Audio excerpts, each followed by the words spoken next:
The Favorite Daughter by Kara Ruda, performed by Kathleen McInerney. To my perfectly imperfect family, and especially to my favorites, Trace, Avery, Shay, and Dylan, I love you all so much. Nature, the gentlest mother, impatient of no child, the feeblest or the waywardest, her admonition mild. Emily Dickinson, 1893. Sunday. 4 days until graduation. 1. 6:30 p.m. I glance at my creation and smile. Behold the dining room table. It is critical to create the proper atmosphere when entertaining, the illusion of perfection. As one of the most important hostesses in the Cove, I can assure you I pull together elegant dinners without a second thought. I know all the key ingredients, arrangements from the best florist in town. Tonight, white hydrangeas nestled in between succulents, and linens from the exclusive small boutique where everyone must shop to purchase ridiculously expensive tablecloths and napkins, in this case, brushed silk, off-white. I've outdone myself with this table. This will go down in the record books as a crowning achievement in my life. I'm kidding, of course. I don't care a smidgen about entertaining, and typically, if I'm going to spend time adorning something, it's going to be myself. Truth be told, the crystal and china pieces on the table were wedding gifts from long-forgotten friends, rarely used. I dug them out from the back of the cupboard. Perhaps I am trying a bit too hard, but tonight is special. It's my coming-out party, so to speak. After a year of grieving, it's time to step back into my family, or what remains of it, and that's precisely my plan. I'm reclaiming the throne, like a queen who has been in exile but returns with pomp and circumstance. I shake my head as I look around my castle. I used to be so proud of this home, something so expensive and so uppity that my mother would never be comfortable stepping foot inside. Good old Mom. She taught me everything she knew about how to put yourself first in life. She was ruthless, delighting in bringing others down, including her own daughter. But look around. I'm winning, Mom. I touch the diamond-encrusted heart pendant hanging between my surgically enhanced, perfect breasts, all gifts from my husband in happier times. My husband, David, will be so surprised when he arrives home tonight, and he deserves it. He's been full of surprises this year. In fact, I discovered another little secret when a piece of mail arrived at our house last week. Typically, he has his mail sent to his office, says it's easier to pay bills that way. This particular notice from the bank must have just slipped through the cracks. I'm playing along. For now. The letter congratulated David on the purchase of a new home. I must admit, the thought of a fresh start made my heart flutter. I know it will be even bigger, more expensive than this home. I mean, this home was fine when the kids were growing up. But now we need something grander, more fitting of our station in life. We deserve it, after all we've been through. Maybe he'll tell me all about it tonight? That would be wonderful. I'm planning our reconnection dinner, and he will announce his surprise. I glance at my platinum watch, enjoying the sparkles of the diamond-encrusted face, until my heart thumps at the time. It's getting late, and I have so much more to do. I can't believe I've lost a year in my haze of grief. Sure, some of the haze can be blamed on all of the antidepressants the doctors made me take. They were both a relief and a distraction. While I was stuck in bed, at home, my family members have made the most of their time, both so busy, in fact, I've had trouble keeping up. But not any longer. I'm back, drug-free, and better than ever. I grabbed the final crystal wine glass from the kitchen counter and walked to the table, glancing out the window as the bright orange sun drops into the deep blue Pacific Ocean. In an instant, the glass topples from my hand and seems to tumble in slow motion as it falls and shatters on the stone floor, sending sound waves echoing through our lifeless house like an earthquake. Shards of glass sprinkle the tops of my bare feet and dot the floor around me, while a large chunk of the stem rests under the dining room table, glistening like the blade of a knife. I fold my arms across my chest for comfort and can't help but admire my ribs poking into my hands, a reminder of how much weight I've lost the last year. Grief is good for the figure. You and I already know thin women get attention, respect in our society. On the few excursions I've made out of the house lately, when I've taken care to dress and apply makeup, I've noticed an uptick in appreciative glances from men. That's nothing new. My whole life I've enjoyed the admiration of the opposite sex. For months, I've been secretly working out in the garage when David is at work and Betsy at school. Just me and the handsome P90X instructors. My mom would be impressed by my fitness commitment. She never missed a chance to remind me being skinny was the key to our future. And then she'd take my dinner away. She's long gone, died when I was 14 in a tragic car accident. But she still haunts me. That's the power of the bond between mothers and daughters. It can never be broken, even in death. But glass can. I stare at my almost perfect table setting. I even nestled votive candles in crystal holders around the centerpiece and in front of each place setting. Just call me Martha Stewart. I wonder what I should wear tonight. Here, in the land of expensive designer purses and shoes, most women blend in, their monochromatic coolness anchored by jeans, topped by their perfectly smooth porcelain faces. I remember my first dinner party at the Cove. Me from the South, them from Southern California. I'd worn a yellow silk cocktail dress, my biggest pearls, and wrapped a white cashmere pashmina around my shoulders. I was as out of place as a Twinkie at a Weight Watchers meeting. But you know what? All the husbands approved, tired of the sameness they endured in their wives. Back then, David was proud to have me on his arm, proud I stood out like a beautiful flower in a meadow of boring grass. It's ironic, really. I gave up my dreams to move here, to become the perfect Orange County housewife. I could have been so much more. This ocean view is why we bought this home all those years ago, scraping together every last dime and tapping into David's trust fund to move into the Cove, the best community in Southern California. We were young parents, and so madly in love. The ocean was romantic, beautiful then, not deadly and dark and cold. I feel the rush of heat as my hands clench into fists. Anger and loss. Did you ever notice how those emotions mix together? It's a toxic combination. I swallow. I need to focus on the table, the first step of my coming out party. All that's missing from this perfect setting is the fourth wine glass. I have another one, of course. It's almost symbolic. It was Mary's spot at the table, Mary's wine glass that fell to the floor. Mary, who dropped into the sea. I shake my head to quiet the voice.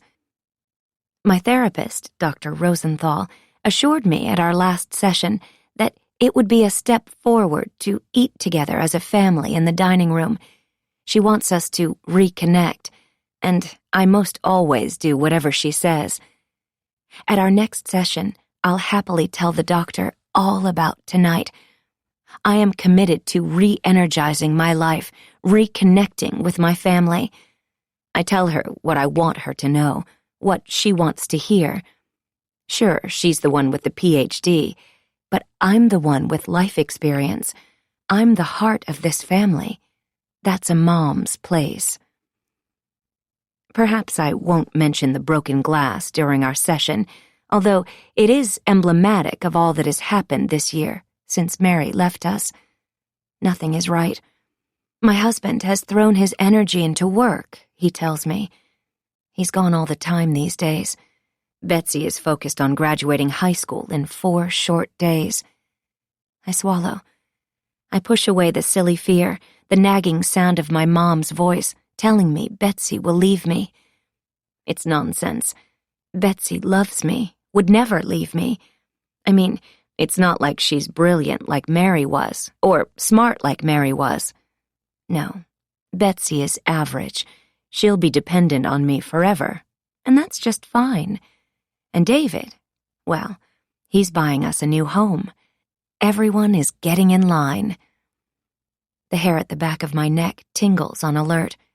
Someone is watching me. I look out the window and see the 5-year-old cherub next door, his round face pushing through a partially open window, his eyes bright and curious.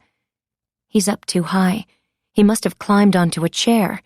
Where is the nanny? 20 children under the age of 11 die each year because of falls from windows, and another 5,000 are critically injured. Tragic accidents happen all the time. That's why I watched my daughters every moment of their lives, never letting them out of my sight, one way or another, ever. They were like extensions of my arms, a hand for each of them, my little mini-me's. I glance at the boy next door, and then to the ground 2 stories below. There is nothing to break his fall if he topples out, just a thin strip of cement between his house and ours. I shudder at the thought. We pay astronomical prices to live on top of each other at the coast. Proximity and privilege means it's hard to keep secrets here. Turns out it's also hard to keep friends and family. The child is waving at me. I try to help him, pointing and mouthing the word down like I'm commanding a dog. I know all of the tragic things that can happen to him. Children who land on a hard surface, such as concrete, are twice as likely to suffer head injuries. I can't witness this tragedy.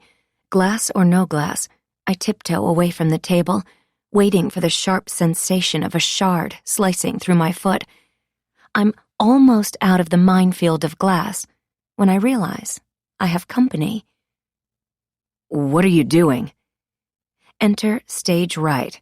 My handsome husband, David, thick brown hair, blue eyes, dimpled, a model wasp, is in the kitchen and assessing the scene. He could have been an actor. He's perfectly typecast as the successful businessman, 1950s to today. I made a mess of things, I say, before covering my face with my hands. I can't resist leaving a small space between my fingers to peek at him. His smile fades as he drops his briefcase on the kitchen counter. Poor dear. "Is that broken glass on the dining room floor?" "Dropped a glass. An accident." I mumble my response from behind my hands. "Are you hurt?" He takes a few steps, shoes crunching on glass, and he's beside me. "I think I'm fine, but can you call the people next door?" I drop my hands from my face and point out the window. "The Johnsons?" "Yes, their child is about to die." I watch David push his thick, dark hair off his forehead, a nervous habit he's acquired in the past year. "What? Stop talking like that. It's creepy." I sort of scare him these days. I'm not sure why exactly. Perhaps it is my seemingly unshakable grief? Is he afraid it will envelop him, too? He steps closer and looks out the window. I do, too. The child has disappeared, hopefully safe in his nanny's arms. Or he's died from the fall. My mind jumps to terrible conclusions these days, but unfortunately, my mind is often correct. Feminine intuition, you really can't beat it. Mine is superbly tuned. "There's no one there, Jane." I can see that. He was there just a minute ago. I hate it when he doesn't believe me, and it's been happening more and more these days. I don't like it. That's one of the reasons I stopped taking the pills. I mean, your husband should love you and worship the ground you walk on. He doesn't just now, I know, but he will again. I'm back. He'll see. I take a deep breath. I need to make my husband treasure me again. I will provide him with that opportunity, starting tonight. He has been avoiding me, like I carry a disease. I'm not contagious. Of course, there are other things holding his interest these days. He thinks I don't know about that. Silly man. I force a smile to my lips, blink my eyes. Are you hurt? Now he attempts kindness. What's the old saying? A day late and $1 short? Don't think so. I shrug as he takes my hand. As we touch, I wish it was electric, like in the long-ago days. But it's not. Of course, all relationships change over time, and we've been married for more than 2 decades. Back in the early days, that first year together, he would have scooped me into his arms and carried me to a chair. Now that we're a long-time married couple, he escorts me old lady style to the kitchen and pulls out a bar stool. I slide onto the cold, hard wooden seat. David checks my feet for glass while I stare at the top of his head. He's blessed with thick, dark brown hair without a streak of gray. Mary had the same glorious mane of hair. In fact, Mary looks a lot like David, despite the fact she was adopted. Isn't that funny? 2 daughters, one who looks just like my husband, the other, Betsy, our biological daughter, who looks like a watered-down version of me. Perfect, isn't it? You're not cut. I'll sweep up the glass. Why don't you go put socks on? Your feet are freezing. I slide off the bar stool. Thanks for coming to my rescue, handsome. I bat my eyes at him and slowly lick my bottom lip. I should win a domestic Golden Globe. Oh, come on. You know as well as I do that men love to be flattered. David's no exception. Tell a man he's handsome, smart, strong, or the doozy, the best you've ever had in bed, and, well, they'll love you at least in that moment. I just need to win him back, make him love me again. And I know I can do it. He loved me once, and deep down, he still does.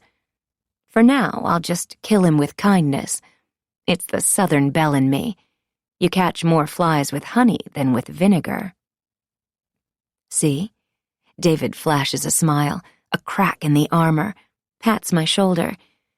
I used to have him so well trained. Husbands, you let up just a little and they regress, and then he's back to business. Are you sure you're all right? You're not overdoing it, are you? I love this entertaining. You know that. I never did, actually, and I'm not fine. I'm angry. But I smile.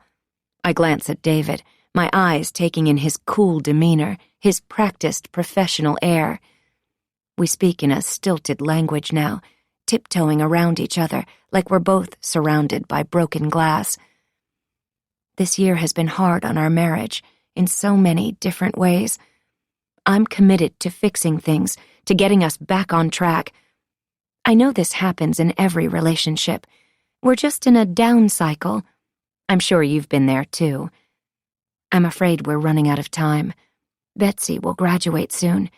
She needs to see us, her parents, in love. All kids want is happy parents. While she's at community college going to class, she should imagine us here, at home, waiting to share dinner together each evening, a model of marital bliss. I hope we can present a united front for her this week.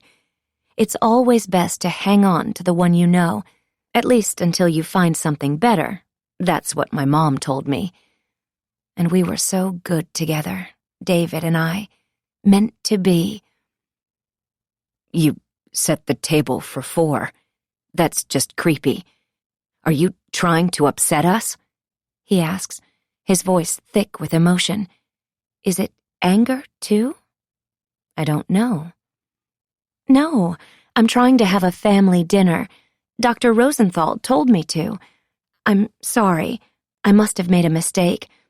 Subconscious. I miss her so much. I look out the window. It's safe now because it's dark outside and the ocean is invisible. All I see is my reflection. Tight, form-fitting white t-shirt, sparkling heart. I do look good. How do you make that kind of mistake? Really, Jane? David's shaking his head. I need to woo him, not disappoint him, and I should try to refrain from spooking him. Focus, Jane. I'm sorry. I didn't mean to, darling. I dig my fingernails into the palm of my right hand and smile at my husband. David's watching me admire my reflection. What does he think when he sees me? He can't deny that I'm beautiful, but I know he doesn't see me with the same loving thoughts of the past. That much I know is true. We all change, especially in the face of unimaginable tragedy like we've been through. It's understandable. That's why I'm giving him one last chance, starting tonight. I turn to face him and take a step closer. He crosses his arms in front of his chest, tilts his head. His jaw is clenched, eyes dark. He thinks he's a tough guy. I take another step toward him, and he backs away. Ha! I smile and ask, let's start over. This is a special night. Darling, do you know when Betsy will be home? She knows how important tonight is to me. Truth be told, I'm not sure I told her about our dinner. But she's a senior in high school. She still lives in my home. She should be home for family dinner. This is part of my plan to do everything I can to make this graduation week extra special for both David and Betsy. I hope Betsy knows that even though Mary is gone, we are still a family. None of this is easy. It never has been. I mean, it's hardest for me trying to be so selfless, the perfect wife and the perfect mother. I spoiled the girls, of course. Sometimes when you give them everything, they take you for granted. My mom warned me about that, too. David bites his lip, another new habit. It's not really a good look for him. It shows doubt, weakness, condescension. I hate that. David says, Betsy has art class tonight.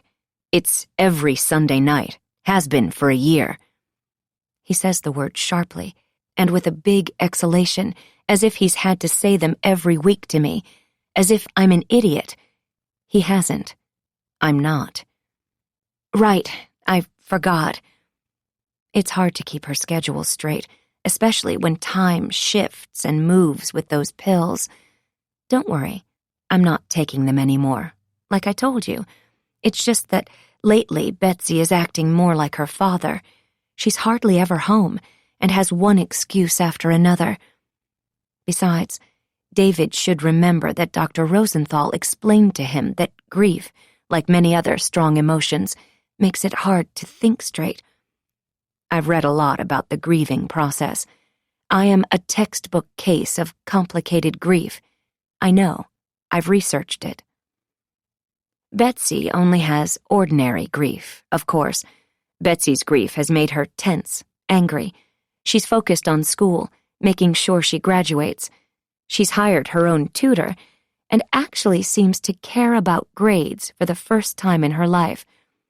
She hasn't even spent much time with her boyfriend, Josh, which is fine with me.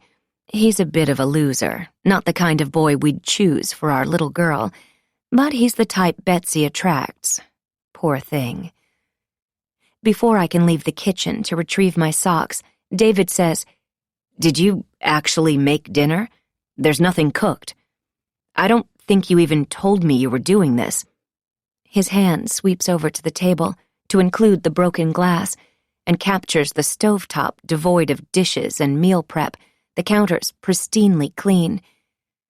Oh, Darling, of course I told you about tonight. I didn't want to overdo it, so I ordered in, from Salerno's, your favorite. Delivery arrives in half an hour. Pasta bolognese, just for you. Hope you're hungry. I smile. I've thought of everything. I'm back. If it's just the two of us for dinner, it will be so romantic. I hear Italian food is made for lovers. Before I turn away, I watch David's face flush, his cheeks a rosy pink. He recognizes the phrase, and the restaurant, of course. I walk away before he can respond. Perhaps I will slip into a sexy dress for our date, because just maybe, tonight, he'll decide to do the right thing. I know he loves me. We were such a good team. He remembers those days too. I know he does. We just need a fresh start. I head toward our bedroom, walking past the front door and glancing out into our courtyard lit with white twinkle lights, the fronds of our twin palm trees rustling in the gentle breeze. I stop and scan the outdoor space. I like to try to be ready for anything now, to be one step ahead, and to avoid being startled or surprised. I learned that from my childhood. My mom was full of awful surprises. For a moment, I see her standing in the courtyard, a ghost from my distant past. I shake my head. Stop it. These thoughts aren't productive.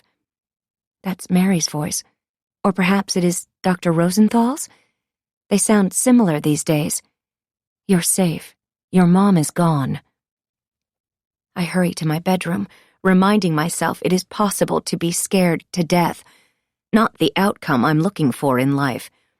A scare floods your body with adrenaline, makes your heart pump faster. If you have an underlying heart problem, fright can induce sudden cardiac death. I've become a bit fixated with tragic death, so I apologize in advance. Remember, knowledge is power. I have a lot of tragic knowledge to share. Mary's tragic death shook us all, of course. My beautiful daughter, Mary. How I miss her.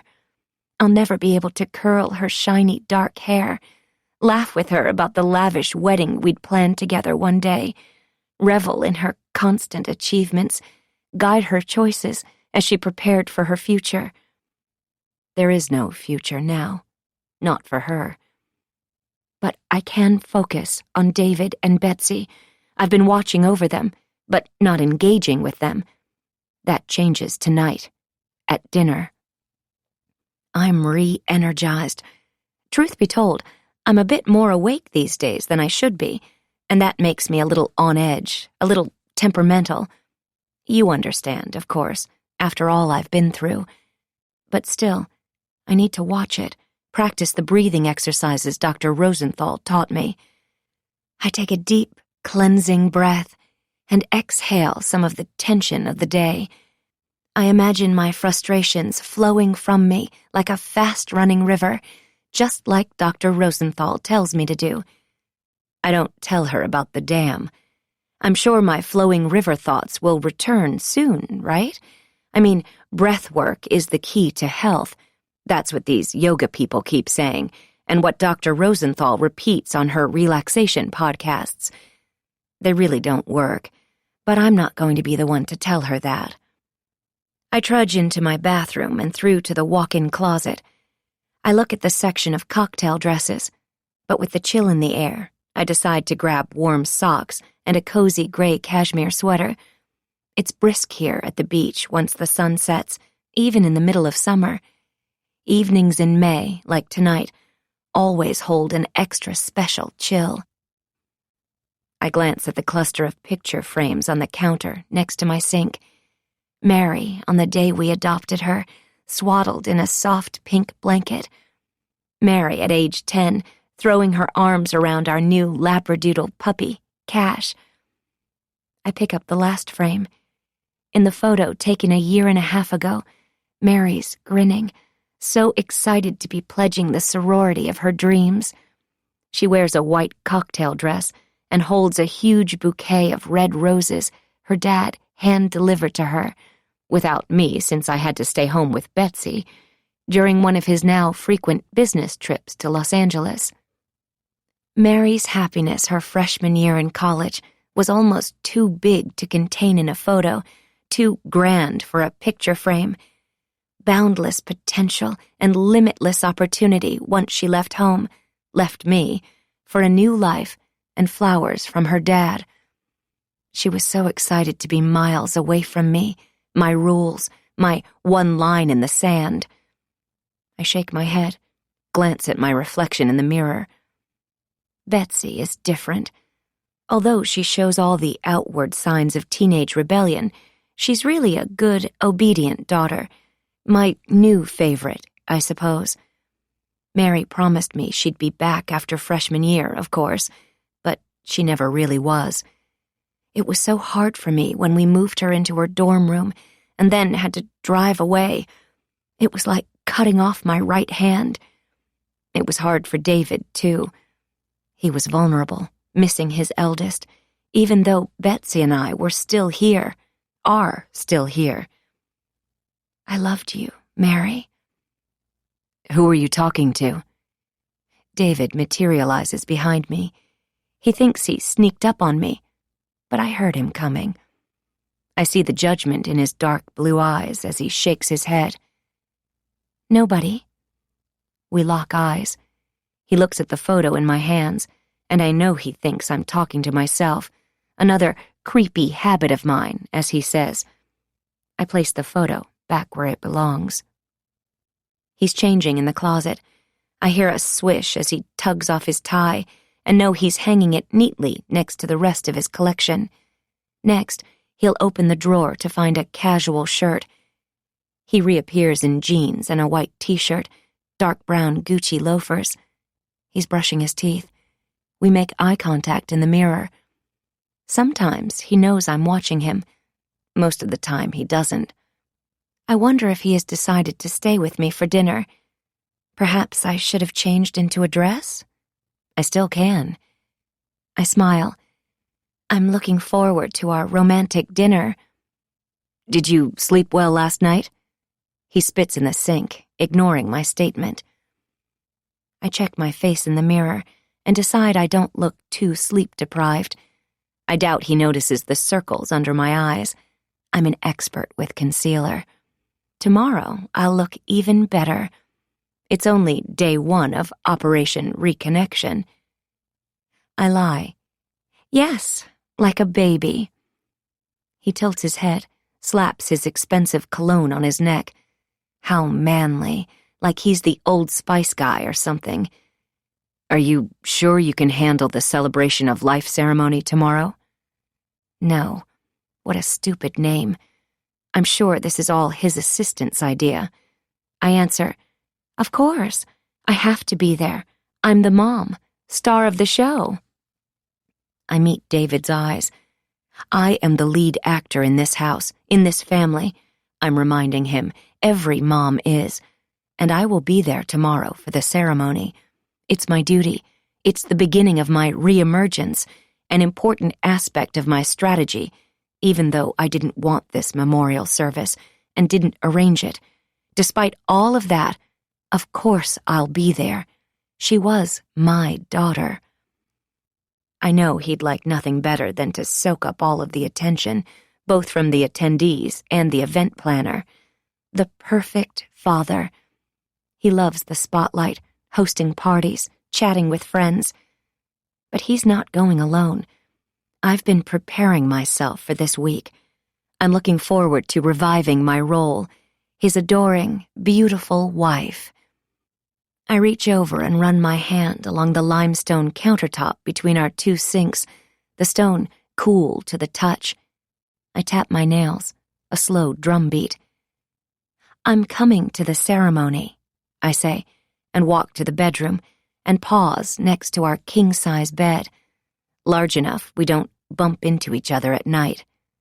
I touch my favorite pillow.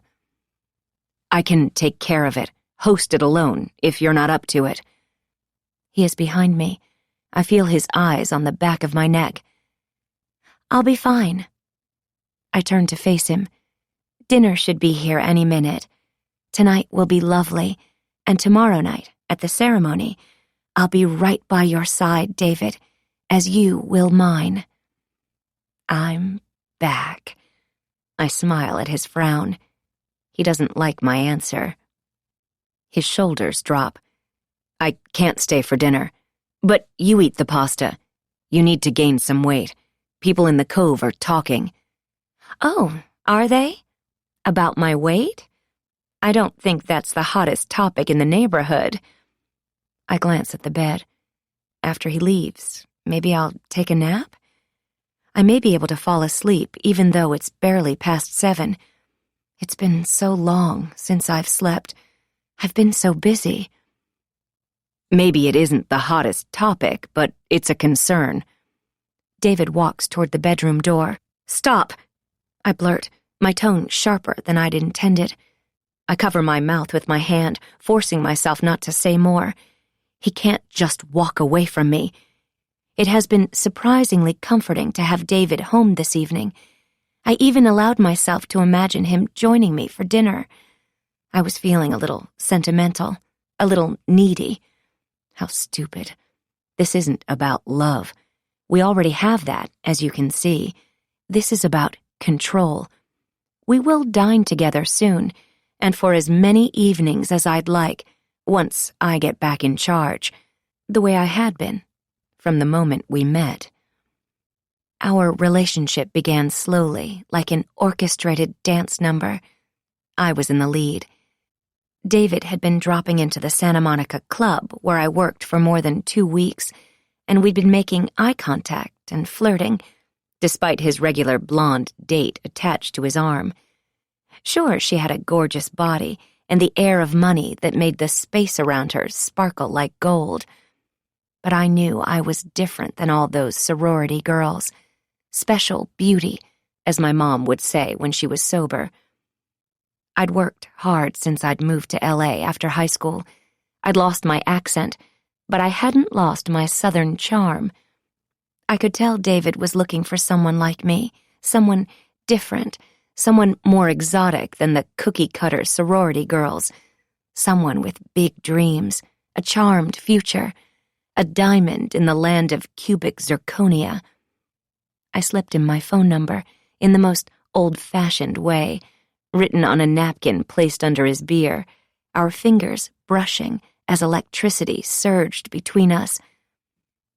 Now, as David stands at the door to our bedroom, he laughs and shakes his head. You shouldn't yell, Jane. It's not becoming. I walk to his side, my hands clenched. It's part of our dance these days, this feigned politeness, this lingering something. Is it nostalgia? Or just an endurance test to the finish line on Thursday? I still believe in us. I put my hand on his chest, imagine I'm touching his heart. Sorry. Please stay. Instead of embracing me, he takes my hand from his chest and squeezes, an awkward gesture that presses my 2-carat engagement ring into the knuckle of my middle finger. I'm going to work out and grab dinner after at the club. Don't wait up. Once he's gone, I sigh, trying to push my frustration aside. In the bathroom, I pick up his bottle of cologne. When I unscrew the lid, I take a deep inhalation of his favorite scent, the smell of my husband. In our closet, I see his silk ties hanging up in a neat little row. He's so tidy, likes his things under control, orderly. For David, and I suppose most husbands and fathers who are the sole providers for their families, their personal spaces at home provide the comfort they don't find at the office, the sense of order, the semblance of routine. Home is so much more than a place. It's your anchor, your retreat. I know it is especially important to him now that Mary is gone, his favorite daughter. He finds peace in his color-coded closet. David is a cyclone of activity out in the world ever since the accident. He's kept up a frenetic schedule this past year, but he always comes home to me, eventually. I shake my head, knowing I don't have the energy to straighten up the chaos on my side of the closet. I learned to embrace my mess. And besides, I have other things to focus on. My husband deserves my thoughtfulness, my presence at the ceremony tomorrow, and I can't wait to surprise him with everything else I have planned. Each time he walks out our front door, he becomes someone different. At home with me, he's the grieving father of a dead daughter.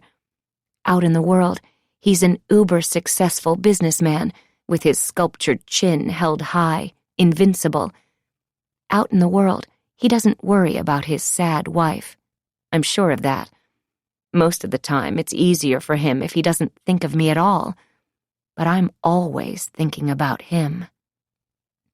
For example, who wears cologne and Gucci loafers to the gym? No one.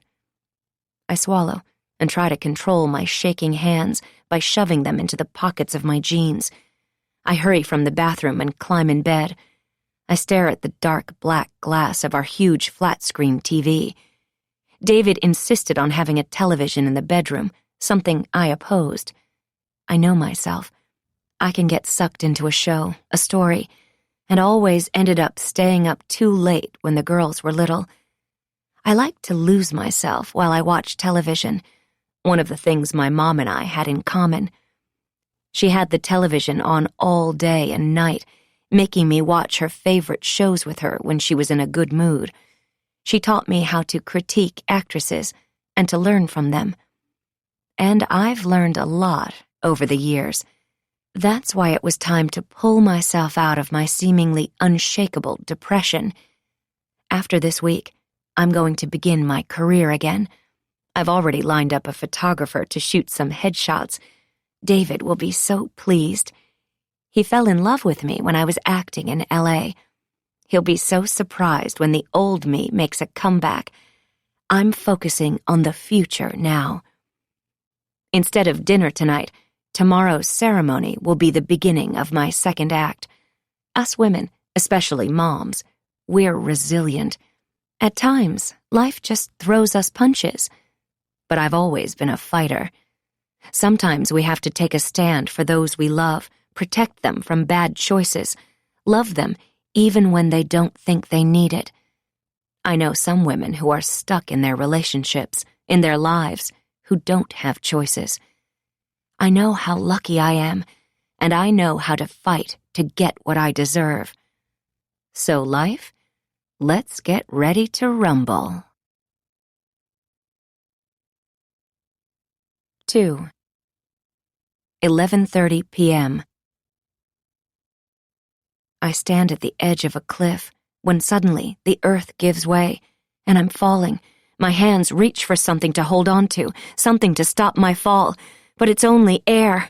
I'm tumbling, screaming. I wake with a start and sit up quickly, my heart racing. My regular nightmare. I can't make it stop, bursting into my subconscious. I jolt awake before I hit the water, before I drown like Mary did. My heart races as I take deep breaths and try to calm down. I'm safe in bed. It's dark outside. David is home. How nice, snoring beside me after his workout and dinner. Climbing out of bed, I'm desperate for a drink, of water or wine, or both. But first, I creep into the bathroom, illuminating my way with the soft light from my phone. And there is David's phone, where he always leaves it, plugged in and resting on the counter next to his sink. My heart thumps as I quickly enter the code and smile with relief when I realize he hasn't changed it. It's our 2 birthdays, 14/20. I open Find My Friends on my phone, a feature I didn't realize we all have until I did a little research. How wonderful. I send David's phone an invite and accept on his behalf. Now I'll know exactly where he is all the time. I glance out toward the bed, listening for the quiet rumble of his snore. There it is. I grab his phone again and open the text messages, even though I've already read them in real time with my handy parental control app, otherwise known as spyware. These products are versatile. I mean, they sell them so we concerned parents can track our kids, a perfectly legitimate use, am I right? And can you ever be too vigilant, too protective? Of course not. Don't judge. Everybody uses these things, not just me. I simply added one more person to my bundle, my loving husband. Oh, look, there is a new text. From her. Smiley, kissy face, red heart. She's so predictable with her childish overuse of emoticons and her stupid declarations of love. As if Italian food is romantic. It's not. It's fattening. She's ridiculous. David, I'm sure, has realized it too. It's not all his fault that he fell into her arms. Men are needy. And I know I've been rather distant, ignoring him, first adjusting to Mary going away to college, and then her tragic death. I've been lost in my complicated grief. So he looked for attention elsewhere. That's finished now. I'm back in the game, large and in charge, as they say. Sure, she'll be sad for a little bit, but she'll move on. She's so young, so good at the game. There are plenty of wealthy, older men for her to latch onto. Tomorrow, at the memorial service, she'll witness David and me in love, unified. The service will be our recommitment ceremony of sorts. It also will be the end of Smiley emoticon overuser. Time's up. I replaced his phone on the counter, just where he left it, and hurry through the bedroom, down the hall, and into the kitchen. I adjust the lights to the dimmest setting and feel my way along the smooth countertop until I reach the sink. I fill a glass with water and chug it, noticing lights are on downstairs in Betsy's room below me. Our home tumbles down the side of the hill. The front door is at street level, but the girls' rooms are downstairs, downhill. Not a basement, we don't call it that here, just a lower level. This is the best hour to chat. I often surprised the girls during middle school and high school, at night, catching one or the other as she raided the refrigerator after studying. It's best, I find, to get them alone and hungry, to give them food and share my wisdom. But Betsy doesn't join me for kitchen chats anymore, not since Mary left for college. But that's okay. I go to her. I like to keep track of Betsy, too, but I'll admit, I've been a little lax when it comes to my younger daughter. Sure, I check the app regularly, but she isn't as active on her phone as David or Mary. Likely it's because Betsy doesn't have many friends. But still, I need to reconnect with her. I pull up Betsy's account, just to check. Yep, nothing there. She needs me, poor Betsy. Such a lonely girl. But I'm here for her, always. Even with all that I have going on, I did call the school counselor last week to find out if Betsy was on track to graduate, and Angelica surprised me. Betsy is doing remarkably well her senior year, considering all that has happened, Angelica had said. Then she proceeded to effuse over Betsy's choice of community college, followed by a transfer to a more prestigious college. Betsy likely won't make it out of community college, but I didn't tell Angelica that. I'd thanked her and hung up. Angelica was right about one thing. For Betsy, community college will be fine. It will keep her close to home, where she belongs. Without Mary to place my biggest hopes and dreams on, I'm left with Betsy. At least she doesn't need to bother with sibling rivalry anymore. Things have shifted between us this year. Just normal teenage rebellion, I'm sure. I'll get us back on track. I mean, we were all teenagers once, and I love Betsy so much. I pull open the refrigerator and spot the Salerno's to-go order of 4 white-boxed pasta dishes. David must have retrieved them from the front door, where I'd asked the driver to leave the food. How nice of him to bring them inside. I consider throwing the food away, but instead, I grab my bottle of Chardonnay, pouring a generous amount into a coffee mug. It's not like I have an issue, but I don't want to set a bad example for my daughter.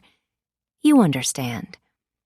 I take a big gulp of wine and open my junk drawer, every great kitchen has one, and pull out the letter from the bank that arrived in our mailbox last week. I unfold it and stare at the now familiar words. Dear Mr. Harris, congratulations. You have been approved for the mortgage on 1972 Port Chelsea Place, Newport Beach. All of us at First Federal, thank you for choosing us. My heart pounds as I fold the letter into a square and tuck it away at the back of the drawer. I love that David is surprising me, that he wants a fresh start. I just hope he announces it soon. It's so hard for me to keep this a secret. It must be killing him. This letter is proof he still loves me, loves our family, despite the tough year we've had since Mary died. I realize my grief was hard for David to handle. It was a necessary, normal part of what happens when a mom loses a daughter. I know. I've researched it, choreographed it.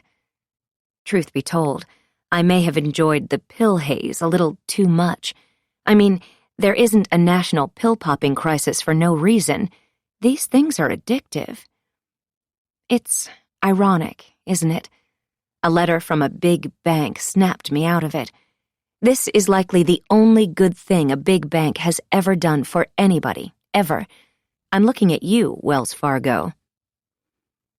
I take a drink of my wine and feel just a little sorry I've ruined the surprise he has for me. But, like I said, I'm a professional actress. I was just one role away from getting my SAG card back in the day.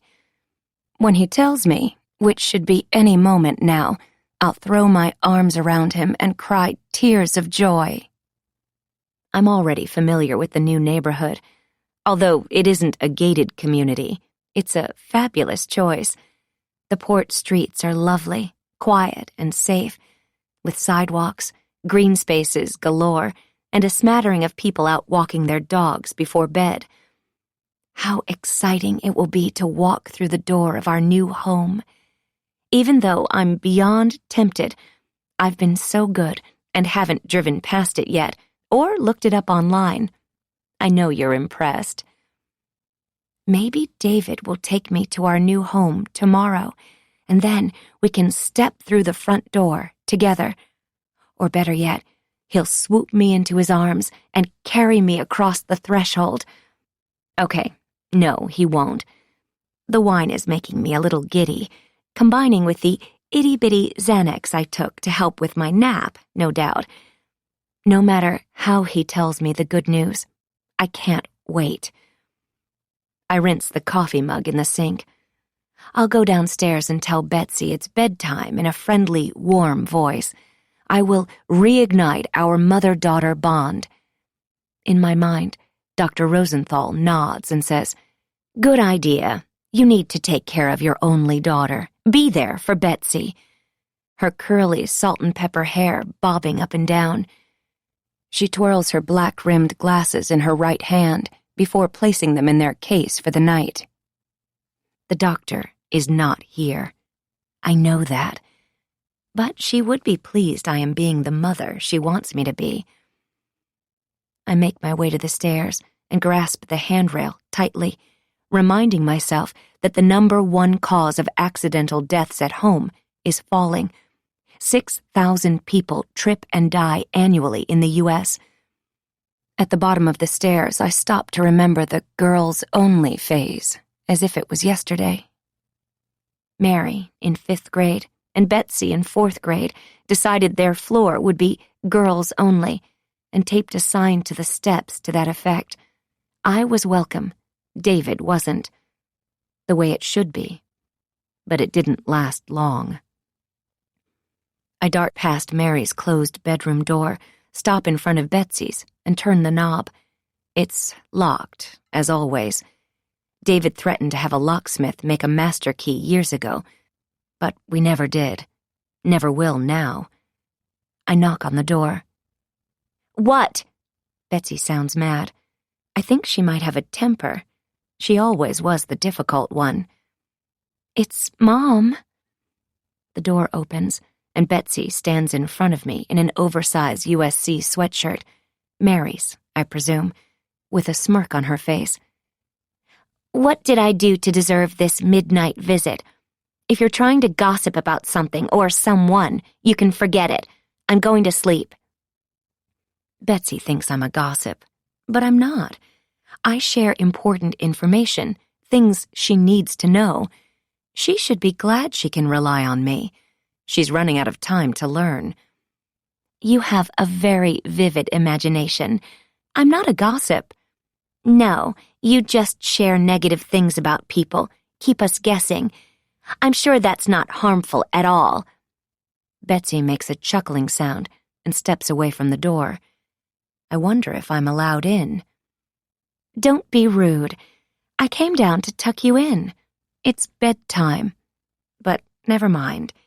You know I've only ever loved you and tried to make you happy." I pout. I pretend to feel hurt, but I'm used to this treatment since Mary left for college. It's an unfortunate development. "Fine.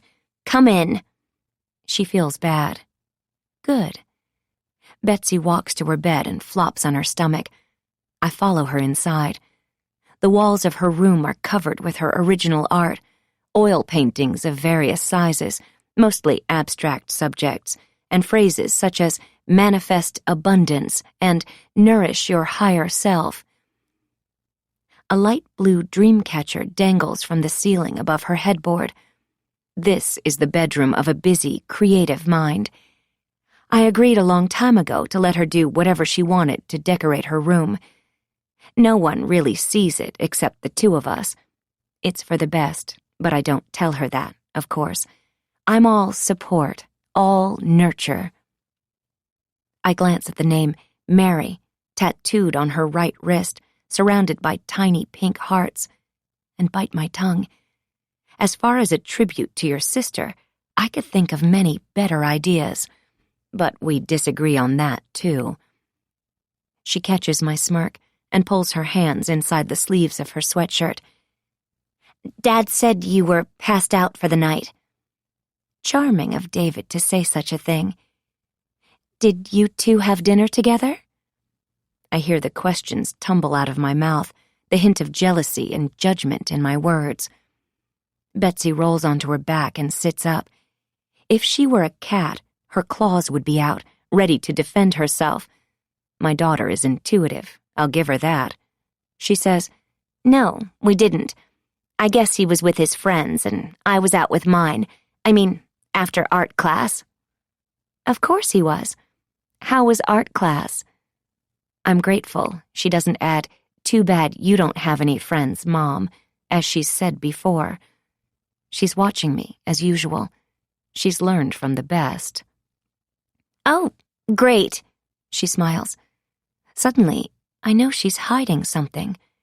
But what could it be? I need to ask her about the email I received from school.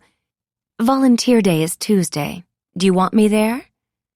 Betsy considers me. "Did you go to Mary's volunteer day?" "Yes, I did." "Okay, sure. Why not? I'm in charge of painting the backdrop." "I can't paint, but I'll try." I can paint as well as Betsy can. I focus on what appears to be a new piece of art hanging on the wall next to where I stand. It looks like a thick, bright red heart. It's dripping a rainbow of colors that pool into a black sea at the bottom of the canvas. I don't enjoy abstract art. I like realism, clarity, not this interpretive style Betsy has concocted. I should tell her it is good, but it's not. Secretly, I don't think she has much talent. But a good mom would never say that to her daughter, and I'm a great mom. "You don't like my new piece?" Betsy challenges me. She tries to stir me up. Don't you just hate it when your teen tries to push your buttons? That's why God made us smarter than them. It's nice. I meet her eyes. I smile, sweetly. She laughs. Whatever. You know what? You're right. It's not my favorite. I just think you could do better. This looks like blood or something. It's just dark. Wow. An artist paints what she feels, what she knows. It's subliminal emotions. You just don't understand. She shakes her head. She hasn't moved from the bed. I don't think she's frightened by me, not like I was with my mom. I've never hurt her physically. That's when it's scary. This little temper of mine, well, it's nothing compared to my mom. She doesn't even know how ugly this could be between us. You've seen the horror show of moms and teen daughters who despise each other. I have too. I lived it. Betsy has no idea just how fortunate she has been. In fact, it's almost as if she pities me. She shouldn't. It's weak. It's an emotion that won't serve her well in this life, certainly not around me. And soon, she's going to need to be strong. She's about to enter the cold, hard, real world. I'm not sure how to respond to her silence, so I stare at her and shrug.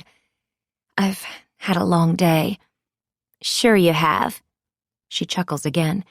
I know she thinks I do nothing but mope around in our home all day. I guess that is all she sees of me. I glance at the door across from where I stand. It leads to the back patio. Both girls' rooms have exterior doors, and an external stairway leads to the front, outside courtyard. This is how Betsy comes and goes as she pleases. I should have turned the doors into windows before the teenage years. It's too late now. Mom? Anything else? She's watching me as I stare at myself in the full-length mirror in the corner of her room. I know she wishes she had my sexy figure, thin build. She has David's big bones, poor girl.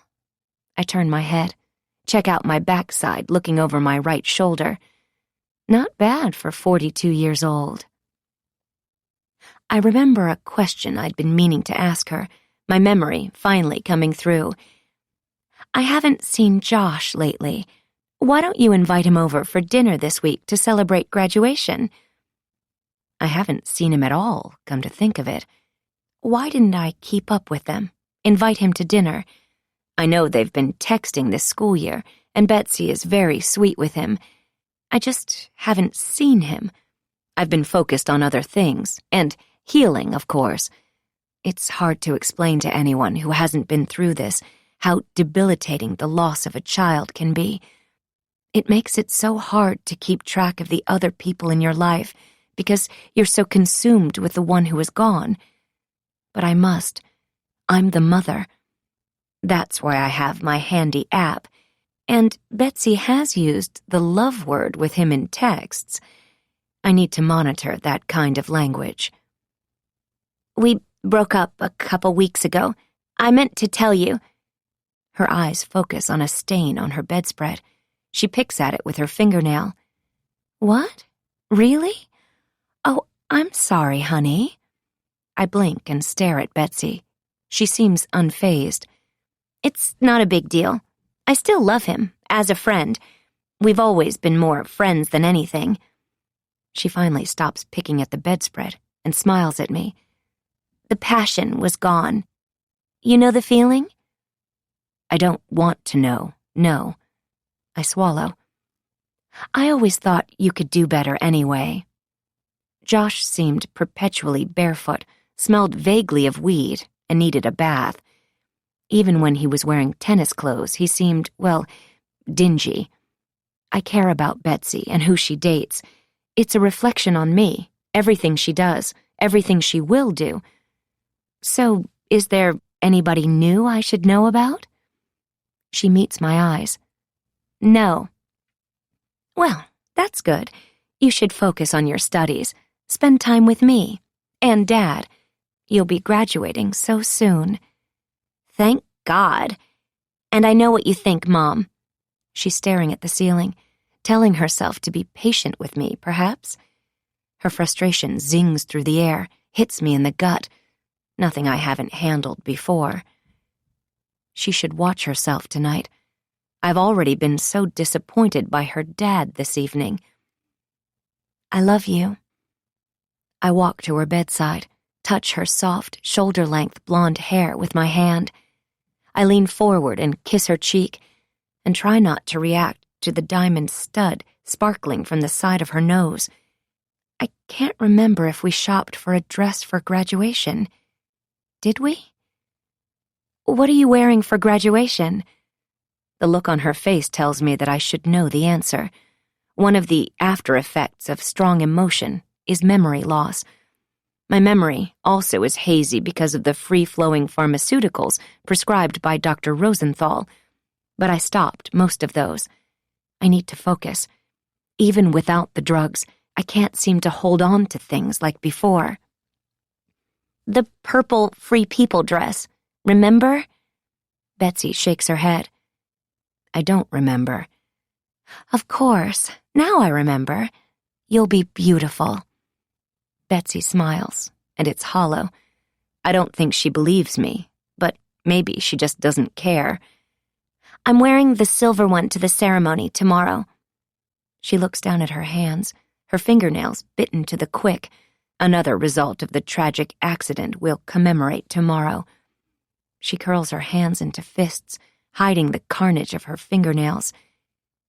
Are you sure it was a good idea to invite the whole world to this funeral celebration thing? I'm not sure. Your dad handled it all.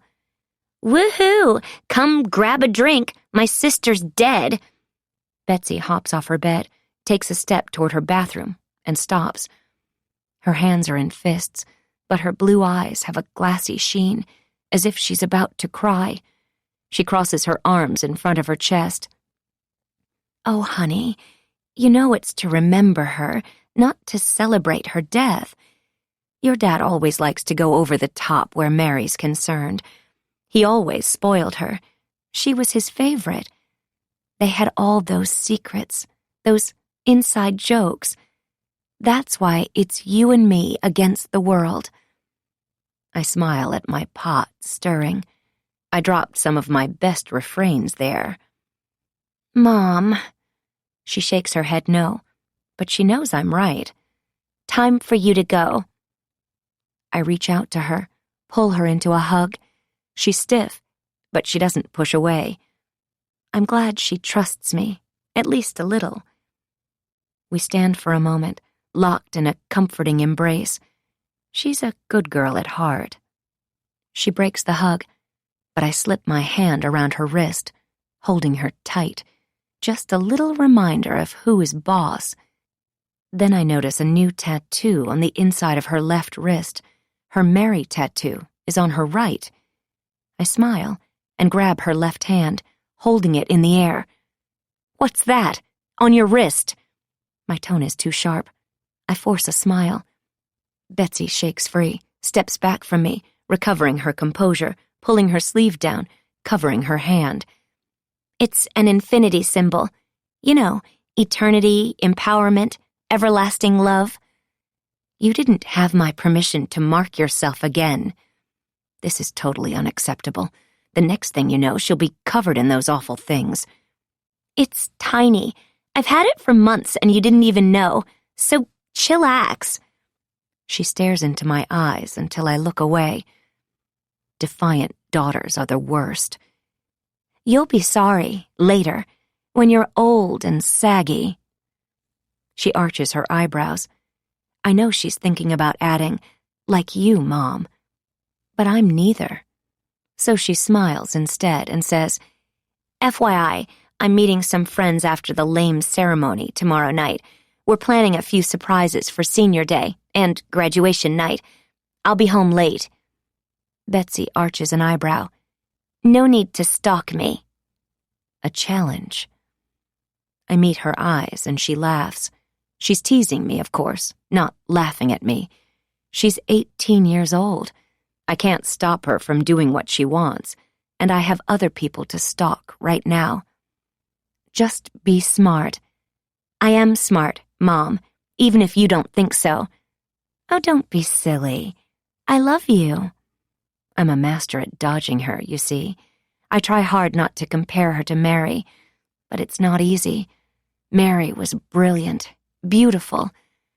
Oh well.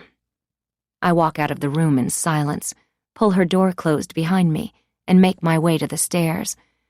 My heart thumps from the tension between us, a tension that only develops when two people love each other deeply. There's no deeper bond than a mother and a daughter. Betsy knows that too. She's just having a little phase. Upstairs in the kitchen, I pull the bottle of Chardonnay back out from its hiding spot behind the orange juice and vanilla almond milk and pour a full glass. I've limited myself to 1 glass a night lately, but tonight is a celebration. I'm proud of my self-control. My liver thanks me too. Right after Mary died, well, for months after, it was a different story. But now we try to move on. Some of us have.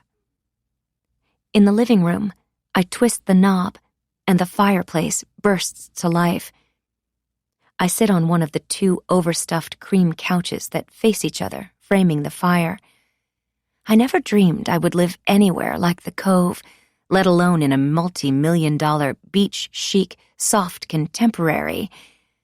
But as I look around, that is where I am. It's too bad my mom couldn't see me now, surrounded by all the luxury money can buy. And soon we'll move to an even grander home, 1972 Port Chelsea Place, a happy address. I wonder if there's an ocean view from the 2nd floor of the new house.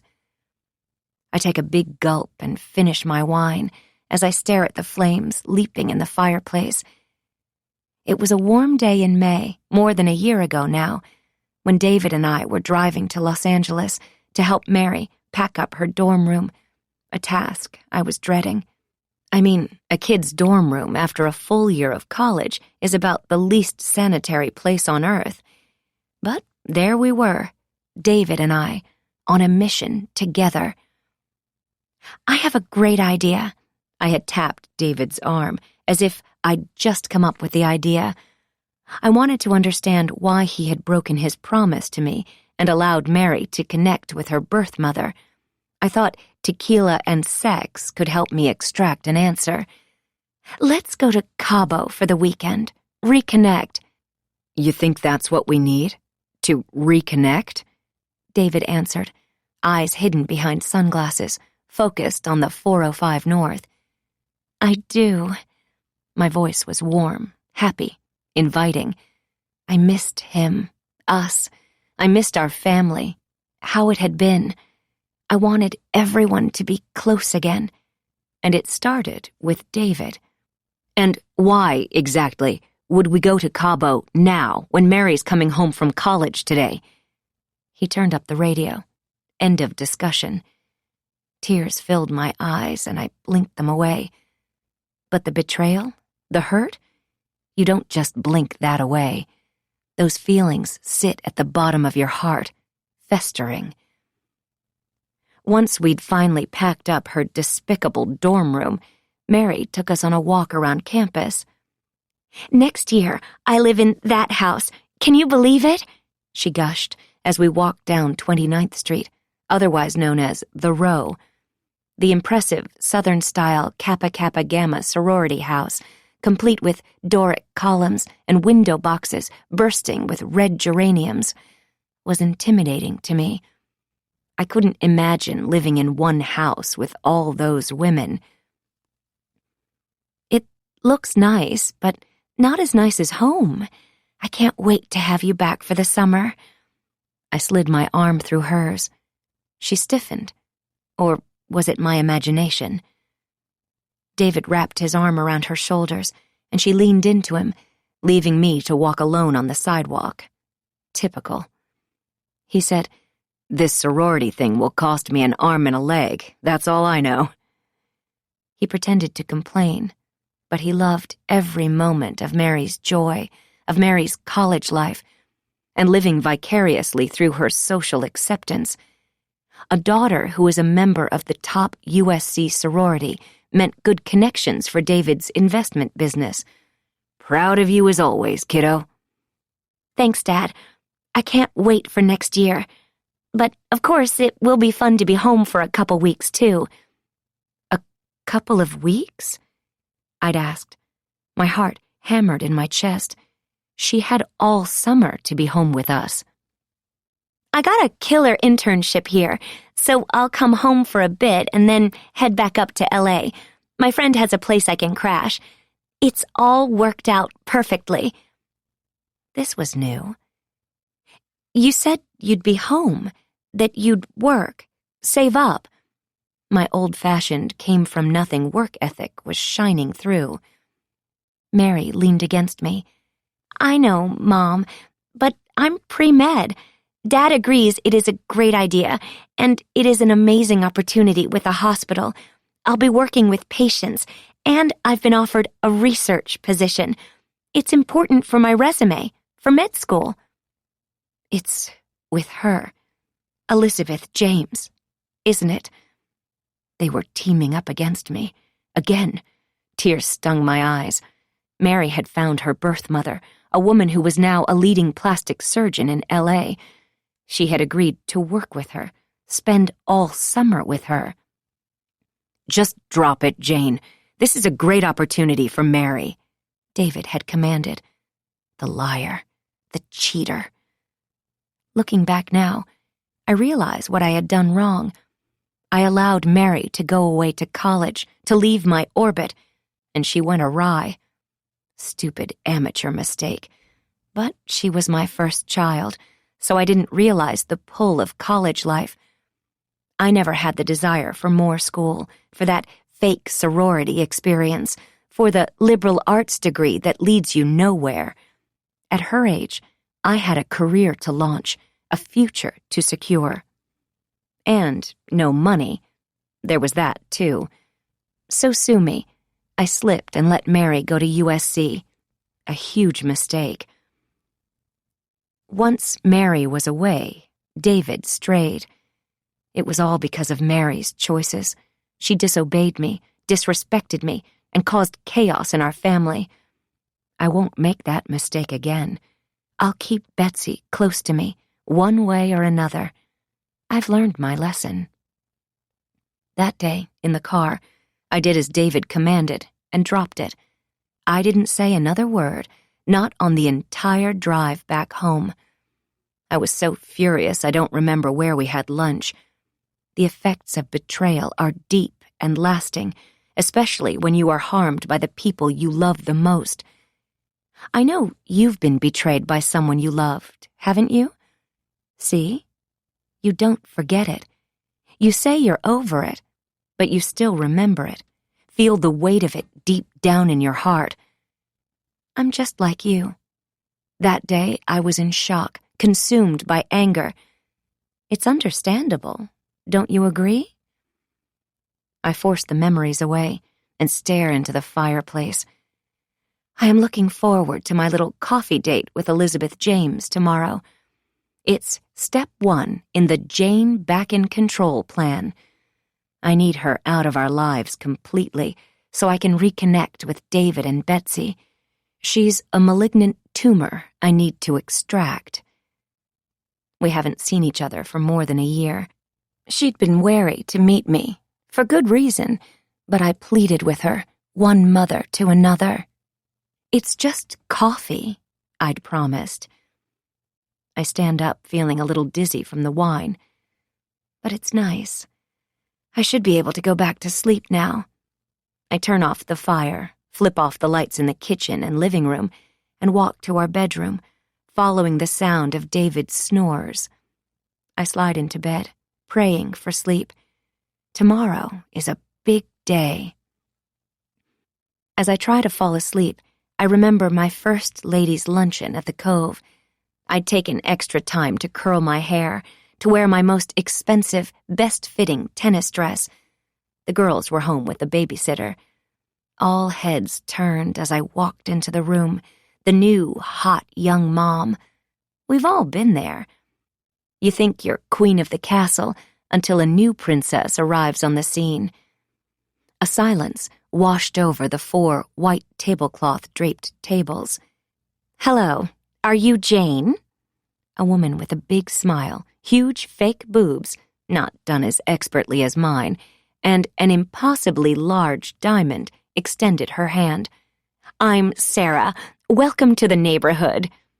She broke the ice, deemed me worthy of their acceptance. I should thank her someday, I suppose. As Sarah escorted me to the seat next to her at table 3, the idle conversation started up around me. I knew I was the topic. Once seated, all of my table mates introduced themselves. I was invited to a Mommy and Me playgroup on Tuesdays. Another woman asked me to be her tennis partner in the upcoming mixer. Another asked me to join her book club. Bunko was every Thursday night. I accepted every invitation. I had arrived. It's hard to crack into a group of women like this, let me tell you. Have you tried it? My palms were sweating the entire lunch. But they liked me. I was a great girlfriend. I was. I think the trouble with me and all of them began when I started winning at everything. Tennis, bunco, even on my snack day at Mommy and Me.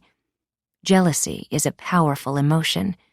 Slowly, over the years, invitations stopped arriving. And the moms all started looking older, too, bedraggled, sunburned, sleep-deprived. But I never compromised my looks for my kids. I took care of myself. While they all started sagging, I looked even better. It happens. It wasn't my fault their husbands would give me approving winks. It hurts. I was invisible to them during the last few years before Mary died, and I'm incommunicado now. I always had my kids and my husband to focus on. But what now? What is a housewife to do when her kids leave home? That's the million-dollar question.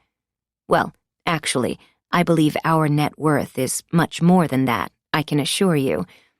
My eyes pop open again, and I stare at the ceiling. Grief has given me time to think, to strategize. When everyone ignores you and tiptoes around you, you have space. David's rumbling snores aren't the worst part about trying to sleep at night. It's what I see when I close my eyes. Sometimes I wonder if it would have been better if she were never found. Then I would never have viewed her face. I wouldn't be haunted by the nightmare of the half-eaten shoe still laced onto her half-eaten foot. That's the other nightmare. It's falling, or the foot. When those images zoom into my head, I open my eyes and I focus on other things, like random accidental deaths.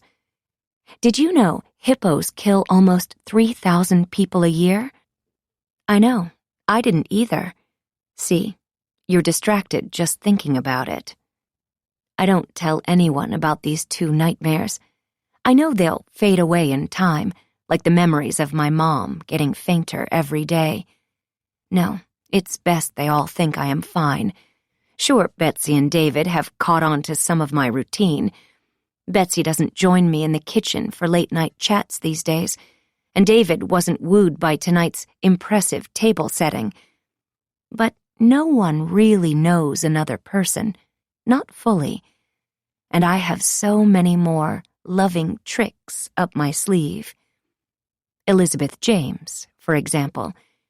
She will not come near the ceremony tomorrow, even though I'm certain she has been invited. She isn't wanted or needed by anyone there. David and Betsy won't even notice her absence, but they will notice the new and improved, sweet as molasses, Jane. The 3 of us will link arms, walk to the front of the service together, our little family. And then, after the ceremony, David will tell me about our new house, and I'll wrap my arms around his neck as he scoops me into an embrace. The crowd will be so happy that we've made it through our loss, that we have found happiness together again. It will be smiles all around, like a dream come true. Even Betsy will be happy, her nose ring sparkling as she nods in approval. But seriously, I'm going to win them over. Surprise both of them. You'll see. Monday, 3 days until graduation. 6:30 a.m. My foghorn alarm blares and jars me out of bed. I scamper to the bathroom to turn it off. Shaking fingers jab at my phone. This routine happens every morning. Normal people have a soothing alarm, not this blaring foghorn. But I'm not normal. I'm special. Even though the sound scares me to death every morning. It works, though. I'm awake. I grab my toothbrush and turn on the water, quickly dampen it before turning the water off again. I'm not worried about California's perpetual drought. After what happened last year, I've developed a fear of water, especially the vast, deep ocean surrounding us. Did you know water covers 71% of the surface of the Earth? Oceans hold 96.5% of the Earth's water. The Pacific Ocean, my view, is the deepest ocean, reaching more than 6½ miles deep. The California Current moves south along the west coast of North America. I shudder as I tap my toothbrush on the edge of the sink. I learned from the coroner's office that if you drop something into the ocean north of here, it always drifts this way, even a body. From the bathroom, I glance at David's empty, cold side of the bed. He's left for work extra early this morning. But that's fine. Today's our coming out party, and he probably has to knock out some things before he can focus all of his attention on me and Betsy and our remembrance for Mary. I study my reflection in the mirror above my sink. Not bad. I'm sort of like an actress who's been on sabbatical and is offered a part. She reluctantly takes it and wins an Oscar. There is work to be done, but I can see the beautiful me in there. I slept in yesterday's makeup. It's mostly faded away, rubbed off on my pillow, most likely. Dark smudges hang under my eyes from worn-away mascara. But what's new and a little alarming is the deepening web of wrinkles beside each of my eyes. Botox will get rid of those in an instant. In the closet, I slip off my t-shirt and stare approvingly at my own body in the full-length mirror. I look a little thin, but you can never be too rich or too skinny. Mom loved to repeat that one. My stomach is flat, a feature that only departed from my physique about 3 months into my pregnancy with Betsy and returned shortly after her delivery. And, of course, my surgically enhanced breasts are exactly right, a little larger than necessary. But, hey, go big or go home. If David and I were to go on one of those island vacations he loves, I could rock a bikini for old time's sake. I try to imagine it, us, on vacation again. Me in a floppy hat, white bikini, skin warm from the sun, and David unable to keep his longing eyes off my body. He grabs me as we walk into our casita, whispering "gorgeous" in my ear as he pulls me to the bed. Yes, we'll do that again. Soon. Perhaps in the new house. I check the time. I need to hurry to be ready for my coffee date with Elizabeth. Once I'm showered, I enjoy putting on full makeup for the first time in a while. I take my time, and I'm pleased with the results. I pull on jeans. They're baggy, but they'll do for this morning's activities, and a flattering white blouse. I wait for Betsy in the kitchen, hoping for more mother-daughter time like we had last night. Sometimes I'm lucky, and I catch her in the morning when she's hungry or needs a water bottle to take to school. Most days, though, she exits through her bedroom door and rushes through the courtyard to her car before I even realize she's gone, like her dad, the other mouse running from Mama Cat. I can't blame her. She doesn't think about me or my needs. I remember acting the same way with my own mother when I was 10. It's a selfish phase most girls go through, and Betsy and I are enjoying an extra long, extra trying phase. It balances the fact Mary and I never had one. Sure, we had our disagreements, but not the ongoing war of disappointment and misunderstanding that Betsy and I seem to be locked in. Last week, David walked into a huge fight between my daughter and me. It was after 11 p.m., far too late for Betsy to be out on a school night. I waited for her in a chair, outside, in the dark, sacrificing my own comfort. I care about her and her curfews. When Betsy had finally walked into the courtyard, I had confronted her before she could sneak downstairs via the outdoor steps. "Stop right there!" I stood up. I scared her, and that made me smile. "Oh my God," Betsy yelled. "You would be out here like a freak. Leave me alone." "You smell like smoke. Where have you been?" "I told Dad I had a bonfire tonight. You can't keep treating me like I'm a child. I'm 18. Besides, if you had taken the time to have an actual conversation with Dad, he could have told you where I was." Betsy backed away, heading toward the outside stairs, trying to escape to her room to get away from me, her mother, the person who gave birth to her, the person who gave her life. "Who were you with? I want to know your friends." The fact was, Betsy never brought her friends home.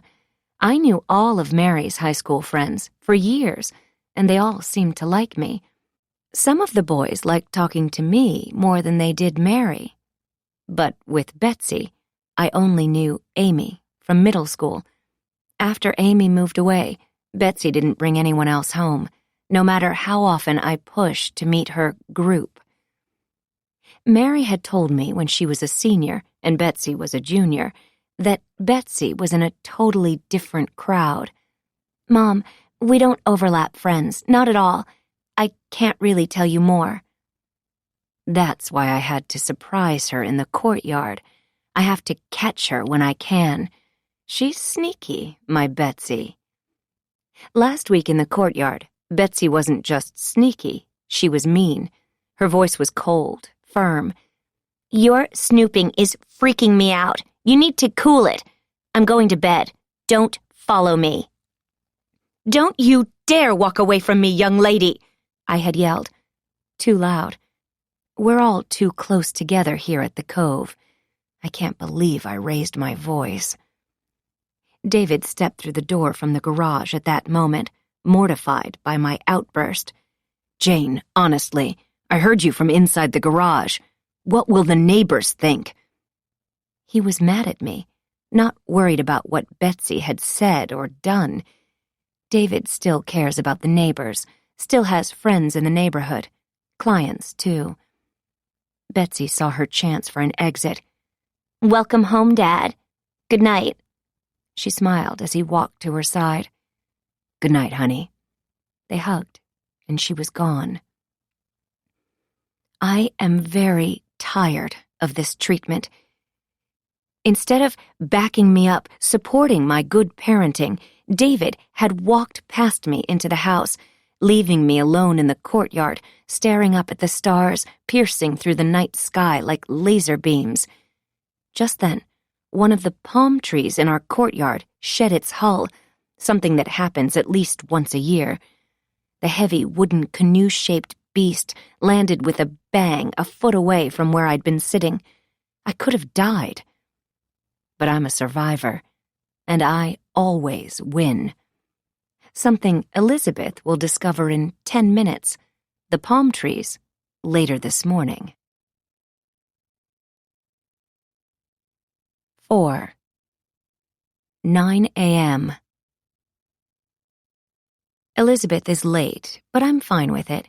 Gave me time to settle in, grab the corner table at Starbucks, order a small black coffee. Why can I never remember what I'm supposed to say for small? And why can't I just say small? As I sip my coffee, I watch the line of well-dressed women and men, and wonder which one of them is happy, who is cheating on their spouse, who is living a lie. Have any of them given up a child for adoption and then pushed their way back into that child's life? I mean, after the adoptive mother gave up everything and raised the girl as her own, cared for her, made her the woman she was, and then you swoop in for the easy part, for the glory? Who does that? Elizabeth does. And there she is now, pushing through the glass door with an air of importance, her long, dark hair cascading down her shoulders. She's wearing a white lab coat to enhance her doctor status and high heels. Sexy doctor status. Nice try, but you still have nothing on me.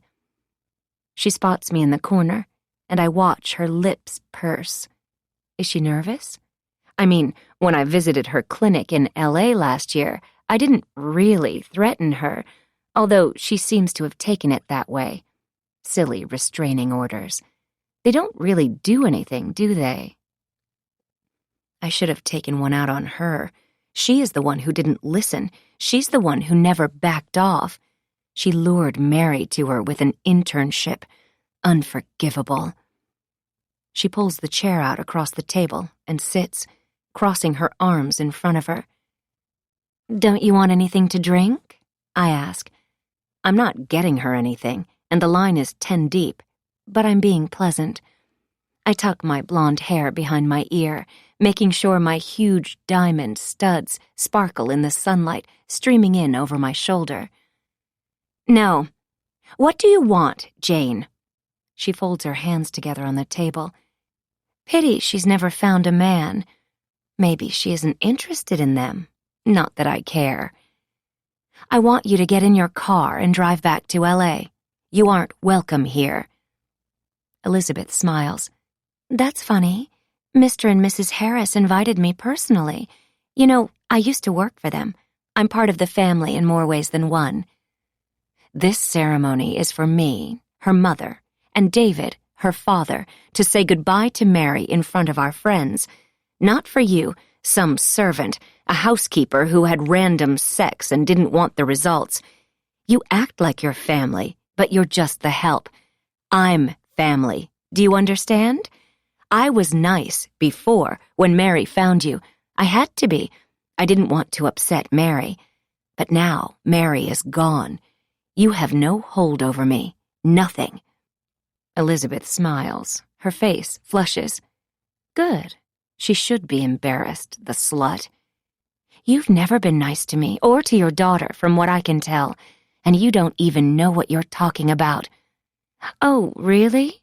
I know David allowed our daughter Mary to contact you, and, unfortunately, you responded, even though you promised to never have contact with the baby you gave up. I take a sip of my coffee, but I continue to stare at my nemesis. You're still mad about that, aren't you? As you know, Mary contacted me first. I did nothing wrong, and neither did Mary. It's all just so small-minded of you. She shakes her head at me, like I'm a toddler about to be put in time-out. I'd like to wipe that smirk off her face or throw my coffee at her. But I won't. No, I'm not mad, just disappointed. You liked pretending Mary belonged only to you, but she was mine, too. I loved her. I just didn't have the means to provide for her, not like David does. Elizabeth sits back, takes a deep breath. My mind is pinging, facts merging together, swirling around like the time does these days. But there's something. You mean like David and I do? He is my husband. Yes, and Mary's father, her biological father. Elizabeth smiles. The thing about the truth is you can see it when it's revealed, even if it's been in front of you all along, even if you never, ever wanted to see it. Oh my God. You didn't. I lean forward as she scoots her chair back. I'm not the one who was married. I didn't do anything wrong. But I do feel a little bad for you. I mean, it was during your first year of marriage. Isn't that supposed to be the golden year? Elizabeth stands up. Don't worry. Mary didn't know David was her real dad. We never told her. To protect her. And I suppose to protect you. What? This is nonsense. She's lying. She must be. This cannot be true. My head is swirling, heart pounding. I want to throw my coffee at her. I want to force her to stop talking, force her to go away for good. I take a breath. You're lying. Why would I? Mary's gone now. I don't care about you or your petty jealousy. Mary was going to be a brilliant doctor, just like me, her mom. I want to grab her by the neck and squeeze. I want her to stop talking. David was with her? Our first year of marriage? He has cheated on me before? And with her? A servant? I can barely breathe. I manage. David wouldn't do that to me. We were in love then. Elizabeth leans forward. He was already regretting his choice. I really can't blame him. You have control and boundary issues, Jane. Oh, do I? I hiss. I stand up, hands clenched in fists. You do. And besides, Mr. and Mrs. Harris were in love with the idea of a grandchild. You should have seen the way they pampered me, feeding me exquisite meals, buying maternity clothes for me. David was married. They couldn't understand the delay. And meanwhile, I was pregnant. It all worked out. I take a step forward, and I'm standing next to Elizabeth now. The air between us is toxic. I didn't want to get pregnant then. If I wanted to, I would have. Well, something made him turn to me. She takes a step back. She's leaving.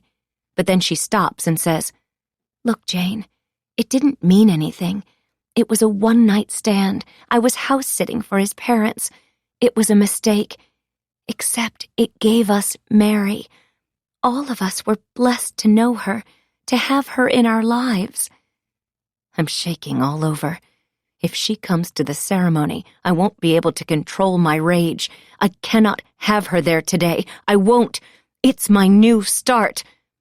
Do not come to the ceremony. Do not, or you will be sorry. She shakes her head and laughs. You are a piece of work, threatening me again. This isn't about you. It's about Mary and David and his parents, too. They asked me to be here, to mourn Mary. She's my daughter, too. As she walks away, I pick up my phone. My hands shake as I punch David's number, and the call rolls to voicemail. We need to talk. Now. Call me or come home. I sit down, trying to breathe. I will not allow this to ruin things, not now. No, I will get David back, and then we'll discuss his further betrayal. For now, I will keep the peace, play my role. Once we've moved into our new house, he will pay for this. 5. 10 a.m. Tree service companies are so responsive, especially if you're calling from the Cove and willing to pay double the typical fee because it's an emergency. I called last week after my near-death experience, and today, here they are. The crew and I already had assessed the situation, and they'd explained their strategy by the time David bursts into the courtyard, red-faced and frantic. He got my message, apparently.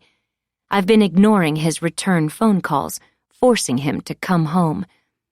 I won't confront him about what I've learned from Elizabeth James. Not now. But still, he came home to me. That's a good sign. He must be reminded of my power. I give David a little wave and notice the shock on his face when he finally spots the guys, one climbing up each of the 2 trees. What is going on here, Jane? What are you doing to our magnificent palms? What's the emergency? I'm getting rid of them. They're a menace. I put my hands on my hips and take a sip of my coffee. He grabs my shoulder. I shake his hand off. He says, "They're one of the primary assets of our home. We can't replace them. They're grandfathered in. They represent our 2 girls." David talks to me as if I were a child, as if I care about what he is saying, as if I hadn't already spent a half-hour plotting the demise of his precious trees with the guys implementing the plan. Above our heads, I notice the men are listening to David instead of me. They stop climbing. "Oh, no, you don't. Keep climbing. I signed the papers. Cut them down, now. I've already paid, signed on the dotted line. Do it," I command. It feels good to hear the chainsaws rev up. "You're destroying our home, the value," David yells. I can tell he wants to say more, but he shakes his head. It is loud, with the chainsaws, hard to talk. I watch as he walks into the house and slams the door.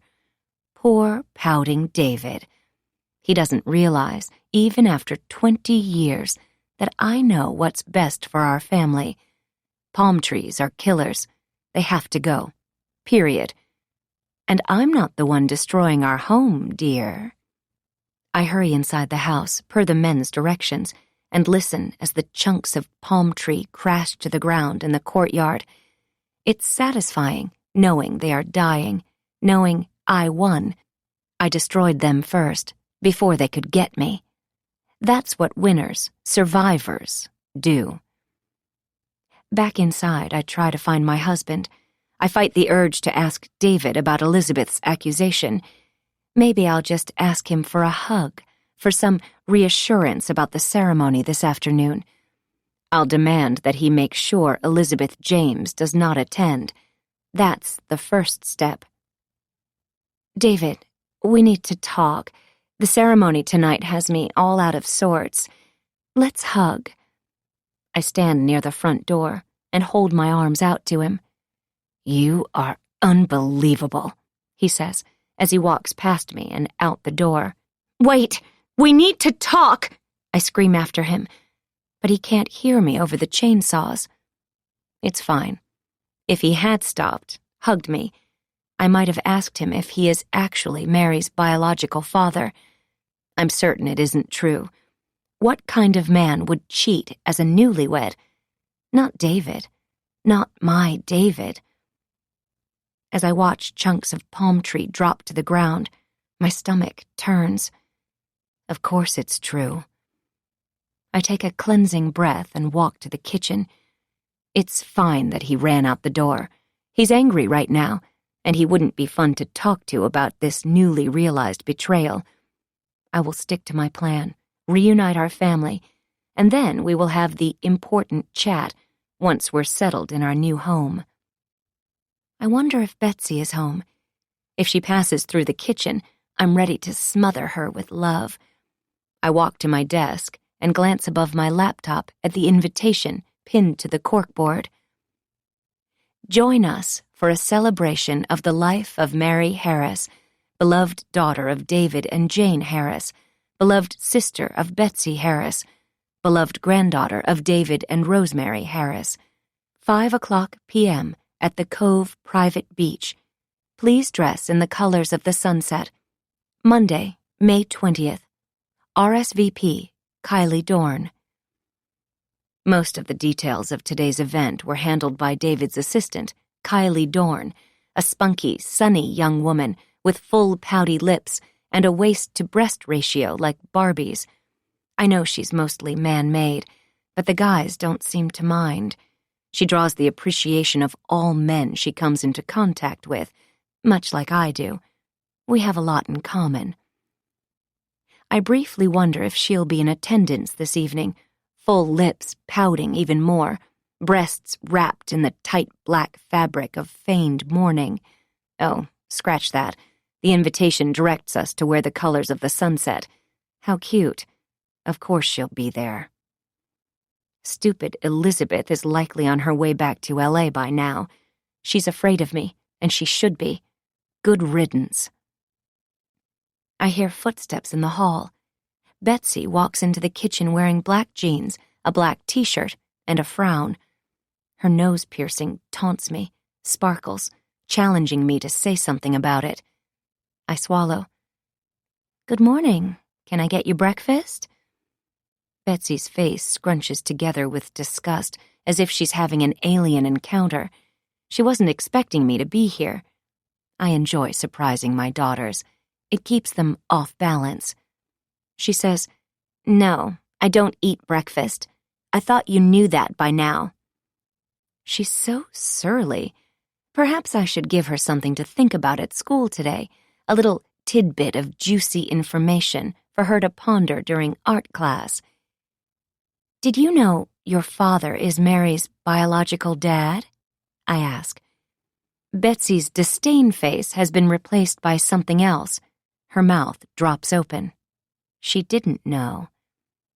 "What are you talking about? Have you been drinking? Popping pills?"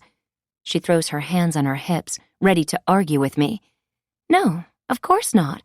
I had coffee with Mary's birth mother. You remember, Elizabeth? Mary told you all about her." "So, that's old news. You always told Mary she was adopted. I still don't know why you made such a big deal about her wanting to meet her birth mom." Betsy shakes her head. She's trying to act like this revelation doesn't matter, that it isn't true, but I can see the stress in her clenched jaw, her rigid posture. It is a big deal. All of it. I know my voice is cold, hard. Betsy takes a step back. "You're lying about Dad, aren't you?" I fight a surprise burst of emotion, threatening to choke my voice. "No, I'm not. We were married when he... Well..." I cover my face with my hands, push tears from my eyes. Betsy leans against the counter, deciding what to think. I mumble, "I'm devastated." "Did Dad tell you this is true?" she asks. "No," I sob. "Haven't talked to him yet. But it's true. Your dad is a liar. I'm sorry." I've needed a little leverage, something to force a space between them. I've found it. "I have to go to school. I need to get out of here. It's all screwed up, everything. I mean, when are you going to get rid of Cash's dog bowl?" She points at the white porcelain bowl tucked under the kitchen island. The words, "Love, Eat, Play, Cash," are glazed in black block lettering on the side of the bowl. Obvious change of subject, darling daughter. But fine, I'll play. "Oh, does it bother you?" "Kinda, yeah. He died 6 months ago." Betsy yanks open the refrigerator, hiding her tears. As if I didn't know when he died. But I need to be patient and kind with her. It's a hard day, the anniversary of Mary's death. Learning your dad has cheated, fathered a baby who became your sister. It's a lot. I remind myself I need to smother her with warmth and cheer and support. Besides, she'll love the new house, and we'll just put all this nastiness behind us. I say, "I can put the bowl away if it bothers you." I flash her a big, fake, beaming smile. My jeans are sagging, and I yank them up on my waist. Betsy closes the refrigerator. She holds a container of pomegranate seeds, a healthy choice. I'm proud. I always worry about her weight ballooning up. "You know what? It does. It bothers me. And that's not the only thing wrong. I cannot believe I have to go celebrate Mary's death today. Like, I don't think about her, miss her every single minute." I try to catch her arm, but she darts past me, stopping at the door to the kitchen, watching me. Tears fill my eyes, running down my cheeks. I miss Mary every minute, too. That's why I care about you so much. You're my only focus now. We'll sit together at the ceremony. I'll be there for you, Betsy. You can lean on me. My tears match Betsy's. Poor girl. I'm the only parent she needs. I hope she confronts David for me. That would be much more satisfying. He'd be crushed by the disappointment. It's so important to him to be the hero, Betsy's perfect dad. Not anymore. Not ever again, it seems. She wipes her face with her sleeve. I can't cry anymore. I can't do this. I can't listen to you and your lies. I have to go. She's gone, out the door before I can remind her to be home in time for the ceremony. I know she heard me, though. She heard the truth about her philandering father. A text pops up on my phone.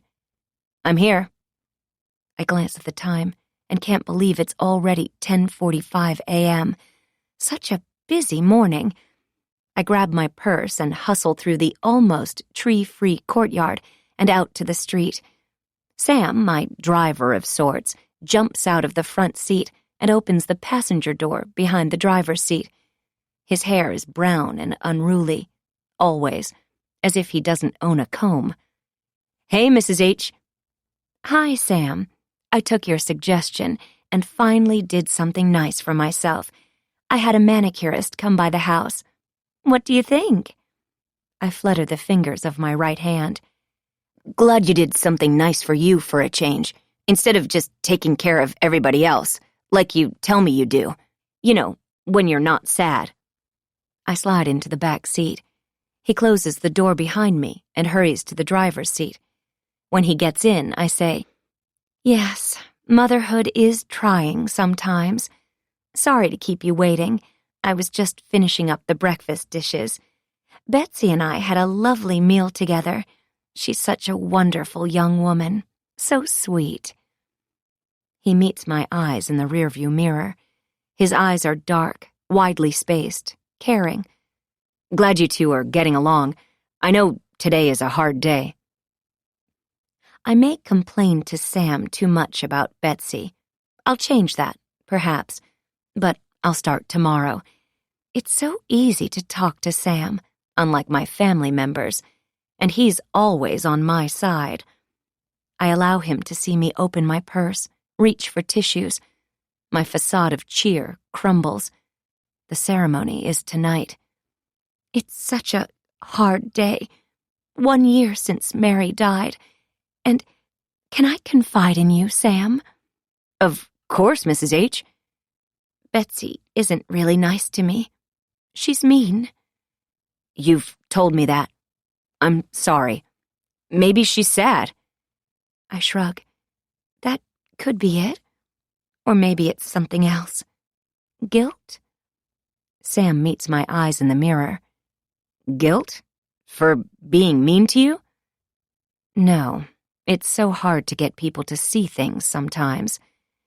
No, for fighting with her sister at the park on the day Mary died. Never mind, it's not important. I'm saying too much. It's okay, Mrs. H. You can tell me anything. Sam and I have been together now since a month after Mary's funeral. I don't drive much anymore, or so I tell him. It fits with my grief, and I like being chauffeured by a person who listens to my every command. Sam takes me most of the places I need to go. He still drives for Lyft, but he blocks out our schedule, doctor's visits, grocery store trips, and Friday morning, whatever errands I need to run, if I can get myself up and out of the house and away from my addicting computer. Some errands I handle on my own, but he doesn't know that. Well, let's see. I don't think I have to worry about Mary's birth mother showing up and ruining things this evening, so that's good. I love being able to confide in Sam. He is so loyal, like a friend. I smile at the thought. Sam says, You don't like Elizabeth, that much I know, but how do you know she won't be there? I made it clear she isn't welcome. We had coffee this morning. Oops, I sound a bit mean. I soften my voice. I hope she listened. I asked her to see things from my point of view. I've lost so much. I dab at my eye with a tissue. Sam looks concerned. He's watching in the rearview mirror. Do you have a dress for tonight? He asks. I haven't given my attire much thought. Funny, I've been imagining my coming out party, but not my dress. Sure, I could wear the orange silk one I'd expected to wear last night, still hanging up with the expensive price tag dangling under the arm. But no, Sam's right. Why not splurge? I need to look good, focus on the future. David owes me some retail therapy. Sam turns into the parking lot of the office building and into a reserved space. I say, I suppose I do need to find a sunset color dress. That's what the invitation says. Any ideas? I'll make a couple calls, Mrs. H. What is the name of the store you like? The Boutique. It's pricey, but fabulous. On it. Sam does whatever I ask. Why can't everyone in my life be like this? My husband couldn't even be faithful in our marriage during our first year together. My daughter can't share a meal with me. But Sam, he listens. He cares. He hops out and opens my door for me. I walk into the now familiar lobby of the sleek 12-story office building. Dr. Rosenthal's office is on the first floor, discreetly located around the corner from the elevator bank. I keep my sunglasses on and scurry inside. I've never run into someone I know here. I suppose if I did, no one would be that shocked to discover I'm visiting a shrink. Dr. Rosenthal was highly recommended by Detective Alan Branson, who was the lead investigator on Mary's case. He told me it would be helpful to talk to someone to help me sort through my devastating loss. Part of me thinks he was tired of being the one I talked to, but I'm pretty sure he had a crush on me and handed me off to Dr. Rosenthal so he wouldn't be tempted. He's an honorable man. There aren't many of those around these days, I've discovered. #MeToo. I don't know if the detective still talks with the doctor about me or Mary, and of course, everything is confidential with her. But as far as Detective Branson was concerned, if he needed to, I would let him read the notes of our sessions. He'd fall in love with me even more. I tried to do everything he told me to do, and I listened carefully to everything he said. It's always a good idea to have the police on your side, crush or no crush. The bored receptionist meets my eyes and nods as I take a seat in the waiting room. She and I know each other now, but we never speak. There is nothing pleasant to say, nothing fun about being here. It's just an important part of what I do now. At least she understands I don't want to talk to her. Most people don't. Hello, Jane. Please come in. Dr. Rosenthal opens her door and welcomes me. I do as she says, and once inside her office, I settle into my regular spot, a light blue velour lazy boy. Of the other choices, a wooden rocking chair, a saggy forest green couch, or the lazy boy, I was drawn early on to the soft velour. Dr. Rosenthal takes her seat behind her thick wooden desk, folds her hands together. You look good, Jane. I know today's the day she was found. I'm so sorry. The first anniversary of a tragic death is very difficult. That's why we're having the memorial, I guess. David's stupid idea. Dr. Rosenthal stares at me. I know it's hard, but the ceremony is happening, so let's try to do a little work to get you prepared. Sure, of course. I meet Dr. Rosenthal's eyes. I'm preparing for the future, stepping back into the spotlight. I'll be fine. I suppose she doesn't realize that. Jane, today's ceremony will be hard. Guests will say the wrong things, but they don't mean to upset you. I need you to practice your meditation, your breathing. The doctor is a big believer in meditation. She's given me CDs to listen to. Her voice attempts to calm me in between sessions. Dr. Rosenthal is staring at me. I must have drifted off. I'm not sure what to say. I nod. People will say insensitive things like Mary's in a better place, or everything happens for a reason, or you're lucky to have another daughter. They will blurt hurtful things because they're uncomfortable. I know, I'm their worst nightmare. I try to feel guilty about that, but I don't. I blow my nose.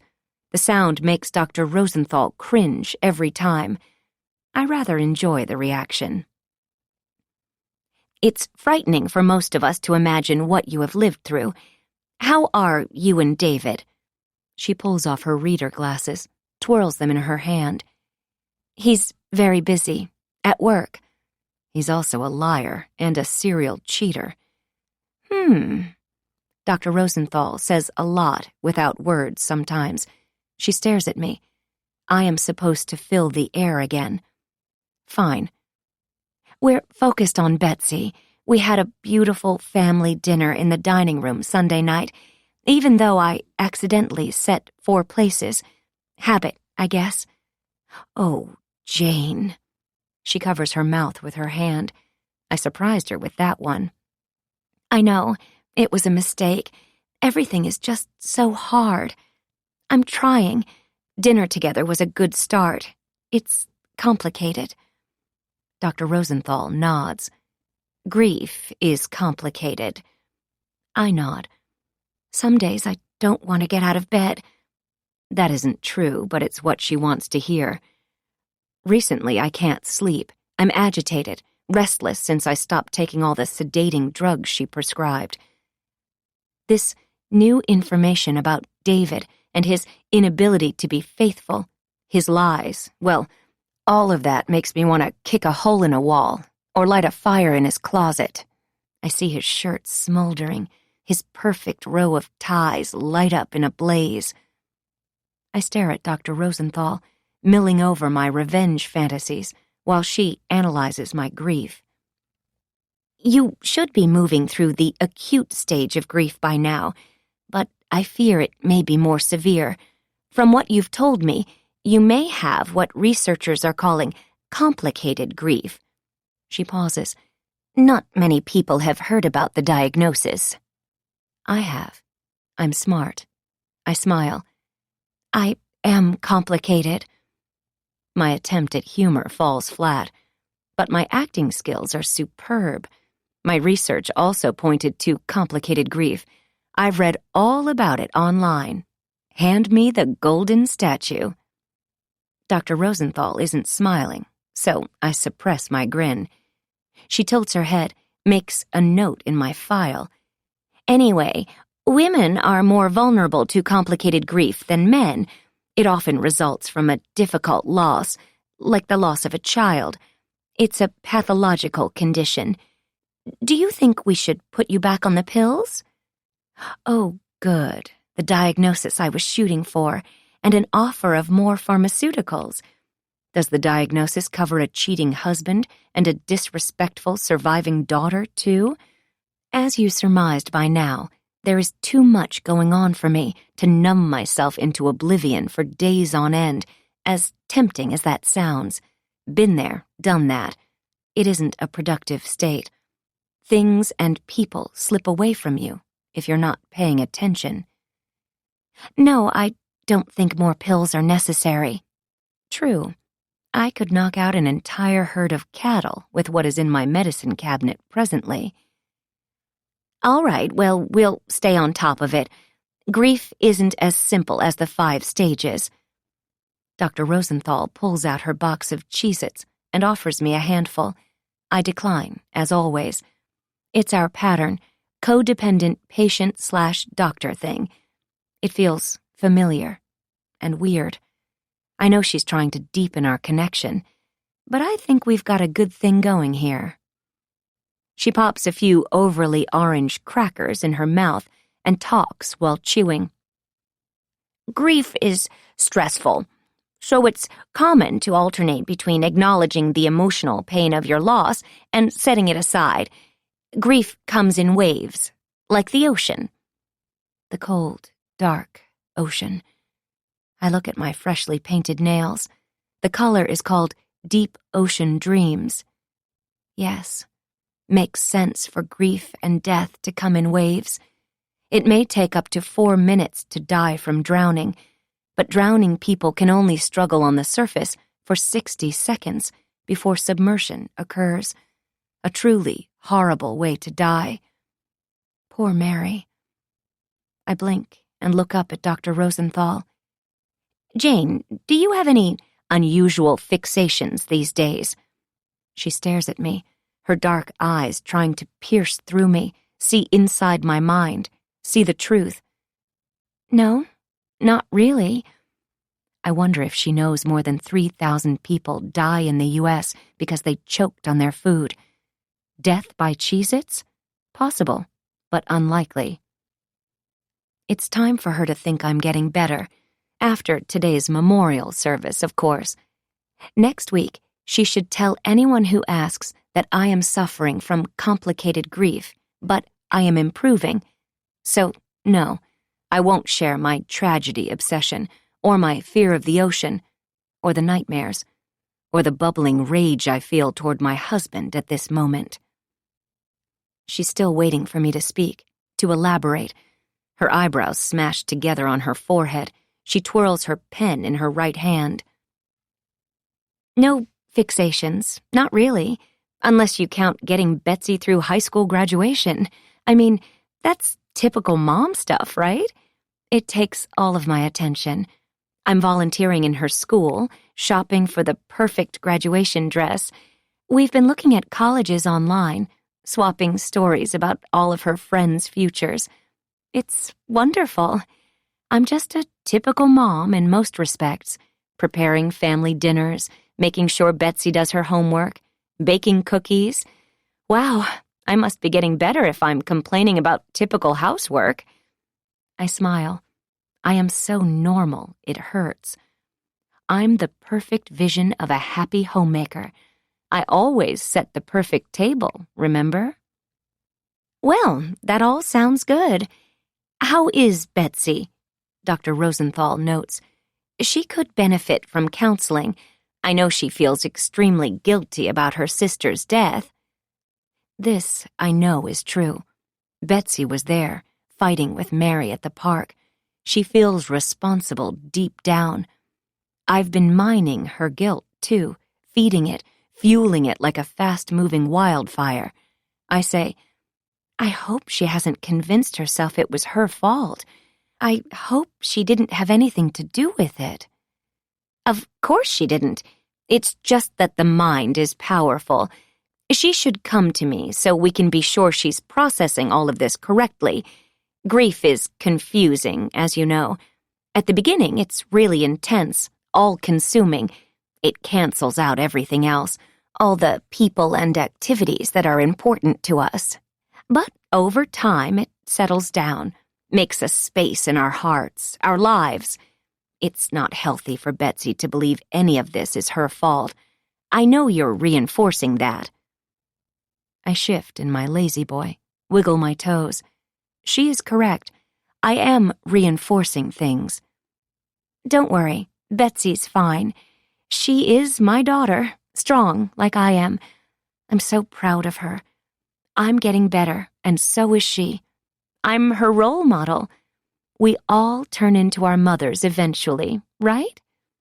I smile. Betsy is my legacy. Are you like your mother, Jane? Dr. Rosenthal's face is frozen, a poignant look, as if this is an important question. She still doesn't realize I don't discuss my mother. Ever. She doesn't realize I'm in control of these sessions, not her. Sorry, Doc. For the record, I'm not like my mother. Gail Lambert was a monster. Dr. Rosenthal is so easy to manipulate, as you can tell. I pivot. You've said all along that grief is the most painful form of love. Betsy loved Mary very much, even though they were opposites and they fought a lot. Too much. Betsy has that bad temper, you know. Must be from David's side. Poor Betsy. I don't want to imagine her hurting anyone. I shake my head. I'm a gentle, simple housewife worried about her daughter's explosive anger. Meanwhile, I'm the one seething, but we won't discuss that right now. Rage can be a sign of underlying issues. Tell her to come in.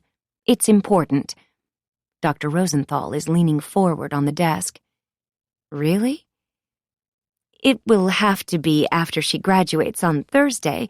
She's too busy right now. I smile. I have no idea what she does, but she is busy.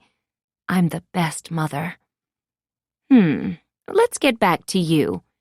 Dr. Rosenthal takes another handful of crackers, pops them in her mouth, and slides the box out of sight. Orange crumbs dust her black sweater. I am my favorite topic. Yes? Are you still isolating yourself in your home? No, of course not.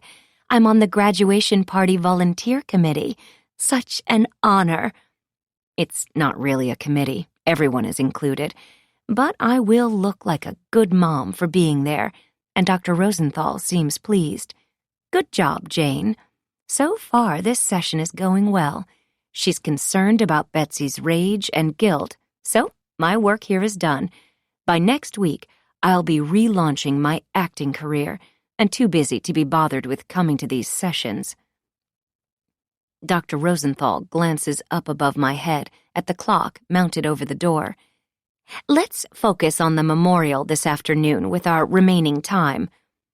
I thought our time was up. I shift in my lounger. There were 70 RSVPs for the memorial service and a lot of donations to the charity in Mary's name. I report the facts as if this is a birthday party, a happy event. David must have picked the charity, something about kids. I guess Mary would have supported that. We always agreed in our parenting of Mary, of course. David was hands-off. I was in charge. Our relationship was built on one simple pact: no contact, ever, with the birth mother. That isn't unreasonable. How are you feeling, though, about this afternoon, Jane? She blinks and looks as if she is about to cry. She didn't even know Mary. Imagine how hard it is for me, all of this. I won't cry. Not here. Not now. I like my makeup job today, and I'm shopping next. I drop my head, look at my hands folded in my lap. I am trying really hard to move on for Betsy and David. I'll always have a hole in my heart. You never get over a huge loss like this, as you know. Tonight is the first step of reconnecting our family. David needs me by his side tonight, and I'll be there, watching his every move. Dr. Rosenthal stands, indicating our time is up. Are you writing in your grief diary, going to group, listening to the Breathwork podcasts? Dr. Rosenthal walks me to the door. I feel her hand on my shoulder. I can tell you are improving. Good job, Jane. Thanks. I don't tell her that I don't do anything she tells me to do, that she doesn't understand anything. I know who I am, Dr. Rosenthal. I walk out of the office door and avoid eye contact with the old man sitting in the corner, waiting for his appointment to begin. My mind flashes to David, to what he'll be like as an old man. I wonder if we'll still be married all those years from now, sitting in our home, holding hands on the couch. We might be, if he straightens up, atones for his sins, both current and past. This is his last chance. We'll move to our new home, try to start again. But if he makes one more mistake, I'll ruin him. 6. 11:30 a.m. On the drive back from Dr. Rosenthal's office, Sam tells me he talked to the owner at the boutique and he has the perfect dress for the memorial service. You deserve it, Mrs. H. I laugh. It feels good. I'm not sure what I deserve, but you could use a wardrobe update. I glance at his baggy jeans, muscle shirt. It works for him, though. Hey, I like my style. He parks in front of the store, glances at me in the rearview mirror. Oh, I do too, Sam. It's just those jeans. Well, I don't understand your generation, that's for sure. Or do I? Sam hops out of the driver's seat, ending our little conversation. I wonder if he enjoys our time together as much as I do. I like to think so. On the way to Dr. Rosenthal's office, I sit behind him. On the way back, I sit behind the empty passenger's seat, always away from the ocean side of the car. I'm waiting for someone to notice this, to mention it, but no one has. It's a unique and compelling symbol of complicated grief. Her daughter drowned, therefore she is afraid of water. Textbook. Sam opens my door. Should we pick up a dress for Betsy, too? What? No, this is me time. She is fine. Has a dress. 20 minutes later, and we're back on the road after I dropped $500 on a long-sleeved cream dress. Mary would have liked it. Oh, Mary, why did you disobey me? Mary was home for only 2 weeks before she planned to leave us again for her internship. The night before she died, Mary appeared in the living room where David and I were sitting. David said, "Wow, honey, you look beautiful. What's the special occasion?" Mary did, in fact, look gorgeous in the red floral silk cocktail dress. But there was a problem. "That's my dress. How many times have I told you, just ask, don't take?" Mary's dark brown eyes narrowed, hands jumped to her hips. "You have so many clothes. I just wanted to look good, for Brad. Tonight is special. We're talking again. We missed each other this year. You need to learn how to share. Everything. You come from a place of scarcity, and it's driving us all crazy." David grabbed my hand and pulled me back down to the couch. "She does look spectacular in the dress, Jane. Let it go." "Great. Take it. And why are you going out with Brad? You told me he was a loser. So high school. I guess you just lied about that, too." I stood up and stomped off into the kitchen. I needed to get a grip, resume control of the situation. Fighting about a dress wasn't smart. And it wasn't about the dress. Truth be told, I was more mad at myself than Mary in that moment. As I stood in the kitchen, I heard Mary hurrying out the door, high heels clacking on the stone floor, as her father called after her, "You know what it's really about. She's jealous, that's all. Have fun. Love you." His good cheer fueled my rage. I stepped around the corner. "You promised not to ever let this happen. How could you?" "It's just a dress." "It's not about the dress," I hissed, my hands clenched in fists. "Mary finding her birth mom, that's normal. She's an adult. She can make her own choices, and she has. If you keep trying to control her like this, try to keep them apart, you'll lose her. You're being ridiculous, acting like a child. Elizabeth is a good role model, a doctor." "I forbid it, all of it," I had said. But it was too late to stop them. They'd been scheming since they connected. Elizabeth James was going to steal my daughter. Rage boils in my veins again, right now, just remembering how I'd been deceived. My hands clench, my jaw aches with tension.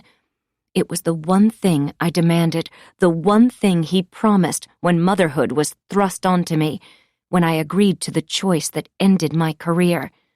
And now I know there was even more to the story. My husband had sex with Elizabeth James, a one-night stand at his parents' house. My husband is Mary's father. I'm not sure I can take this. I realize I'm crushing the dress in my lap, balling it up in anger. I stop, smooth the creamy silk across the back seat. I take a deep breath as Sam pulls into my driveway. I paste on a smile and meet Sam's eyes in the mirror. "See you tomorrow, Mrs. H?" Sam opens my door and helps me out. I must look confused because he adds, "The graduation committee? You volunteered, remember?" "Busy week." I nod. "Betsy wants you there, right?" Sam closes the passenger door, but doesn't move. "Good mother-daughter mojo." Betsy doesn't care if I help with graduation. We don't have any mojo. "Okay, fine. I'll text you if I change my mind. Or she does. Thanks, Sam." I unlock the gate to the courtyard, hurry to the front door and inside. When Cash was alive, he'd greet me at the gate, tail wagging, searching behind me for Mary or Betsy. Instead, there is only silence. In the kitchen, I flip on the local news, good background noise while I force myself to try to eat something. I glance at Cash's empty bowl. For Betsy, I open the cabinet under the microwave and tuck it in beside my beach picnic plasticware. Another relic of happy times before. Beach picnics with friends and the kids, sunsets enjoyed while sipping rosé and planning the future, s'mores made, laughter shared, standing guard at the edge of the sea while the kids, skilled at swimming in the ocean, but still your responsibility, frolic in the cold water, standing at the edge of the sea on kid duty, enjoying all the eyes staring at my perfect bikini body. Ah, the good old days. I close the cabinet, forcing the end of the memories. I can always pull the bowl back out if I need to remind them of Cash, that he's gone too, that accidents happen, that life is short, that loyalty is rewarded. I open the refrigerator and pull out a plastic tub of leftover salad, something David brought home late, a few nights ago. I recognize the to-go box from one of his new favorite places. Always sniff before you take a big bite of something you didn't cook. Contaminated food kills 5,000 people each year in the U.S. Appetizing, right? I am hungry, though, so I decide to risk it. I push on the corners of the tub, and the seal breaks, launching the lid into the air like a rocket. It falls, landing on the kitchen floor with a clatter. Never have a stone floor in your kitchen. Everything breaks when it lands on it, no matter what. Sort of a given, just like when you fall 200 feet from a cliff, you die. When you fall 200 feet from a cliff into the ocean, you also die. The surface of water isn't soft. It's like hitting a brick wall, a stone floor. I pick up the lid and dump the old salad into a bowl. I sit down at the beautifully decorated table and take a bite. My mind taunts me. If you've fallen from a cliff and no one is there, do you make a sound? 7. 4:45 p.m. I look good. My new dress is elegant, suitable for the mother of the deceased, I guess. My makeup is perfect and waterproof. I slip on a pair of sand-friendly flats. I'm ready, but David is late. We haven't spoken, not since the little scene in the courtyard. He's enveloped himself in a cloak of rage over palm tree removal and sends my calls straight to voicemail. Maybe he won't pick me up at all? I believe I have a more valid reason to be furious than he does. I pace up and down the entry hall, wondering if Betsy will come home before the ceremony or simply appear at the beach like a stranger, one of the invitees, as opposed to one of the family. No matter how we all arrive at the memorial service, David and I will be a united front starting tonight. Betsy will join us. We will all three sit together, up front, grieving but harmonious, loving. This is my plan. For now, for tonight, I will keep quiet about the new information that Elizabeth James revealed. As hard as it is to bite my tongue, I will. Revenge is best served cold, as you know. As for the actual ceremony, I don't really care what goes on. I just want it to be over. Only David and Kylie seem to look forward to it. All week she has copied us both on email updates filled with perky hashtags and exclamation points. David effuses back with thanks. I delete them all. This evening will be perfect, 2 exclamation points. Hashtag sunset, hashtag meaningful, Kylie wrote in her latest missive this afternoon. Please find me when you arrive, and I'll show you to your seat, hashtag front row. There will be a brief presentation by the pastor and a song, and then just mingling and remembering. See you in 3 hours, exclamation point. David answers, thank you for all of your hard work, 3 exclamation points. What should I say? She doesn't work for me, 3 exclamation points.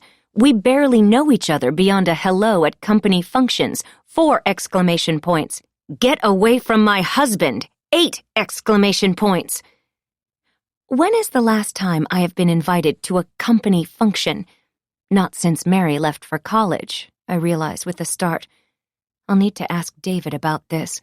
There are so many things I should be asking David about, and I will. I hear a honk. That couldn't possibly be for me. I check my phone. I've missed a text from David. Out front. Another honk. Seriously? You are honking at your wife? Hashtag rude. I hurry out the door, through the courtyard, and out the front gate, as David honks again. I yank open the door to his silver Tesla and lean in. Really? Honking? David puts his finger to his lips, shushing me. He's on the phone. A man's voice booms over the car's speakers. Again. Great job, David. I'll see you in Cabo and we'll celebrate. Bye for now. I roll my eyes and climb in. We've sunk to a new low. He cannot actually believe I'd put up with them taking a Cabo trip, does he? After he told me no last year? After all of his lies? Sorry, just wrapping up a business call. David drives off. It's 3 minutes to the beach from our house by golf cart, 1 minute by car. When are we going to Cabo? I smile. I will draw the line at beach trips with others. David looks confused for a moment, but realizes I overheard the end of his conversation. Oh, well, I'm not going. It's to celebrate the big deal closing. I was just humoring him. And why are we talking about Cabo, today of all days? We're driving to a memorial for our daughter. Your wires are all crossed, Jane. He shakes his head, but I note the flush in his cheeks. He slipped not finishing the call before I slid into the passenger seat. He knows I've caught him. I'm sure he's dreaming of that trip to Cabo. I know my husband. I want to challenge him further, but it isn't the right time.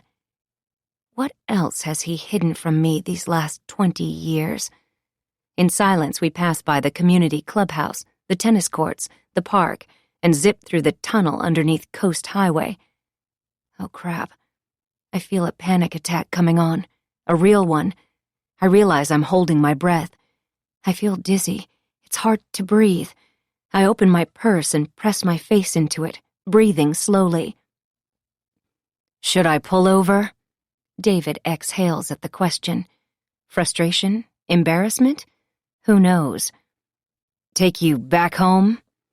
No.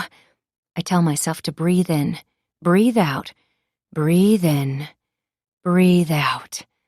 I focus, not on the ocean, but the green wooden benches lining the edge of the sand. I know the cause of this attack. It's not the memorial service for Mary. It's the man sitting next to me. His lies never stop. I wish I'd taken a pill, just one, to dull all of this nonsense, to avoid looking at him. Too late. At the south end of the beach, a sign informs us the area is reserved for a private event. I almost wonder who is getting married, and then I realize it's our event.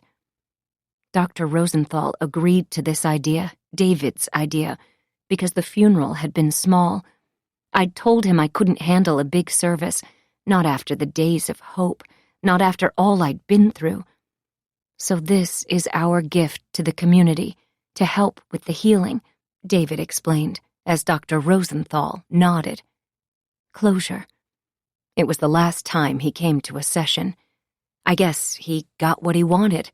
Permission to throw a party with Kylie. David parks the car in the only reserved spot. I turn and look at him. Chiseled chin, thick, dark hair. He looks about the same, but he's not the man I married 22 years ago. Nor, of course, am I the same woman. Well, actually, that's not true. I am exactly the same. I've just been hiding until now. I guess I really should have tried harder to make it in Hollywood. I'm a natural. They all told me that back in Arkansas. Next week, headshots. I repeat that in my mind like a mantra, calming myself. David's jaw clenches, and he turns toward me, noticing my stare and my awkward breathing. I look at my lap. I'm imagining what I will do if Elizabeth dares to show up. She had better not appear. She's not welcome here. She never was. I take a deep breath. I must be calm, in control. Later, I will confront my husband, the man sitting next to me, the father of our adopted daughter. Hello, Jane? Have you settled down? David stares at me like I'm a toddler who's having a fit over nothing. I swallow. I'm fine, dear. Good. Let's just get through this ceremony together, as Mary's parents. Don't embarrass yourself this evening, or Betsy. It's important for people to see you are fine, sort of returning to normal. My parents will be here too, of course. Please, let's just all get along. For Mary's sake. Please. David opens his door and gets out of the car without hearing my answer. That's probably for the best. I won't repeat it here. I wait for David to open my door, to hustle around like Sam does. But he has forgotten me already and is swarmed by our guests. I push my door open and stand up next to the car. From here, I take in the rows of white folding chairs, all facing the ocean. Some are occupied, some empty. I look down, remind myself to focus on the soft sand, the green grass, anything but the cold, deep blue ocean, the same ocean Mary floated in for 3 days until she washed ashore. A chill runs down my spine, and I wrap my arms across my chest. I jump when a hand grasps my elbow and an arm slips through mine. Sarah, my first friend all those years ago at the ladies' luncheon at the Cove, speaks softly in my ear. Let's get you to your seat, shall we? Just this way. Sarah still has her same short blonde hair and a beach volleyball player's thin, muscular physique. Sarah's daughter, Liz, was Mary's best friend. Inseparable. Well, I guess that's not entirely correct. Liz went off to an Ivy League college, so they were separated. My mind is racing. I take a deep breath. Hello, I managed to say with enthusiasm. I hope. She was a moderately consistent friend back in the day.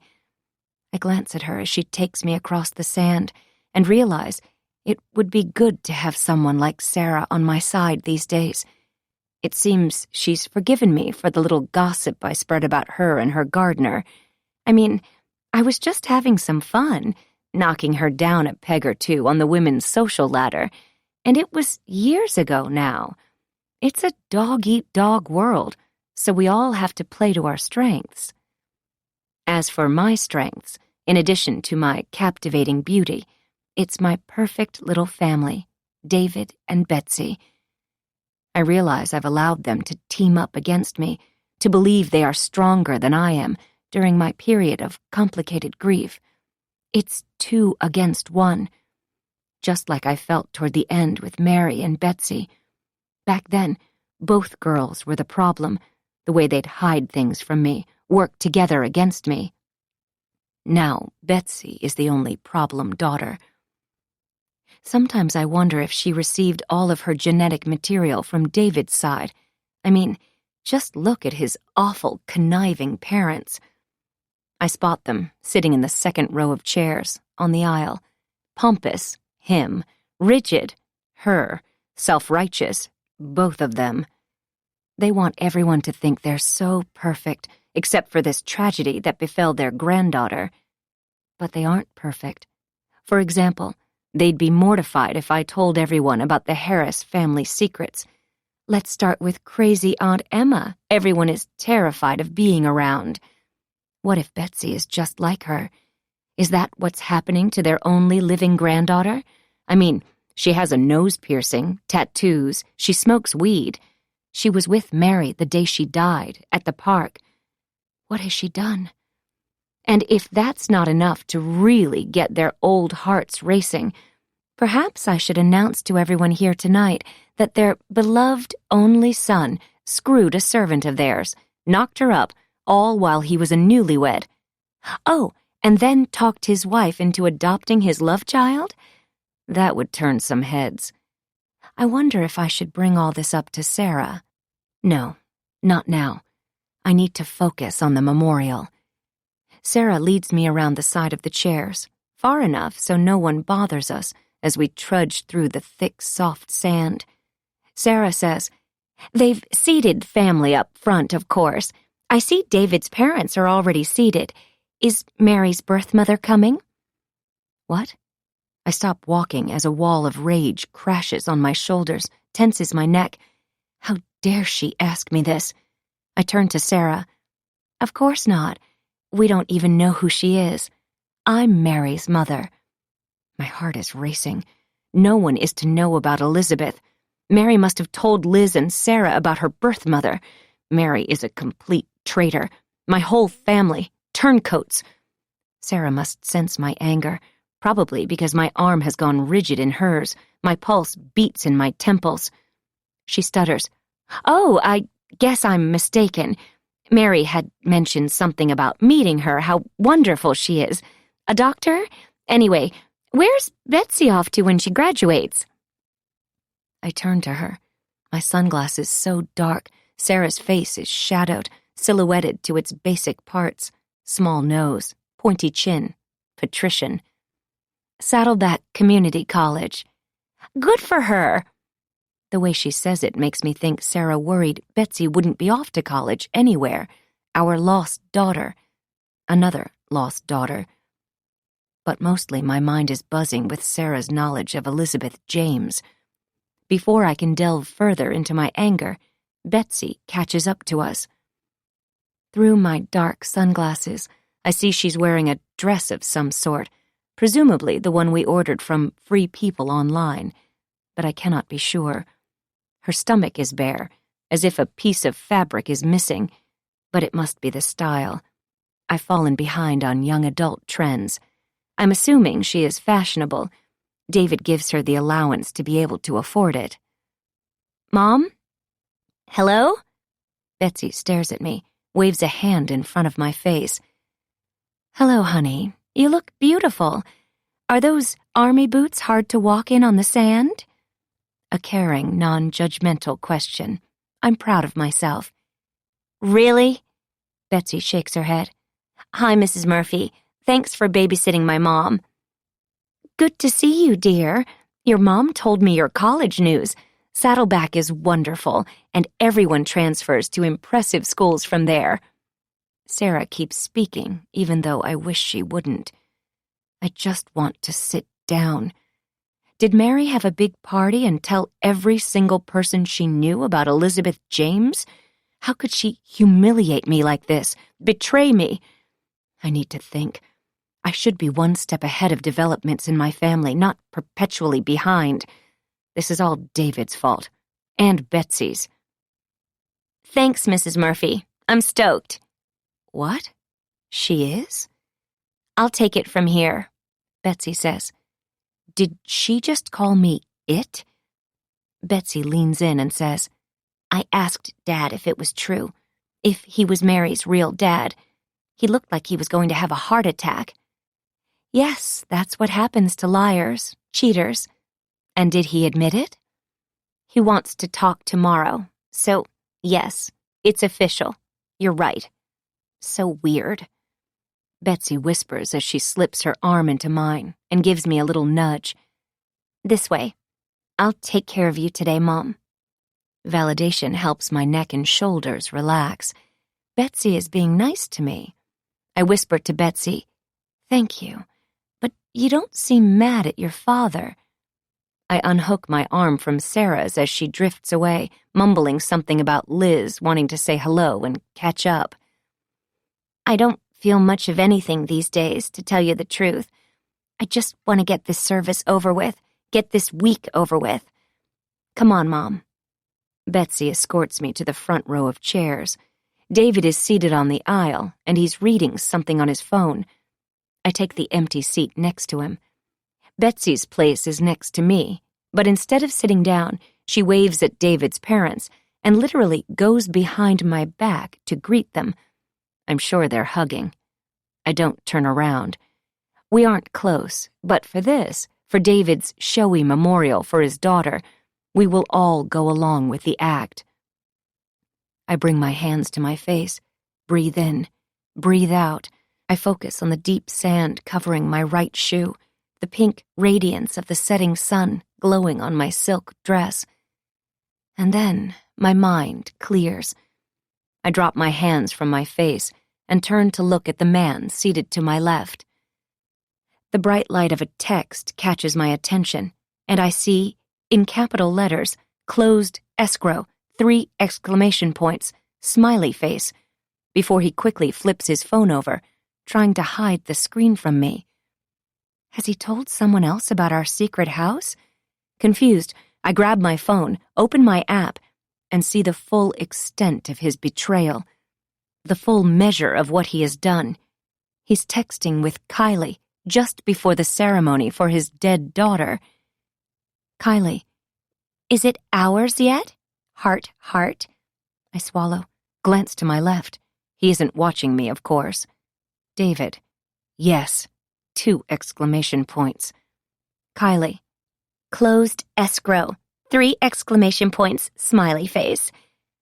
My neck tenses, and I fight the urge to punch my husband in the face. Beside me, David types on his phone, and I read it on mine. A new beginning, just the 2 of us. Love you. Kylie. Heart. I stare at my husband as my heart thuds in my chest. How could he? I cannot believe the audacity of this man. This is the final straw. This changes everything. Reconciliation to ruin in the blink of text. I'm finding it hard to breathe. My hands shake as I grab the edges of the seat. Betsy slips into place next to me and she pats my leg.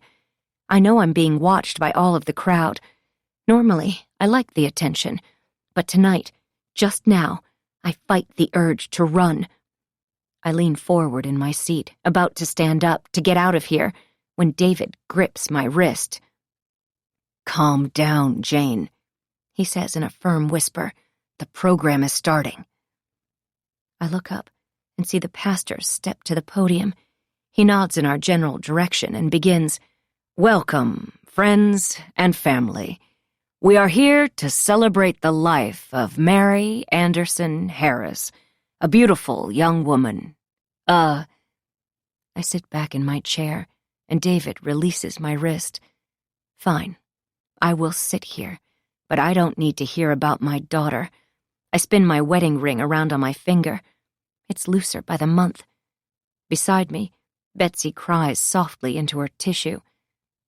I look past her down the row, expecting to see Josh, forgetting they broke up.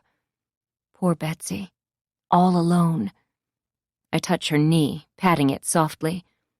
I look over my right shoulder, and I'm surprised to see Sam, my driver, standing behind the last row of chairs. His presence calms me. I take a deep breath.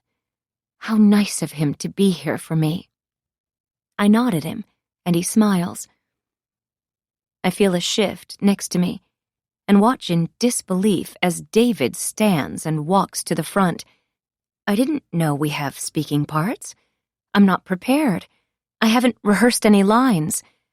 I could tell them all about Mary, about how she was the daughter everyone would want to have, until she picked a different mother. I could tell them about my heartbreak, my anger, my sadness. I loved Mary. I pull a tissue out of my purse. I could explain to them all that I'm not like my own horrible mother, that I was a good mom, the best mom, the only mother Mary needed. I could tell them all how much I miss her every day. But I'm not the one at the podium. I look up, and there's David, backlit by the setting sun, the crashing waves. He pulls a piece of paper from his pocket and reads, "Thank you all for coming this evening. On behalf of the rest of Mary's family, Betsy, Jane, and my parents David and Rosemary, we want you to know we couldn't have made it through this last year without you." I flip open the program and realize David will be speaking for all of us.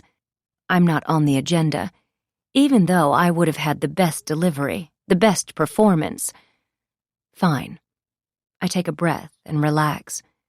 My mind drifts to a house on a tree-lined street, the next community over. I thought it was for us to start over. Instead, it's for new beginnings. I look up to the podium, and David has tears running down his face.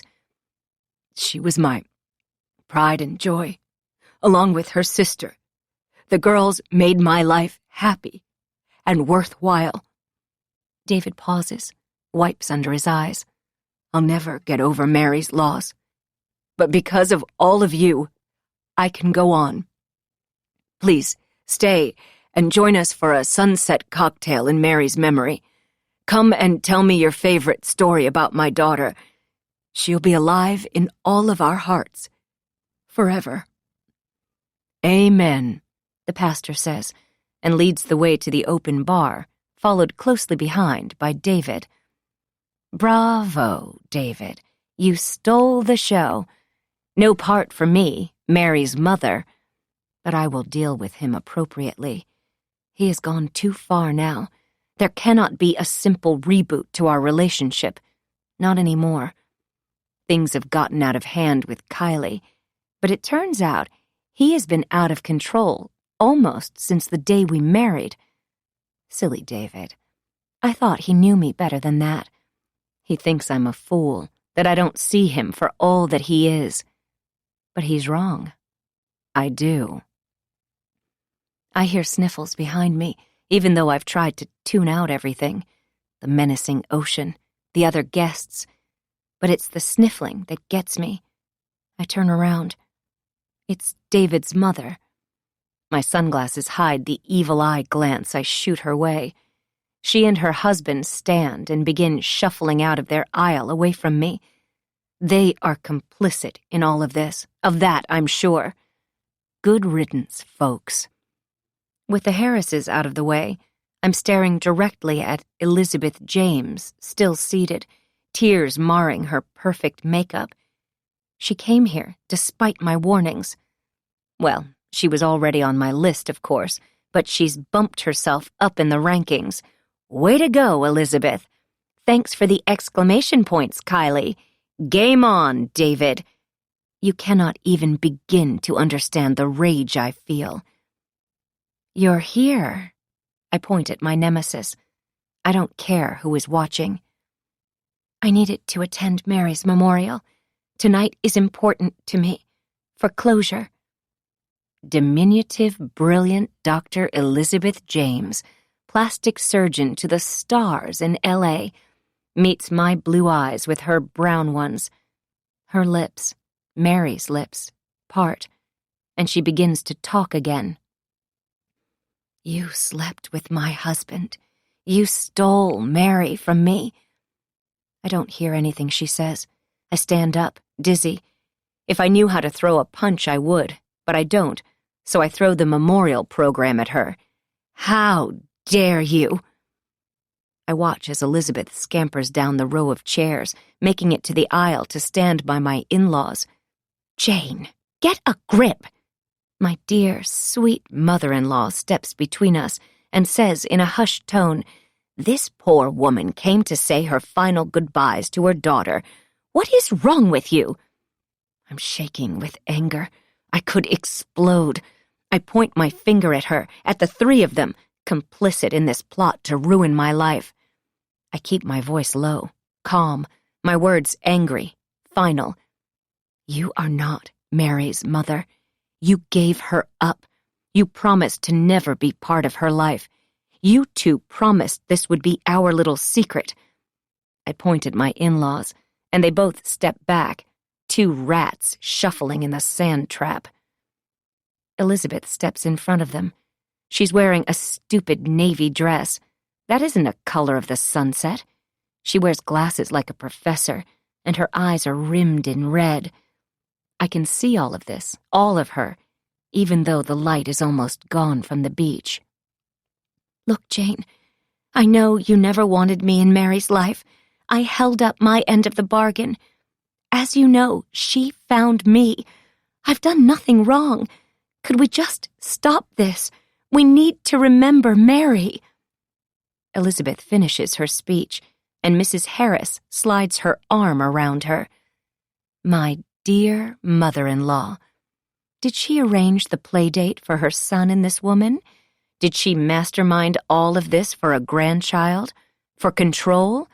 To get rid of me by breaking up our marriage? My heart pounds in my chest as I realize I've underestimated my mother-in-law, too. Just look at her, comforting Elizabeth. Oh, my God. That's more kindness than she has shown me in 20 years. I take a step closer, lower my voice. No, Elizabeth, we cannot just stop this. I told you to stay away when I visited your office last year, and again when we had coffee this morning. Have you no shame? You slept with my husband, you slut. I know, and I'm sorry about that. I didn't know about you. Elizabeth swallows. But I do now. You're ruthless, selfish, and jealous. But Jane, you're not in control of me. She's wrong about that. I know I scared her when I visited her in L.A. last year. It was the point of my trip. Clearly, I didn't go far enough, though. She called Mary and told on me, and then Mary and I had a big fight, and then Mary went to the park with Betsy, and then she died. This is all Elizabeth's fault. I'm shaking all over. I point my finger at my enemy. Jealous of you? Don't be ridiculous. Look at me. I have it all. It's your fault Mary is dead. I hope you can live with that, with what you've done. Jane, that is enough, my father-in-law says, as he takes his wife's hand, and together they surround Elizabeth like geriatric guards and walk away through the sand toward the reception. I watch them go, filled with fury. Does David still want to screw her? Was it really just a one-night stand? Are they together now? No. I happen to know David is otherwise engaged and that Elizabeth is single, so she's pathetic.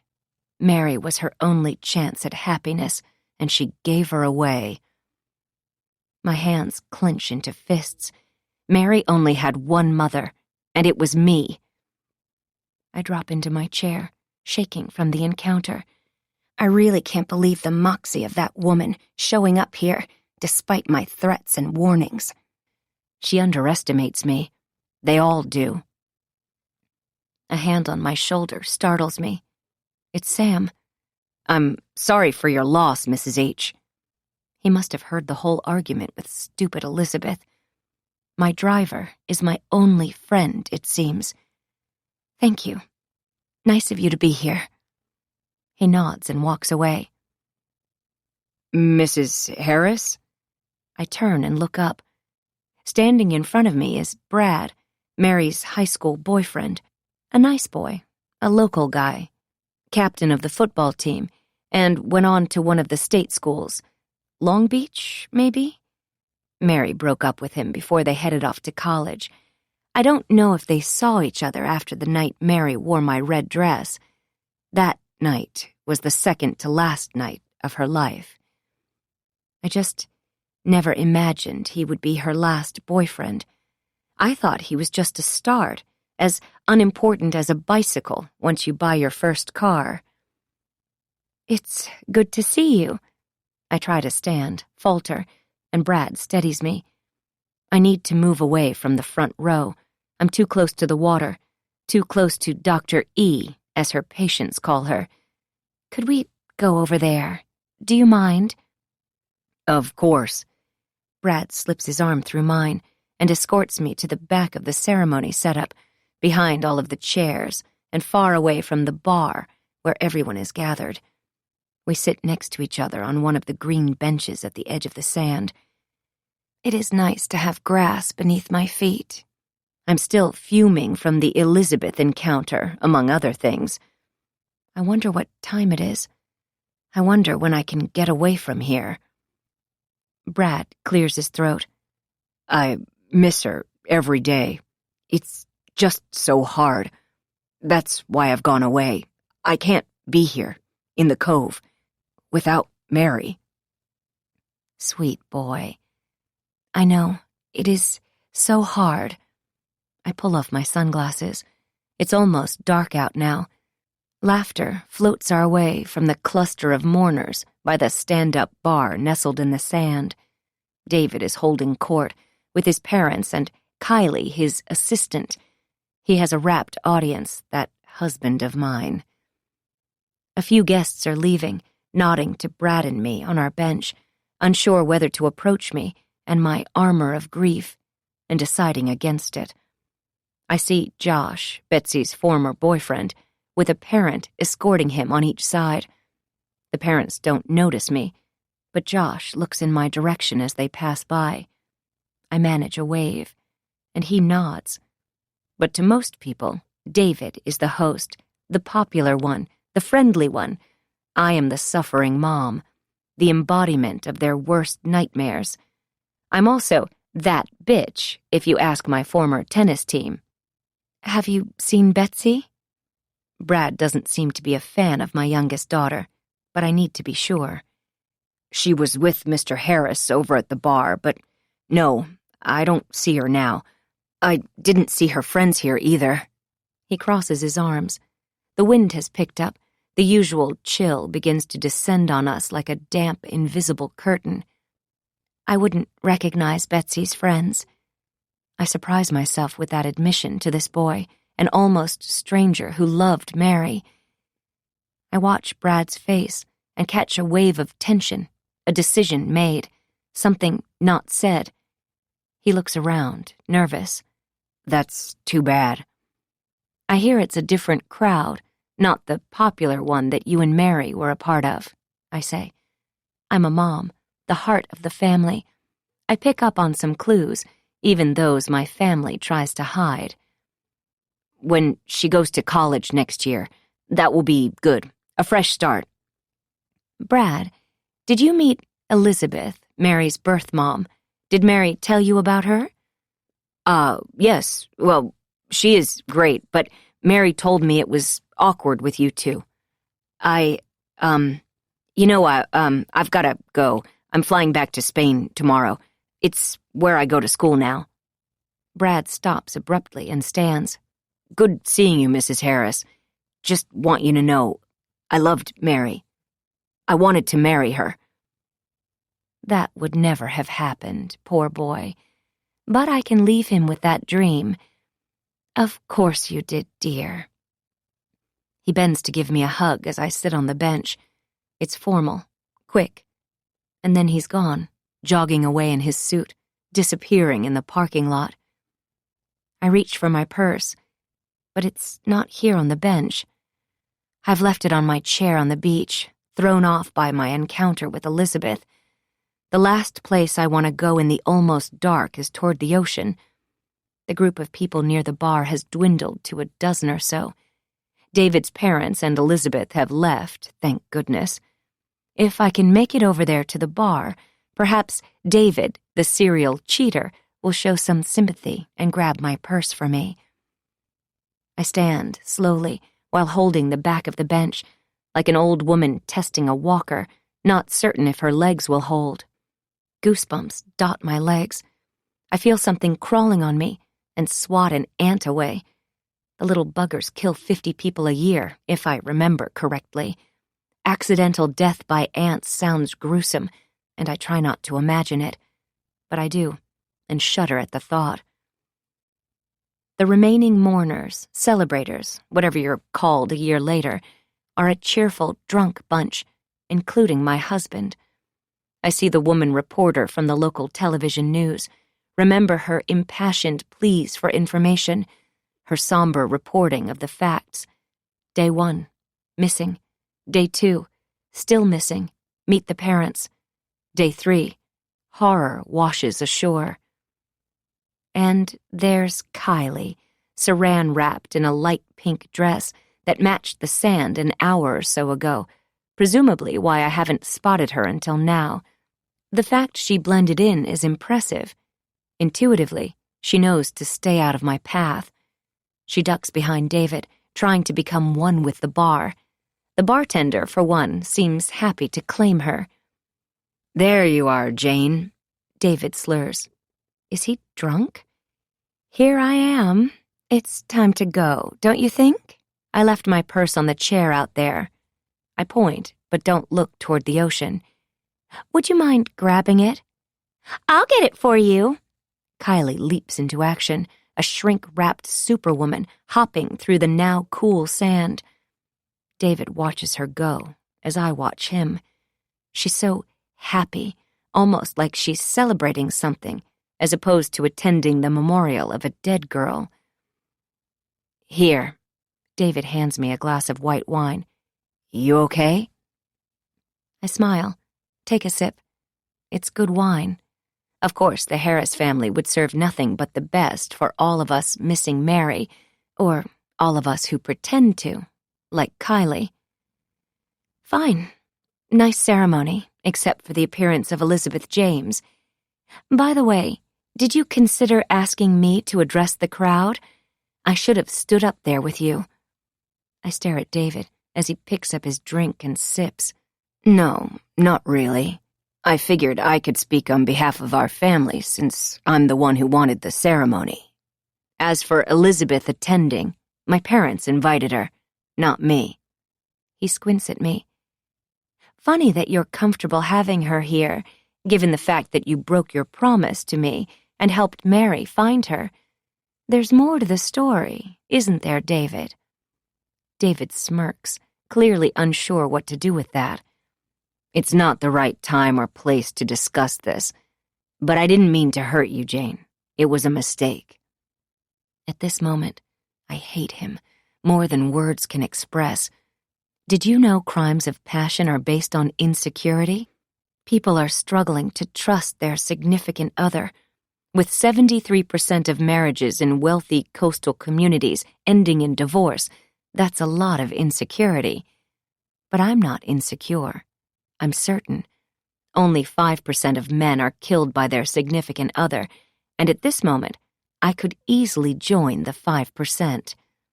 Unfortunately, my husband is not one of the victims. Yet. He holds up his hands, surrender style. "Let's talk about this at home. Betsy told me you were fixated on this." "Me? Fixated?" I glare at David. I know he can feel my rage before I speak. I watch as he leans back on his heels in the sand, stumbles against the bar. I whisper, "No, you told me Mary was my baby, that she always would be, only mine. It was our one deal, the line in the sand. You promised. You're a liar, and so are your parents." We lock eyes. Beside me, I smell a bouquet of flowers, and Kylie's overly enthusiastic voice arrives. "Here you go, Jane, just where you left it." She hands me my purse, and I manage, "So nice of you to plan the ceremony. You didn't even know Mary, did you?" "Sure, you were lurking around for a while. You came into our lives just as Mary was slipping out of them.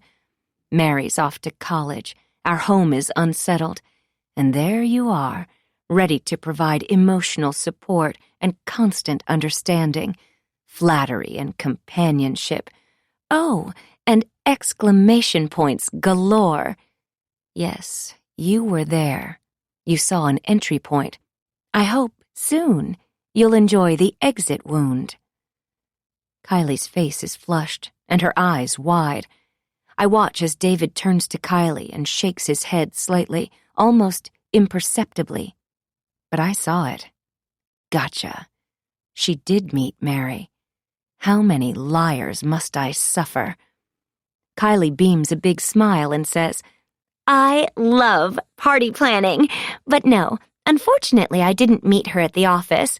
I joined the firm after Mary left for college. But I've heard all about her from David.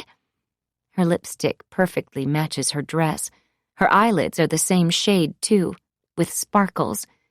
I don't know how she did that, but I can't help but be impressed. She's what you call perfectly put together, like I am, only she's younger and not very smart. So you met Mary outside the office? I ask with a kind tone and a smile. Yep, Kylie answers without thinking. Oops. She's an idiot. I look at David and say, we should go, dear. We need to wait until the guests leave. David waves his hand in the general direction of the 5 people still standing at the bar. These people are drunks, not mourners, at this point. He doesn't want to go home with me. He'd rather spend the night on the cold sand with Kylie. I know the feeling, the urge toward avoidance, and the other, the search for something better. I share it, believe me. But still, pretense is pretense. I shrug and point to my bench. I'll be over there. Hurry, I'm getting cold. I walk away and give him a chance to say goodbye to his guests and Kylie. I think I hear David mumble something in my wake. The waves are building, crashing to shore, so I could be imagining things. The bench is cold and damp with dew. I sit anyway, knowing I may be ruining my new silk dress. I open my purse, feel around for my phone. Something pokes my hand. I pull out an envelope, the Cove's signature stationery.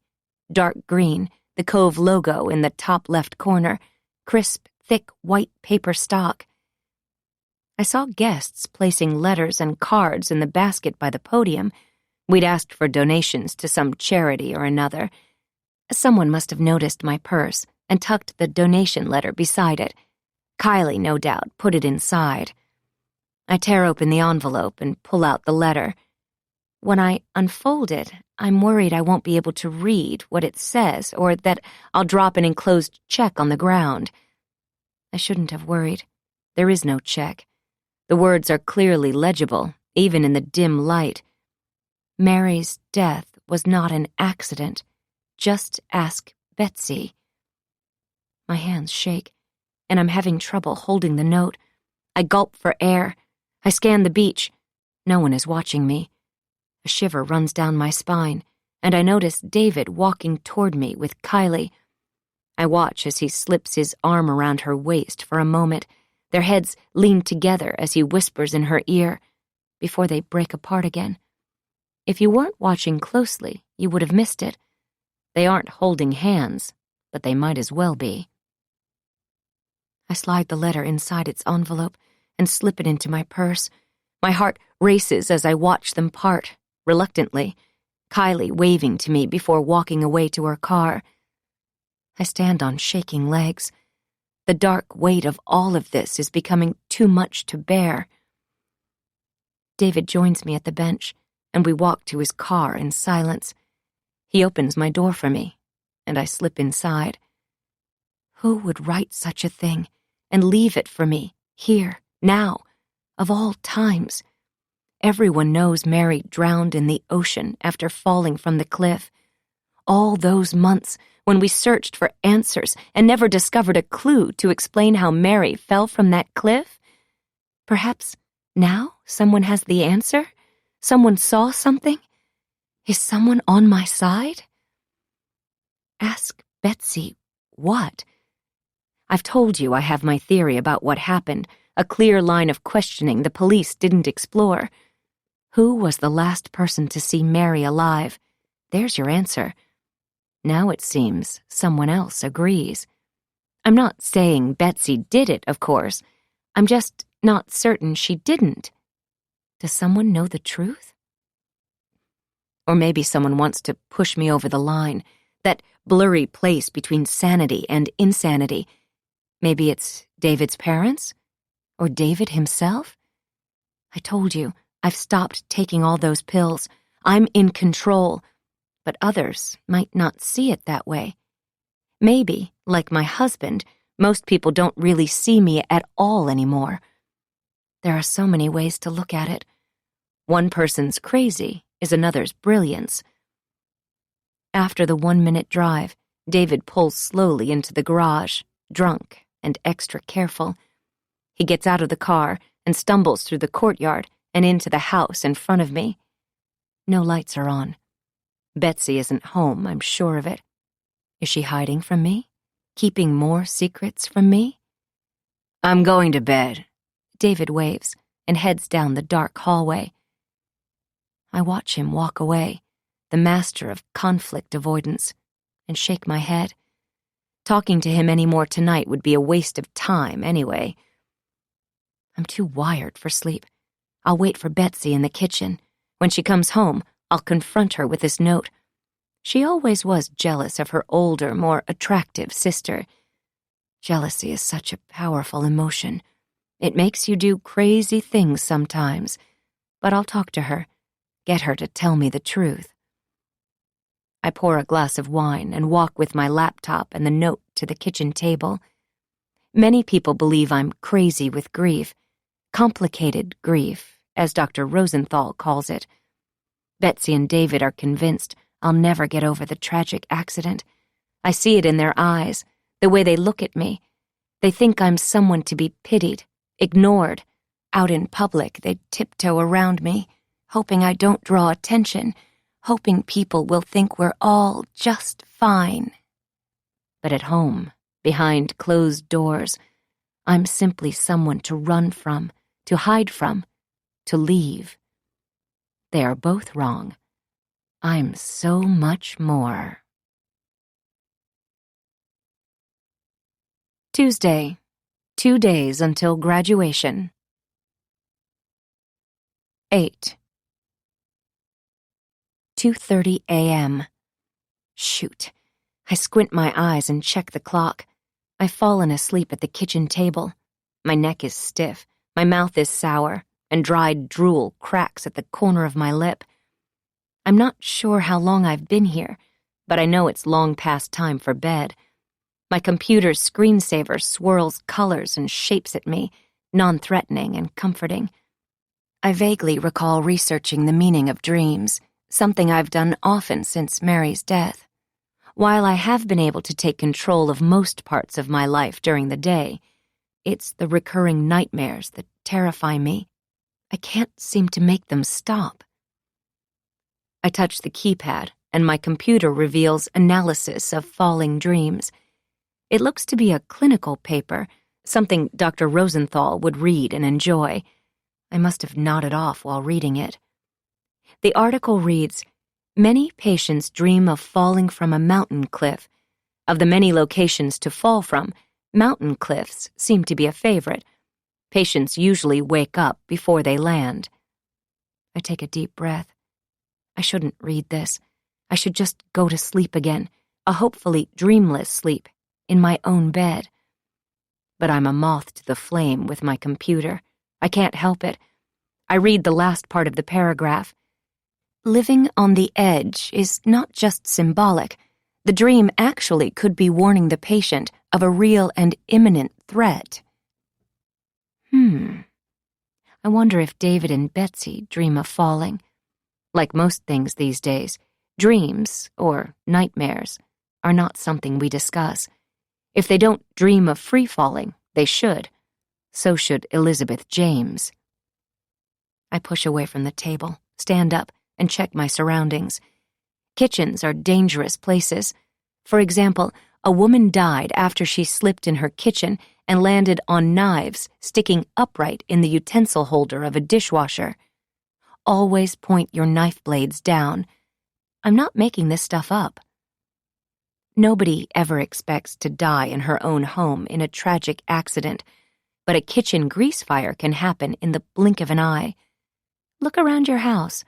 Killers lurk everywhere. A slip in the tub, a fall into the sharp corner of your coffee table, a pot of boiling water spills on you. Well, tragedy.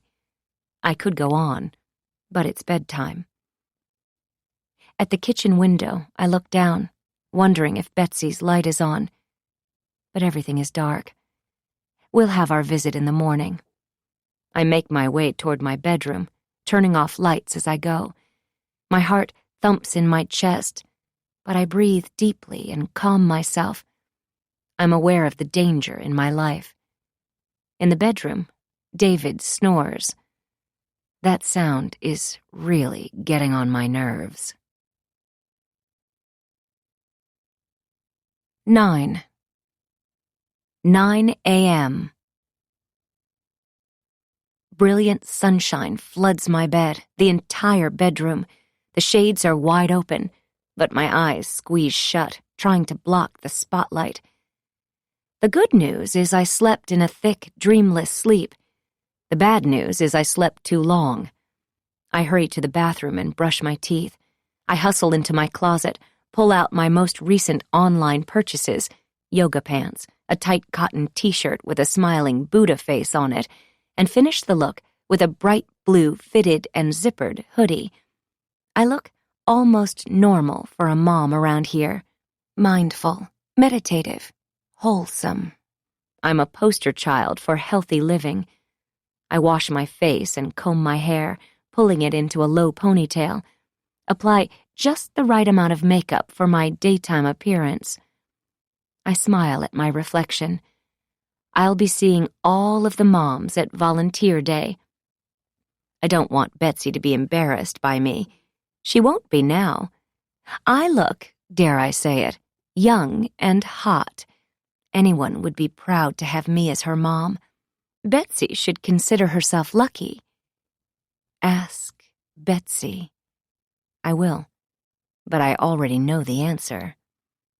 I trot out to the kitchen to make a cup of coffee, and, like a mirage, David and Betsy are at the table, eating together. They both stop chewing and watch me walk into the room. Good morning. What a wonderful development. I can't wait to talk to them about my secret pen pal. They look at me, and then each other. They're silent as I make myself a cup of coffee. What have they been talking about? David's infidelity, perhaps? Or did they stick to their favorite topic, Crazy Jane? What did I do to upset them this time, I wonder? It doesn't take much, not with either of them these days. Good morning. You look good, like you've slept for once. No more vampire hours? David's voice is gravelly. He is no doubt hungover. But there's something more. An edge. Betsy nods. Morning. You do look different. Thanks, I guess. I don't know what different means, but I suppose it's a devious daughter compliment. At least she notices things have changed. I'm back. I join them at the table, slip into the chair across from David. Mom, where did you get this? Betsy holds up the note, my note, from my purse. That's mine. I grab the paper and hold it close to my chest. What are you doing with my note? I don't want them seeing this. I need to find out who wrote it first and why. I am in control now. This note is now part of my plan. Calm down. You left it here on the table. David exhales for added drama. Since when did he become a daytime soap opera star? The looks, the size, the attitude? Annoying. I take a breath. I suppose I did leave it out by mistake, but it's mine. Mom, where did you get this? Betsy locks eyes with me. a challenge. Someone left it in my purse last night. I don't know who. David puts his chin on his hand and turns to the camera for his close-up. The effort to speak to me must exhaust him. Perhaps we should talk to Dr. Rosenthal, get you back on some of those meds you were taking. This is crazy stuff. Anonymous notes? Really, Jane? Did you write this last night? Do I need to call the doctor? What? No. I feel good today. I look good today. I know you noticed. I wink at him, and he breaks eye contact. I take a sip of coffee. I love being in command. I turn my attention to my daughter. I don't know what theory you've concocted while I slept, but here are the facts. Someone left a note in my purse during the memorial service last night, and that note writer wants me to ask you something, Betsy. I have the chills. Do you? It would be such a shame if David lost both of his daughters, one murdered, one in prison. David has been a very bad person. He deserves to lose everything. Darling daughter, what do you know about Mary's death? Betsy shakes her head. You're losing your mind. You're telling us someone slipped a big envelope, business-sized envelope, David adds helpfully. Business-sized envelope into your purse, and you didn't notice? Betsy asks, vying for a job as the newest member of Orange County's detective squad. It's good for her to practice. She should get comfortable around police. Correct. I left my purse on the chair. How convenient, Detective Betsy notes. No, it wasn't. I needed tissues. I noticed it was gone. Kylie, helpful as always, retrieved it for me. True, that happened. David's eyes light up at the mention of her name, but he looks down to conceal it. I see you, David. Betsy says, Mom, Mary's death was an accident. There's nothing else to it, nothing to ask me about. Someone is messing with you. She stands and carries her plate to the sink. I thought she said she never ate breakfast. Another lie. I say to David, I'm going to call Detective Branson. I'm going to tell him someone thinks there is more to Mary's death. It's a gift. A new witness, perhaps? I wish you two would believe me. Believe this person. David rolls his eyes. I watch Betsy rinsing her dishes in the sink. Betsy, do you have anything new to tell the detective? I shake the letter in the air. David sighs. I'm sorry, Jane. It's just cruel, whoever did this. Macabre. And poor Betsy has been through enough. We all have. David pushes away from the table and carries his cereal bowl to the kitchen sink. Someone is trying to confuse you, and you're already in such a vulnerable state. It's the last thing you need. Mary fell from that cliff. End of story. What? No. This person is trying to help. He or she knows something. I look at David, and then at Betsy. I stare at Betsy until she flushes. So much guilt there. Betsy was the last one to see Mary alive. Maybe someone saw them together. Jane, stop it! David hurries to Betsy's side, wraps his arm around her shoulders. 2 more days, kiddo. Hang in there. Betsy leans her head on David's shoulder. You're right. 2 days. Then she looks at me with a scrunched face look that can only be construed as hate. I can't believe you're my mother. You really think I had something to do with Mary's death? Don't come to volunteer day. Of course I'll be there, I call after my retreating daughter. To David, I add, I'll visit Detective Branson. Tell him he should reopen the investigation. He needs to find this witness. I pound my fist on the table for emphasis, and he jumps. I know what you're thinking. Why would I want to stir this all up again? Mary is dead, and nothing will ever bring her back. Trust me, I have my reasons. No, don't do it. He'll think you're crazy. David narrows his eyes. His phone vibrates with a text message, and he can't resist. I watch as he checks his phone, covering the screen with his hand so I can't see it. He types his response, smiles, and types again before shoving the phone in his pocket. He doesn't realize it's futile to hide the screen from me. Silly man. I'll read his text as soon as he leaves. Is something important happening at the office? Yes, that's it. And I've got to get going.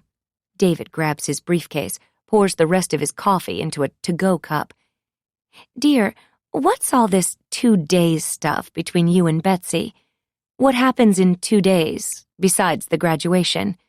See ya, my husband answers with a wave and walks out the door. That's fine. Who needs them? Perhaps they both have plans after we make it through the next 2 days. But so do I. And I have plenty to do between now and then.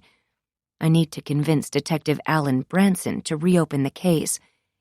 He will sigh, too, be reluctant at first.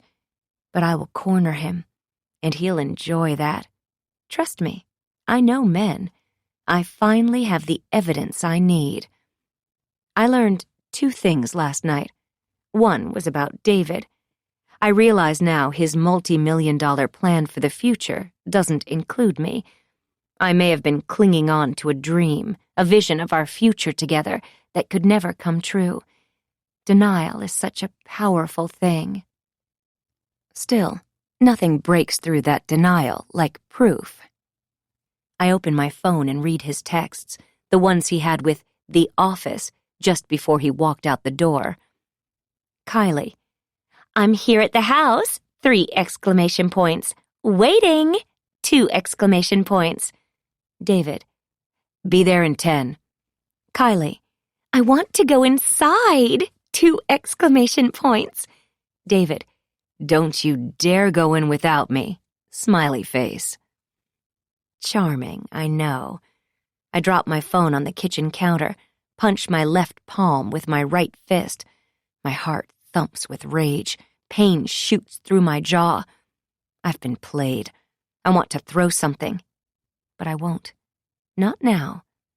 On the plus side, I have an unexpected ally in the note writer. I take a deep breath and force myself to settle down. Don't you just love it when the plot thickens? 10. 9:30 a.m. I check the dashboard and confirm I'm driving fast. It's because David has a head start on me. I know exactly where he's going, but I can't afford to be stopped, so I ease off the accelerator a bit. Slow and steady wins the race. Even though I know I'm fooling myself, my heart hopes David is heading to the new house alone. Or just maybe I'm reading things wrong. Perhaps his assistant, Kylie, is meeting him there, but that's only to help with the key transfer, finish up all the paperwork, that sort of thing.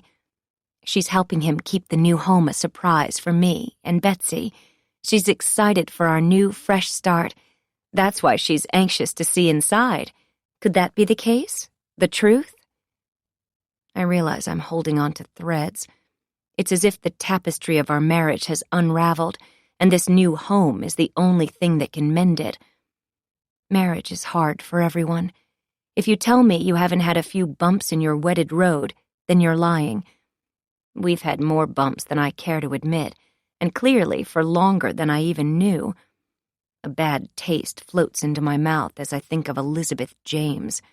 It's the taste your mouth has before the dentist shoots you with Novocaine, the acid that floods your taste buds just before you realize you're going to throw up. At the moment, Elizabeth isn't my biggest issue, though. I take a right onto Port Chelsea Place. I love the mature trees, the blissful suburban perfection of this street. All of the homes have been redone in a shingled cottage style, but they aren't cottage-sized.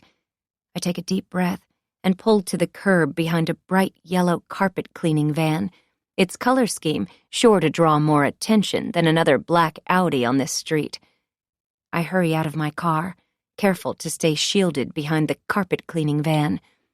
2 doors down, across the street, David's car is parked in the driveway of the beautiful Cape Cod-inspired $3.85 million, 4,227 square foot residence. From the real estate listing page I have saved on my computer. Oh, come on. You didn't believe me when I said I hadn't looked online, did you? I already knew about the open and airy floor plan, the casual elegance that will make entertaining simply a delight. The large great room with sliding invisible doors opening to the meticulously landscaped yard. The home boasts 6 bedrooms and 6 baths, including a spa-like master suite with a vaulted and beamed ceiling. It's move-in ready, professionally staged, and all furniture is available for purchase with the home. What a deal!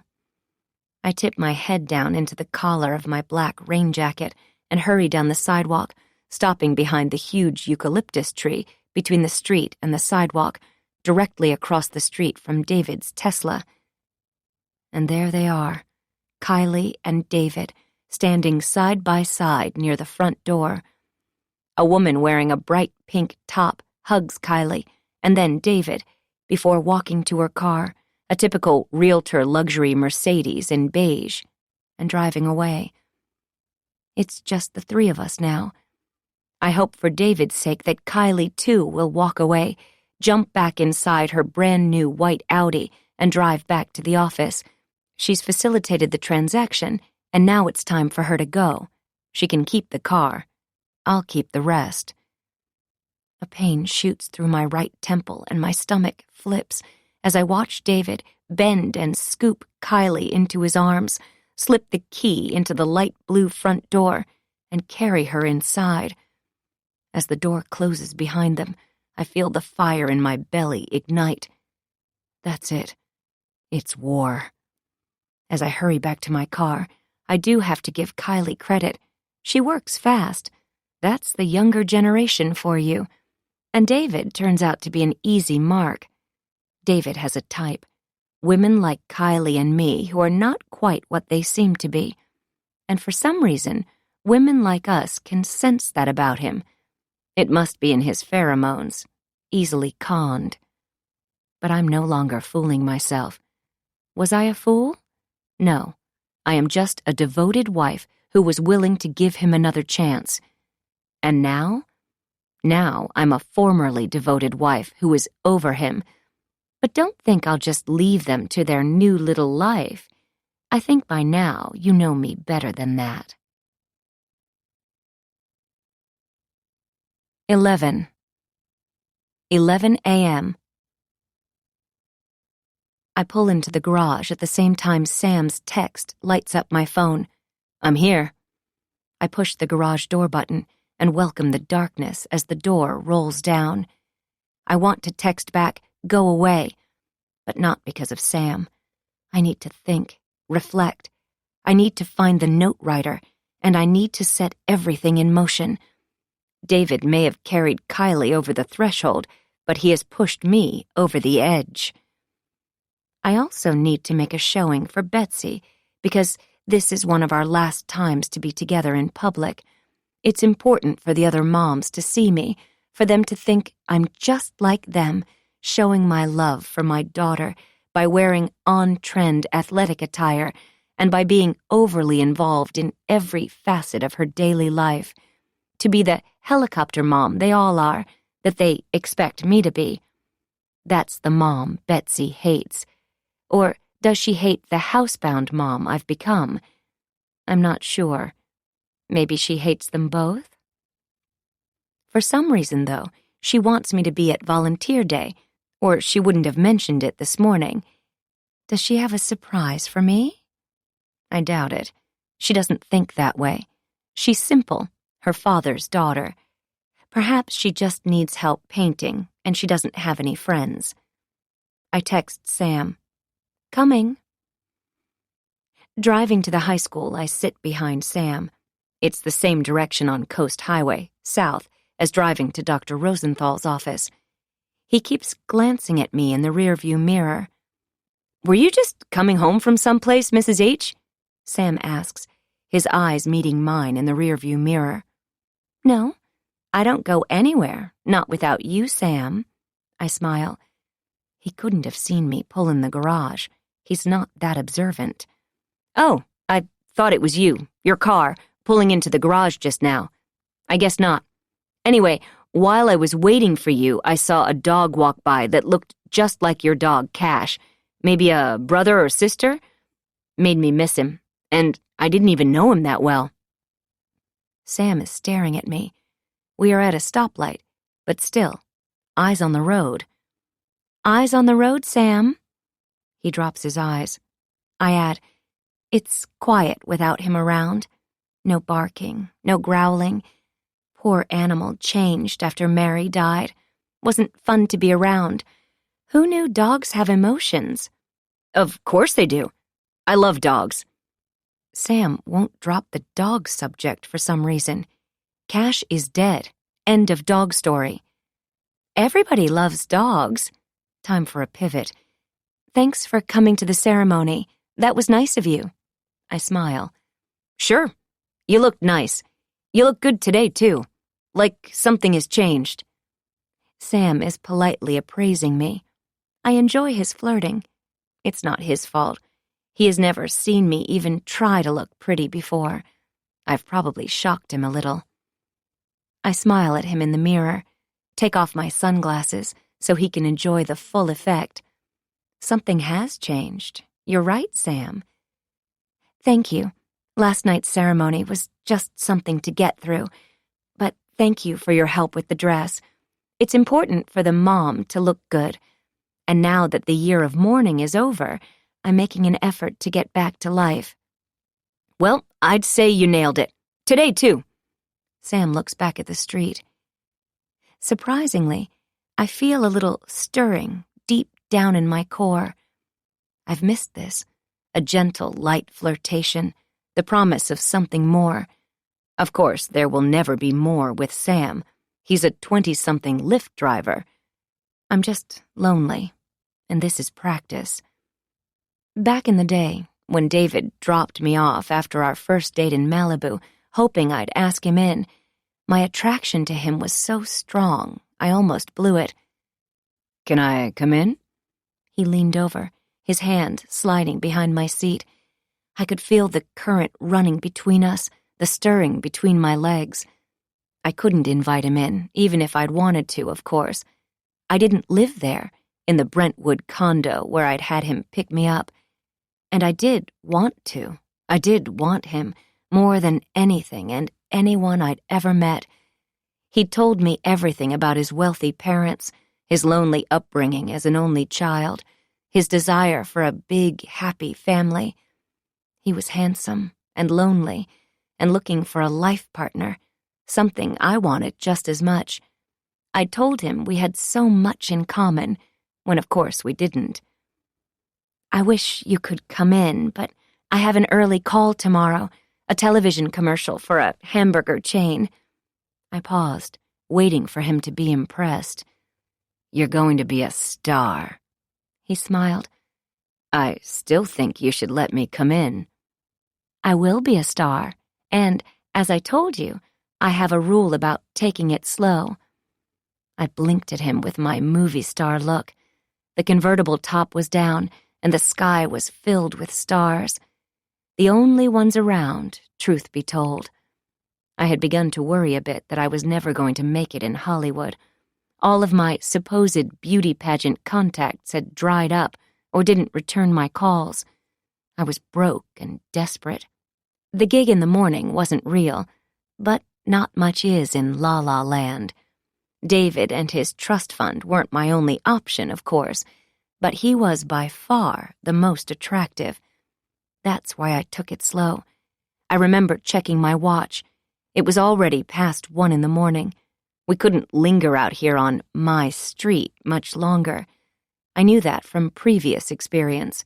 Stupid, nosy neighbors had busted me before. I turned to him, licked my lip.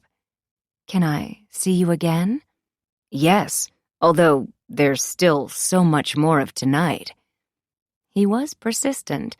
He leaned forward and kissed my lips, gently at first, and then with urgency, pushing his tongue inside me, tasting me, moaning. I felt his hand on my shoulder, the other on my knee. As hard as it was for me to pull away, I had to break the kiss. "Yes, tomorrow? Please," I panted, turning him on even more. I had already told him at dinner I was a virgin. The kiss just sealed his fate. "Oh, man. Tomorrow. When?" I opened the door and hopped out before he could help me. I couldn't let him walk me to the door, of course. I whispered, "Thank you for the best date of my life. I'll see you tomorrow night? Could you pick me up at the club? I have to work until 8. "Of course. See you there. I had a great time." He started to get out of the car. David was a gentleman when I met him. He was about to open the door when I held up my hand. "Shh, stop. No need to walk me to the door. Mrs. Kravitz is really cranky when I come home late. But I'll see you tomorrow night." I'd opened the gate to the yard. I'd made sure there wasn't a lock earlier during my scouting missions. This wasn't the first time I'd used my Brentwood home. I just had to hope none of the actual residents inside the complex would wake up and call the police. That happened once. I couldn't let it happen again. 2 months later, we were engaged. Newly funded, I'd had the staying power I needed to break through in Hollywood. Until everything changed. I feel Sam's eyes on me. "It's nice to see you smiling, Mrs. H." "Thank you, Sam. I'm sorry, I don't mean to be rude, but I need to make a call." I pull out my phone to search my contacts. There he is. "Want me to pull over? Do you need privacy?" Sam asks. Why isn't everyone in the world like Sam? "No, it's fine. I don't mind if you hear. Just apologies for not giving you my full attention." "I drive for Lyft, Mrs. H. Most people forget I'm up here."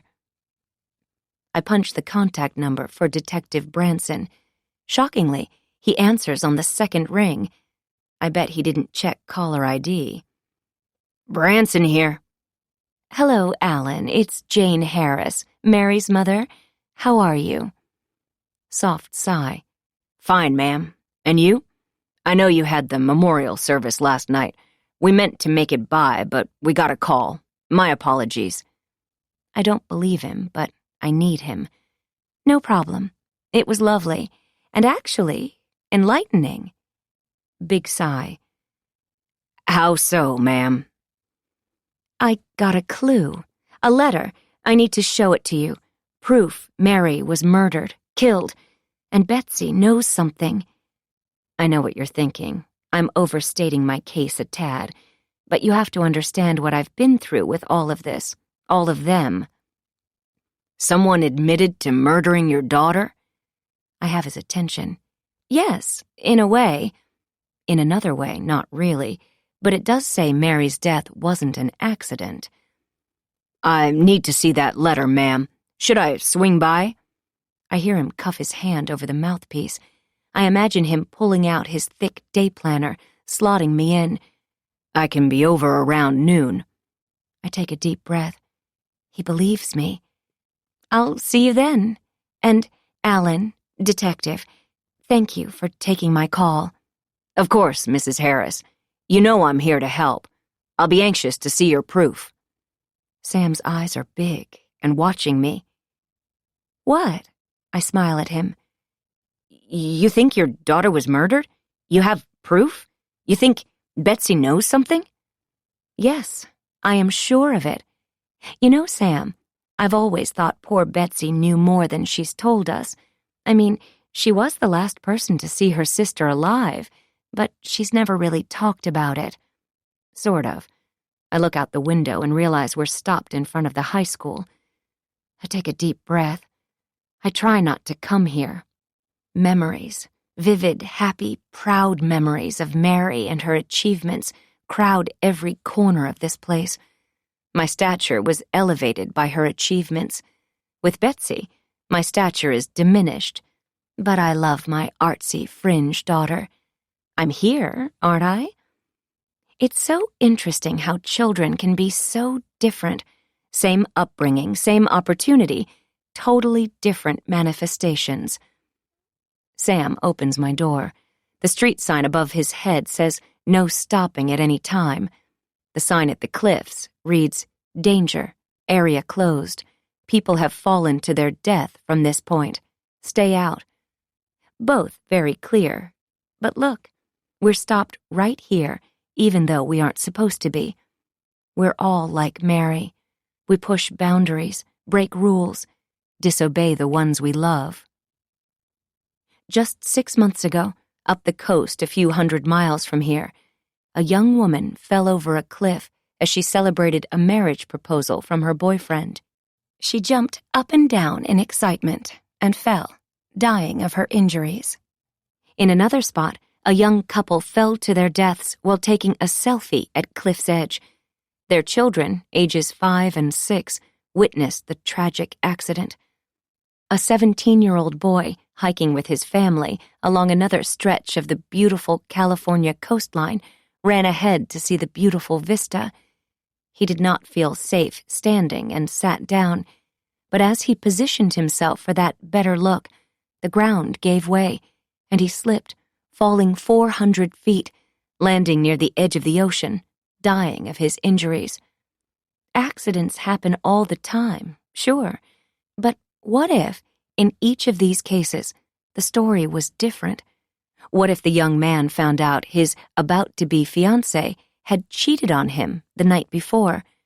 What if the couple taking a selfie had a suicide pact? What if the teenage boy didn't really slip?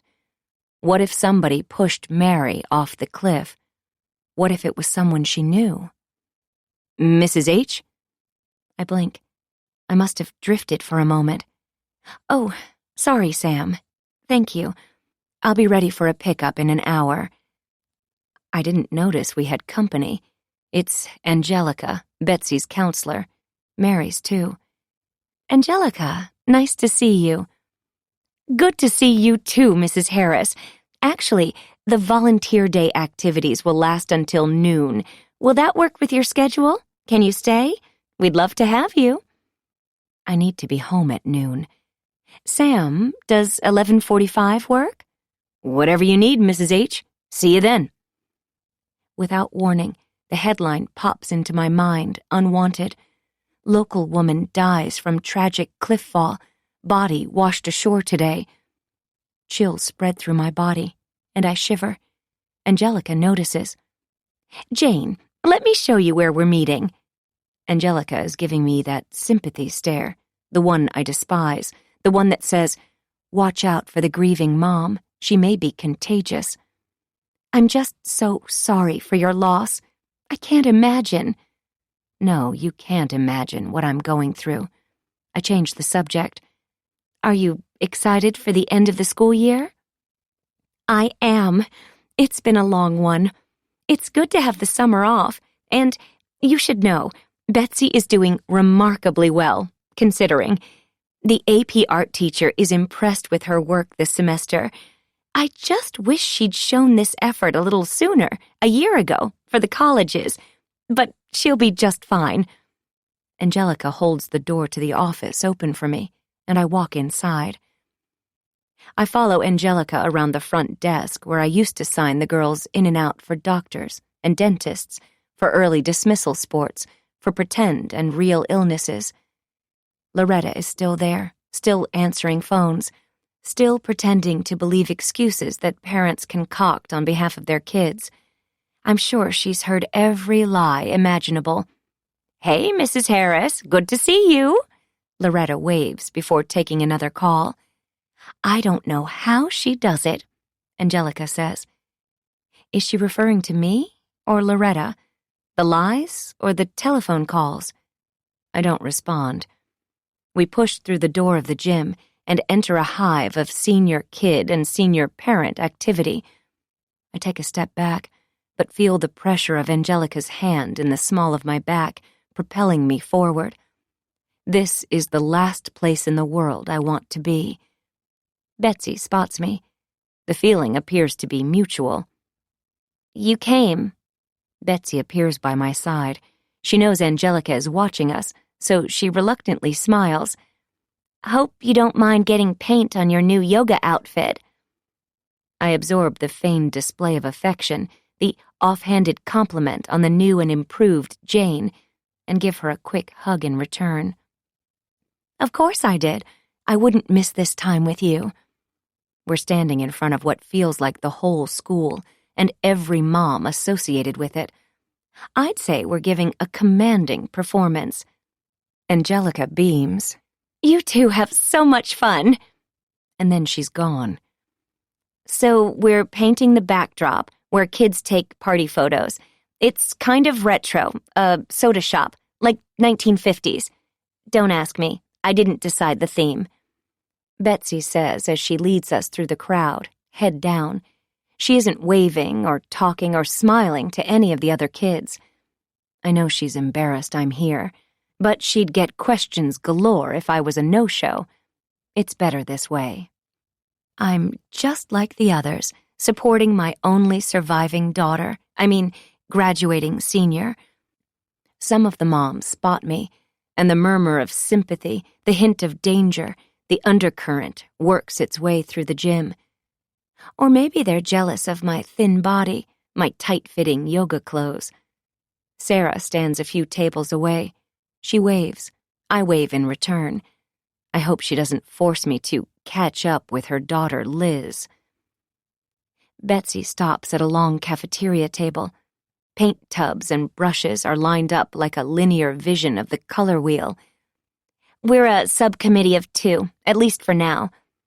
There are hundreds of kids and parents swarmed around at least 20 tables. Ours is the only one without a crowd. I reach for Betsy's hand and squeeze. She's such a loser. This will be great. It doesn't matter if you don't have any friends to help. All we need is each other. You should always remember that. I'm all you need. I smile as Betsy tries very hard not to roll her eyes and pulls her hand away. Although, now that I look at it, can we find anyone to help? That's a big mural for the 2 of us. I'm calm, no-pressure mom, just asking a simple question. Without Josh in the picture, the text messages coming in for her have been few and far between. It's odd for a teenager. But my spyware picks up all social media accounts and text messages. Betsy must just be a loner. Poor thing. We'll be fine. Everyone is busy. Betsy hands me a paintbrush. Start over there with the stool. Black seat, silver stand. I'll handle the ice cream sodas. As I paint, my intuition is zinging, pinging. A dormant maternal instinct aroused. Betsy is a better actress than I realized. Just now, if somebody glanced our way, and believe me, they are, they would think Betsy is glad I'm here at Volunteer Day, happy we're working together side by side. But I know she despises me. She pitied me this morning in the kitchen. Both she and David made fun of me and the anonymous note. I watch her. She is my daughter. Her eyes focus for a moment on the work, and then she's scanning the crowd. Who is she looking for? What? Betsy stares at me. Oh, nothing. Just so glad to be here. I shove my brush into the thick black paint and blob it onto the outline of one of the soda stools. Sure you are. Betsy isn't looking at me, though. She's smiling at a guy with long blonde hair who is working his way toward us, cutting through the crowded gym. The hairs stand up on the back of my neck as my radar senses a connection. Hey, Betsy, is this your mom? Blonde surfer dude has reached our table. He smiles at me, pulls his hair behind his back. He looks too old to be in high school. Hi, I'm Jane Harris. I extend my hand, even though there's black paint on my pinky. Bo, good to meet you. I'm a substitute teacher here, and I tutor after school. Betsy's one of my favorite students. He shakes the tips of my fingers quickly. It's weird. It's almost as if he's trying to keep me from seeing something, But then I see it. The proof. His infinity tattoo matches Betsy's. My jaw tightens. Once again, I've been played by my own family member. This is unacceptable. I turn to question Betsy. Bo says to Betsy, "Can I borrow you for a moment?" Sure. Be right back, Mom. I watch them weave through the gym, lost in each other, not talking to any of the other kids at the other tables. And then they're out of sight. Betsy acted cool, nonchalant, and that likely means they are an item. That's crazy, though. He's too old for her, of course. She couldn't possibly be dating that inappropriate man. But they have matching tattoos. Could Betsy be keeping more secrets from me than I realize? Someone touches my shoulder, and I jump. Sorry to startle you. It's Sarah. Omnipresent Sarah. No worries. Thank you for coming last night. I managed to have manners, but I want to think about my devious daughter. It was a lovely memorial service. Sarah looks around, scanning the crowd. Where's Betsy? Oh, well, she just stepped away for a minute. A guy named Bo came to talk to her. I see a look cross Sarah's face. She bites her lip.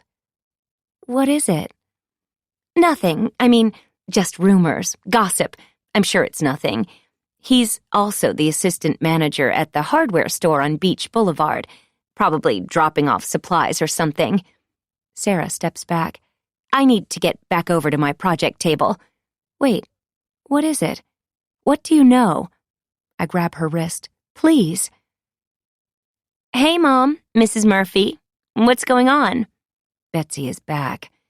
Sarah shakes her wrist free. Just saying hello, that's all. Get back to work, you two. Have fun.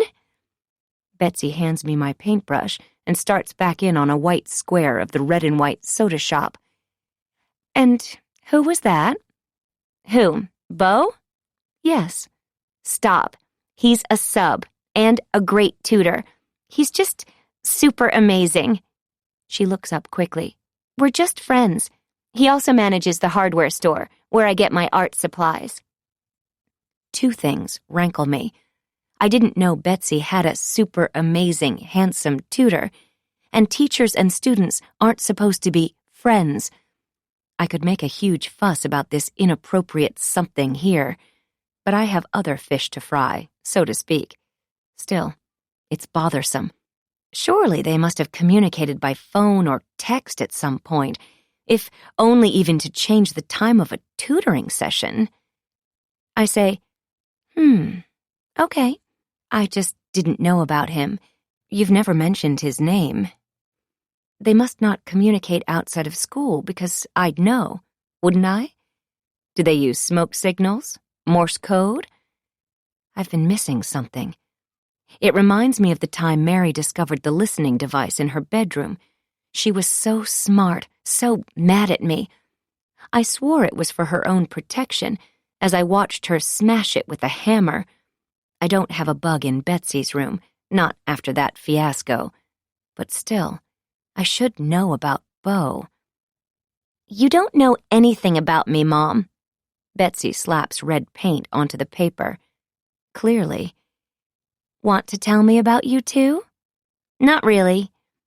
You realize he could get in big trouble for hanging out with you, don't you? I mean, if someone were to file a complaint about it. I like swirling the black paint on the paper, thick, dark. We aren't hanging out. He's a tutor. Betsy stops painting and stares at me. Are you threatening me? Of course not, dear. It's just that I care so much about you. I just want the very best for you. And that wouldn't include the assistant manager of a hardware store. Forget the fact he's a teacher. None of it will matter in a couple of days anyway. Not if everything goes as it should. Right. Well, what I want to do is finish this stupid backdrop. And I'd like your word that you won't say anything to anyone about Bo, because there's nothing to talk about. He's my tutor. End of story, okay? Betsy holds the paintbrush dripping in red paint. It reminds me of the new painting hanging in her room, the bleeding heart. Sure, honey, of course. I will be agreeable now. I need to process this new and important information. To change the subject, I say, I'm meeting with Detective Branson at noon. I grab a different paintbrush and dip it into the silver paint. This is sort of fun, cathartic. I plan to get Mary's case reopened. Betsy smacks her hands down on the table, shaking the paint canisters, flipping my black paint-coated paintbrush onto the table, barely missing the backdrop. The kids and moms at the nearest table to ours, a group that seems to be stuffing paper bags with party favors, turn and stare at our table. It's my turn to blush. Betsy leans toward me and whispers, "Are you accusing me of hurting Mary?" I scoot over beside her, my paintbrush dripping black paint on the backdrop. I whisper, "Oh dear, why would I think that?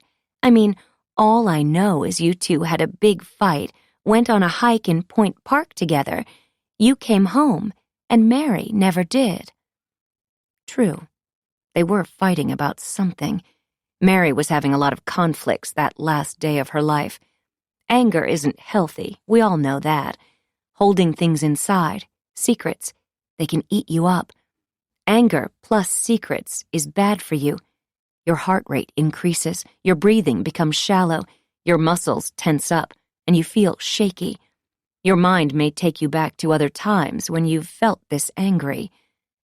Like just this morning, for example, on Port Chelsea Place.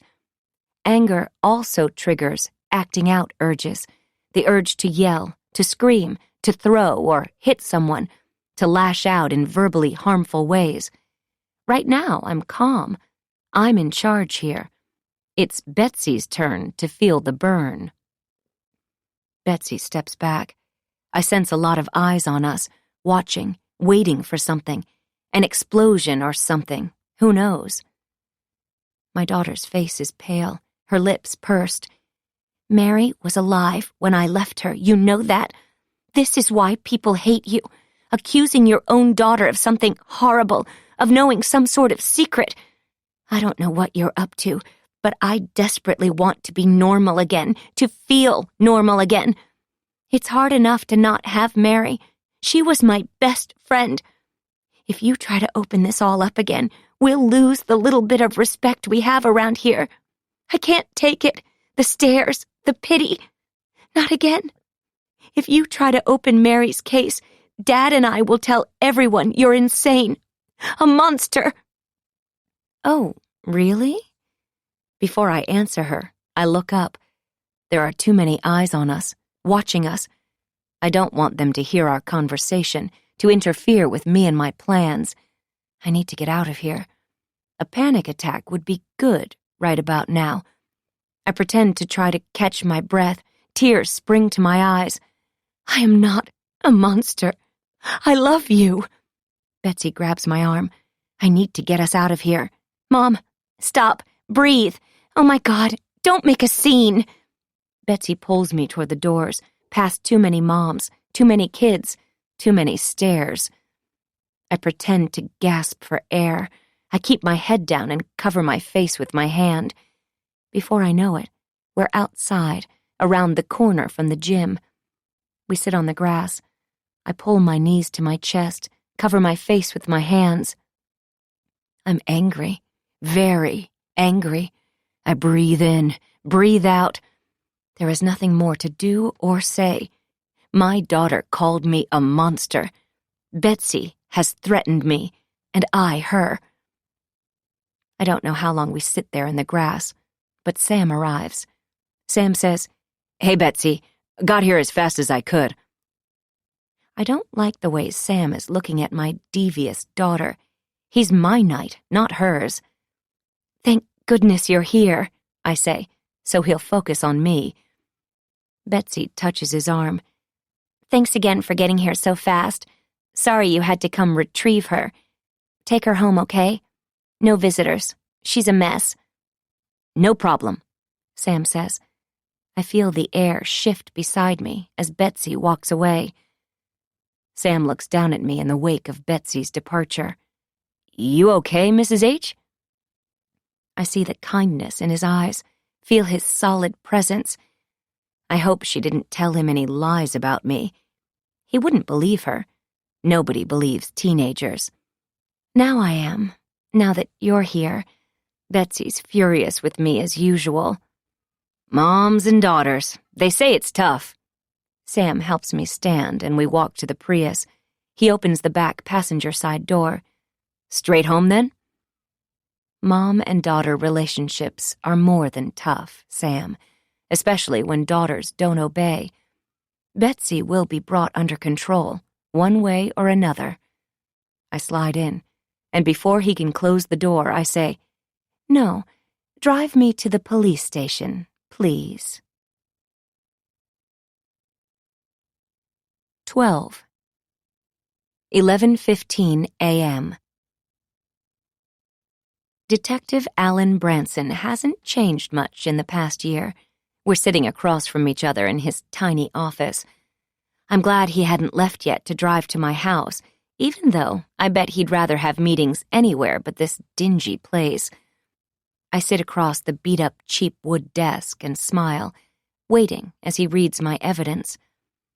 His wrinkled brow is locked in a frown, his thinning hair glued to his head with gel.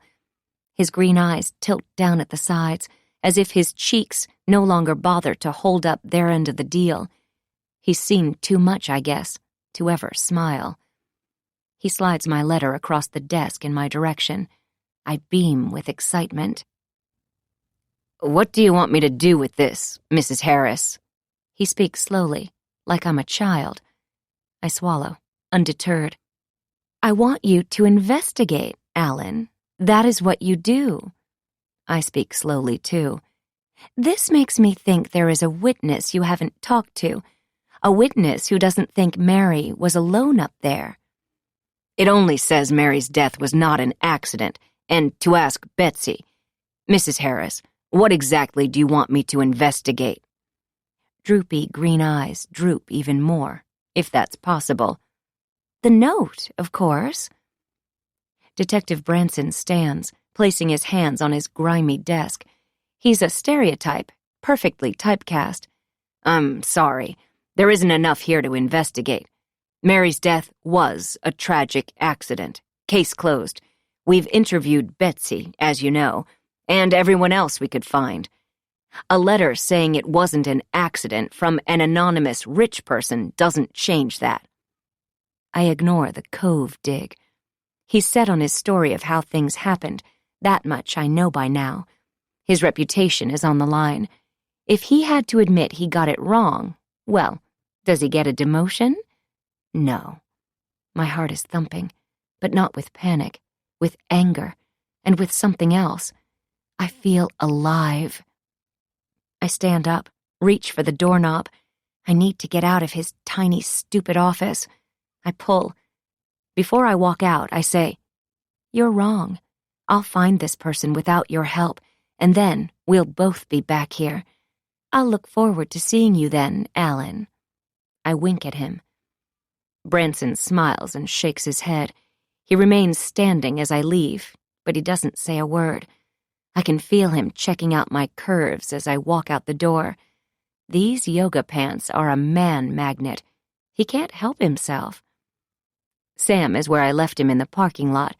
He seems surprised I've returned so soon and shoves a book under the front seat before hurrying to help me. "That was fast," he says. "Yes." Despite the fact I'll need more to convince Alan to question Betsy, I feel good about things. My revised plan is still in place, and this letter was just an extra gift. I'm in control. I'm one step ahead. Sam climbs into the driver's seat. "Home, please." "Gotcha, Mrs. H. What did the detective have to say about your note?" "He didn't understand the importance of it, but he will." "What are you working on? What did you put away?" It's none of my business, but I should know something about my only friend, my paid friend, my servant, really. "Oh, I'm getting my bachelor's degree. Slowly. Online." His eyes smile in the rearview mirror. Good for you. What subject? Psychology. He looks me in the eye through the mirror when he answers. Just one more semester to go. Good for you, I say, although I have no idea how a degree in psychology is going to get him out from behind the wheel of his car. But it's good to dream.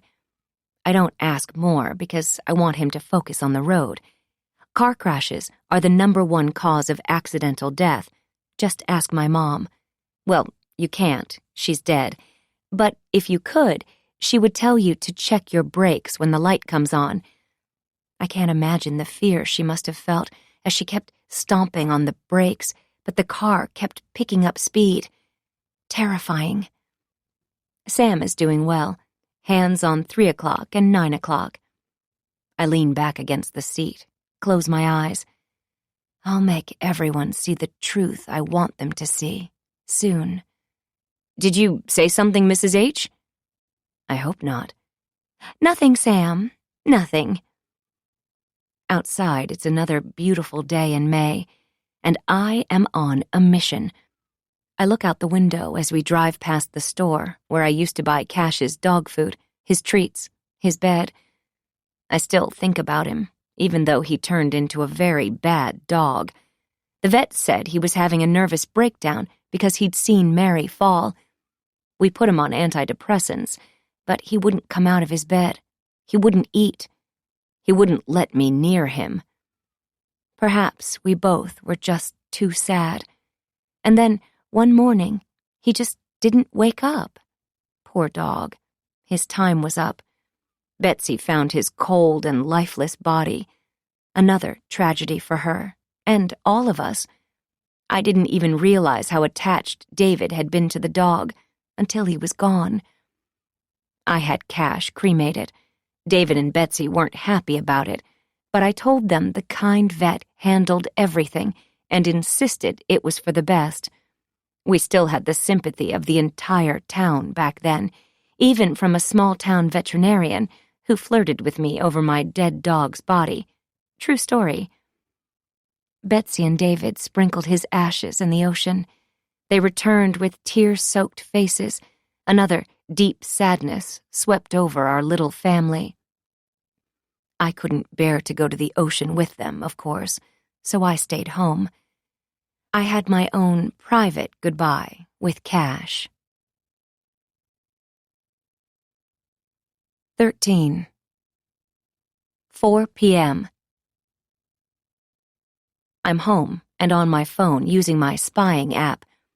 It's just the perfect tool for helicopter moms and wives like me. It's for my peace of mind. I know you use one too. It's important for moms to be vigilant. I mean, that's why my other favorite app, Find My Friends, comes already loaded on your phone, for heaven's sake. They didn't find Mary for 3 long days. Even though I had activated the Find My Friends app on her phone, Point Park has terrible service. Rescuers searched Point Park and the surrounding area because that was where her sister left her, but the cell phone was no help. And, of course, more people than just Betsy had seen Mary and Cash at the park that day, including some high school kids. Betsy's official story was that she and her sister had a fight during their hike and that Mary had jogged off alone, with Cash, heading up to the top of the point. Betsy felt terrible, but didn't know anything else. Or did she?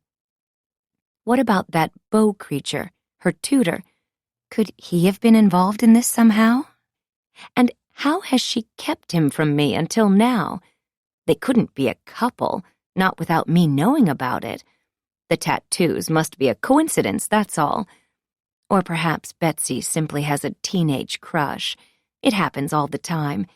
They aren't close enough to be confidants, that's for sure. I walk into the living room and assess the situation. I smile at my reflection. I look good. I am back in the world as planned, both in the day and the night. I have waited patiently to bring everything to fruition, and some things cannot be accomplished in the dark of night. I have now confirmed David is playing house with Kylie. Betsy is only focused on graduating, so we shall see what she comes up with after that. I feel good, a step ahead of them all. I mean, if I impressed Sam with my hair and makeup done and a new outfit, and he's just a 20-something Lyft driver, imagine what the rest of the world will think. But I need to take it slowly, thoughtfully. I realize a woman, a mom, doesn't just shake off grief like an old blanket on a hot summer day. She emerges slowly, gracefully, a butterfly from a cocoon of her own making, beautiful and ready to take flight. My phone rings, a sound I hardly hear anymore. Caller ID tells me it's someone from the Cove office. Interesting. Jane, hey, it's Hoffman. How are you? The community's recreation director is one of the most patient people I know. Kids love him, no matter the age. He organizes events for adults, too. I haven't been to anything for over a year, of course, but I know Betsy has. Hoffman helps me keep tabs on her. He also handles the women's tennis teams and all that drama. Poor man. Hoffman, it's nice to hear from you. I didn't get to speak to you last night at the ceremony, but it was beautiful. Mary will always be remembered by all of us. Thank you. Can I help you with something? He pauses, an awkward silence. Finally, could I come by? Are you home? I am. Sure. I'd love to see you. I think of his friendly, freckled face, sandy blonde hair. He has the look of perpetual youth, although he must be in his late 30s. Can you tell me what this is about? I'd rather tell you in person. See you in a couple minutes. Probably he's going to let me know my tennis partner, Melissa, has replaced me permanently. It's my fault, of course. I've been busy and preoccupied, and truth be told, she and I just weren't having fun together anymore. She told me I'm caustic, the bitch. I mean, I was simply defending the call I made. The ball was definitely out. I can still see Melissa shake her head and say to our opponents, "It was in, your point." We lost the match because of her. She was wrong, and she has yet to apologize. Come to think of it, I didn't see her or her husband at Mary's memorial. Fine. Who needs her? Or tennis? It's a stupid game for vapid people anyway. That's a hornet's nest I'm glad to be rid of. My partner and I haven't spoken since I quit. My story. Or was replaced by another tennis-playing Stepford wife. Their story. Who do you believe? And what is it with partners? In life? In tennis? In love? They just let you down. As I wait for Hoffman to drive a golf cart up the hill from his office near the tennis courts in the canyon, I think about all the wonderful summers my girls spent here at the Cove. They had such a charmed upbringing, so very different than my own. Learning to swim, surf lessons, volleyball, and tennis lessons. Hoffman was an important part of their childhood. He joined the staff the same year we moved into the Cove. He's like family, sort of. More like a distant cousin we now see once a year. The doorbell rings, and I cross the courtyard and open the gate. I reach my hand down to hold Cash's collar, but he's not there, of course. It's just reflex, like the way I still wait for Mary to come home sometimes, momentarily forgetting that she never will. Hoffman is wearing a white polo with the Cove logo stitched on the sleeve. He gives me a bright smile, a quick hug, and follows me inside. I haven't entertained a guest in ages. Can I get you anything? Water? Iced tea? No, I'm fine. Thanks. Are we alone? He asks as we sit down at the kitchen table. He's nervous, eyes darting. I've never seen him act this way. Did you leave me the letter? I watch his face. He blinks. What letter? Someone left me a letter on the Cove stationery, someone trying to help me. I watch his face. It's a blank, lightly freckled slate. Well, it wasn't me. He folds his arms across his chest. He didn't ask me what it said. Is he being polite, or does he already know the contents? We lock eyes, and then I bat mine. He shifts in his chair. He isn't flirting, but I might be. Look, I came here because I think you should know something about Betsy. What are you talking about? I've known the girls since they were little. I've watched them grow up to become beautiful, talented young women, like their mom. He takes an awkward pause. I know. Thank you. I sit up straight, tilting my head to present my best side. I'm camera ready, and now I'm on set. I reach for a strand of my hair and twirl it around my finger. I'm glad I have new yoga pants on. I cross my legs under the table. I'm worried about Betsy. Hoffman stops and looks at me. I shrug. I don't understand. She's fine. Actually, got into community college, and she's graduating with her class Thursday. All's good.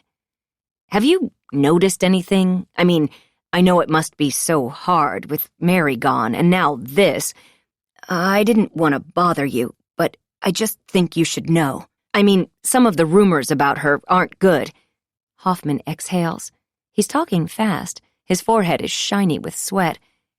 Are you sure you don't want a glass of water? Poor man. I have him in a tizzy. I lick my lips. Maybe I should talk to David. I don't want to upset you. He wipes his forehead with his hand. No, you should talk to me. I am her mother. If I haven't noticed anything, I guarantee Mr. Not Ever Home hasn't either. Betsy is a lot different than Mary. Always has been. That's all. She's more creative, more of a loner. She hangs out with the artists, the theater kids, the ones without any athletic skills. I almost say Betsy is darker, but that doesn't seem right. I shouldn't say that to Hoffman. Besides, I think I already know what he's trying to spit out, and it must have something to do with Beau. There's more to it. Maybe ask Betsy directly. Ask her if she has a boyfriend, an older boyfriend. I got a call from another mom. She saw the two of them together at volunteer day and felt like something was going on. It may be nothing, just gossip. Hoffman stands and shoves his hands into the pockets of his khaki shorts.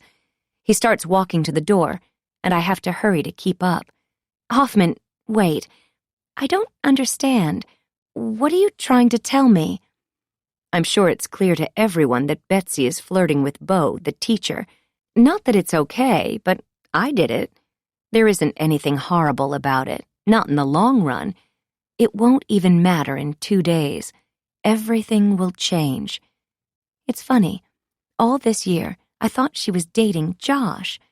I'm surprised she is so tricky. I'm on to you now, Betsy dear. Hoffman is sweating and he really wants to leave. I block the front door so he can't. Hoffman adds, I'm sure this mom has blown it all out of proportion. I'll speak to Betsy. As far as I know, she's focused on graduation, and she should be. It's a struggle for her. School is. Not like Mary. I open the door and follow Hoffman through the courtyard, and he stops with his hand on the gate. He turns and smiles. And, Jane, you look good. I hope Mr. Harris realizes what a lucky guy he is. I touch his chest quickly with my finger. A test. A tease. Why, thank you. My face flushes. This is a role I was born to play. Hoffman takes a deep breath and nods, pulls open the gate, and hurries down the stairs to his golf cart. He yells, You and David should come to the tennis mixer this weekend. We miss seeing you. Was that a cover for eavesdropping neighbors? I scan the street, and I don't see anyone watching us, but I know they are. Unlike me, those tennis team women are ruthless and always jealous if Hoff pays more attention to one over the other. They watch him like a hawk. That's why Hoffman pretended he was simply dropping by to talk about tennis at the house of grief and loss. That's all. I force a smile. I try to sound bubbly. Mary would be pleased. We'll try to be there. Thanks, Hoff. He grins back, relieved by my lie, waves, and drives off. I'm left alone trying to imagine David and me on the tennis court as partners again. It's hard to picture. I close the gate and grin. Huffman was putty in my hands. I've so missed playing the role of femme fatale. It's fun to be back. But I can't afford distractions, not now. I need to spend more time watching Betsy. Just when I thought my youngest daughter was simply depressed, focused on school, dating loser Josh, I learned the opposite. Betsy's been playing me. Who knew she was clever underneath all of that anger and despondence? She'll face the consequences soon enough. If she's been deceiving me, hiding things from me, it will be much worse for her. Much worse. I grab a river rock from the bottom of the fountain gurgling in the courtyard. It's cold and slippery. I hurl it at the glass lantern on the ground by the outside fireplace and feel the relief as it shatters from the blow. It's funny. I'm able to keep myself contained, calm, even with all the betrayal going on around me. Every once in a while, though, I just have to throw something. You understand, don't you? It is a release I needed. The cleaning service will be here tomorrow. They'll take care of the little mess I made. Now, back to work. 14. 4:55 p.m. It's check-in time again. I pull out my phone, open Find My Friends, and there they are. David is still at the office, or at least his phone is. That doesn't mean much, of course. As for Betsy, let's see. She is in a car driving north along Pacific Coast Highway. It's long past school hours. So where is she heading? Who is she with? Is her art class plein air painting, I wonder? Or is it her official tutoring spot, a class for one, led by a certain substitute teacher named Beau? I'm not exactly sure where she's going, so I watch her dot. I expand the map in my hand and watch as her dot turns into the entrance to Point Park. My God, is she just trying to look guilty? I take a screenshot. Personally, I could never go to that park again. I mean, just a few yards away, her sister fell to her death. Well, actually, according to the coroner, she was alive when she hit the water and was still breathing when she went under. There was water in her lungs, so she was likely unconscious and drowned. Chilling to think about, I know, and also seemingly impossible, given the height of the cliff she fell from, that she would survive the fall. The experts, the coroner, and others tell me she hit her head on something on her way down, perhaps on the rock outcropping visible from the top. And that's comforting, they tell me. She would have been unconscious when she fell into the deep, cold Pacific. She would have died underwater, dead by the time something took a nibble of her foot. It gives me the chills, too. Cold ocean water is a preservative of sorts. She still looked beautiful when she was found. My beautiful, perfect daughter. A shudder runs down my spine when I think about that cold room, when we had to identify her body. I glanced at her pretty face before I shut my eyes and let David handle it. I shake my head, push those images away. I can control them during the daytime, at least. When I think about her death, I try to focus on the beauty at the top of Point Park. From the photos I've seen online, Point Park in May is spectacular. This point is where migrating whales scrape their barnacles off as they swim past. It's the place where the ocean seems to stretch out forever. This point, once you climb to the top of it, is magical and unique and deadly all at the same time. Or So I've heard. It's off limits, so no one is allowed to go there. Mary knew that, but she went there anyway. It's Betsy's fault. Betsy lured Mary to the park for a hike for some reason, and she is hanging out there today. That's creepy. I look down, and Betsy's dot has disappeared. My tracker app buzzes. David is on the move. For almost a year now, it's been my game to guess which of the 3 regular spots he'll drive to. Where's Waldo in husband form? There's the romantic restaurant nestled in the heart of the village in Laguna Beach, Salerno's, famous for romantic Italian food. Most people won't recognize him there, though the hostess most certainly does by now, as he's a regular. When I placed my delivery order Sunday night, the waiter on the phone was excited for my first to-go order, but couldn't wait to see me again in person. I've never been to Salerno's. How cute of Kylie to be playing Mrs. Harris. My jaw tenses.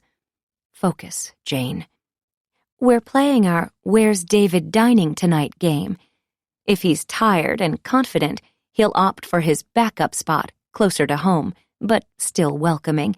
A standalone Mexican restaurant with a huge bar scene full of older women, my age, and divorced men who don't want anything to do with a woman their own age.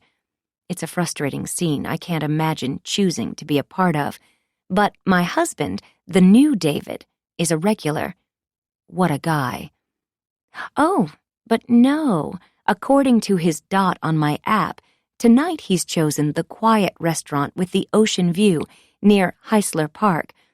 It was our favorite when we first moved here, before we knew the locals never go there, only the tourists.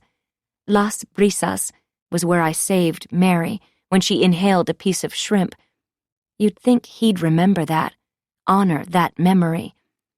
And because it's primarily tourists, David can blend in there, or so he thinks. The oceanfront, sculpture-filled Heisler Park is lovely this time of evening. It's a Laguna Beach treasure. I haven't been to the park in a while. It's such a nice evening, and I look good, barely recognizable from the grieving mother I was just a day before. Why not take a stroll? I really have a special gift, this ability to transform myself. Most actors have it, and it's a natural talent. I smile as I drive out of the cove and head toward town. Others would be envious of my ability to hide in plain sight, my natural capacity to watch and follow, and then to be seen when I'm ready. Soon, people will know my name. That's my next step. After I resolve the central conflict of my life at the moment, once my plan has been implemented, I'll move back to L.A., live in a far better, more luxurious area than where pathetic Elizabeth James lives, and give acting a go again. Who needs another house here in sleepy Orange County? Not me.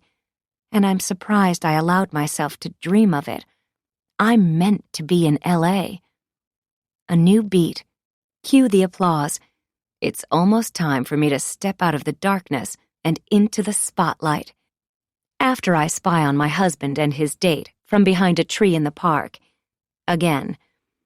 The sight of him carrying her across the threshold of their new home flashes through my mind, as do the words, closed escrow, 3 exclamation points, smiley face.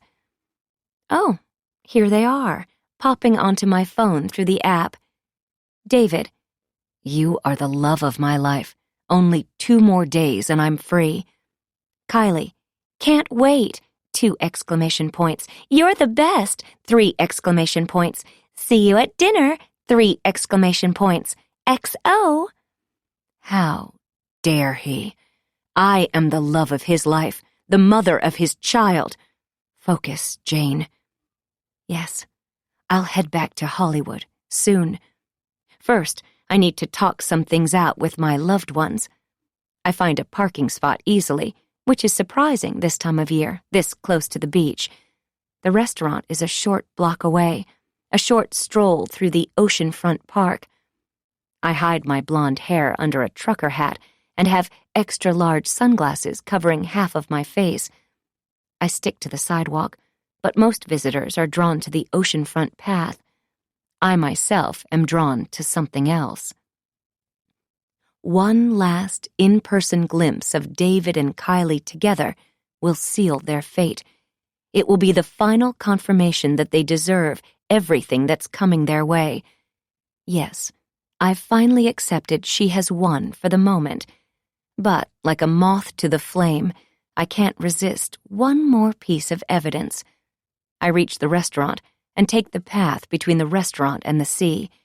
Huge glass windows provide diners with a commanding view of the coastline, especially gorgeous at sunset. The windows also provide a crystal-clear view of the people enjoying dinner. And there they sit, at a romantic table for two, holding hands across the table, talking about the future.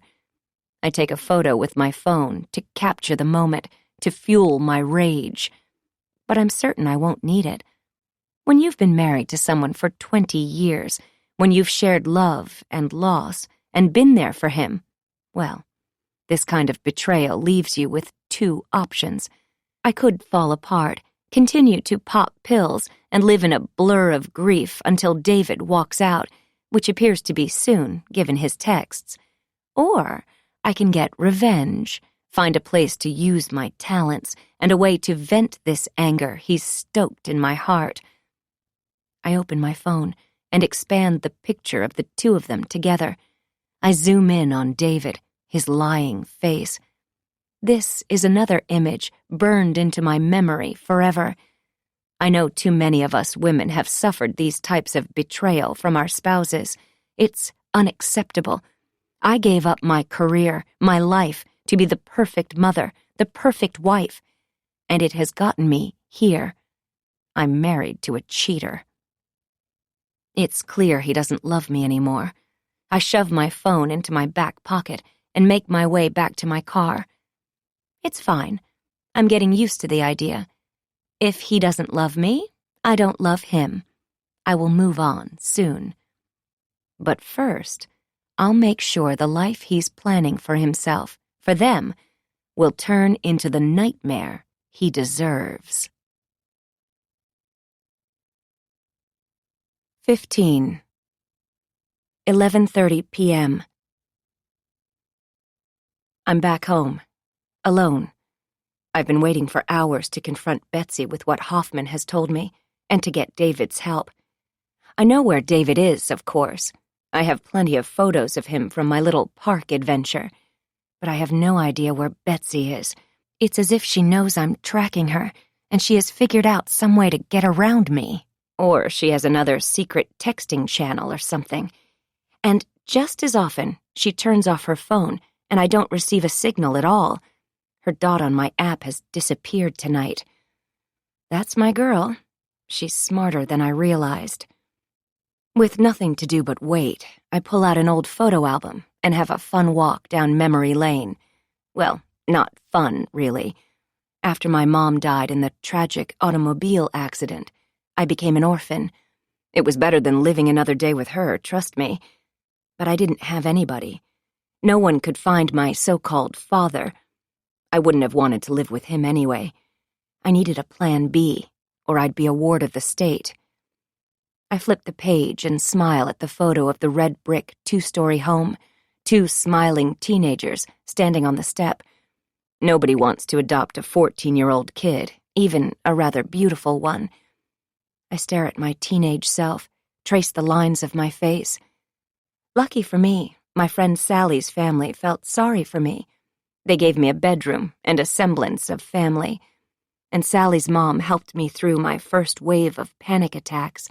She sewed the sequins on my pageant dresses and drove me to competitions. It's too bad I never really fit in with my adopted family. Maybe things could have turned out differently. As it was, I know we all felt a big sense of relief when I told them I was off to Hollywood. Nothing terrible happened. No, it was more of a visceral distaste. They were there when I needed them, a means to an end.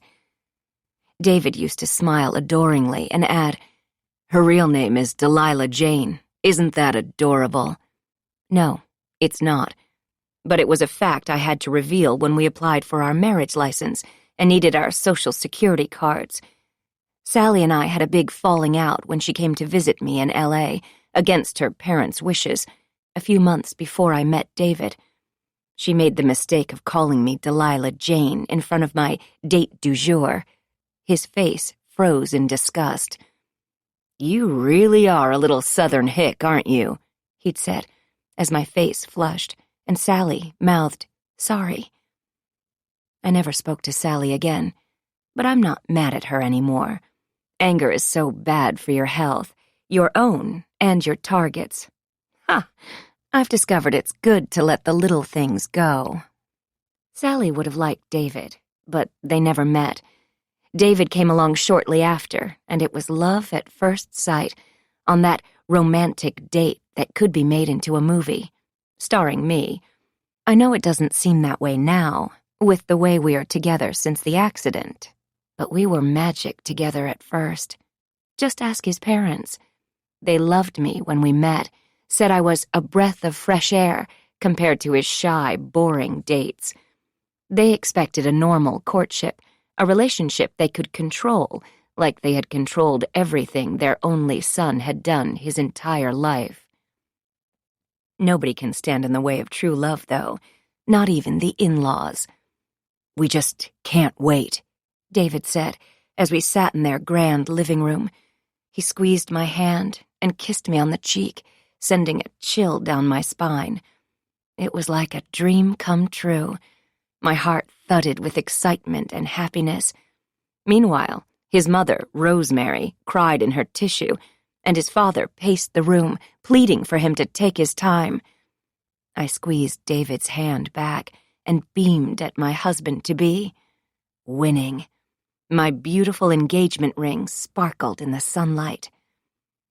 David stood then and pulled me into his arms. "I hope you guys will come around and bless this marriage. I'm in love, and I'm certain she is the one, forever. Jane completes me. Come on, honey." "You're making a big mistake, son," David Sr. had said, hands on hips, watching us leave the room. "You'll be sorry. You're moving too fast. Love that lasts can wait for an appropriate engagement, a proper wedding. We haven't met her parents." "I'm an orphan, Mr. Harris," I had said.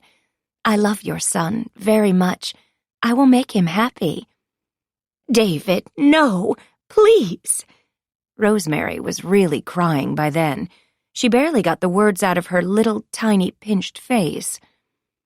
"I love you both, but this is my life," my David had said. He wrapped his arm around my waist, and we walked out the door into our future. We married 3 months later. They never got over the speed of our courtship, even though David was so certain, so in love. Even though we've been married for more than 20 years now, I recognize the look I see in their eyes when I catch them watching me, as if they know they shouldn't trust me, but can't put a finger on why. We are cordial for the girls. They do love to spoil their granddaughters. Granddaughter. And now I suspect they were responsible for pushing our move to Orange County, for making me give up my acting dream, for planting the seed in David that he had to procreate immediately to be successful. Did they also arrange for his one-night stand during our first year of marriage, when I just couldn't seem to get pregnant? No. Likely even they wouldn't go that far. David's just a serial cheater.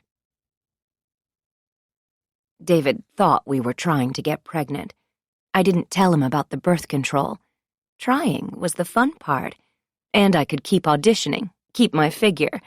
Sex is a great calorie burner. Of course I wanted children, just not right away. But things didn't turn out the way I'd hoped.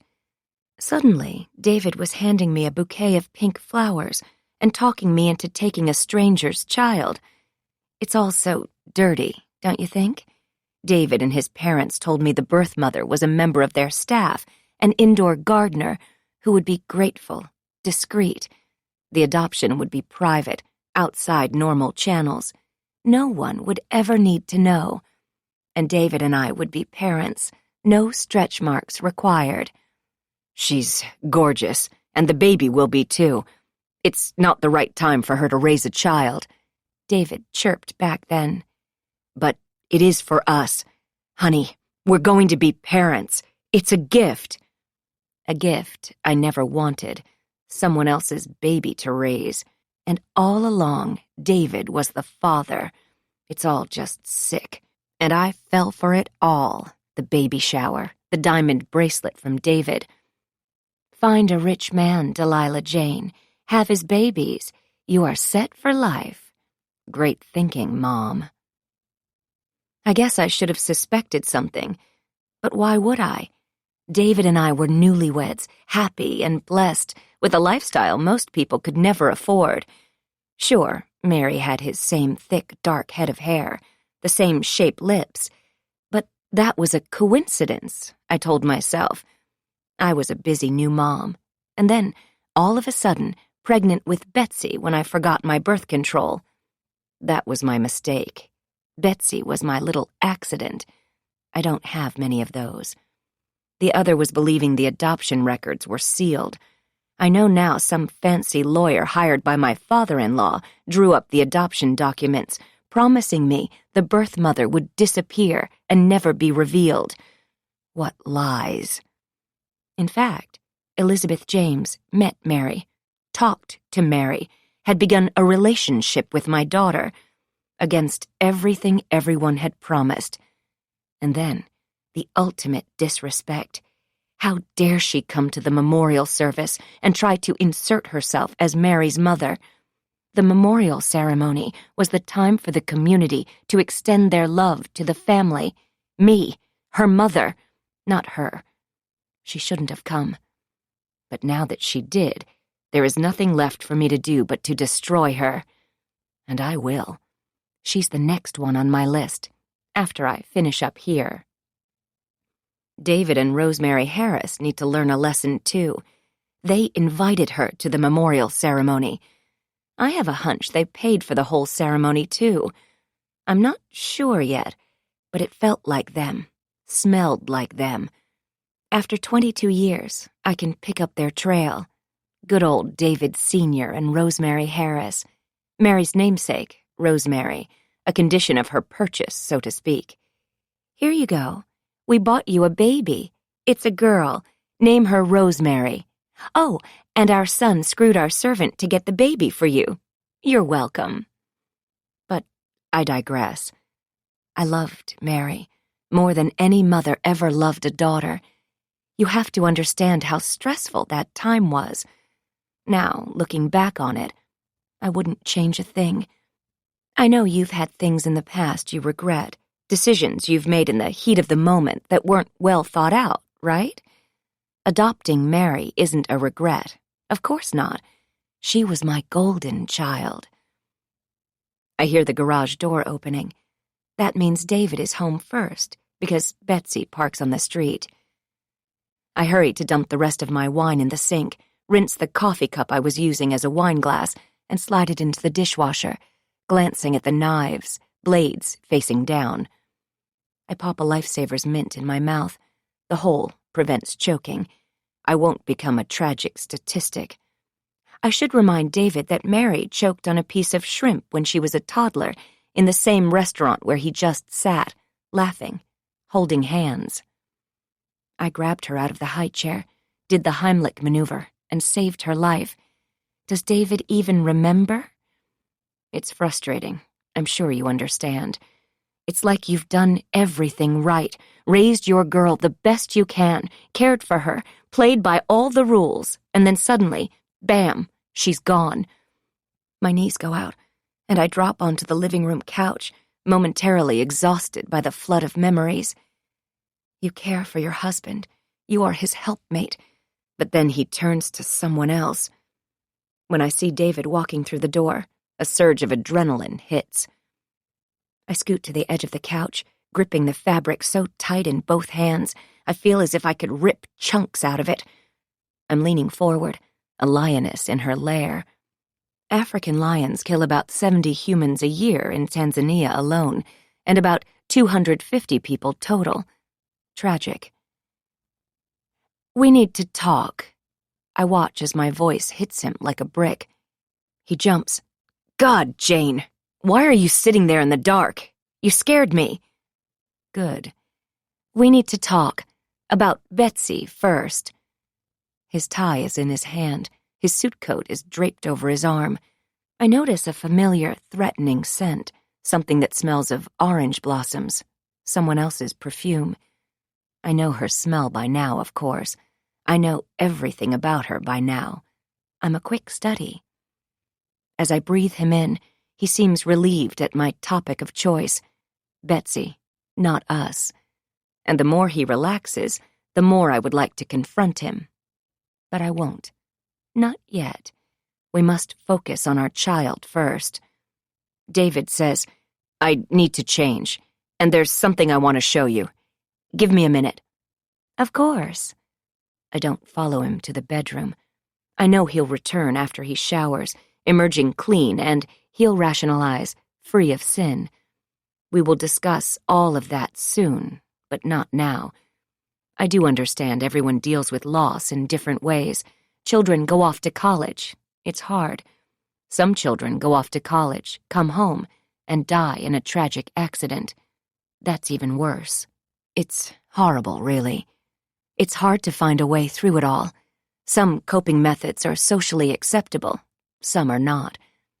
I smile, stroke the handle of the knife hidden so close to me. Sometimes it's the smallest things that can be the most deadly. Mosquitoes killed 2 million people a year. Tragic deaths, if you think about it. Something so small, so easily killed by a human, but yet a menace. The African Cape buffalo, on the other hand, will actively stalk and attack the hunter who wounded it. Because of this revenge motive, this drive to hurt those who hurt it, the buffalo kills more people in Africa than any other predator. I've always liked buffalo. It's taking forever for David to return. I fight the urge to sneak some more wine. I need to be in control of this situation, just as I've been in charge of the family all of these years. It's a skill, running a household, pushing your children to achieve, keeping your husband happy. I'd give myself an A- at present. There are a few things getting away from me these days, but I'll sort it out, in time. David walks into the room and flips on the overhead lights, changing the setting for our talk. I had the lighting the way I wanted it. Dark. I blink. What are you doing? Turn the lights down this minute. I stand up, my hands in fists. The knife, slipped between the couch cushions, makes me smile. I'm a buffalo in disguise. It's like method acting, sort of. Oh, come on. Don't worry about the knife. I need backup, just in case I don't like how our talk ends. You'd do the same.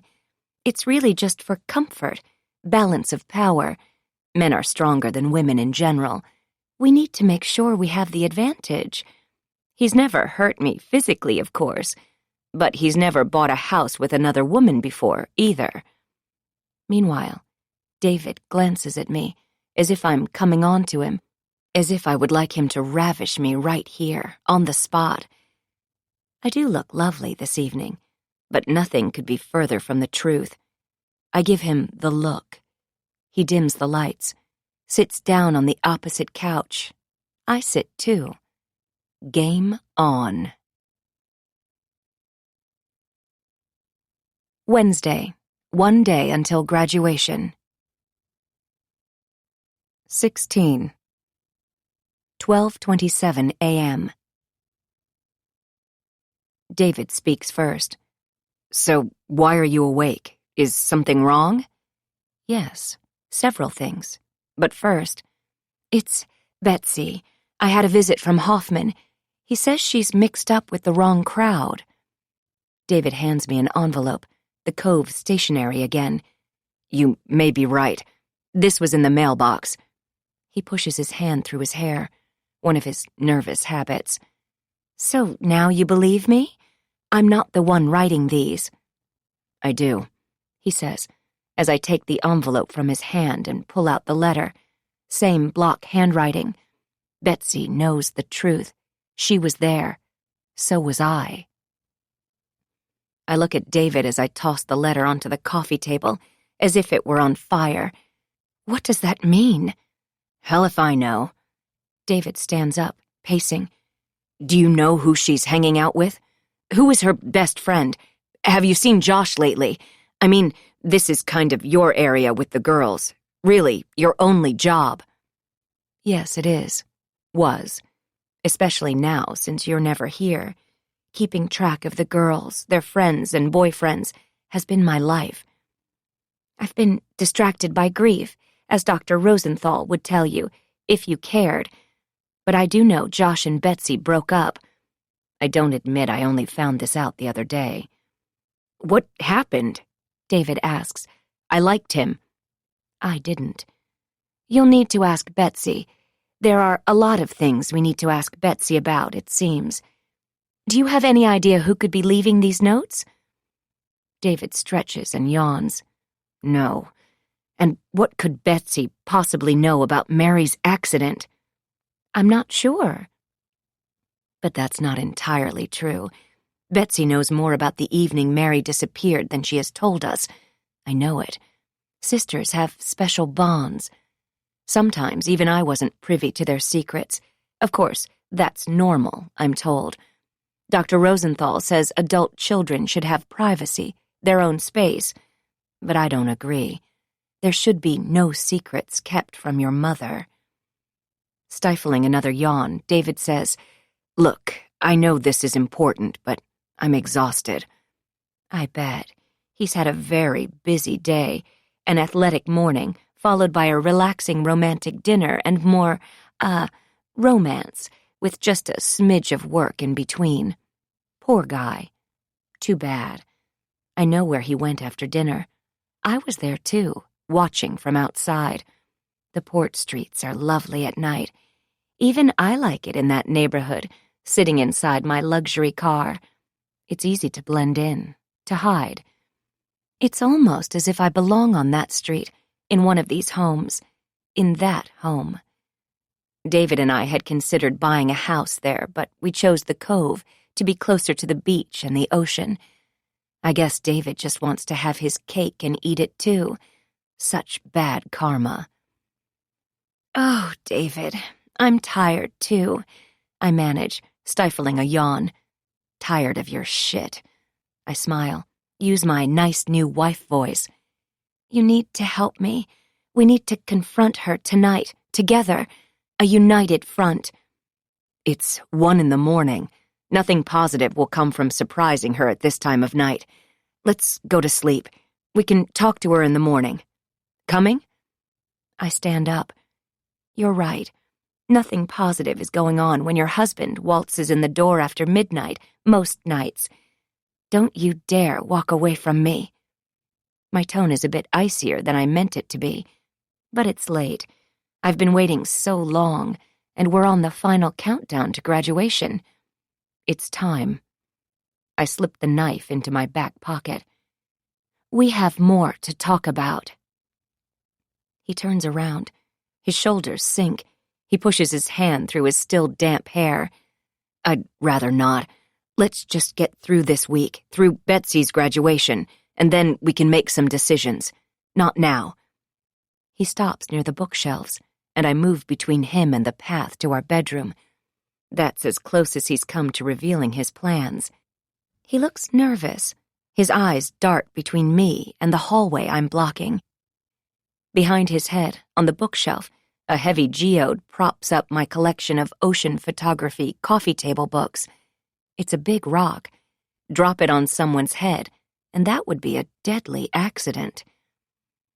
I don't want to wait another week, another day, another hour. I've had it, David. You brought Kylie to the memorial service of all things, and then your parents brought Elizabeth. Are you just trying to make me furious? Humiliate me in front of everyone we know?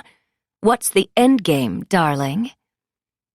David keeps the couch between us, walking backward toward the kitchen, holding his palms up as if I had a gun. I wish. You're not in a good state of mind tonight, Jane. I think you ought to get some rest. We'll talk all of this through soon, but not now, not tonight. He's reached the kitchen island. I'm following slowly. Betsy tells me you went to volunteer day at school. That was a step forward. David's hands are resting on the island, as if he and I are chatting about our days, casual-like. But he is tense, on alert, almost as if he's afraid of me. Weenie. The knife is just for my own protection, of course, in case I need to make something appear as self-defense. But I don't want to hurt him. I have plans to execute. Did she also tell you I had a panic attack and had to go outside because of her? Did she mention she yelled at me in front of everyone? Did she mention she didn't apologize? Called me a monster? I was there to paint with her, to help her.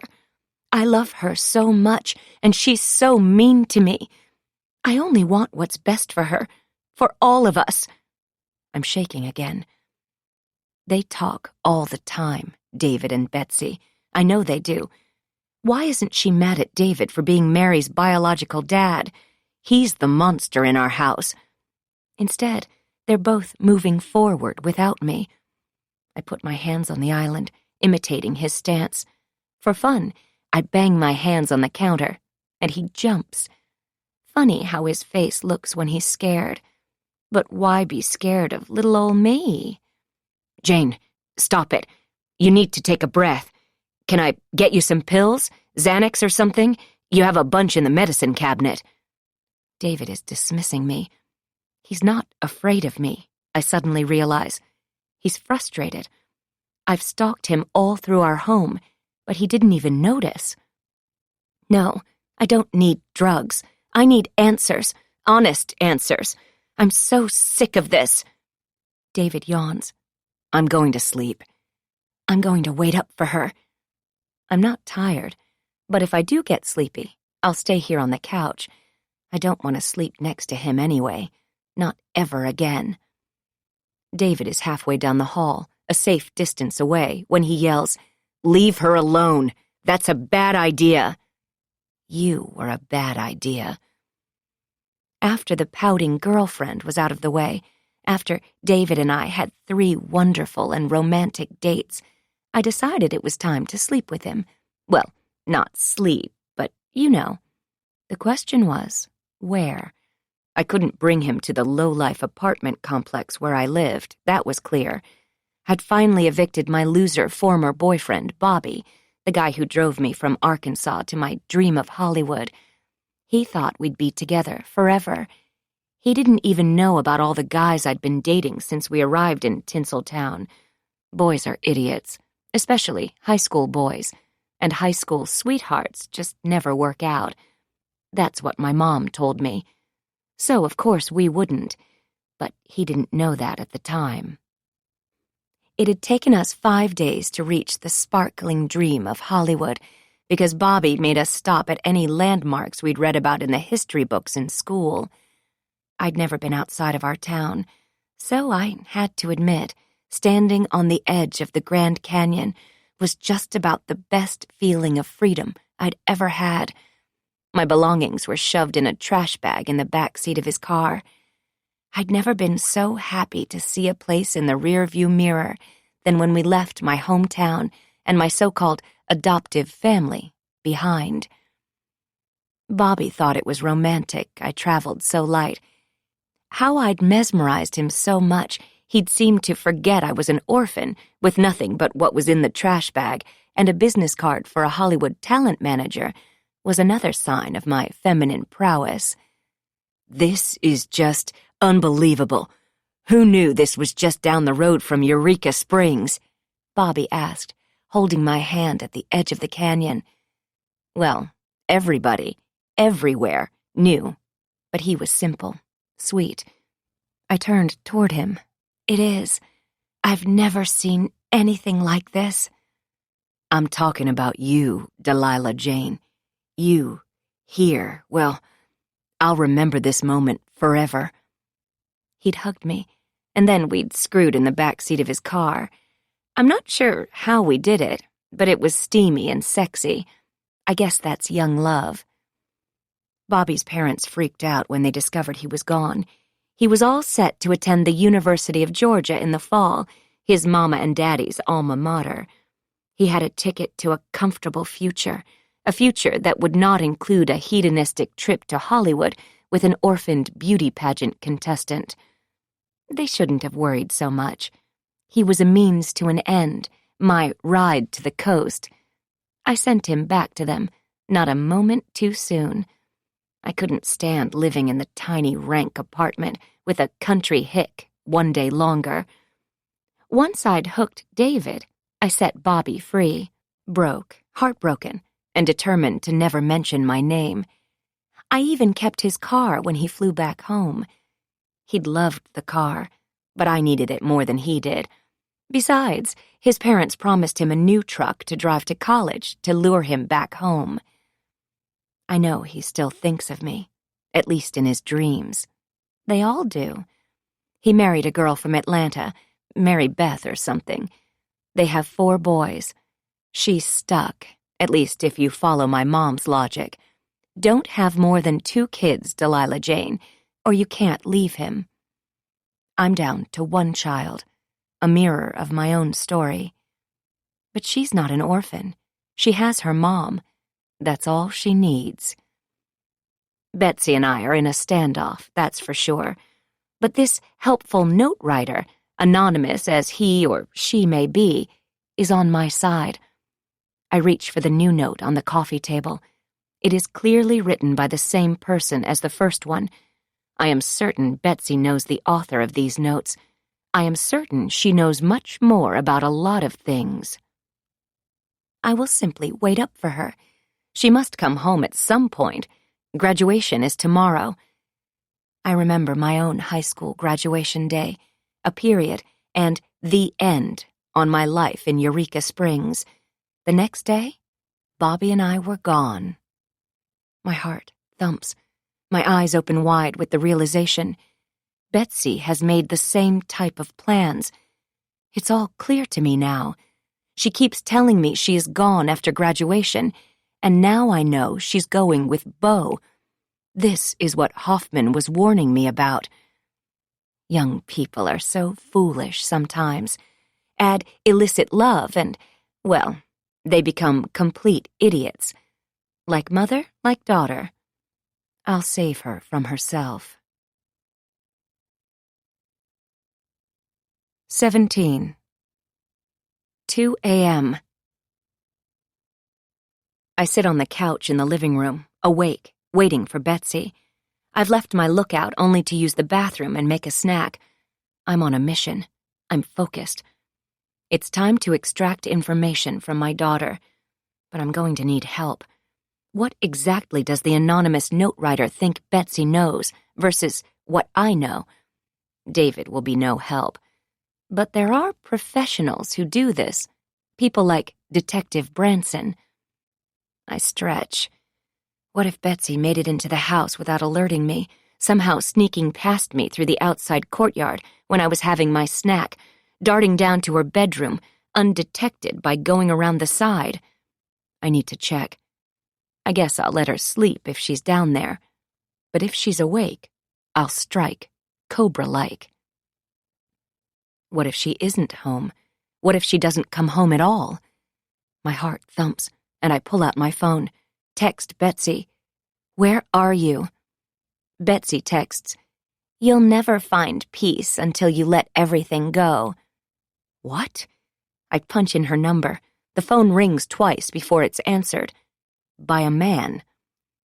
Mrs. Harris, this is Beau. We met at school. Betsy is safe. She'll be home a little later. Give Betsy her phone this minute. She has a curfew. She's in high school. Mom, calm down. I told Beau you wouldn't like him answering. I'll be home late. Go to sleep. It's seniors' day. Late start. Betsy's voice sounds like she is on drugs. I need you home this minute. I will pick you up. I remember she thinks I don't drive anymore. You don't drive. I'm fine. I'll be home soon. Listen, young lady, this behavior is unacceptable. You're out way past curfew, and we need to talk. Come home immediately. You do know I'm about to graduate, Mom. Your reign is over. Mary and I both will be gone. Betsy! She's hung up the phone. When I call back, it goes to voicemail. Mary would never have pulled something like this. She did have her secrets, true, but nothing like this. This could bring another embarrassment onto our entire family. Why can't Betsy be the straight-A, popular, normal kid? No, she has to be an artsy loser, dating a person she shouldn't. Aren't the adopted kids supposed to be the ones with problems? Yes, they are. And they are good for the waistline. Betsy was the opposite. I discovered I was pregnant 3 months after Mary's adoption. I'd made the mistake of removing my IUD, and bam! My pants were tight, and soon my figure disappeared. I thought I'd dodged the pregnancy bullet, and could only hope I didn't have my mom's penchant for 30-pound weight gain with pregnancy. But I did. When Betsy was born, I wished for the best for both of us. Those wishes included, first, that I would lose the weight quickly, and second, that I'd be blessed with another little angel who I could mold into a successful, beautiful person who loved her mother. I dropped the weight quickly, but lightning doesn't strike the same place twice, they say, although lightning does kill about 40 people a year in the U.S., in case you wondered. Carrying Betsy to term and delivering a healthy baby girl completed our family. I made sure of that with the doctor. Betsy was born with a smattering of my white blonde hair, David's bright blue eyes, and extreme colic that didn't resolve for months. She was sensitive to light, to sound, to touch. She was a fussy eater, a reluctant swimmer when the time came to learn, and a clingy kindergartner when it was finally time for her to go to school. In short, she was a struggle. Betsy was the opposite of vivacious, lovable, beautiful Mary. Mary was my golden child, I suppose, and Betsy had a hard act to follow. I guess you are born the way you are going to be. Life may make you into something worse, of course, especially if your older sister is almost perfect. Jealousy is a terrible emotion. I need a distraction. I walk into the kitchen and open my laptop. There's a tab on the online newspaper I like, labeled Accidents and Disasters. I go there when I can't sleep. A man died from a box jellyfish in Australia. The most venomous marine creature known to man, each tentacle has enough toxin to kill 60 people. 1 minute you're snorkeling with your mates, and the next, dead. Not a g'day. He's one of 40 people who die this way each year. Death by jellyfish makes me giggle. I'm a bit slap-happy, I know. It's not funny. None of this is funny. I cover my mouth, shake with laughter until it stops, turning into something darker. I stand up and kick the side of the couch. My hands clench into fists. I hate being out of control. Hate it. I grab the knife from the table and slide it into the butcher block holder on the kitchen counter. This will be the last time I will be out of control. Ever. 18. 9 a.m. David hovers above me. Jane, wake up. I open one eye. I've clearly dozed off, but I'm not in my bed.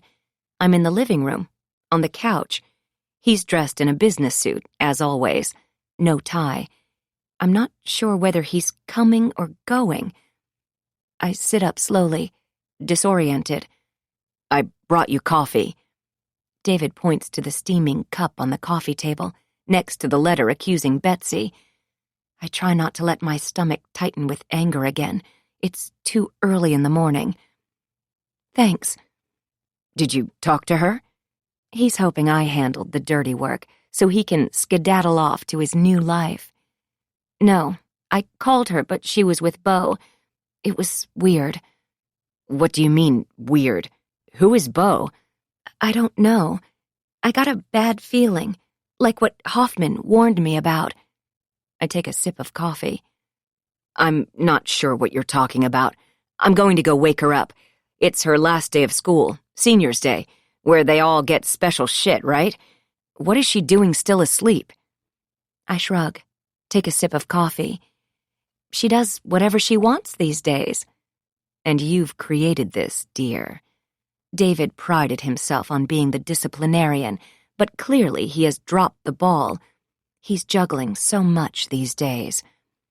David stomps downstairs, and I hear his fist banging on Betsy's door.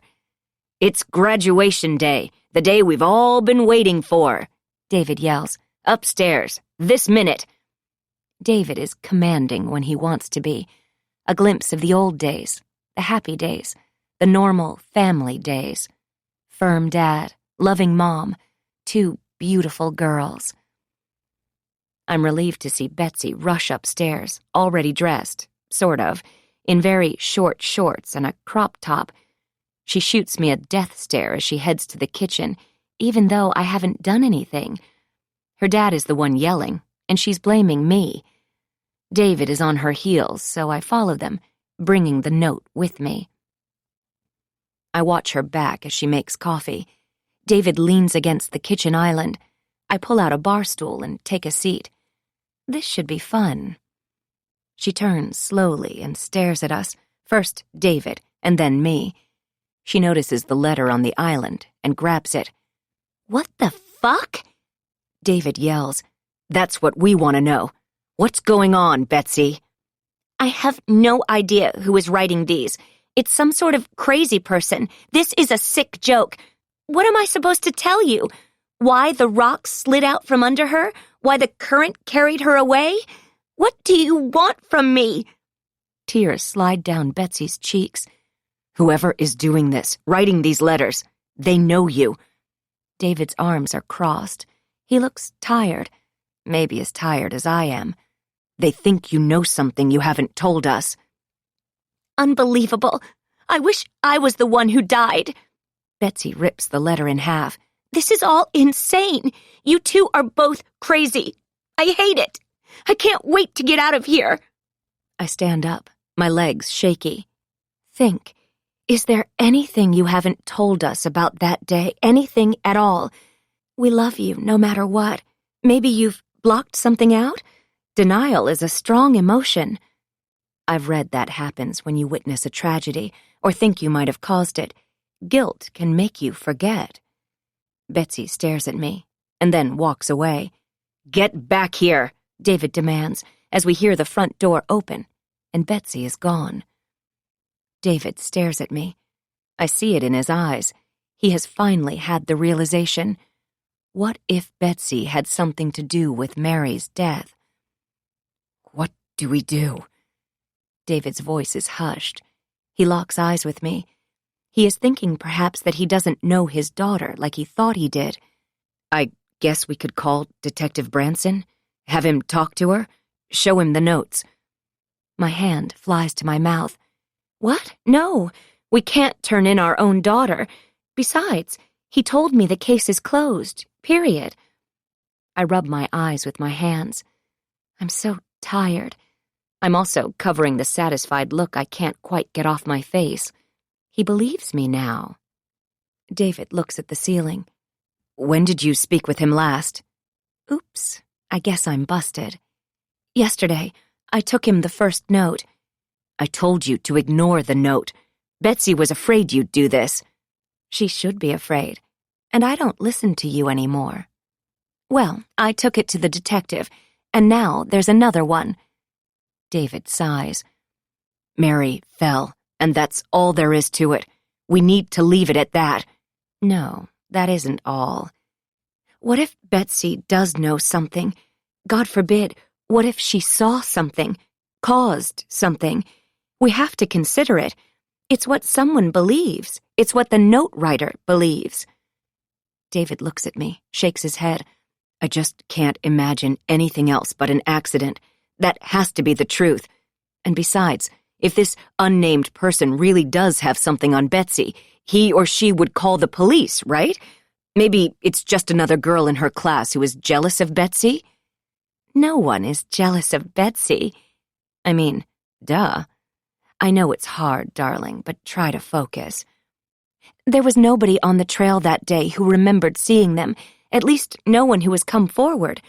Maybe the note writer was afraid to come forward until now, or still is? I slide back onto the bar stool, suddenly exhausted. Why can't he see what I'm trying to show him? You think someone saw Betsy do something to Mary? You're wrong. He shakes his head. More evidence. Men are clueless. I just don't know. A tear works its way down my left cheek. I'm late for work. David moves slowly through the kitchen. Don't push Betsy anymore. We need to just move on. If we talk to Branson, we're just going to cast suspicion on our own daughter. Why would we ever do that? This is her graduation week. She needs to enjoy the final day of high school, not be confronted by her unhinged parents. Enough. He heads for the door. I'm going to call Betsy and apologize. You should do the same. But what about the truth? I am pushing him. He stops, hand on the front door, and stares at me. Leave it, Jane. I don't want to lose the only daughter we still have. I don't think I could survive that. I know. That's true. That's what makes all of this so fun. 19. 10 a.m. My phone rings, and caller ID informs me it's the school. A shot of adrenaline floods my system. Something has happened to Betsy, or she has vanished. This is Jane Harris, I sputter. Hello, Jane. It's Angelica. The counselor sounds happy. What's wrong? I'm on alert. I should be. I'm calling with good news. Angelica's voice is lilting, a kindergarten teacher's voice. Betsy is a finalist in the school art scholarship prizes. Her work will be on display tomorrow during graduation, and if she wins, she'll get a $1,000 scholarship too. It's so exciting. I didn't even mark her tardy today during the Seniors' Day festivities. I covered for her and said she was with me finding out about being a finalist for the prize. Wow, great. I don't think I've seen her latest work. What's the subject? In my mind, I imagine a portrait of a teenage girl, gorgeous, except for the knife glinting in her hand, stabbing her evil parents. I'm being macabre. But honestly, I watch a lot of crime TV these days, do a lot of online research about death. If you're going to be murdered, you're more likely to be killed by someone you know, and most likely love. Almost half of all murdered women are killed by a romantic partner. Lovely, I know. Even poor Brad was a suspect in Mary's disappearance, for a brief moment, those crazy 3 days when she was missing. But he was in Iceland on a family trip. I didn't know their little date, with Mary wearing my red dress, was special because he was going on vacation the next morning. No, I found that out after she died. He couldn't be a suspect. He was a dead end, so to speak. But still, he must have been traumatized by the suspicion. All of the strange men they questioned, the convicted child abusers and child molesters they rounded up and questioned were cleared. None of them knew anything about poor Mary. All the while, she was drifting toward me in the California current. Focus on Angelica. It will be such a big, fun surprise for Betsy tomorrow evening. Well, really, for all of you. All Betsy knows is that she's a finalist. I hope I didn't spoil it for you, but I just love delivering good news. Angelica is so cheerful. Well, I've got to run. Angelica, wait. Have you noticed Betsy hanging out with the wrong crowd? She would know, wouldn't she? Silence. Finally, she answers. I don't know exactly who she hangs out with, to be honest. A lot of kids drift between groups. Betsy seems fine. She's artistic and smart, a lovely girl. You should be proud of her, how she's been able to pull herself together and complete high school even after losing Mary. She's one of the strongest young women I know." "Whatever. I met a man named Bo yesterday in the gym during volunteer day. Says he's a substitute teacher." "Oh, yes. Bo is one of the kids' favorites. He's a substitute gym teacher, and he donates his own time to tutor the kids." Until 2 a.m., I walk into the courtyard, smiling as I glance up. I don't have to worry about those murderous palm trees, but I probably should be worrying about Bo. I could report this, get him in big trouble, if I wanted to. Maybe I will. Just need to get through graduation day first. Angelica keeps talking, per usual. "You know, Mrs. Harris, a lot of kids struggle to navigate the pressures of high school and life in this pressure cooker community. I mean, I don't know how they do it. 4 hours of homework a night, sports, jobs, the pressure to get straight A's. We all place so many expectations on them, parents and the district." Angelica sighs into the phone. I imagine her looking out at a sea of troubled teens. "I could talk about this all day, but I'm sorry. I've got to run. Betsy is doing great. She's a wonderful young woman, and she's about to graduate, so you have nothing to worry about. See you tomorrow night." Oh, but I'm worried and intrigued. Betsy has been a step ahead of me, hiding things from me. I'm accustomed to her C's and community college-level achievements. I'm also quite familiar by now with her disdain for me. But a secret boyfriend? That's next-level stuff. I wonder if Mary knew about Bo. Has this been going on for more than a year? Is Bo what Mary was helping Betsy hide from me? I wonder if Mary was a fan of Bo, too. I answer my own question. No way my preppy daughter would like her sister to hang out with a man like that. I know my Mary. Mary would have hated them together as much as I do. I decide I need to search Betsy's bedroom, so I hold the handrail, no tragic falling for me, and reach her door. It's locked. I presume the outside door will be too. Foiled, I head back upstairs and grab my window to the world, while ignoring my actual windows and the views they could provide of the ocean. I open my laptop and search his name. Bo has a blog with about 200 followers. He writes about sports and teens talking to each other, and he has a whole series of do-it-yourself household fixes. How handy. He writes about parental pressure and the false idea of perfection forced on teens these days. He hosts Talk It Out sessions at Point Park in the Nature Preserve section every Sunday evening, weather permitting. My pulse quickens. According to Bo's post, Point Park is the perfect place to kick it with nature. It's also a deadly place. Why would Betsy want to hang out there? The park is the scene of the crime, so to speak. Strange and creepy. Before I can stop them, memories from a year ago rush into my mind. The doorbell rang, and the guard handed me the red leash still attached to a bedraggled and confused Cash. It was just before sunset, May 20th, last year. "We found him outside the back gate, Mrs. Harris. Poor fellow seems really frightened," the guard said, patting Cash's head. Before I could do the same, Cash darted past me and into the house, no doubt thirsty and tired. "Thank you. I thought he was on a hike with my daughter. I don't know why he's alone." "Well, it's just a good thing he was at the back gate, not one of the Pacific Coast Highway entrances. Lucky fellow seems unharmed, just scared." The guard tipped his green The Cove baseball cap and climbed back into the white pickup truck, The Cove's security printed on the side. An hour later, Betsy had walked through the gate into the courtyard.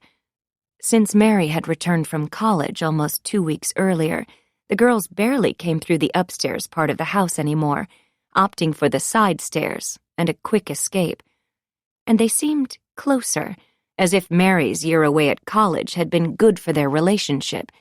Even though Betsy still had a few more weeks before school was out for the summer, they'd reconnected. As for me, it was like I had tenants who I never saw. "Thank God," I'd said, rushing to my daughter, pulling her into a hug. "Are you okay? Where's Mary?" Betsy looked strange, distant. "I wasn't with Mary. Why?" Betsy was dressed in hiking attire, gray shorts, tennis shoes, white t-shirt. Actually, to be fair, it was an outfit you could wear any place in May at the beach. She could have been anywhere. Betsy's face had flushed, or did I simply imagine that? "I haven't seen her since breakfast."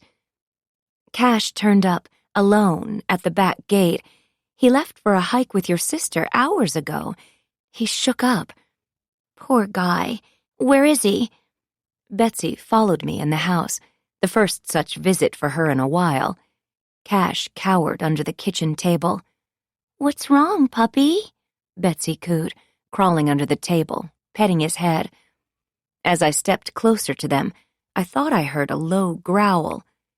"Be careful. I think he just growled at you." "I think that was directed at you," she snapped, helpfully. I took a deep breath, smoothed the front of my tennis dress. "Look, I'm worried about your sister. It's dark. Please, if you've seen her, tell me. Tell me the truth." Betsy ducked back under the table with Cash. David walked in the door then, supposedly from work. It had been hours since Cash was returned to our home, hours that I'd been calling his phone, and he'd ignored me. "Oh, David, you're home." He likely thought I was confronting him, the guilty jerk. But I wasn't. It was about Mary. David stiffened and looked into my eyes. "What's going on?" "I'm worried something has happened. Cash is here. Mary isn't," I said. "Betsy, what's going on?" David patted my back and wrapped an arm around me. I could feel his body tensing, as if he wished he could push me away, as if he already had. "I don't know, Dad, but Cash is acting weird. So is Mom. Did you call her phone?" Betsy crawled out from under the table and called her sister. "Of course I called her. No answer." I'd tried it. It rang and went to voicemail. It still had battery life then, and even though it had taken a big tumble, it still worked, for a short period of time. "It went to voicemail. What do we do?" Betsy asked. She looked at both of us, her parents. We are the perfect family, the perfect parents. We should know what to do. And yet, we didn't have the answer. What do you do when your daughter is missing? It's everyone's nightmare, yet there aren't any standard steps. David had jumped into action. "We call her friends. Betsy, start with her high school buds. Call Liz and Brad. I'll call Morgan from USC. She's got to be around somewhere." David seemed pleased with himself. "Someone must have seen her this afternoon." I look at Betsy, who turns her back to me and makes a phone call. They didn't give me an assignment, so I made dinner to keep myself busy. It's times like this when distractions help. I sliced carrots and onions, crying over the cutting board. It was such a long, sad night. We found out later, when Betsy gave her statement to the police, that she'd lured Mary to the park for a hike. Now I realize there is even more to the story. Maybe she wanted her sister to meet her secret lover. Mary must have been furious. Did their argument escalate to violence? One can only wonder, and only Betsy would know the truth. We didn't find Mary that night, or the next day, or for 3 days. A Help Us Find Mary Harris Facebook page was created, and hundreds of people joined. We were celebrities. The police swarmed our home, interviewed each of us individually. As I mentioned, they ruled out Brad, but everyone else was a suspect at first. Once they cleared the family, they pushed us to go on television, to put a face on the tragedy. Meanwhile, drones scoured the 1,000-acre Point Park and Preserve, aided by search and rescue teams. Mary's sorority sisters joined in the search, too, starting just outside the back gate where poor Cash was found. I open my laptop and click on the video I keep on my desktop. It's an interview of David and me on the LA news station, pleading with the public for information. I don't turn up the sound because I know my words by heart. My face is a little swollen from crying, but my makeup is good. I looked and sounded the best, of course. I loved being in front of the camera. All of my acting experience shone through. David looked horrible, almost like he was guilty of something, besides not being home the evening Mary disappeared, not answering his phone when we needed him. The day of the interview, he let me do the talking. I'm wearing sunglasses because that is acceptable in these situations, I read, even though the press conference is being held inside at the station. They told us the appeals are most compelling from the mom. The kidnappers want to see my pain. I could deliver those lines easily. David looked straight into the camera like a novice. Everyone knows you look at the interviewer. Duh. He has circles under his eyes. His dress shirt is wrinkled, as if he slept in it, and he probably had. Betsy stayed off camera, safe with the policewoman who was omnipresent at our home during the search. When it was time for my monologue, I faced the camera, because that's what you do. Please, please bring my daughter back. We'll do anything you ask. Her father and I and her entire family stand at the ready. We love you, Mary. If you can hear me, reach out and we'll come get you. We love our daughter. Please, bring her back home. David and his parents wrapped me in a hug, the first time we'd touched in years. I guess they wanted to be sure to have their 15 minutes of fame. They're like that. We didn't know then that the ocean currents would bring her home to us the next morning. Those 3 days, waiting to find her. Well, there is no description for those days, or for the weeks after, as the sympathy poured in, as the meals were dropped off without stop, as the cards and flowers and donations surged, as we had a small private funeral to bury Mary. It's all a blur now. It was a terrible trauma.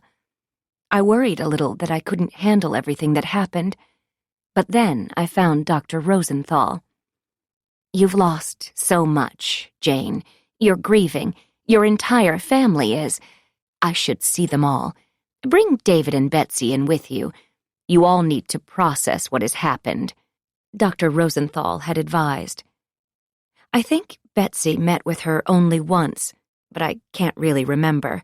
Like I said, those were the crazy times, muddled by the numbing onslaught of pharmaceuticals. Let me be clear. I don't feel guilty about anything. I mean, I haven't been a great mother to Betsy this past year, but that's to be expected when a mother is grieving the loss of her daughter. As I mentioned, we'd been growing apart since before Mary died. Betsy seems to be dealing with Mary's death in her own special and sneaky way. I knew Betsy and Mary shared some secrets with each other and kept me in the dark. I didn't appreciate it when Mary hid her contact with her birth mother from me, and I don't appreciate Betsy hiding Beau. They should realize mothers need to know everything. That's what mothers do. We guide, we control, we listen, we encourage. We always find out when our children hide things from us, big and small. It's a mother's instinct to search for the truth. Knowledge is power, they say. And now you know almost the whole story. Almost. 20. 11 a.m.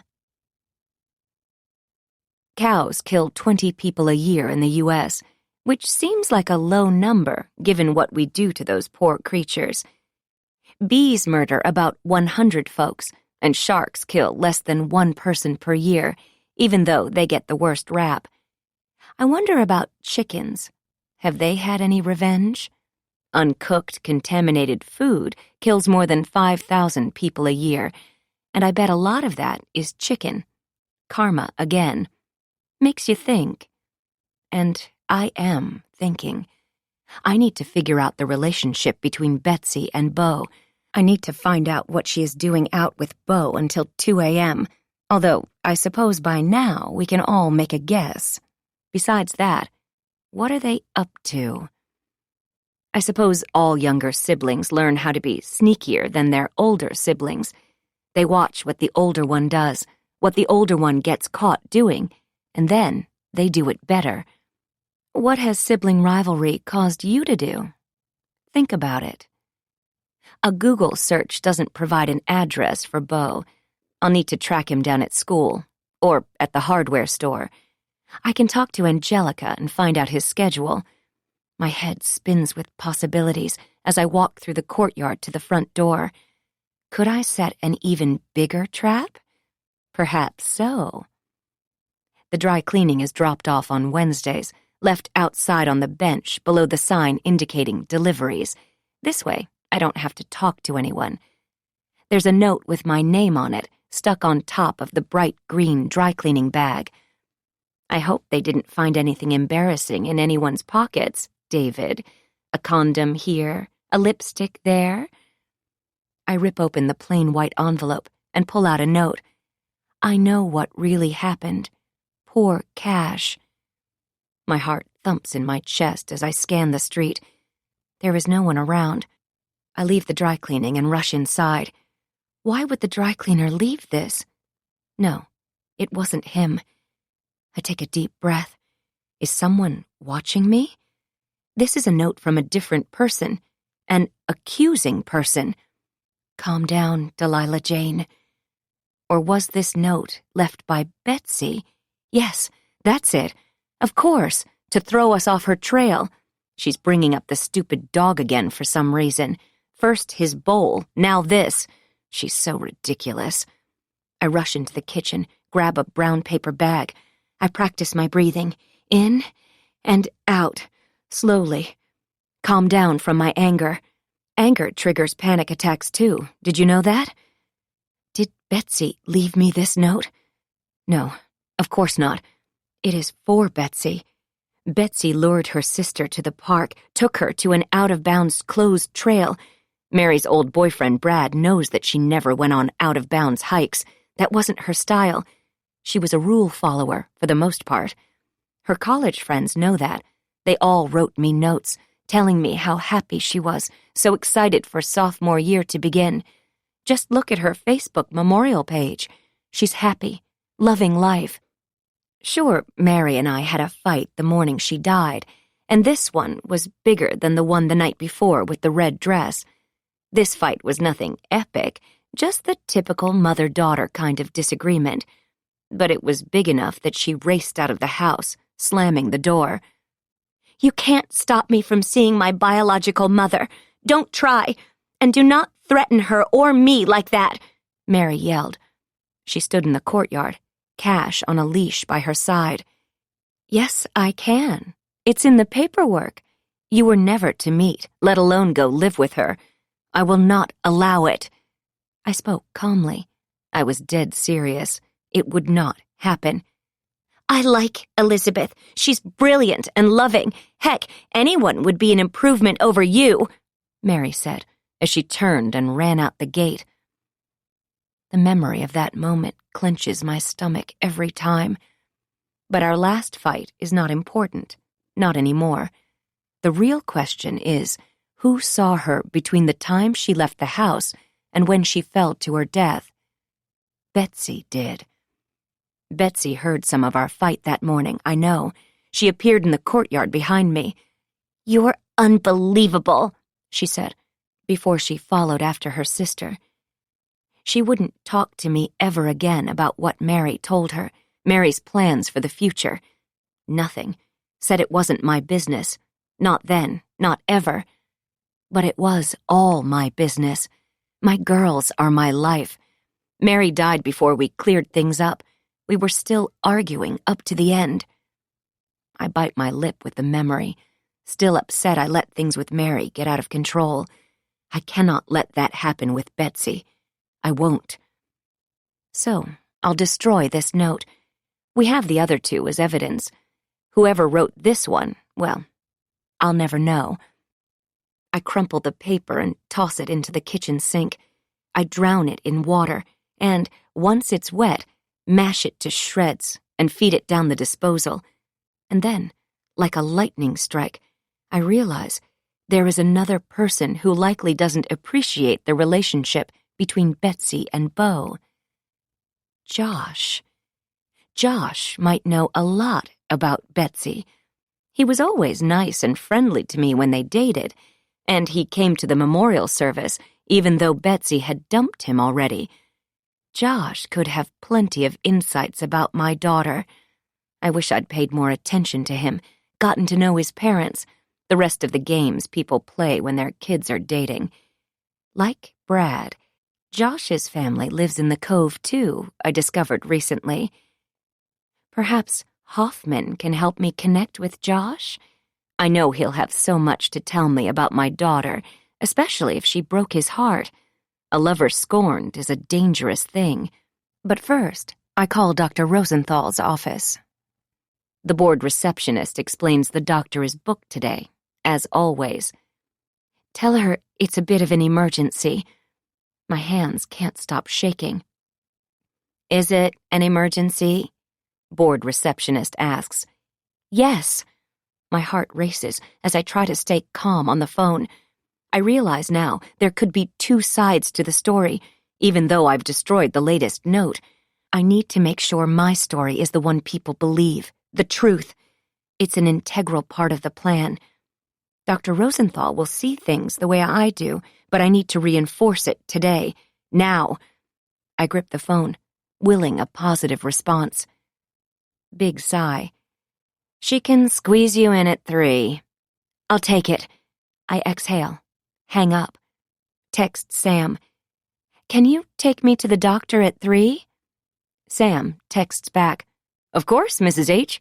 See you at 2:45. 21. 12:10 p.m. There are only 2 notes now, so let's just focus on those, shall we? Betsy knows more than she's told us, and Josh knows Betsy intimately. Trust me, I read his love notes to her, in a box under her bed, the obvious place. But those love notes have stopped. The last love letter I could find from the poor boy was more of a goodbye of sorts, and it was written back in September. It was confusing, and I didn't have much time to read it. All that I have seen on Betsy's phone this school year have been check-ins between the two of them, almost friend-level texts. Although Betsy does tell him she loves him. Has she been leading him on? Josh, why didn't I think to talk to you sooner? I hope I'm not slipping. Of course I'm not. It's just hard with all these moving pieces, all those months of pills and grief. But I'm on it. On him. I hurry to my bathroom and apply concealer, blush, and mascara. I pull my hair into a low ponytail. I wrestle on some athletic wear, blue shorts, white t-shirt, and finish the look with a trucker cap with the word thankful stamped on the front. I could be hiking, walking on the beach, or doing just about anything on a warm May afternoon at my beach city. I have a flash of memory to what Mary was wearing the last time I saw her. Almost the same outfit, but black shorts instead of blue. A USC hat, the one thing we never recovered. I take a deep breath, finish tying my tennis shoes, and head out. I will walk down to Hoffman's office. I will be a normal Southern California housewife, one who actually leaves her house every morning to walk in the sunshine and soak up vitamin D. It's all the rage these days, you know, getting vitamin D from the sun instead of a pill. Did you know it's possible to overdose on vitamin D? So many ways to harm yourself, or somebody else. At the clubhouse, I pull open the door and all 3 staff members rise to greet me, an excessive display of deference they are forced to perform hundreds of times a day. "Mrs. Harris, so good to see you out and about." That's Robert. He's nice. He didn't add anything about Mary, and that makes my heart relax. Good to be here. Is Hoffman around? I smile. I'm thinking about signing up for the couples tennis tournament. That's great! Kathy has big glasses and big teeth. She reminds me of an enthusiastic horse. Hoffman is in his office. Thanks. I wave to them all, and they sit down in unison, just waiting for another resident to come through the door to force them to stand again. Hoffman's office is at the end of the hall, closest to the courts. Makes sense. I knock. When he opens the door, he doesn't mask his shock. "Wow, Jane, what do I owe this surprise? I hope I didn't upset you yesterday." Well, I needed to know, so thank you. I sigh and drop into the chair facing his desk.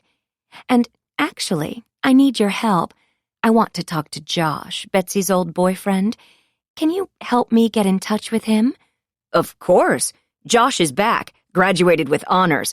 I'll call his mom if you'd like, Hoffman says. Back? From where? Isn't he supposed to be finishing his senior year with Betsy? I lean forward. This is an interesting development. He leans against his desk, arms folded. He went away to boarding school for senior year, some fancy place back east, and it was a great move. He's off to Princeton in the fall. A light bulb pops on in my slow brain. I whisper, he wasn't here all school year? Hoffman looks around, even though we are the only ones in the room. It's not a secret. I mean, Betsy didn't tell you? Not exactly. I do know they broke up recently. And now Betsy is with Beau. Something is nagging at the back of my mind, a worry that Betsy may be one step ahead of me. No, that's not possible. I focus on Hoffman. I need to talk to Josh. Please, can you help me? I'll call him now. And, Jane? Hoffman pauses. What now? More bad news? I lean back in the chair. No, not really. It's probably nothing. It's just the tennis ladies. You know how they talk. And since you're falling out with Melissa, well, I'm sure it's nothing. He flushes. We all know he loves the gossip as much as they do. What are they saying about me, Hoffman? I feel my fists clench. I mean, you'd think we were all in middle school. I try to keep up with everything, everyone. Help when I can. I mean, with a divorce rate of 73% in wealthy beach towns, I just want to help make a difference. Keep families together. Oh, crap. He's heard something about David. It's not surprising. Tell me. I know you're under so much stress and so much heartache, but I did want to tell you to pay some attention to your man. Somebody else seems to have her eyes on him, and she's making moves. Kylie. What? Who? No, he wouldn't. I feigned surprise. It was only a matter of time before people spotted them together. The memorial ceremony may have been the trigger. I don't know her name, but they have been seen together at restaurants a couple of times. When they confronted him, David told the Stewarts, who live just 5 doors from you, it was just a business dinner. But Jackie Stewart talks, and now the rest of the ladies aren't so sure. She's younger. I'm so sorry. Hoffman's hands are palms up. He's just the messenger, I remind myself. None of these women like me, and I know that. This just gives them more crap to say about me, about us. I cover my face with my hands. My lying, cheating husband. At least everyone is on my side now. David is so stupid. He's my life. I can't lose him, too. Then you won't. I'll help you connect with Josh. We'll get Betsy back on track, and then full-on romance for the 2 of you. Have you been on vacation since... No. Out to dinner? Nothing like that. Well, no time like the present. If you were my wife, I'd be wining and dining you, spoiling you rotten. I swipe under both eyes, flash him a smile. I'm brave and desirable. First things first, could you call Josh while I'm here? Hoffman seems pleased with an assignment and hurries to the other side of the desk. The next minute, he hands me the phone. It's Sandy, Josh's mom. Hello, this is Jane Harris. Hi, it's Sandy, Josh's mom. I'm so sorry for your loss. Could I come over, speak to Josh, if he's home? I meet Hoffman's eyes, and then look out at the tennis courts. He's here now if you want to pop over, Sandy says, her voice sounding a tad British. Thank you. I'll be over in a few minutes. Hoffman shakes his head. Betsy and Josh were so cute together. Pretty perfect, if you ask me. Young love is destined to end, but yes, nice boy. Thanks so much for connecting us. I am up and headed to the door. You're a good mom, Jane. Betsy is going to be fine. Hoffman smiles. He's waiting for me to say something. Yes, as long as she listens to her mother, I say. Maybe we gave them too much. I came from nothing, fought my way out of that stifling little town. I had my pick of men, never settled for one in high school like my girls. Hoffman's staring at me. I must have spoken aloud. He says, I can run you over to Josh's house if you'd like. Great, and sorry for the outburst. I'm just beyond worried about Betsy, I add, following him out the door to the line of staff golf carts. Where did you grow up? Hoffman asks, once we're seated in the white golf cart with the green The Cove logo. Arkansas. I shake my head. I worked hard to erase all of my past. Why am I telling him so much? Stop talking. I came from a small town, too. I know how it is. Hoffman is kind. I was a beauty queen. Did you know that? Had my choice of suitors. I'm not surprised. Hoffman winks. Is he flirting? My stories seem to have worked their magic. Uncharacteristically, I told him the truth. I'm out of practice. Despite everything that is happening, with anonymous notes and lying daughters, I feel my cheeks flush. Here we are. Hoffman points to a spectacular contemporary hugging the cliff. A front row property. I had no idea. I should have checked Josh's address sooner. Despite my admonition toward dating in high school, it seems this one could have been a good catch. Maybe he still has feelings for Betsy. Or maybe, like me, he's just mad at her. Anger can be a more powerful emotion than love, I've discovered. And revenge? Well, hell hath no fury as a lover scorned, they say. Let's see how much scorn Josh feels, shall we? 22. 1:30 p.m. Nothing stands between the ocean and me except a coffee table, a thin balcony, and a big drop. This house has been built with disappearing walls of glass, and they are gone. Given my fear of the body of water in front of me, this is a nightmare. But I need answers. My palms are sweating, but I'm practicing deep breathing and ignoring the view. Instead, my eyes focus on the Picasso above Sandy's head. When Josh speaks, I stare at the Miro. This place is a challenge for my late-in-life mastery of artistic masters, but so far, I'm 2 for 2. Cultural education wasn't part of my upbringing, as you may have discerned by now. I filled that gap with online courses, visits to the art museums in LA, and of course, travel to all the most important cities of the world, courtesy of David. Just 10 years ago, we celebrated our anniversary on safari in Africa. It was all first class. the meals gourmet, the wine divine, and each day on the game rides, we'd watch animals hunt and kill each other. When a baby elephant charged our open safari jeep, David jumped across the seat to shield me. My hero. There really is nothing like the circle of life to bring you closer. But I digress.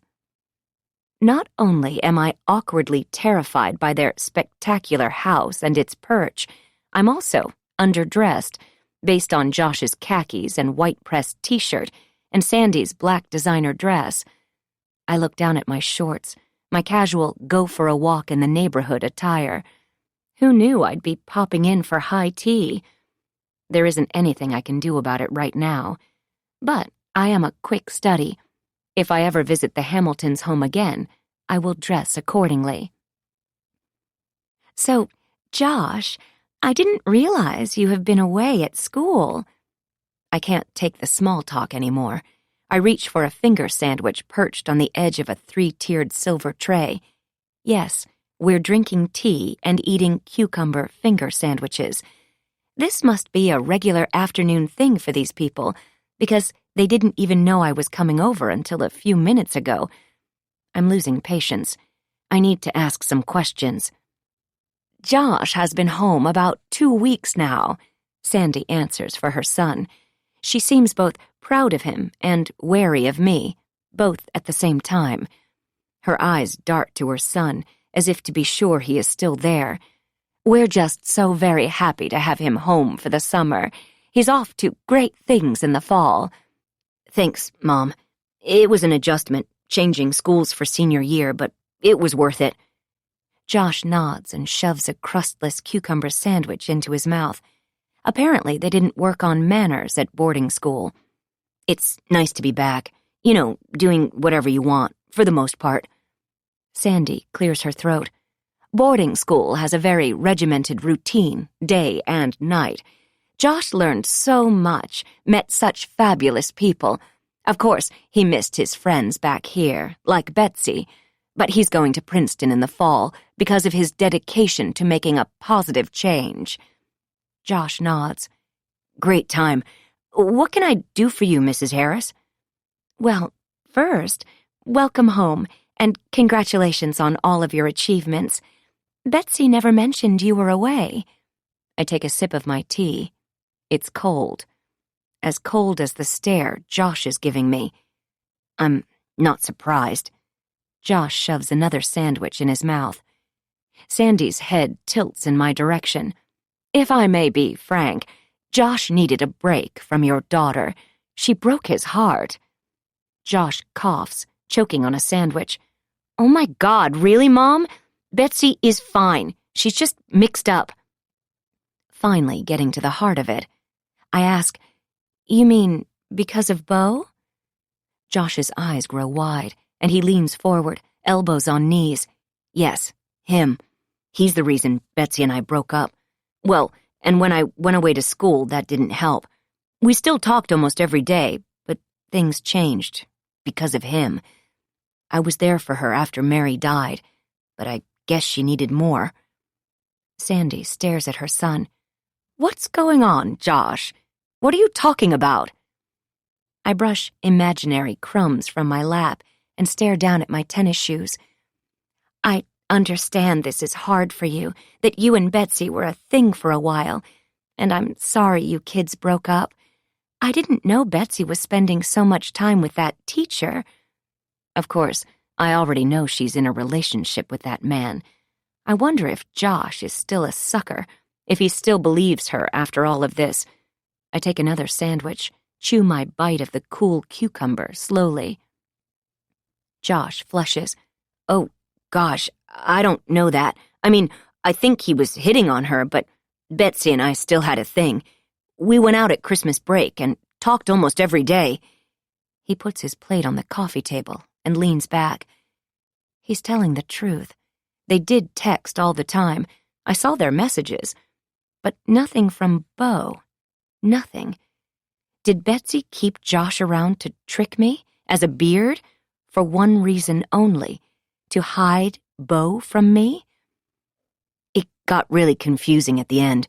She said she just wanted to take a break. Josh shrugs and looks at his mom. Sandy stands up. It's time for Josh's piano lesson. Nothing like music to soothe a broken heart. Mom, Josh says sharply. Poor guy. Mama's boy. At least I'm not a walking Hallmark card of motherly advice. It's time for me to go and deal with Betsy, my little heartbreaker. Thank you for the tea, Sandy, and Josh, I'm sorry it ended up that way. I'm sure she'll come around and realize everything she gave up here. My hands encompass their stately home, the art, the view, and Josh, of course. Josh doesn't look so sure, but he escorts me through the all-white mansion. When we reach the front door, he whispers, It's nice seeing you, Mrs. Harris. You too. I pat his arm. He whispers, You should ask Betsy more questions. About everything. I don't understand. I look into his eyes. Mary's death was not an accident. My heart thumps, leaping out of my chest. Did you leave me that note? Josh? Sandy is at the door. Goodbye, Mrs. Harris, he says, and the door closes between us. I'm left standing on the front step of the mansion, heart racing. What does Josh think? What does he know? Did someone see something? Someone the police haven't talked to? That seems impossible given the month-long investigation. Every lead was followed, every coincidence ruled out. The investigators pursued every angle, documented everyone near the scene of Mary's death. They even went as far as pushing a dummy of Mary's height from the edge of the cliff, marking where it fell, versus a dummy that slipped from the edge. The results were strikingly similar. In the end, the detectives decided Mary didn't have any enemies, wasn't suicidal, and that it was a tragic accident. They were almost correct. I start walking down the street, away from the ocean. If I walk through the park, through the tunnel, up the steep set of stairs, I'll be home in 10 minutes. I check the time. I could have Sam pick me up down here. He's at my beck and call. I text Sam from the park bench. As I wait for my ride, I realize I need to talk to Josh again, without his mom. Whatever he knows, I will make him tell me. He's a bit soft. I mean, he plays the piano, for heaven's sake. But despite the politeness and the finger sandwiches, I can tell he's also very angry. They say you can recognize yourself in others. Sam pulls up to the curb and hops out to open my door. Good afternoon, Mrs. H. I hope everything is okay. You usually don't see the doctor twice in a week. He closes the door behind me and slips behind the wheel. I'm afraid everything isn't fine. I almost tell Sam about the latest note, but I don't. It's destroyed, like it didn't exist. Sam says, Anything I can do to help? Want to talk about anything? Has something happened? Poor guy. It's almost as if he thinks we are friends, confidants. Let's see. Well, there's this. My husband bought a house for his girlfriend. Really? Wow. Sam's eyes are big, but fortunately glued to the road. And Betsy's old boyfriend thinks Betsy pushed Mary off the cliff. I shrug. Sam pulls into the parking lot without saying a word. Betsy didn't hurt Mary. I'm sorry about your husband. You don't know anything. You're a Lyft driver, for heaven's sake, I blurt out, before I can stop myself, my anger acting out again. Besides, he needs to remember his place, but I need him on my side for one more day. Sorry. Sam opens my door, but he doesn't make eye contact, and he doesn't say a word as I walk toward the doctor's office. He'll be fine.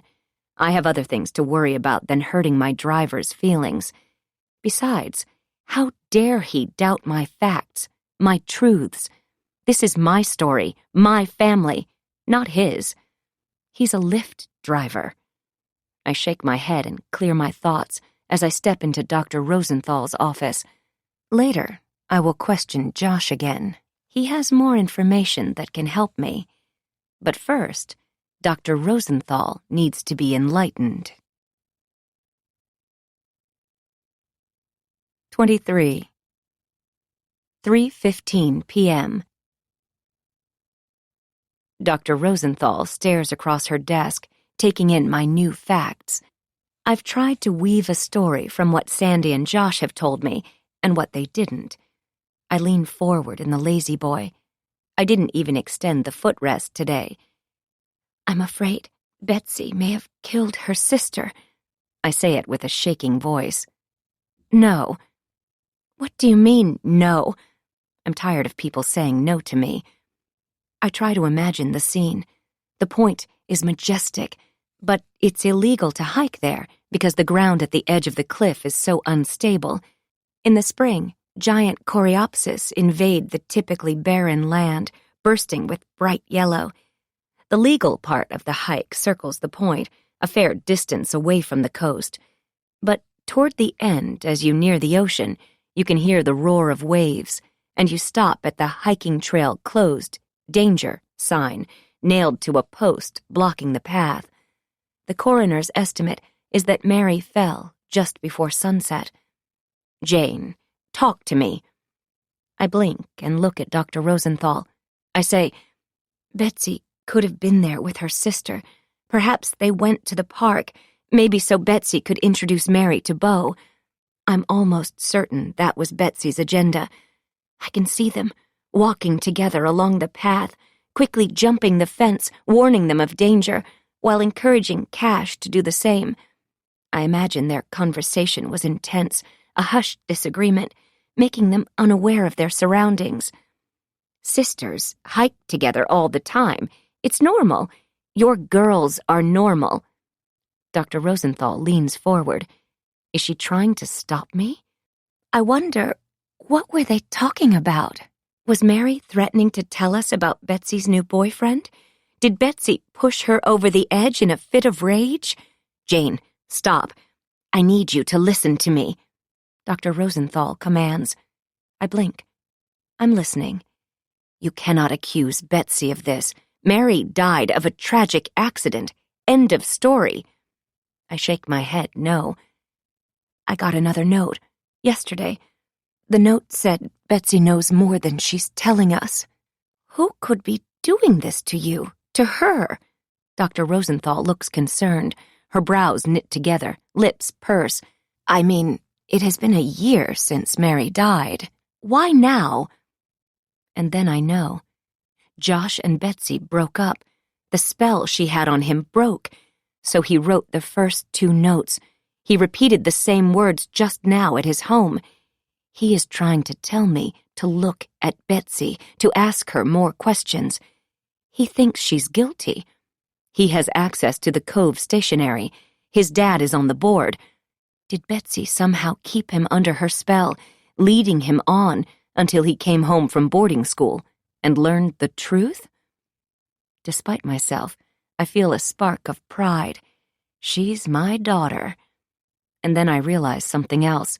The 3rd note really pissed me off, and I have no idea who it was from. It was on different paper, so maybe it was from Betsy to throw me off. All in all, it's clear she is messing with me, even if she didn't write the 3rd note. I really hate that. Perhaps I've underestimated my younger daughter, but not anymore. Dr. Rosenthal must have asked me a question, but I wasn't listening. Jane? And then I have another dawning. Who else besides Betsy would want to help throw me off track? Her boyfriend, Beau, that's who. I smile at my brilliant detective work. But my happiness doesn't last long. Betsy is such a disappointment. I feel the emotions mix in the pit of my stomach, sadness and anger mixed. She's trying to outsmart me. Silly girl. Dr. Rosenthal is talking again. Did you show both notes to David? These are real, right? I hate it when she doubts my lucidity. Yes, of course they're real. Betsy ripped one in half, in fact. Seems like the action of a guilty person. Jane. Dr. Rosenthal scolds me. She thinks I'm imagining the notes. I understand why. She is accustomed to grieving, confused, despondent Jane, a woman suffering from complicated grief and all its many symptoms, well documented online and easy to research. It is complicated.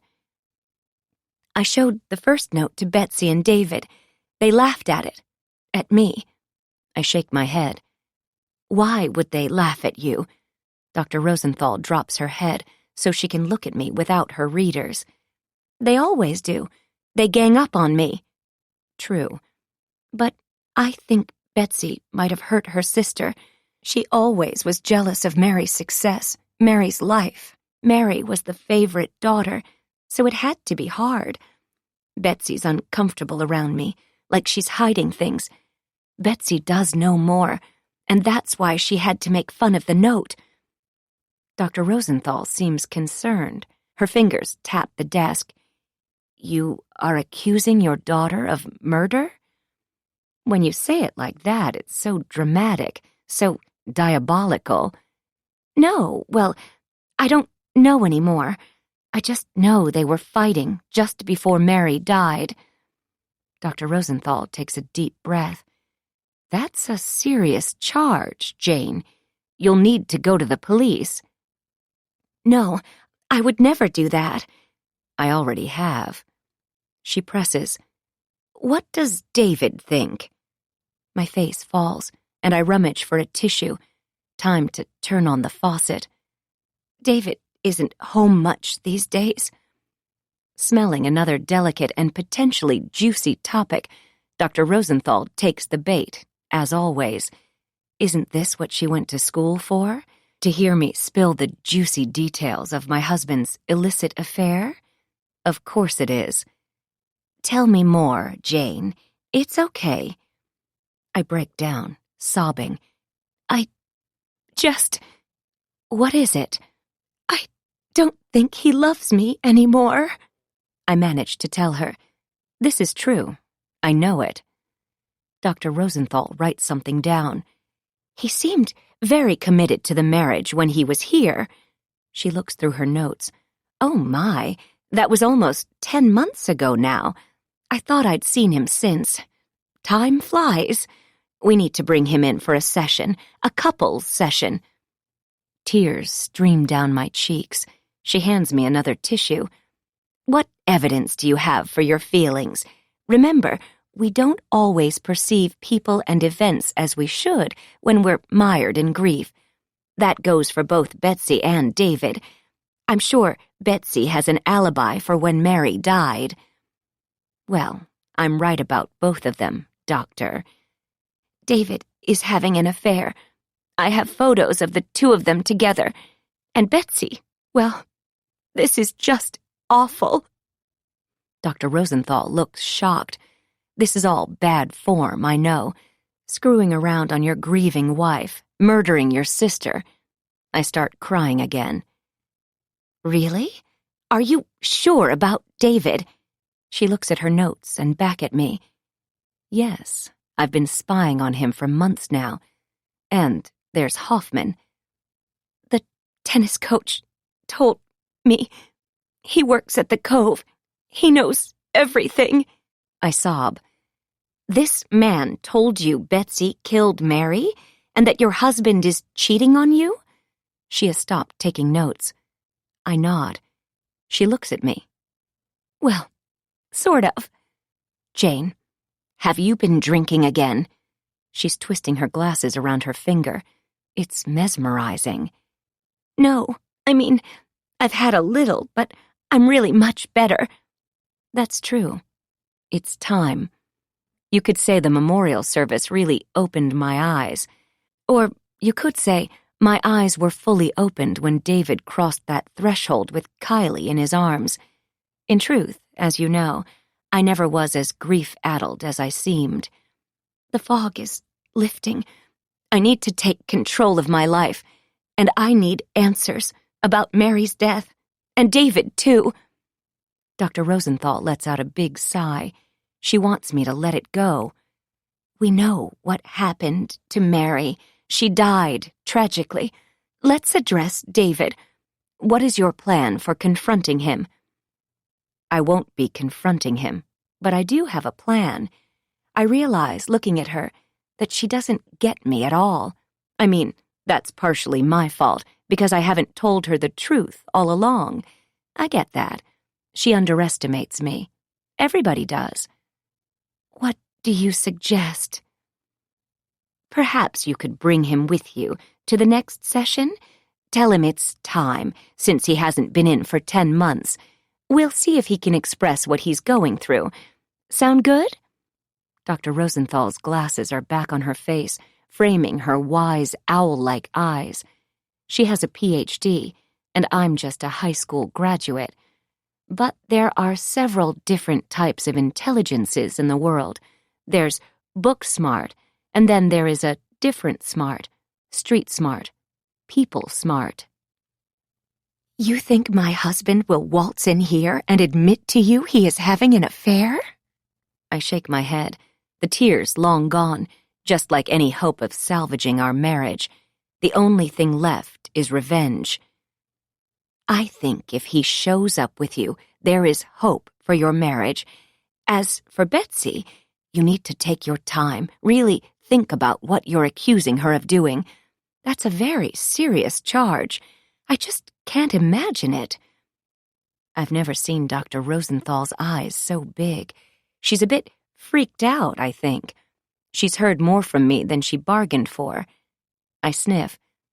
I know. I've said too much. Just forget everything. I'm sorry. Time's up. She walks me to the door and, for the first time ever, touches my shoulder. Make another appointment, please. Come in next week, or sooner if you need to. And bring David, and Betsy, too. We can clear everything up. This is important. I think you may have things mixed up, Jane. No, it's you who have things mixed up, Doctor. But you'll figure it all out someday when you review your notes. As for the future, neither David nor I will visit this office again. And of course, Betsy wouldn't be caught dead here. I wonder if Dr. Rosenthal will miss me and our chats. I know she'll never forget our last session together today. Did you know therapists are compelled to report child or elder abuse, but otherwise secrets are safe with them? Unless she is subpoenaed or compelled by a judge to testify, that is. It's a fine line, society's need to know versus a patient's rights to confidentiality. Sometimes people need to know there is a monster in their midst. I'm glad I'm not a shrink, and I'm equally glad I don't have to pretend to need one anymore. There's nothing wrong with this noggin that a little revenge can't fix. I feel better already. 24. 4 p.m. Sam can tell I'm in a mood and doesn't try to chat with me. It's nice, this understanding we have. This is a comfortable, respectful silence. The deferential employee-employer relationship I love. I look out the window and up at the steep faces of the rugged mountains surrounding our beautiful beach community, walling us in from the real world, sheltering us from the big cities beyond, trapping us when fires rage, luring us to the edge when we think there is no other choice. It's a romantic and dramatic life we live on the California coast. This is the perfect setting for the little drama playing out in my household these days. All we need is a big bank of fog to roll in, drop the temperatures, and give everyone the chills. Setting is everything, don't you think? I think of my husband and what he believes will be his new Port Street setting. Such a shame.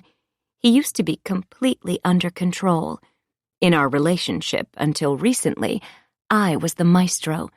From the beginning, I'd told him I don't sleep with men on the first date. A lie. By the time our third date rolled around, he was desperate. "Hey, gorgeous. What are you doing today?" he'd asked when I answered the phone after 3 rings. Oh my goodness, is this really you? Of course I knew it was. I covered the mouthpiece and threatened Bobby with a death stare and a finger held to my lips. Quiet. He was so lame. A means to an end. David picked me up an hour later in his black BMW convertible, of course, at the address I'd given him. I stood outside of my condo building. David drove us to Jeffrey's, a restaurant nestled on the edge of the sea off PCH in Malibu. I knew at the time he was still holding on to pouty-lipped sorority girlfriend, making sure his about-to-be ex-girlfriend was spending the weekend at home in the Palisades.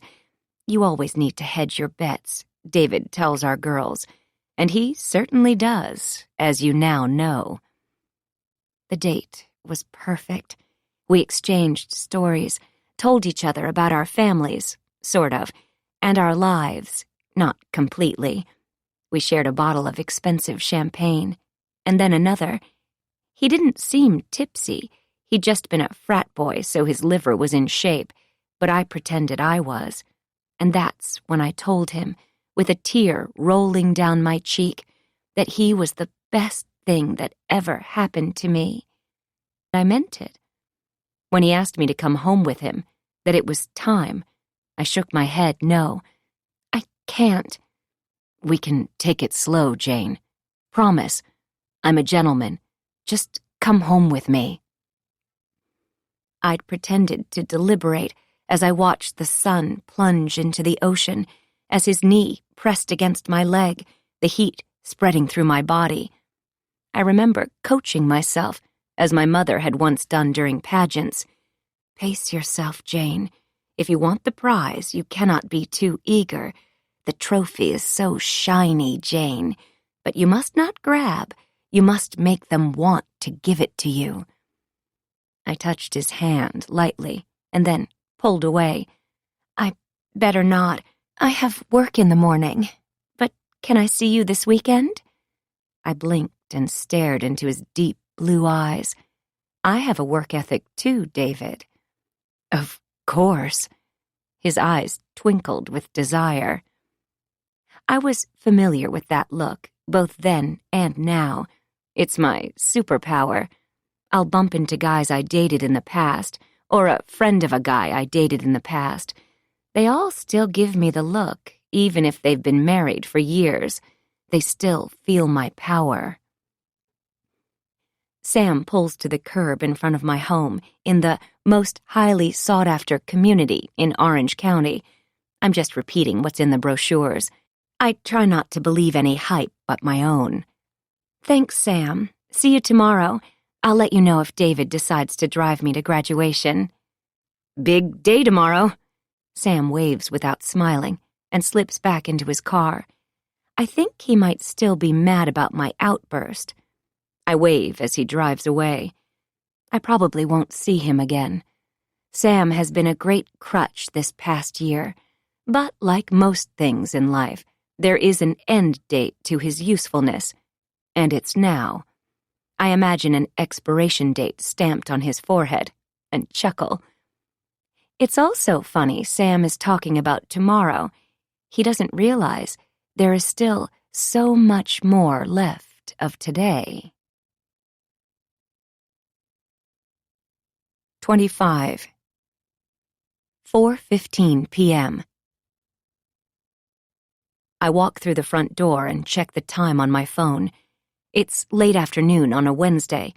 The question is, where are David and Betsy? I don't expect them to be home, of course, not anymore, but I do like to know where they are. I have to admit, I've been focusing most of my time on David's whereabouts, not paying enough attention to Betsy. I'd assumed, wrongly it turns out, that she had been where she said she was, hanging out with the other losers in her high school class, painting canvases of random things, wearing dark clothes, and occasionally getting a tattoo when I've forbidden her to do so. I guess I also thought she'd been spending time with Josh, but now I know I was wrong about that, too. But it's not my fault, not really. The last time I'd seen Betsy and Josh together, it had been at Point Park, the day Mary died. I had just ducked off the path when they rounded the corner. I'm not sure how I could have explained my presence there if they'd spotted me, because, as I've noted, I'm not much of a hiker, and I never go to Point Park. I've certainly never hiked up the trail to the top of the point. That's off limits. Everyone knows that. So it was happenstance, I suppose, that I saw them. Betsy was ugly crying, tears running down her face. I do remember that. Josh had his arm around her, comforting her. I was crouched low behind a rock, with no place to go until they moved along. I hoped there weren't any spiders lurking around me, and I especially hoped there weren't any snakes. I remember I could hear my heart thumping in my chest. I need to make her understand some things. Why are you here? Betsy said to Josh through her tears. I love you. Betsy, I followed you here so we could talk. I need to fix things with my sister, okay? Then you and I can talk. Betsy had lifted her head from Josh's shoulder, scanned the hiking path, looking for Mary. I hope she comes. She will. Don't worry. I deserve to know the truth. Josh patted Betsy's back. He wasn't acting very romantic or comforting for a boyfriend, but Betsy did look awful. I promise. They hugged in the middle of the trail, trapping me behind the rock. Betsy's back was to me. Josh faced my direction, his head on her shoulder, hands wrapped around her waist. He didn't look able to comfort anyone, in my opinion, but clearly I was wrong about him. I thought he was from the wrong side of the highway, so to speak, a kid from town. It's a shame, really, that I didn't know he was a rich kid. I would have encouraged their young love. Then again, I didn't know it was ever threatened. Those pills just made me slip a little, but no longer. That day, I crouched behind the rock for what seemed like hours, but was likely only a few minutes. Finally, they broke apart. Betsy heading one way down the path, Josh the other. You understand why I didn't tell them I was there, right? I didn't want to disturb their special moment. I didn't know where exactly Betsy was going, but I did know she was meeting Mary to help her understand something, where she was coming from.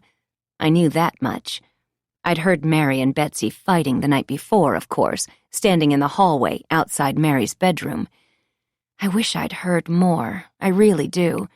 I wish I'd known about Beau, his intentions where my daughter was concerned. I would have stopped it sooner had I figured it out. I should have hidden another bug in both of their rooms. Don't act all superior and pretend like you haven't spied on your kids.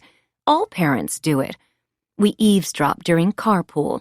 We put tracking spyware on their phones and in their cars. We tell them who to be friends with and who seems to be acceptable to date.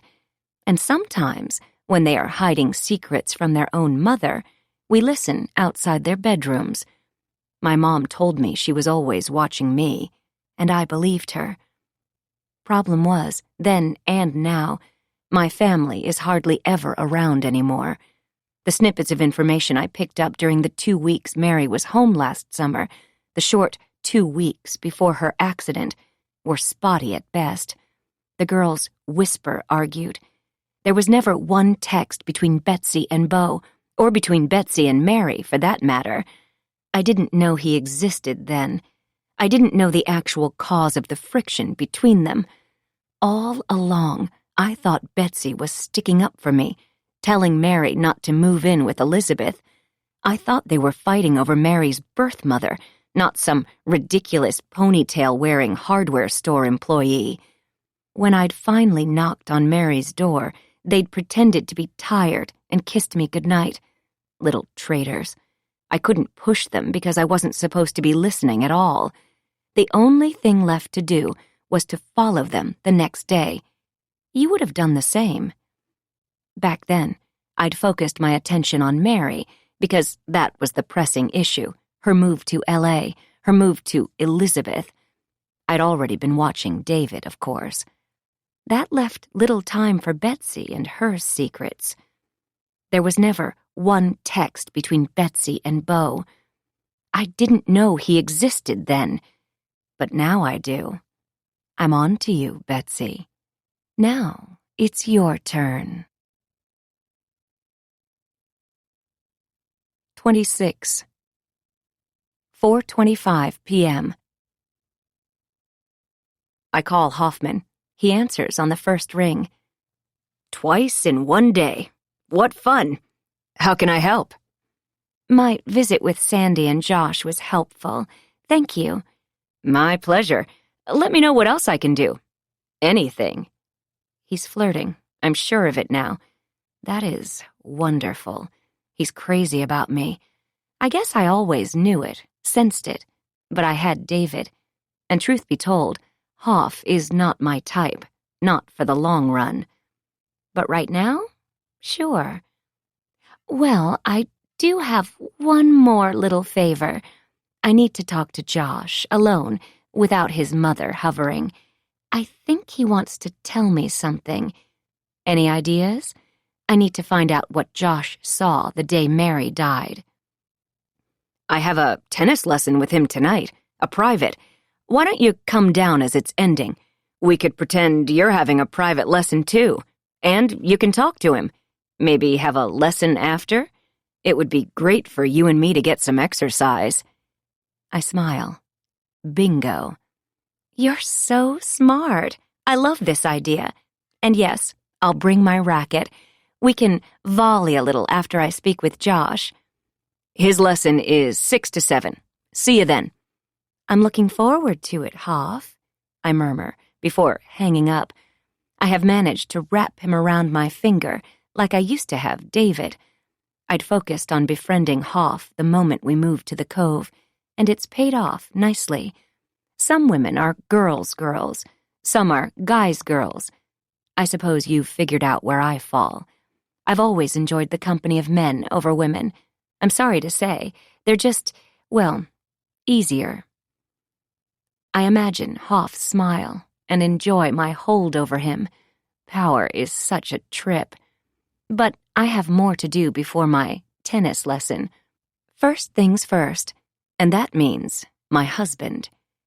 Besides the evening when Mary disappeared, as you'll recall, he'd come waltzing home late, supposedly after work, but smelling of her perfume. There had been other clues that David was having an affair. For months, ever since Mary left for college, these clues, these little nuggets of information, had come to light. They seemed so innocuous at first, it was easy to overlook them.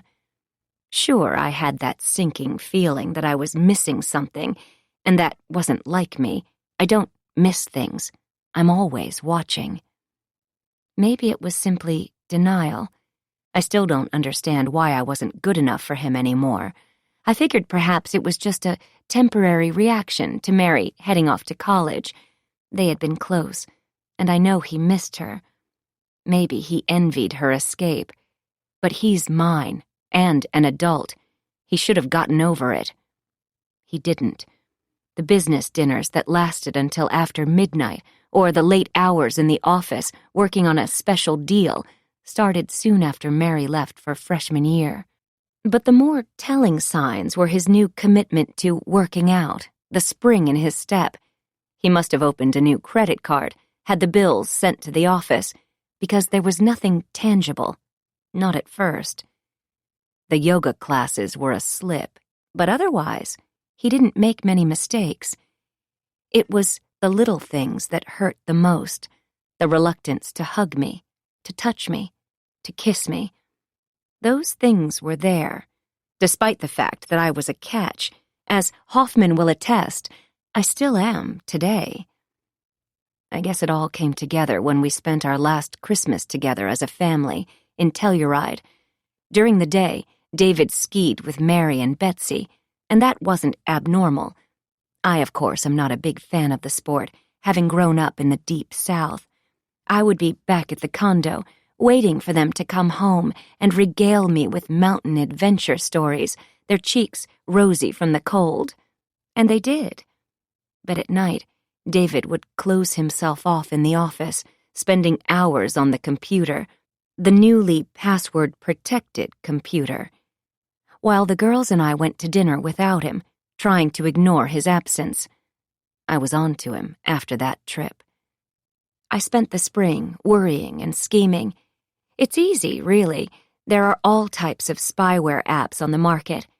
I began to read his texts, track his movements, in real time, and I discovered disgusting proclamations of love, of course.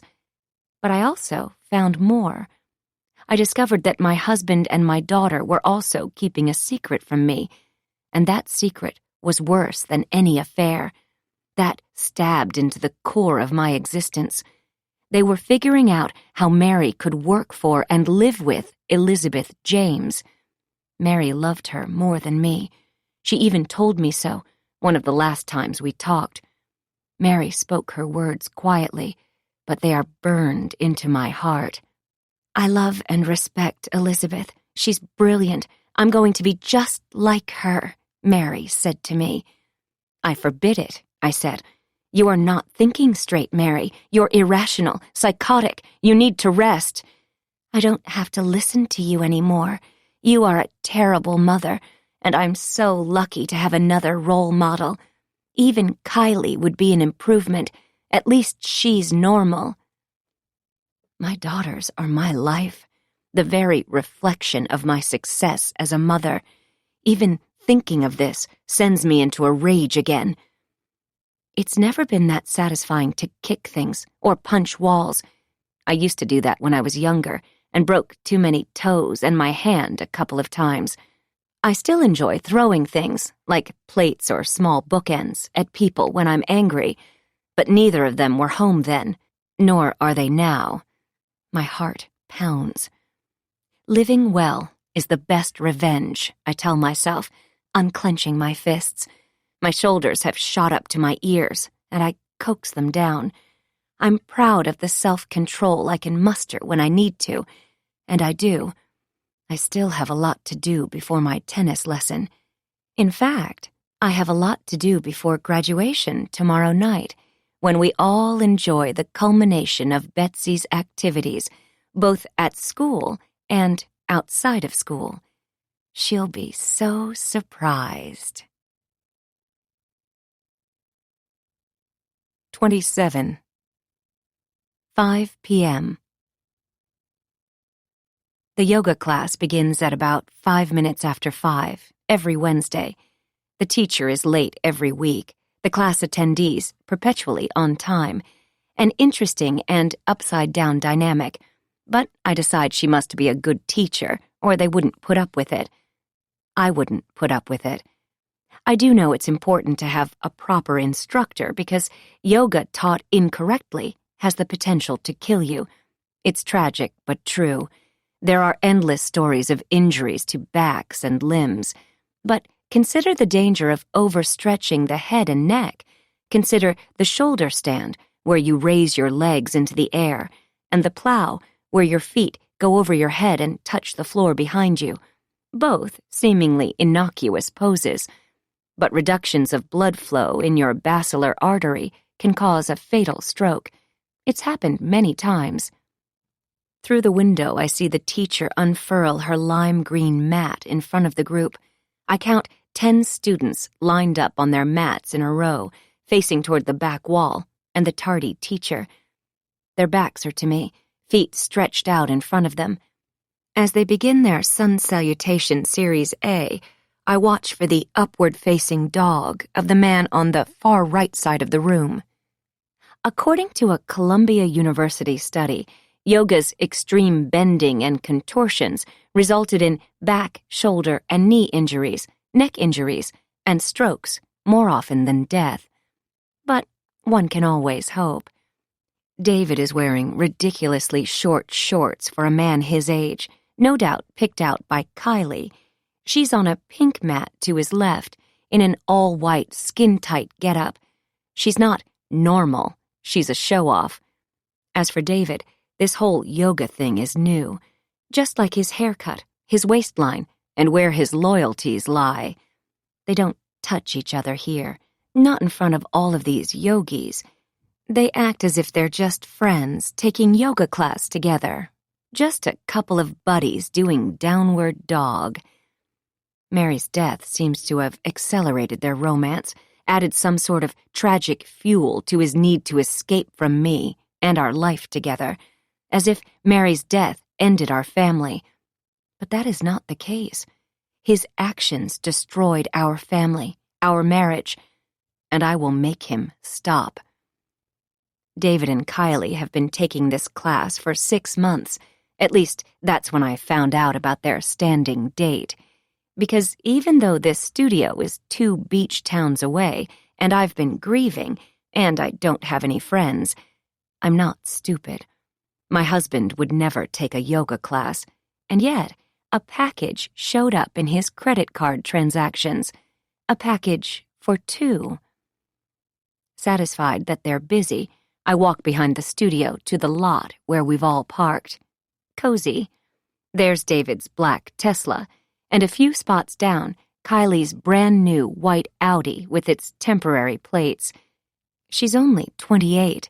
She shouldn't be driving an Audi, but she is. And I know her sugar daddy. I touch its smooth, new finish. I look around quickly and slip the tracking device under the front right wheel well. The magnetic case grabs onto the metal with a satisfying click. Without access to her cell phone, this is the next best thing. I open my car door, conveniently parked next to the white Audi. In case there is a camera back here, which I doubt, I was simply bending to pick up my keys. I resist the urge to do something more with my keys to Kylie's pretty car and back my car out of the parking space. I have more work to do. Assuming they both survive yoga class stroke-free, they will grab a pressed juice at the shop next to the studio. Then, depending on their mood, they'll either grab a to-go meal from the sandwich shop or step into their favorite little Italian bistro. You know, the one I ordered in. It's so romantic it makes me want to throw something. But I won't. I clench the steering wheel and turn onto Kylie's street. This is another almost too perfect community, if you ask me, filled with multi-million-dollar homes boasting grassy yards, trees, and even sidewalks for kids. At the beach, we don't have space for sidewalks. My stomach turns as I park in front of her next-door neighbor's lovely home. This home has a lot of space for a single woman in her 20s, but I know she has big plans. They both do. They text each other about their dreams all the time. I just simply cannot believe he was serious. He bought this house for her, for them, not for us, not for a fresh start. I open the car door, and my hands clench into fists as I remember David's text promise to help her fill a house with babies someday, while, of course, leaving one room free for Betsy. They wouldn't want her to feel left out. I'm not even an afterthought, not a consideration. Instead of consoling his poor, grief-stricken wife, David thinks he's moving on with a new model home and wife. Because poor Kylie will never be David's next wife. Her dreams are about to become her worst nightmare. We should start by calling Kylie by her real name, Nancy Finch. Nancy was born in some tiny town in North Dakota, made her way to Vegas after high school, and landed a fabulous sugar daddy. Herbert Holliday struck it big with his casino and hotel complex. He was known to be cheap, until little Nancy came along. She married him when she was 20, and he was 65. Gross, right? There's more. Turns out Nancy Holliday has a pending warrant out for her arrest in Las Vegas. Can you imagine? And these weren't just a case of passing around a few bad checks at the grocery store or nail salon. No, Nancy forged her sugar daddy's name on at least 10 checks, paid herself hundreds of thousands of dollars. When he died suddenly, tragic accidental overdose of Viagra mixed with his heart medicine, Herbert's grown and estranged kids got control of the estate, that's when they discovered he'd been conned. Of course, by then, Nancy had taken her newly minted breasts and disappeared. Until now. I smile as I walk up to her new move-in ready home. And how did I piece all of this together? Bottom line, it just takes one to know one. I'm on my computer all the time these days, and it's not just researching tragic accidental deaths. Now you know what else I'm fixated on. Poor David will be shocked. Fortunately for him, this love nest is in both of their names, so once she's gone, it will belong to him. And me, because actually, I own half of everything that's his, even this stupid house. I walk up to the front door. I feel like I'm on a movie set, as if nothing is real. I peer through the front door window and note the bleached wood floors and the overly white interior. It's shabby chic, so 10 years ago, really. But they bought it furnished, and you get what you pay for, I suppose. On the front porch, to my left, a cozy wicker couch and matching chair, so I could just sit down and watch the activity on this quiet street. But I'm not going to wait for them to come home. Don't worry, I'm not going to be violent or anything. There won't be a rabbit on the stove. That's just not my style. You know me well enough by now, don't you? I open the bronze flap and shove the envelope through the mail slot, waiting until it hits the floor. It lands perfectly, face up, addressed to Nancy Finch Holiday in big block letters. I check my phone, and Kylie's car and David's car are both on the move. Yoga is over, and so, I'm afraid, is all of their fun. I hurry down the walkway to the street, my heart thumping. This has been the most excitement I've had in a long time.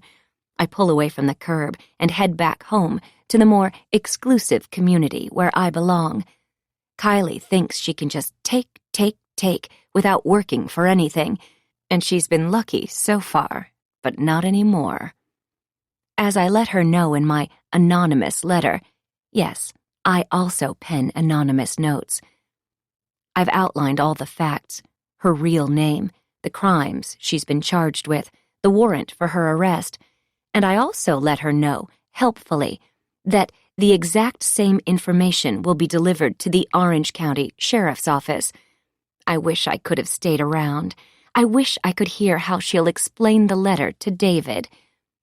If I know her, and I feel like I do, she'll hurry inside after unlocking the front door and scoop up the letter before David sees it. She never parks in the garage, even at her apartment, a low-class move that David seems not to notice. He has other things on his mind when he follows her inside. I predict she'll be gone by the morning.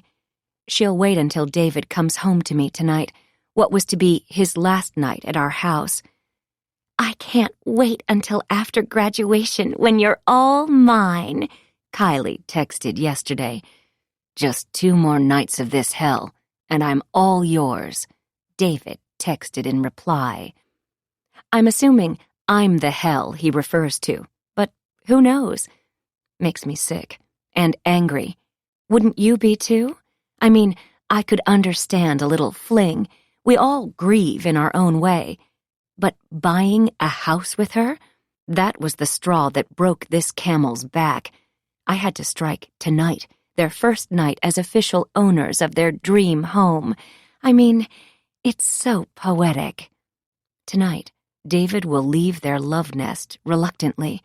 Climbing out of bed, he'll stop and smile at Kylie, promising tomorrow night, after Betsy's graduation, he'll finally be able to spend the entire night with her, wake up with her in the morning, and every morning after. They'll finally be together, and not in her cheap Balboa apartment. He'll take a moment to wash up in the master bath, offering dual sinks, a vanity area, large soaking tub, oversized shower, and generous closet. Kylie will jump out of bed, pull on her bathrobe and hurry him out the door. She's had the note on her mind, of course. With shaking hands, she'll pull the letter out from under the stack of catalogs and junk mail. She'll open it and read the truth. She's been found. She'll skim the note another time, noticing for the first time the CC, Howie Holiday. Herbert's son is her worst enemy and her biggest threat. She'll understand a copy of this letter has been sent to her ex's son, the one out to get her. Hello, Herbert Holiday Jr. I'll call you Howie. Meet Nancy Finch Holiday, a.k.a. Kylie Dorn, want-to-be Harris, now residing in a fabulous Port Street home, yada yada yada. I was sure to enclose a recent photo of Kylie/Nancy, just to bring it home for him. Of course, I attached the address of the love nest in my letter to him, in case he'd like to snoop around online. And he will.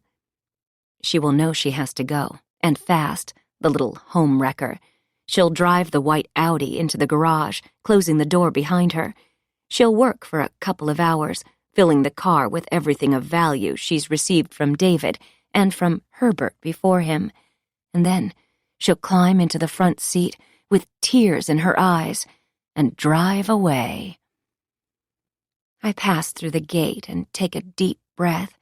There's such comfort in this extra line of protection. I realize the guards pay little attention to who comes and goes. I mean, there are more than 500 homes in the Cove, and so many different shifts. I'm just another blonde housewife. And I have a transponder on my car to automatically open any of the 9 community gates. Even at the main gate, where I am now, the guards barely glance at those of us using the residence lane. But still, it's nice that no one could just walk up to my door and slip me a note. Not unless they live in the Cove or have business here. That's why I know my anonymous notes are from people on the inside.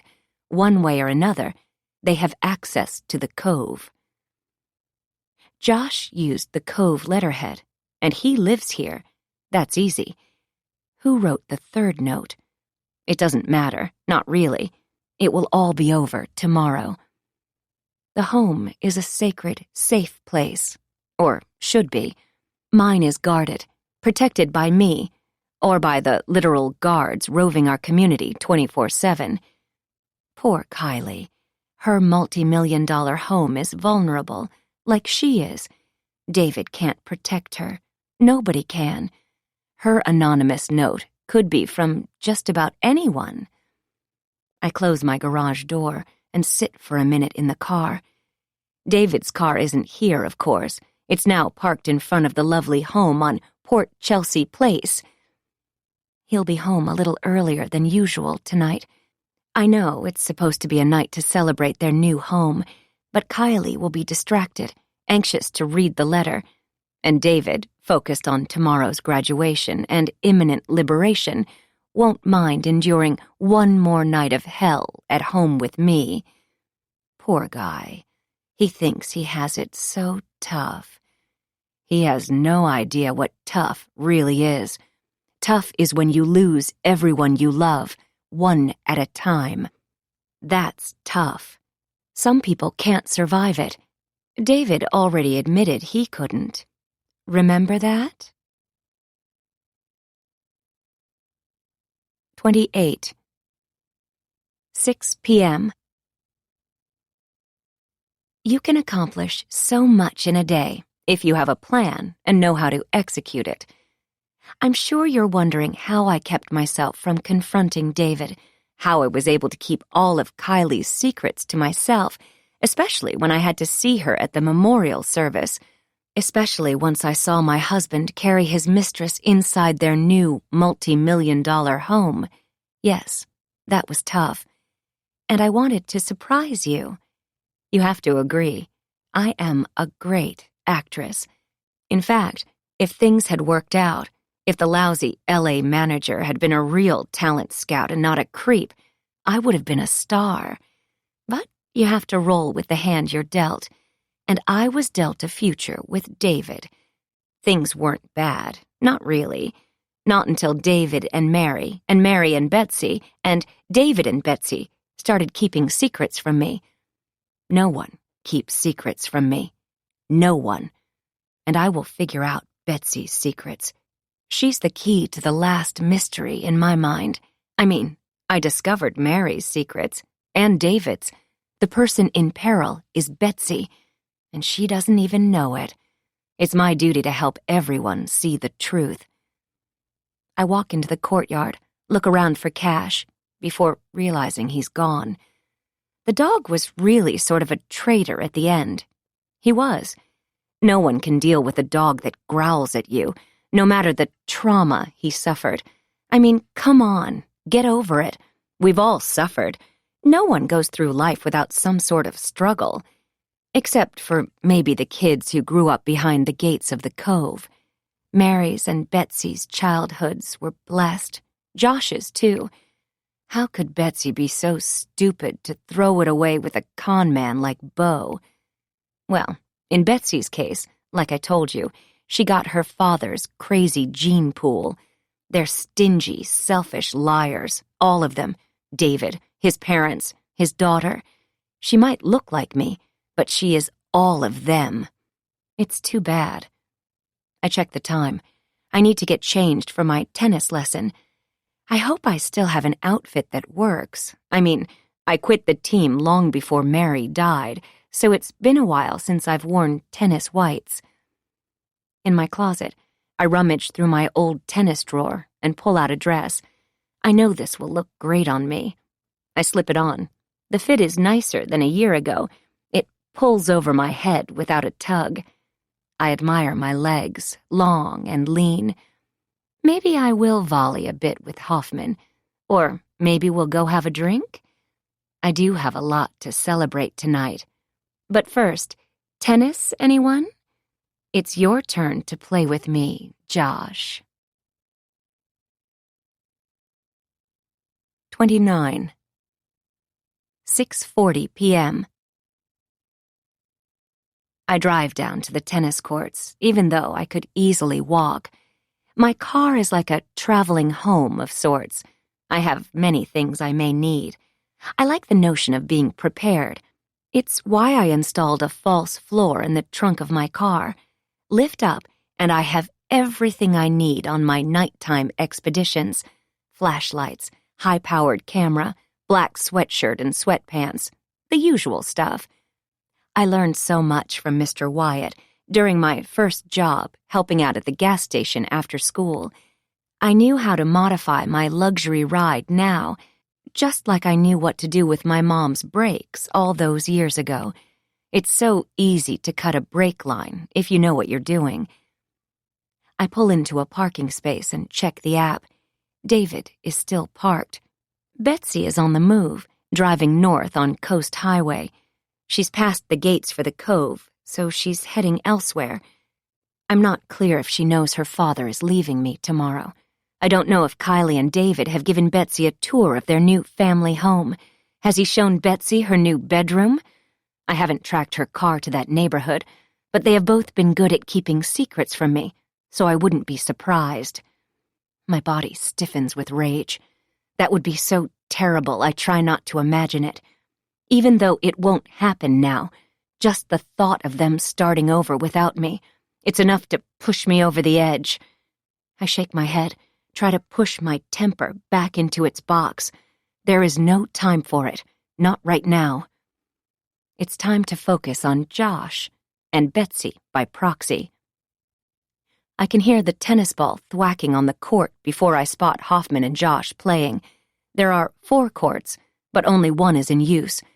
Most of the time, all the courts stand empty, just begging for some action. The green metal gate squeaks as I open it, and Hoffman spots me, waving. "Hey, Jane, we're just finishing up. Watch Josh's serve. It's impressive." I walk to the bench at mid-court and sit down. "Let's see it, Josh," I say, in my most motherly, encouraging tone. Josh looks terrified, as if his mom is going to catch him here, with me, watching him serve. I hope she doesn't actually pick him up after his lesson. Hoffman would have warned me if that was the case, right? Josh serves into the net. Focus, son. I know she's distracting. Hoffman smiles at me. Am I? I guess so. I shoot Hoffman a big smile. Josh serves again, clearing the net, but the ball lands a foot out. He shakes his head and his shoulders droop. I'm done for tonight, Hoff. No problem, kid. Your serve is coming back. Can't force it. Hoffman and Josh walk over to my bench. Hoffman says, Great job today. We'll work on it again tomorrow. I'll pick up the balls. You two know each other, right? I scoot over and pat the bench. Josh sits beside me, wiping his forehead with a white towel. You have more questions, right? He's so stupid he's likable. I pretend to sigh, sniffle a little. I hate sniffles. I do, if you don't mind. Josh slumps beside me. He knows he can't hide from me anymore. Thank you for the notes. I was so lost in grief, I just didn't see the truth. I pretend to dab the corner of my eye with a tissue. Josh takes a deep breath. I didn't want to see it either, Mrs. Harris, because it's horrible. 30. 6:50 p.m. My heart thumps wildly in my chest. Horrible, he said. I love horrible. Calm down, Jane. I shake my head, cover my face with both hands. I pretend to recover. Why don't you start from the beginning? I speak softly, in a comforting, motherly tone. Beside me, Josh's right leg is bouncing up and down, as if it's on a miniature trampoline. He's so jumpy. If I said boo, he'd make a run for it. I turn to Josh. I'm not sure why he isn't speaking. Patience is such an overrated attribute. I'm glad I don't have any. No wonder Betsy dumped him. I try again. Josh, it's important that I understand how to help Betsy. I smile and pat his bouncing knee. I know you want the same. Josh shakes his head. No, I'm sorry. I don't want to help Betsy. I want to help Mary. Well, I wanted to, but it's too late. I feign shock. What do you know about Mary's death? Tell me, please. Josh takes a deep breath. This is what I think. Betsy told Mary about her secret relationship with Beau. Mary didn't approve. Betsy wanted Mary to meet Beau at the park so she could convince Mary he was a good guy. Betsy didn't tell me any of this, though. He wipes his face with a towel. A dramatic pause. I feel like shaking him. Come on already. And?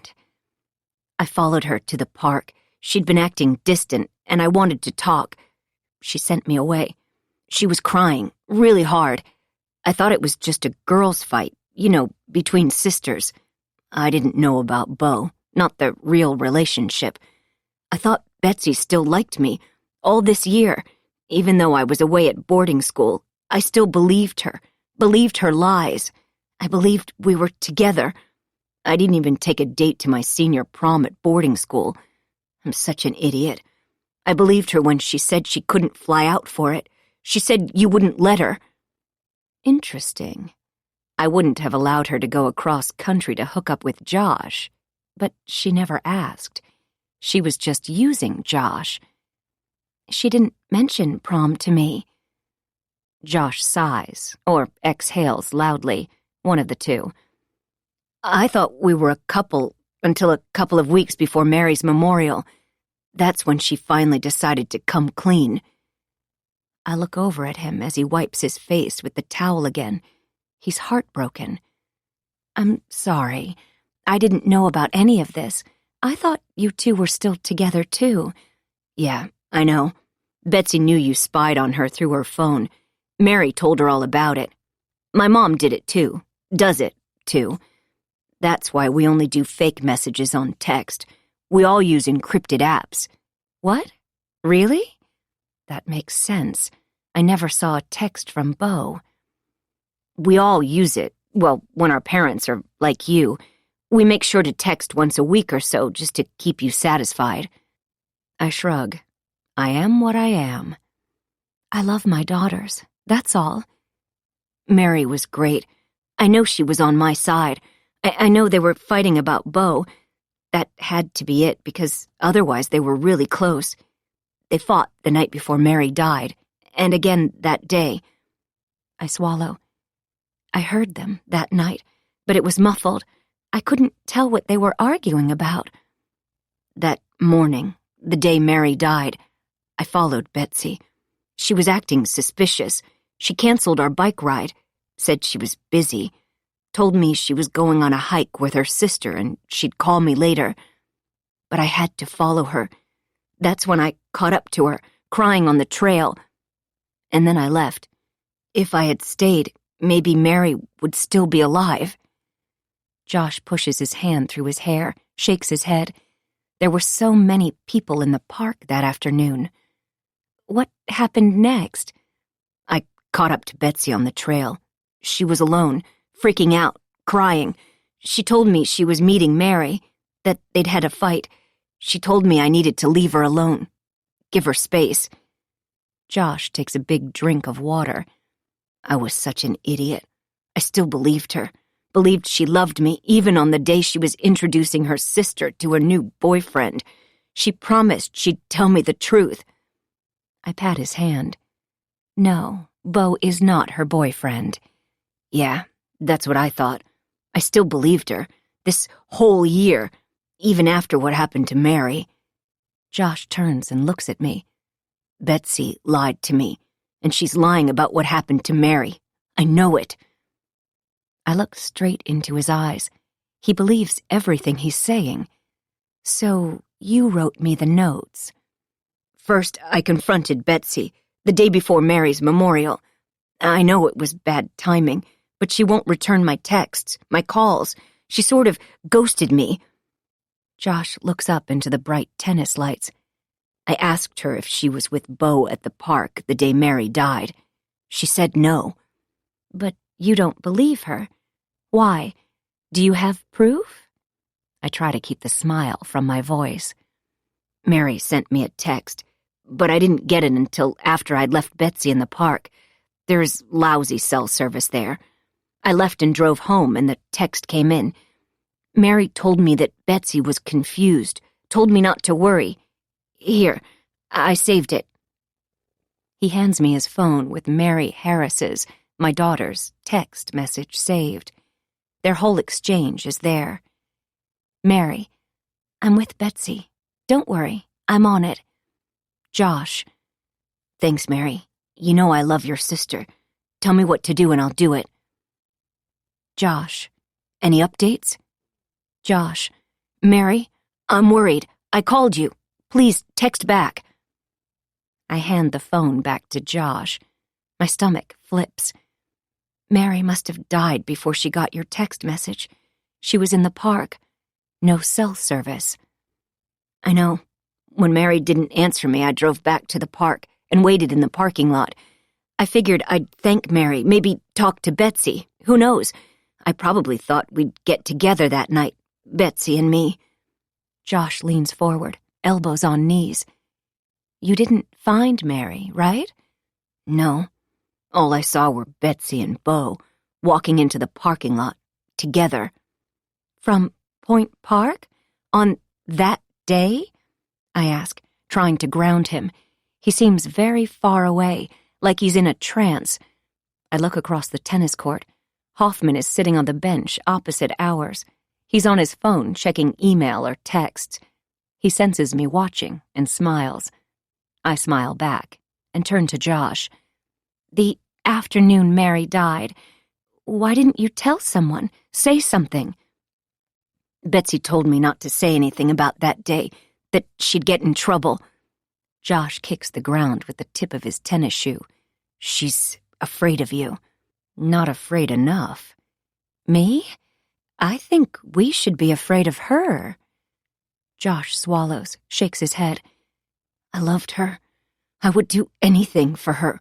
I went to boarding school a few weeks later. Betsy convinced me I didn't see anything. She told me she loved me and that we'd be together when I came back, after I graduated. But we aren't.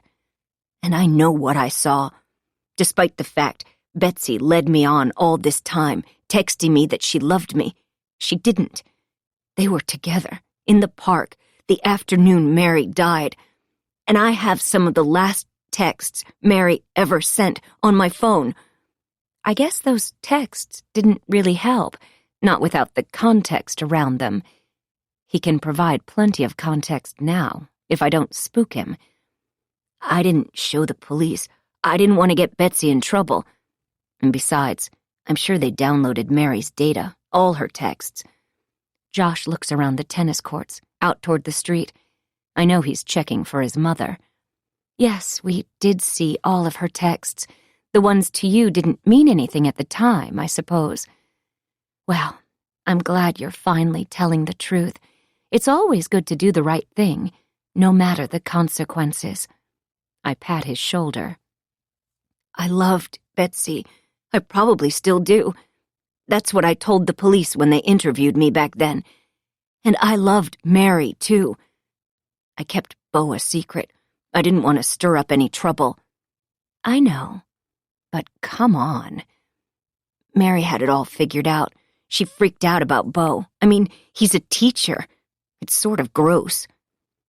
Mary was such a good daughter, so protective of her younger sister. But Betsy wouldn't listen to Mary? I guess not. I'm an idiot. Yes, you are. I pat his back. Keep talking, idiot. So, here we are. Do you think Betsy and Beau killed Mary? What? I mean, I can't be certain of anything. I just know Beau wanted Betsy to bring Mary to him, and she did. I was there, at least for a part of it. I smile and lick my lips. The air has turned chilly around us. Hoffman still waits patiently across the court. A chill runs down my spine. I'm finally getting proof. The text messages, the eyewitness. Beau killed Mary? I whisper, and then cover my mouth. No, well, I don't know. Josh turns to face me. My mouth drops open. I shake my head no.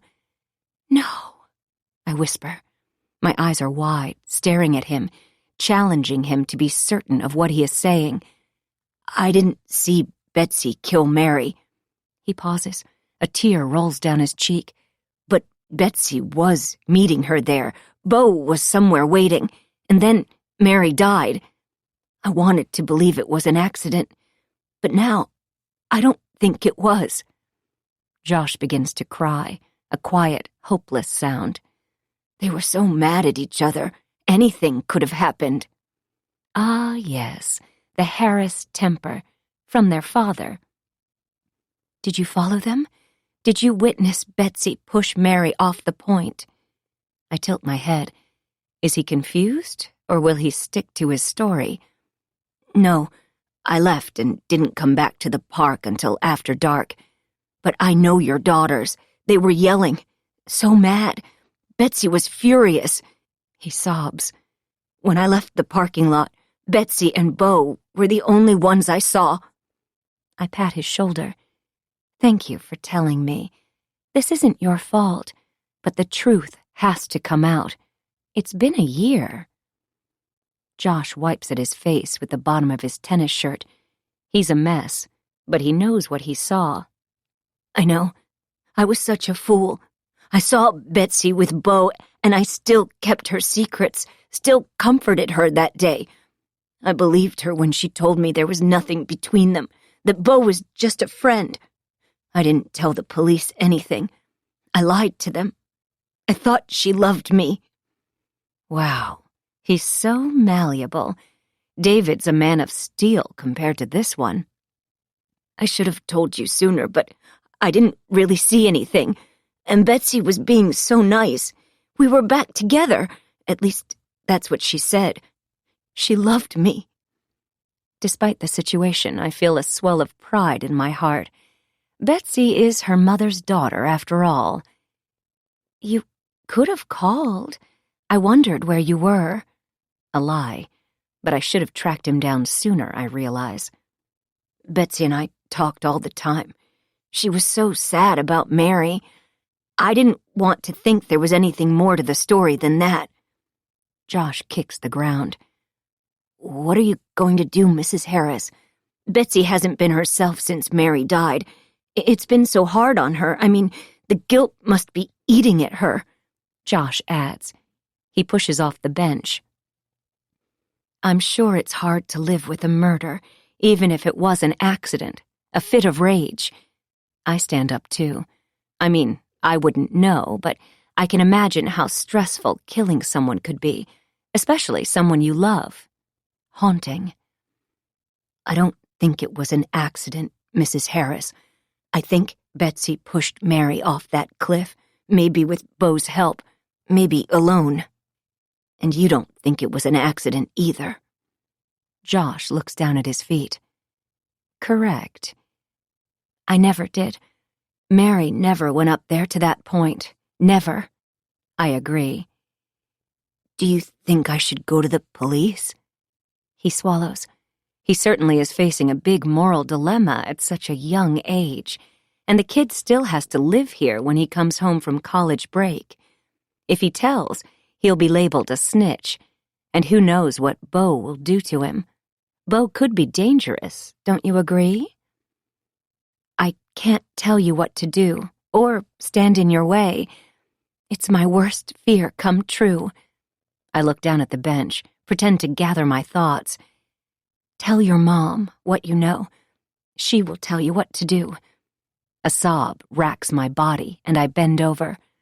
My God, my only living daughter is a... I falter, unable to say the word, murderer. What if Betsy and Beau lured Mary to the point to murder her? My God! I break down, inconsolable sobs, full waterworks. The stupid thing is, I still love her. Josh lets out a big sob as he walks away. I lift my head from my hands so I can watch his back as he crosses the tennis court and waves to Hoffman. He opens the metal gate and disappears into the night. I sit up and take a deep breath, collecting myself. I knew he might have the piece I was missing. He puts everything together in a way even Detective Branson will understand. Most likely Josh will drive home and confess everything to his mom. He'll sob and cry, but his mom will insist that he do the right thing. They will call Detective Branson first thing in the morning, and Josh will implicate Betsy in the murder of her sister. It was a crime of passion, of course. She'll probably be able to get off with a little time served, with a good attorney. Everyone knows she was angry. Her new love was threatened. Teenagers in love do very bad things. What I can't believe is how much Josh still loves Betsy, even after everything she's done to him. I mean, I guess I can understand. I thought David would dump the bimbo, start over with me. That was my original plan. I thought we could reconnect, be a family again. Now I know the truth. Josh and I were both delusional, in denial. But not anymore. This is all working out perfectly. My devious daughter has hung herself, and Josh will be her executioner. I should probably feel sorry for Betsy, but I don't. 31. 7:30 p.m. Hoffman crosses the tennis court and sits on the bench next to me. He hands me a green The Cove sweatshirt. Thanks. I grab it from him and pull it over my head. I do have the chills. How'd everything go? Did he tell you what you needed to know? His eyes are green speckled with brown, I just noticed. Are you okay? I force a smile. He is so kind. It's terrible. Everything is a mess, especially me. I'm sorry, I must look like a wreck. You look beautiful to me. He leans lightly against me, and I can feel the warmth of his body through the sweatshirt. Our bare legs almost touch. It's been so long since a man has been kind to me. I deserve this. Thank you. I should probably get home, skip the lesson.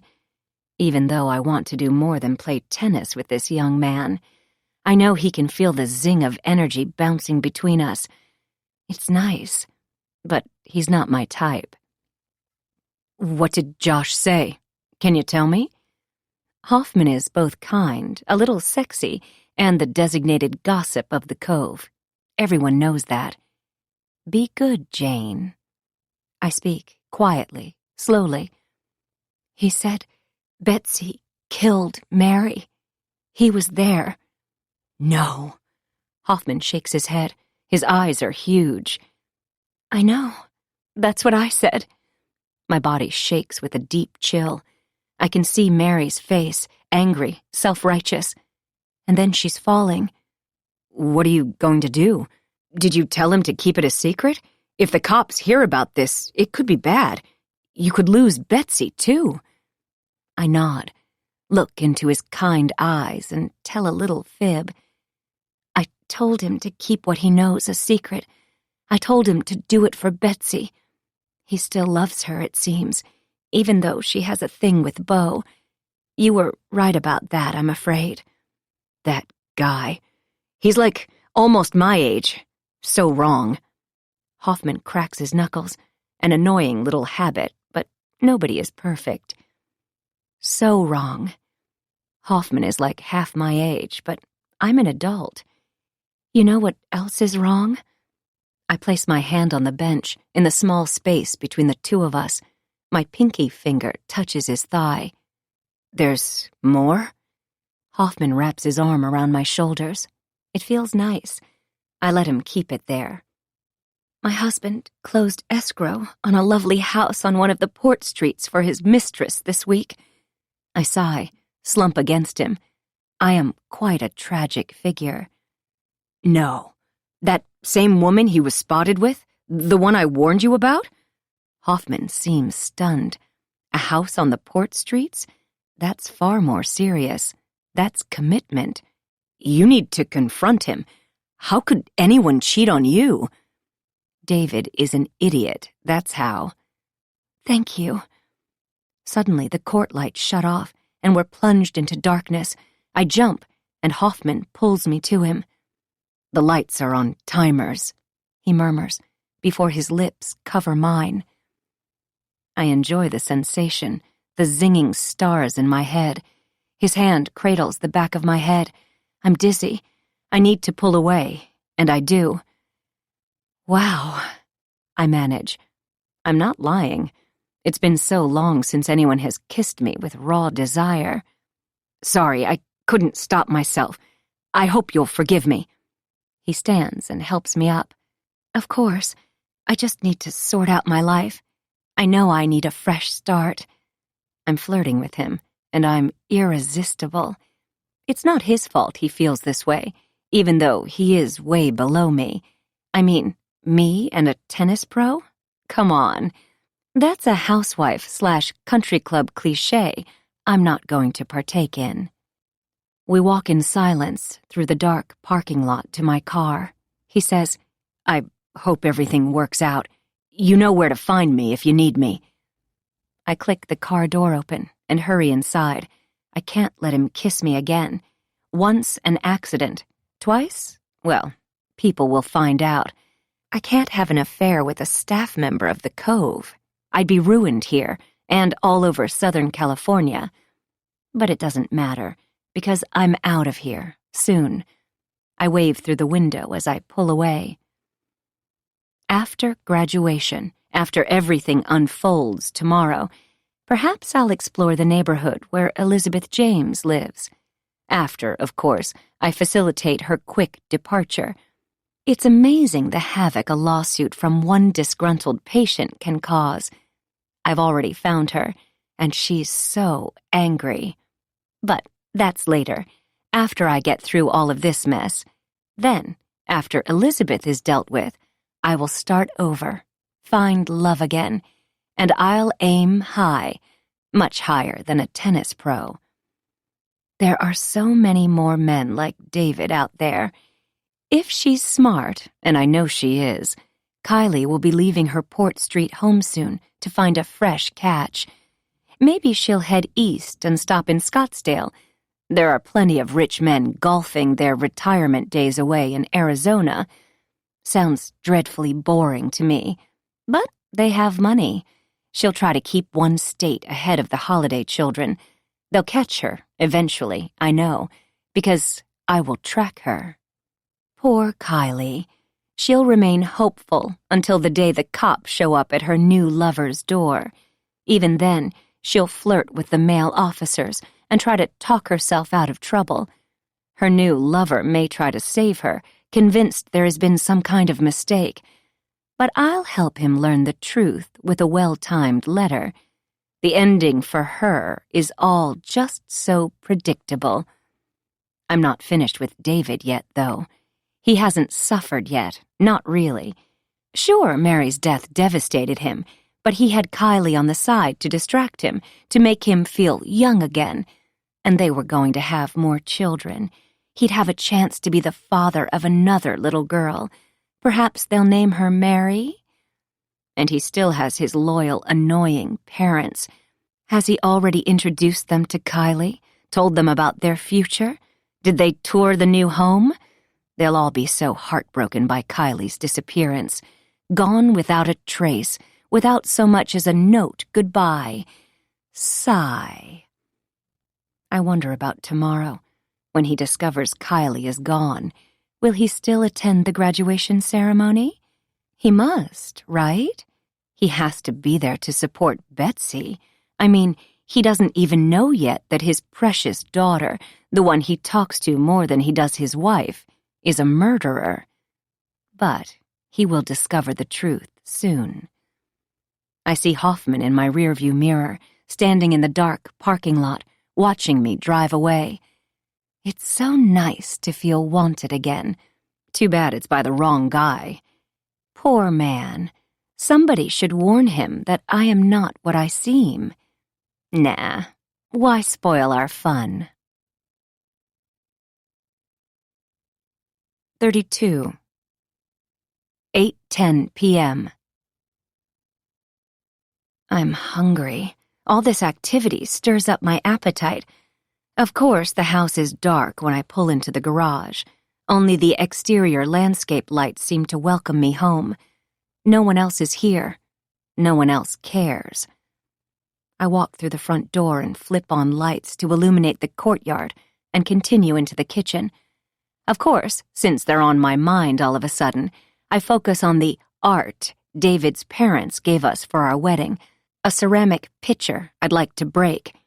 They'd been in Italy, unable to attend our ceremony, of course, a trip they organized after we'd picked our wedding date. They did, to their credit, have me figured out almost from the start. It's too bad.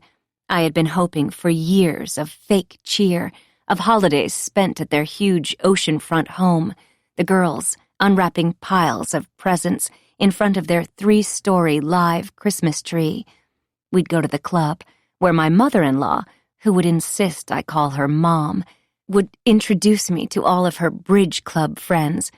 My father-in-law would beam at his son and tell him he married above his rank, that he wished his wife had been so beautiful in her day.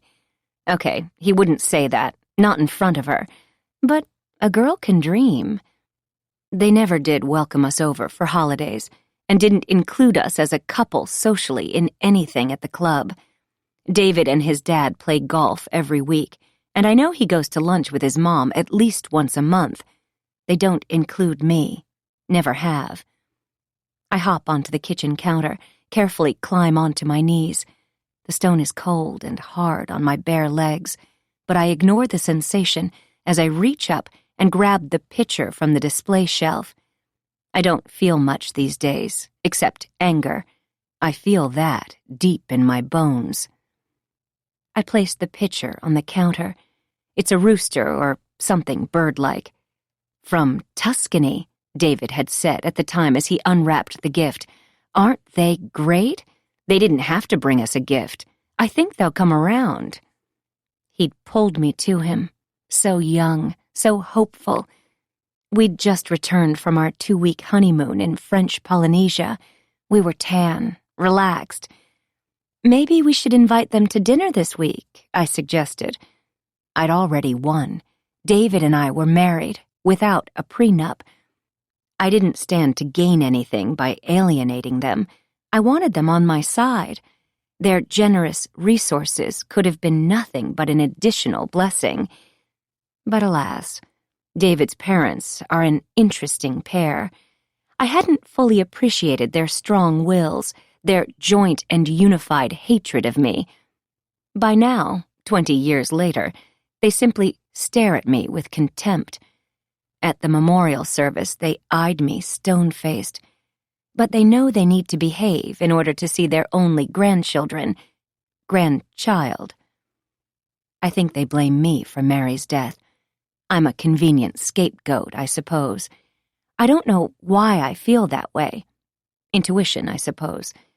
It's the way they look at me now.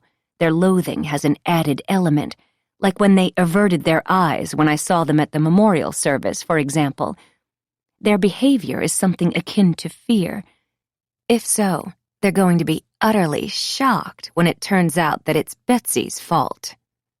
That Mary was murdered. The social scandal alone isn't good for people of their age. Will they visit Betsy in prison? I'm getting ahead of myself, of course. Betsy won't go to prison. How ridiculous. We'll get her a good lawyer. Rich people don't get locked up. At least, not most of the time. I stare at the ugly rooster picture again. I hate the thing. I pick it up and hurl it toward the sink. It crashes into the sink, half in, half out, and shatters into a satisfying array of ceramic shards.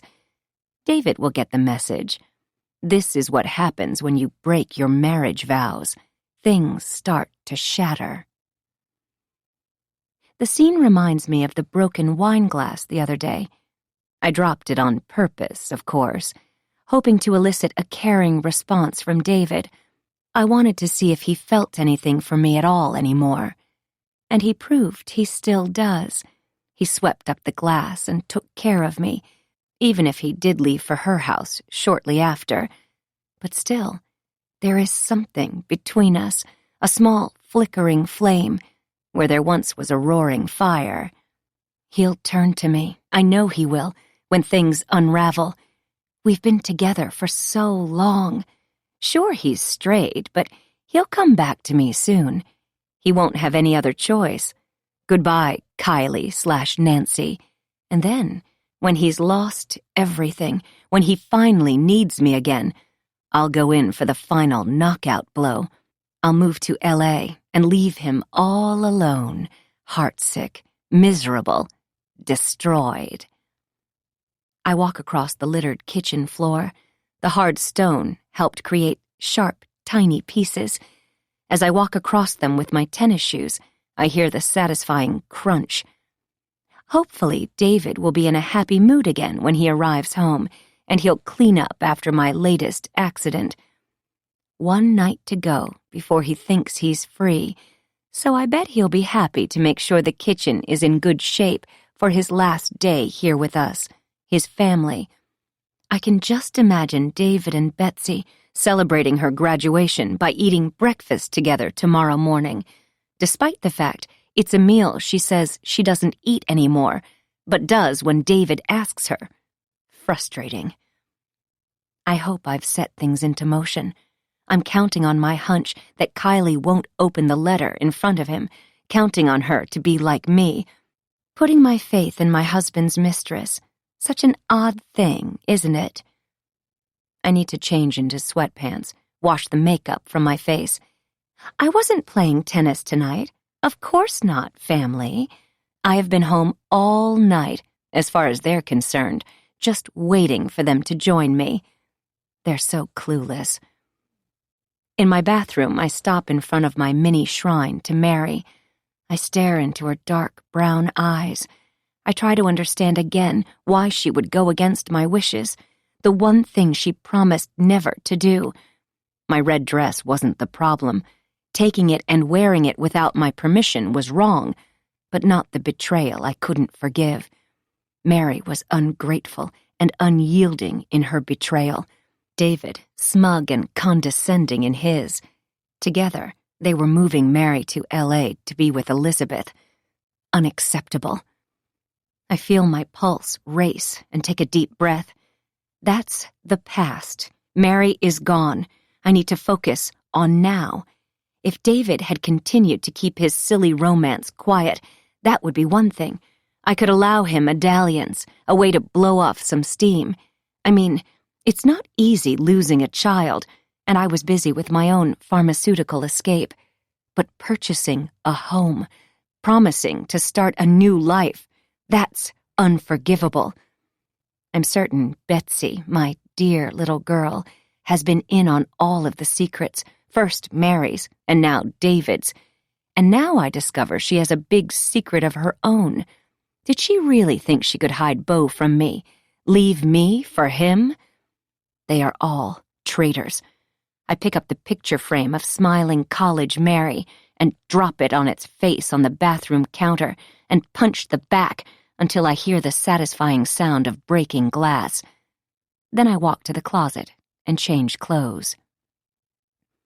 Maybe I'll wait in the courtyard tonight, wrapped in a blanket. I don't expect either of them to be home too late. It's a big day tomorrow, a day of celebration, and a day filled with so many surprises.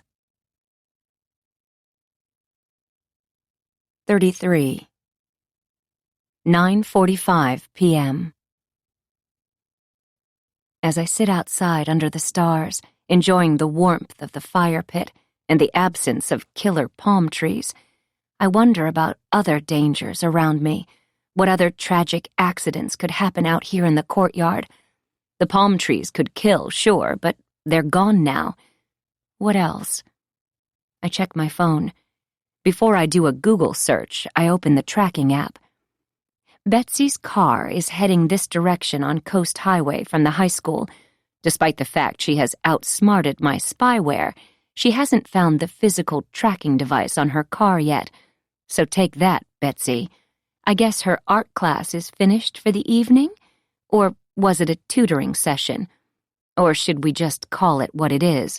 A date with Beau, a guy old enough to know better. Wherever she's been, she's coming home. David's car is still parked at Kylie's new house. Charming. I do know that, for once, Kylie and I are on the same page. She's as anxious to have him come home as I am. Perhaps he's napping right now in their new cozy bedroom, and she's hiding in the kitchen, reading my little letter. I'm almost positive that, by now, 2 out of 3 of us know their little affair is over. Only my poor husband is in the dark. Speaking of dark, I search, what can kill me in my courtyard? Well, I learned that there are 6 common garden plants that can kill you, including the oleander I have lining the edge of the fence.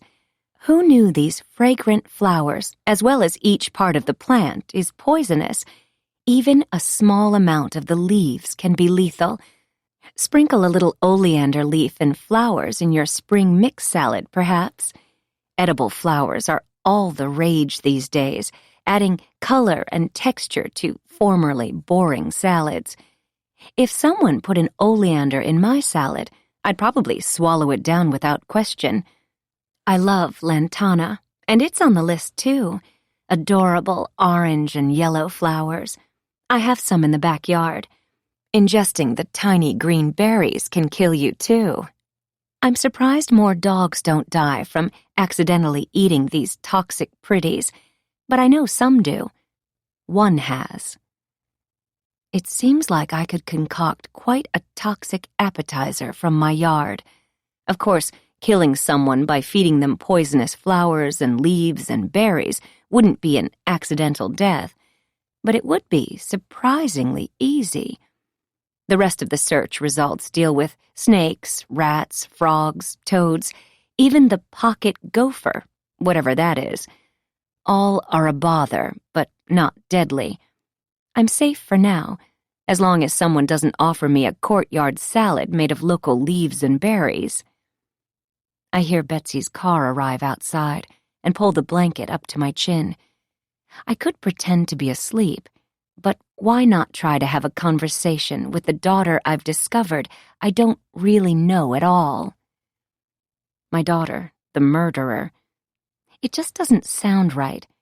My daughter, the accidental murderer. Better. Mom? Betsy spots me the moment she steps through the gate. She looks wary, like a small dog cornered by a pit bull. She looks like she thinks I'm going to tear into her. But I'm not the one she should fear. Josh is the one with all the information, keeper of her secrets, the one scorned. Good evening. How was your night? I smile and stretch. She doesn't know how to take my pleasant tone. She closes the gate, feeling safe, welcomed. It was great. All the AP art kids stayed and helped finish decorating for the grad party. I mean, it's still going to be lame, but it looks good. I wonder if she'll have a chance to enjoy it. Good. Well, are you hungry? I grabbed a bite with a friend on the way home. She smiles. From the look in her eyes, I realize who the friend is. Beau? I ask. My voice isn't judgmental anymore. I'm no longer bothered by her association with the loser gym teacher or any of the myriad of secrets she and her sister kept from me. After tomorrow, it won't matter. She smiles. I've put her at ease. She thinks I'm getting used to the notion. She's wrong. So wrong. He's coming to the graduation ceremony tomorrow. Isn't that sweet? She's 18 years old. It's not illegal what he's up to, but it's certainly not socially acceptable. Not here. Not most places. That alone could make him complicit. Great. I'll save him a seat. Betsy laughs. She thinks I'm kidding. I'm not. Okay, well, I've got to get some sleep. I'm a finalist up for some special award at the ceremony tomorrow. I don't know if I'll win, but we'll find out tomorrow. It comes with scholarship money. Wow, that's great. Of course, Angelica told me about the award. I'd forgotten with all the excitement. Mary won several graduation awards. Betsy deflates. I know. And then, I wish she was going to be there tomorrow. I miss her so much. Every day. Me too. It's true, I do. Even with the betrayal, I miss how we were, how our family was, until everyone started pulling away and leaving me, disobeying me, growing up and moving on, taking secret meetings in Santa Monica with birth mother bitches, hanging out with sneaky older men, buying a love nest with their younger girlfriend. My husband used to be so handsome. They were such cute little girls. We were the perfect family. Is Dad home? She's walking through the courtyard, unaware she's smelling the sweet scent of deadly oleander. There is danger lurking right in front of her eyes. No, he's visiting someone on the port streets. Not sure who. Said he'd be home in a little while. I stand up and turn off the fire pit, following Betsy to the door. You don't have any idea who Dad would be visiting over there, do you? Betsy looks surprised I mentioned the port streets, surprised I'm zeroing in on him. But teens are selfish, so she's worried only about herself. She recovers from the shock and says, no, I don't know what Dad's doing. See you in the morning. Oh, and Mom? Yes? After the grad party, a few friends and I are going camping. Just a couple days. Thought I'd let you know. Good night. You don't want to ask permission? You'll need money, a car, supplies. You need my help. I stare at her, challenging her, but she just smiles. I don't need anything from you. I'm all set. Good night. Good night, I say, and wave to the little liar as she makes her way downstairs. Now I know a couple of things. Betsy has been to David and Kylie's new house. I wonder if she picked out a bedroom. Probably. She doesn't realize that if I hadn't gotten rid of Kylie tonight, Kylie would have cut Betsy out of David's life as fast as you can say, "I'm pregnant." They'd start over with a new baby girl, and Betsy would be as discarded as I am. I'm doing her a favor, again. And what does she do to repay me? Sneak around with Beau. Preparing for a little camping trip, are we? Ha! She'll see that won't be possible.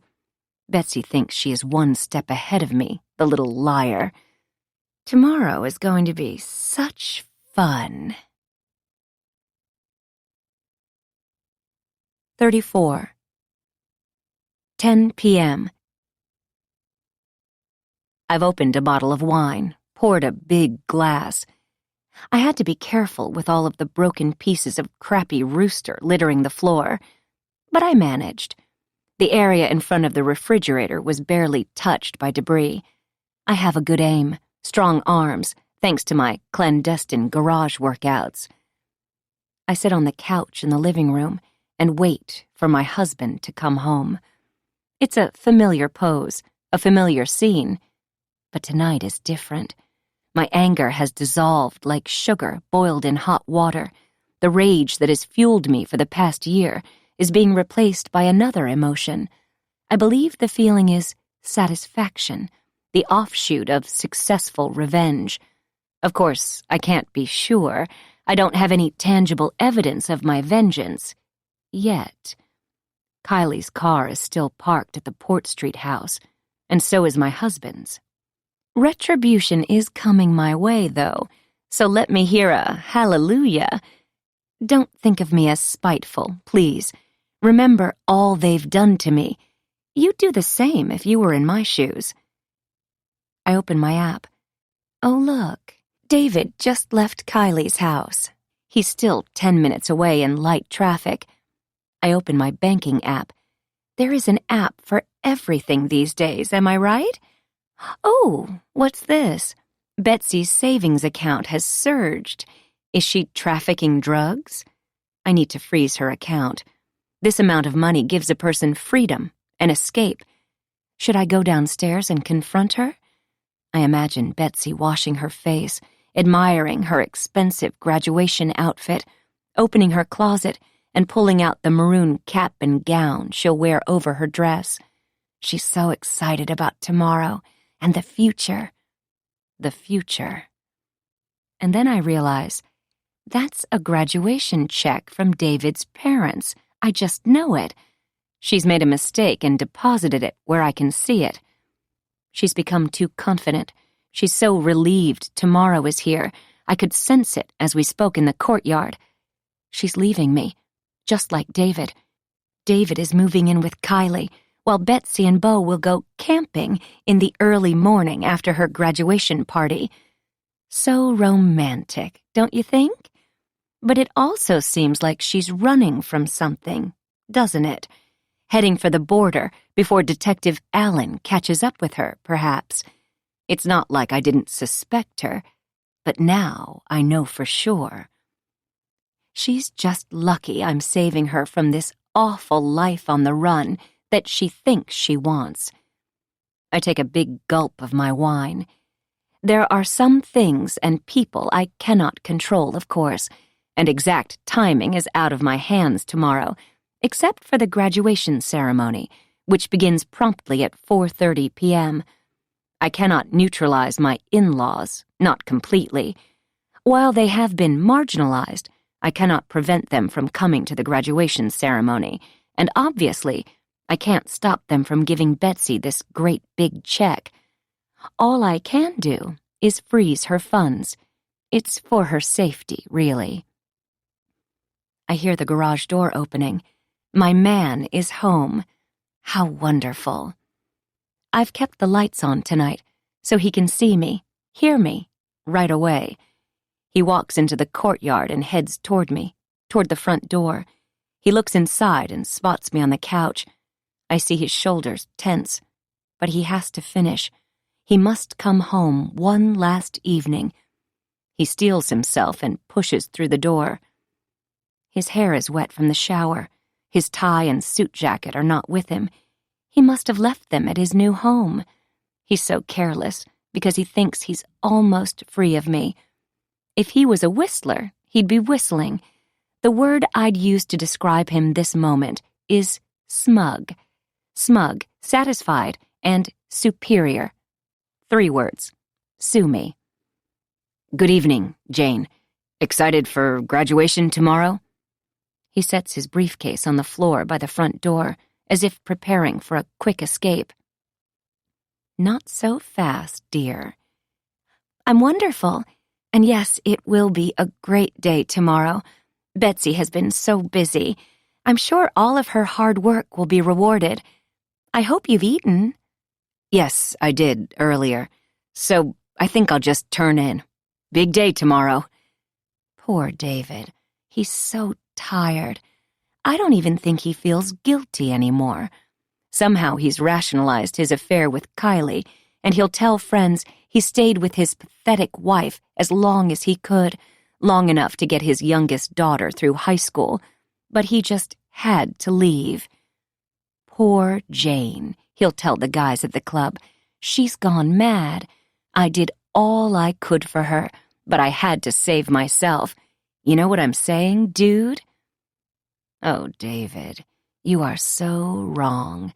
You are mine, all mine, until I'm finished with you. You should realize that.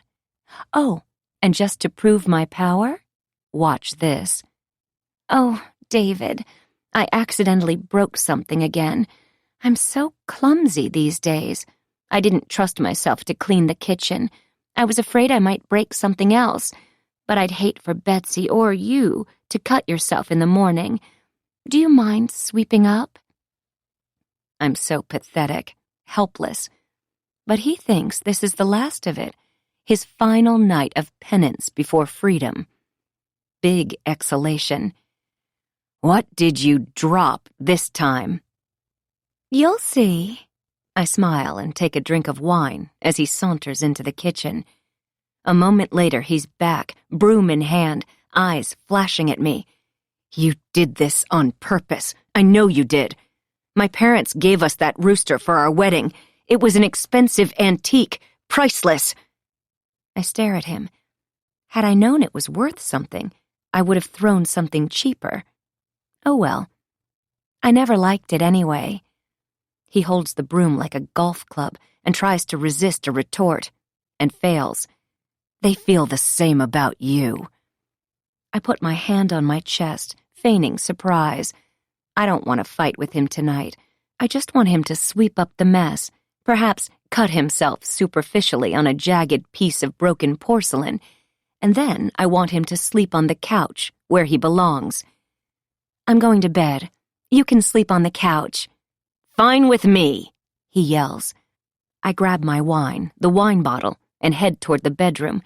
I can feel how much he wants to tell me to stop, to make me obey him, to make me fall in line. But he's never been the strong one, not from the very beginning. And besides, he has a mess to clean up in the kitchen. I smile, imagining him with his broom and dustpan. He'll check to see if the rooster can be glued together, salvaged in some way. But it can't. Some things are too far broken to fix. Roosters, marriages, lives. I know he'll be gone when I wake up in the morning. The next time I see him will be at the graduation ceremony. My bet is he won't have Kylie on his arm. We'll see. Thursday. Graduation day. 35. 10 a.m. I'm alone upstairs in the kitchen. The couch was empty when I came through to make coffee. I'm not even sure if David will sit with me at graduation after our grand finale fight over his parents. We'll see. Sam's text was the first of the day. Do you need a ride to graduation, Mrs. H? I decide to be polite in case someone needs to interview him later. He'll remember me as a grief-stricken mom, terrified of sitting on the ocean side of cars, terrified of driving. of leaving the house. I text, I'm going with my husband. And good news, I'm going to start driving again.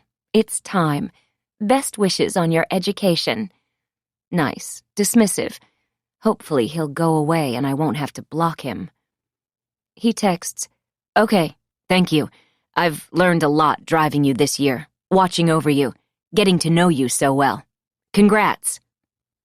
Does he think he knows me? I suppose he thinks he does, silly boy. And congratulations? Oh, I suppose he means congratulations on Betsy's graduation. Whatever. It's her achievement, not mine. A fleeting moment of success in the midst of a lifetime of Betsy failures. Does Sam want a tip? I need him on my side, proof of my complicated grief, just in case someone would ever suspect me of anything, which nobody would, of course. I text Sam, I'll mail you a tip. Sam texts, Thanks. And Jane? I don't have time for this. I text, What? I'm standing in the kitchen, the very cleanly swept kitchen, wearing shoes just to be cautious. I'm also wearing a brand new dress. It's blue, like my eyes, bright and clear this morning. My makeup is perfect, and my hair is curled in waves. I'm ready for what could turn out to be one of the best days of my life. I need to look good, and I do. Sam texts, I know what happened. You do too. Poor Cash. I swallow, jab at the letters with shaking fingers as a chill races down my spine. I text, Are you threatening me? I don't understand. I didn't do anything to Cash. The doorbell rings. I have no idea who would be here, but I take 3 deep breaths. Sam is an idiot dog lover, that's all. I shouldn't have kept him around so long, let him become like part of the family. Well, now he's gone. Good riddance. I search for his contact and block him. Ha! I saunter out to the gate and open the door. It's a huge bouquet of red roses. How lovely. I imagine them being for me, from Hoffman. The delivery man says, Here you go. Why, thank you. They're gorgeous. I take the vase from the delivery man. It's heavy and awkward. I hope I don't drop it. I make it to the kitchen and yank the card from its plastic pitchfork and tear it open. Betsy, congratulations on your graduation. The future will be beautiful, like you.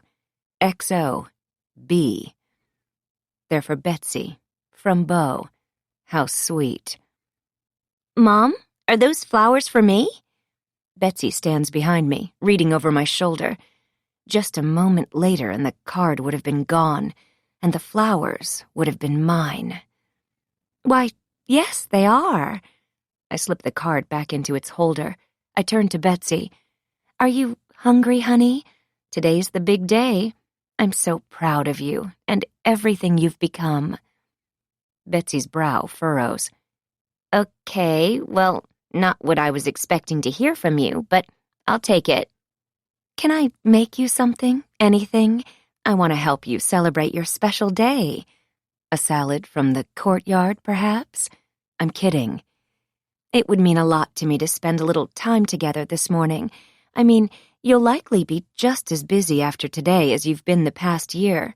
What are your plans? We'd talked about starting college early, jumping right in this summer. Betsy pulls open the refrigerator door, grabs the orange juice. I'm not going to college this summer, that's for sure. I need a break from everything. I'm going camping, and then we'll see. I'm hurt.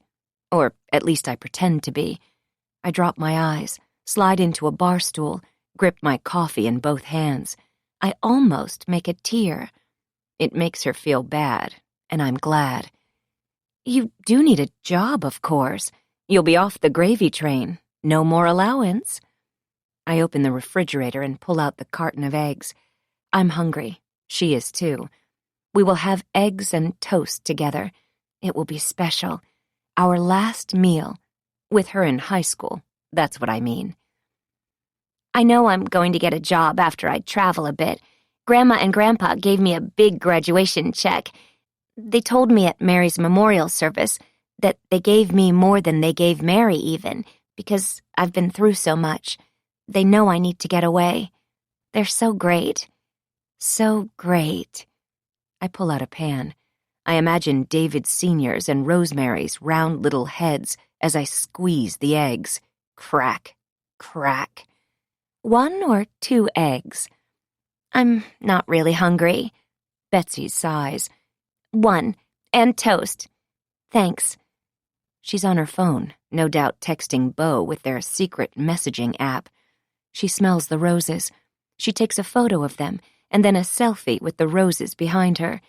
She smiles as she sends the shots to him. I'll go get ready for school while you make breakfast. We're supposed to wear our graduation outfits for photos at noon.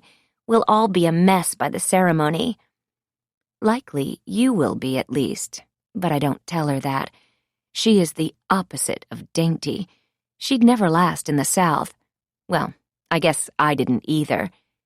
You'll be wearing a gown. It will cover everything up. Good point.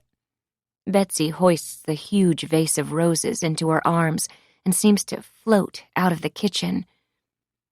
While Betsy is downstairs getting ready, I make us breakfast and set 2 places next to each other at the table. We'll both face out to the ocean, and I'll try to be fine with it. It's sort of like our last supper as mother and daughter. After today, my nest will be empty. I stare out the window to the huge, dark, cold ocean on the horizon.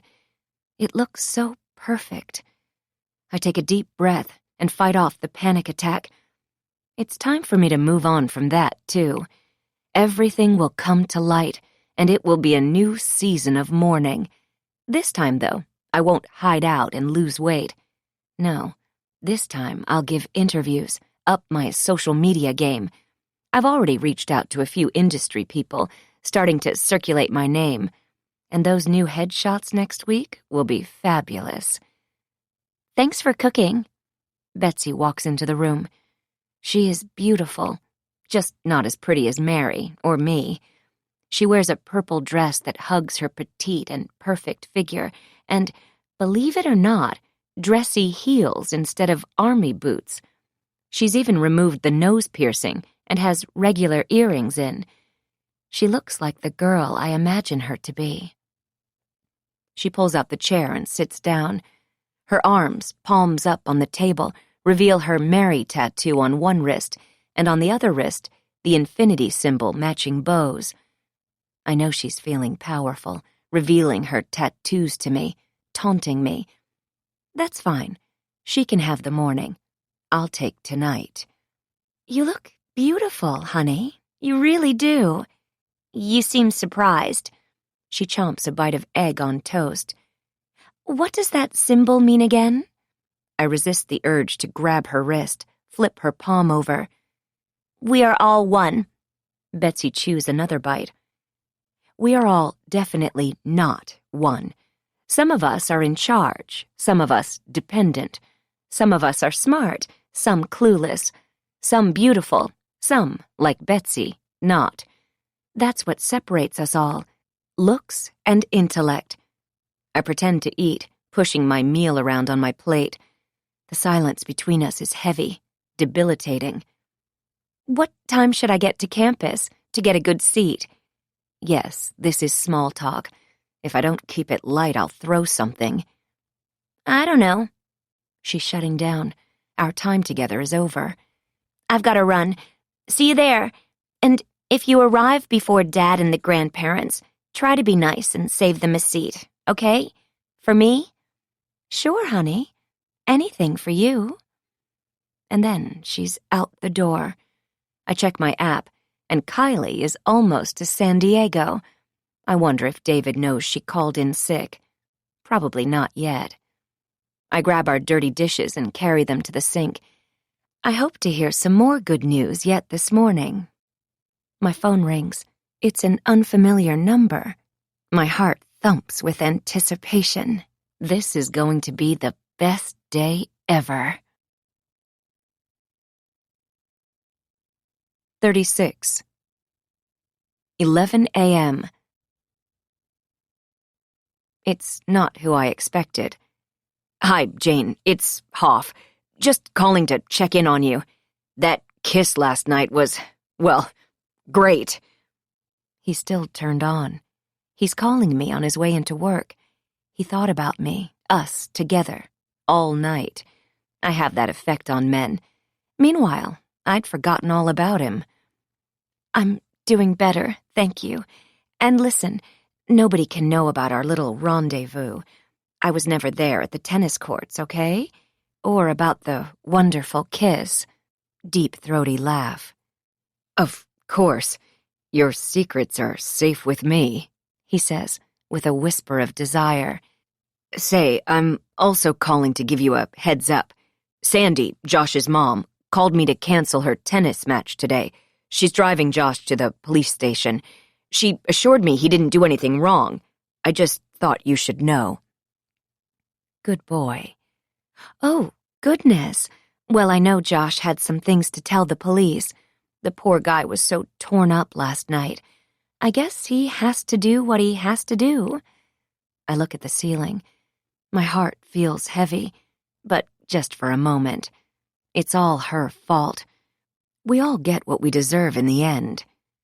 Say, Hoff, I need to get going. Today's a big day. Graduation. Of course. So sorry to bother you.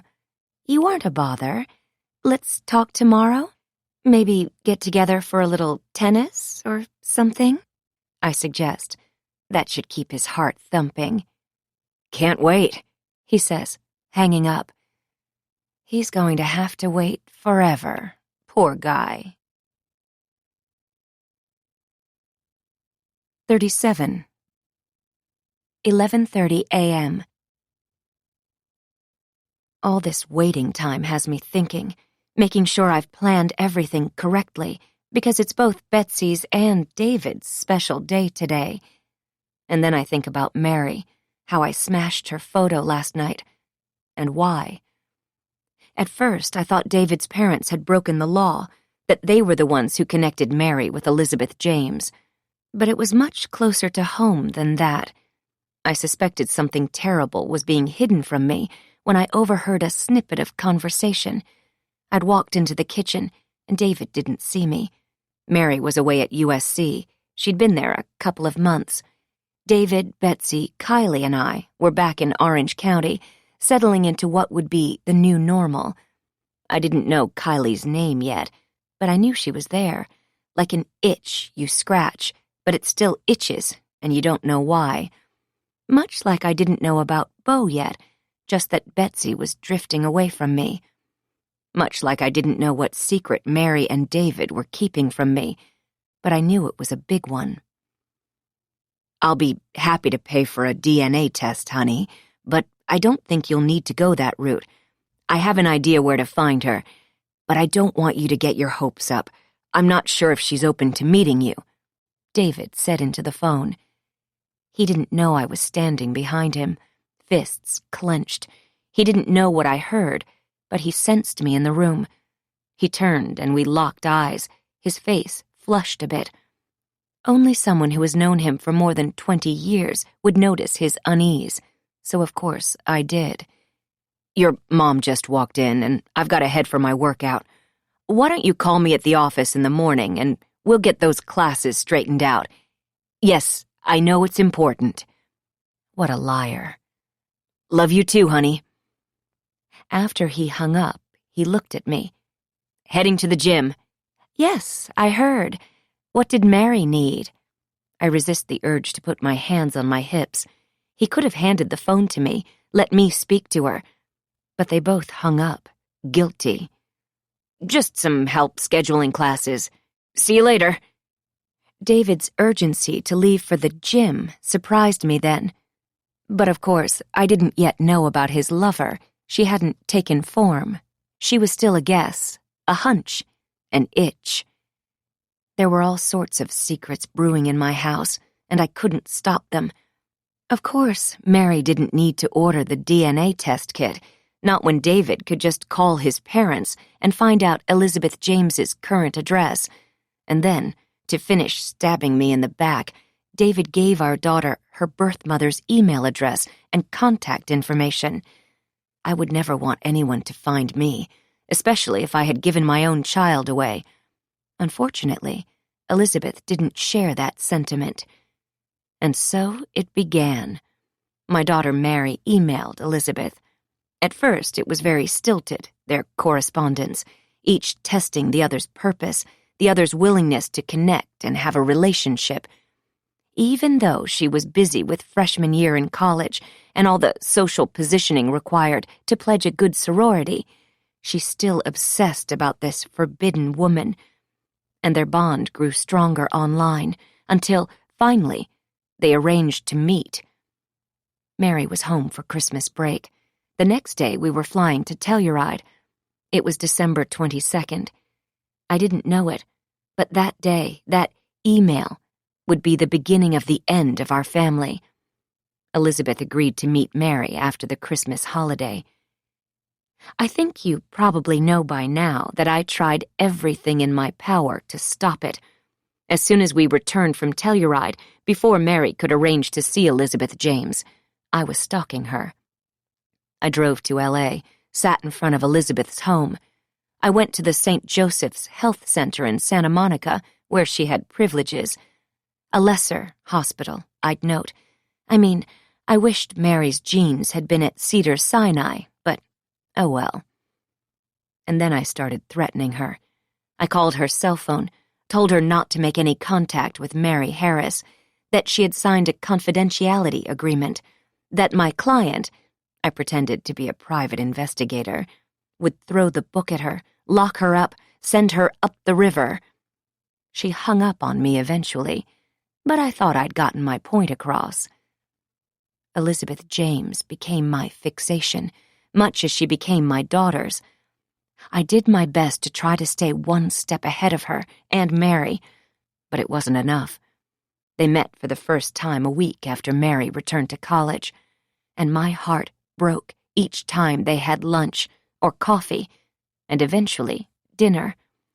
It was my worst nightmare transpiring, and yet I never imagined she would decide to stay with Elizabeth for the summer, that she'd pick Elizabeth over me so completely, so finally.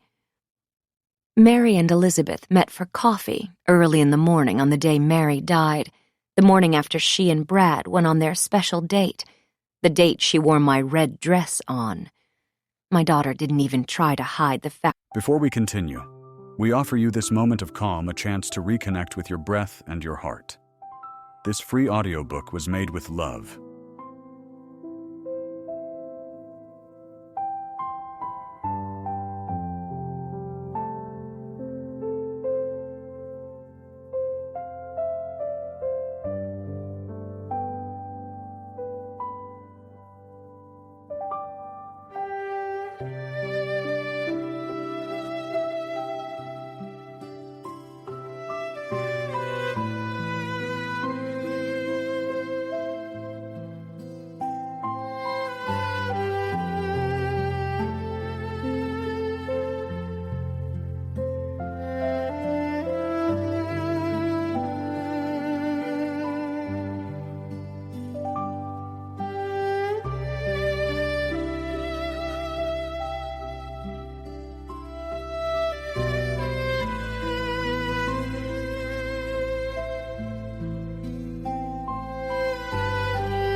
of her relationship with her birth mother, a relationship I forbade her to have. "You can't stop me, Mom!" Mary had screamed at me, defiant, angry, resolved. "I'm an adult. This is my life, and Elizabeth will be a part of it. She's my role model, a doctor and everything. I'm taking the internship and her offer of housing. I can't wait for my summer away from you. I've learned so much this year away at school. Most moms aren't like you, not at all." I'd grabbed her wrist, yanked her toward me, ignoring the low growl from Cash. "I am your mother, your only mother." "Let go of me, now!" Mary jerked her arm free as the stupid dog showed his teeth. And then they were out the door, leaving me shaking with anger. I was out of control of my own daughter. This was a conspiracy that started long ago. I'd been a fool. Betsy had appeared upstairs next. I didn't know if she heard Mary and me fighting, but she probably did. The air was thick with tension, between me and the girls, and between the two of them. "Where do you think you're going?" I demanded. "Are you hanging out with that woman too?" "School, duh. And then a hike with Mary, at Point Park," Betsy said, charming as always. "You're not invited." I had smiled. I'm in control. They weren't. "I'm busy anyway. But if I break free, maybe I'll come along. Surprise you girls." "Oh my God, don't you dare! Leave us alone!" she screamed, and ran out the door. And that's the last time I ever saw Mary. I never go to Point Park. At least, that's the story I tell. I check my phone. Sam hasn't messaged me back. And then I remember, I blocked him. I'm in charge. Goodbye, stupid dog-loving Lyft driver. Good riddance. 38. 4:15 p.m. The parking lot is almost full when I pull up to the high school. The ceremony doesn't begin for another 45 minutes, but, like our children, we parents are overachievers. We all want to be in the front row, or as close to it as possible, to witness our little creation's latest achievements. It's just so exciting, isn't it? I know I can barely contain myself, but it's not because of the long and boring ceremony. No, not that. I'm excited Kylie has made it into Mexico. She crossed the border. Can you believe that? That means somebody is really freaked out. She probably will end up staying down there, meeting a rich snowbird, maybe from Canada, who falls madly in love with her and her physical assets, just as she's falling in love with his yacht and the staff of gorgeous young men. One can only hope. But that is the life I wish for her, out of my way. I'm smiling as I walk toward the auditorium. That's when I spot him, Detective Branson. I suppose the police always attend graduation of the local high school kids, right? But detectives don't, do they? "Hello, Mrs. Harris. Beautiful evening for a ceremony. You must be so proud of Betsy." He tips his hat. I am. She pushed through somehow this year. With everything that's happened, she's stronger than she looks, that's for sure. I couldn't be more witty if I tried. I'll admit, I worked on that little statement for a bit. "I'll see you inside." He stays rooted to his lookout spot as I keep walking toward the doors.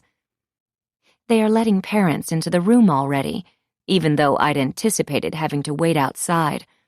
My new blue dress, a tight-fitting number, is drawing attention, along with, I'm sure, the 4-inch heels I've added to my ensemble. I look as though I could be jetting off to a film festival, instead of joining the masses in an uncomfortable wooden auditorium chair. Oh well, that's my next life, Act 2, starting tomorrow. I walk about halfway down toward the stage and find a row with some empty seats. I wonder, who deserves my kindness? Well, David will need a shoulder to cry on. He's already having a terrible day, and it's about to get worse. My in-laws? Sure, why not? Those wretched people should sit next to their son, watch him as he falls apart. I know that will hurt them, too. I sit on the aisle.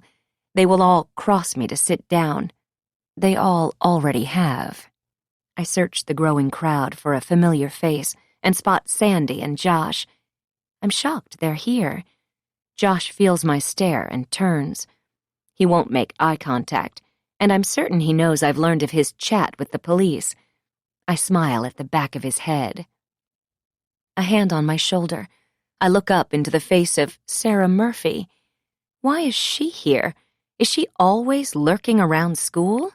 She needs a life. Jane, don't you look gorgeous? Congratulations on Betsy's graduation. I heard she won a special award. Aren't you just the proudest? Oh, Sarah, I am not. Yes, it's wonderful.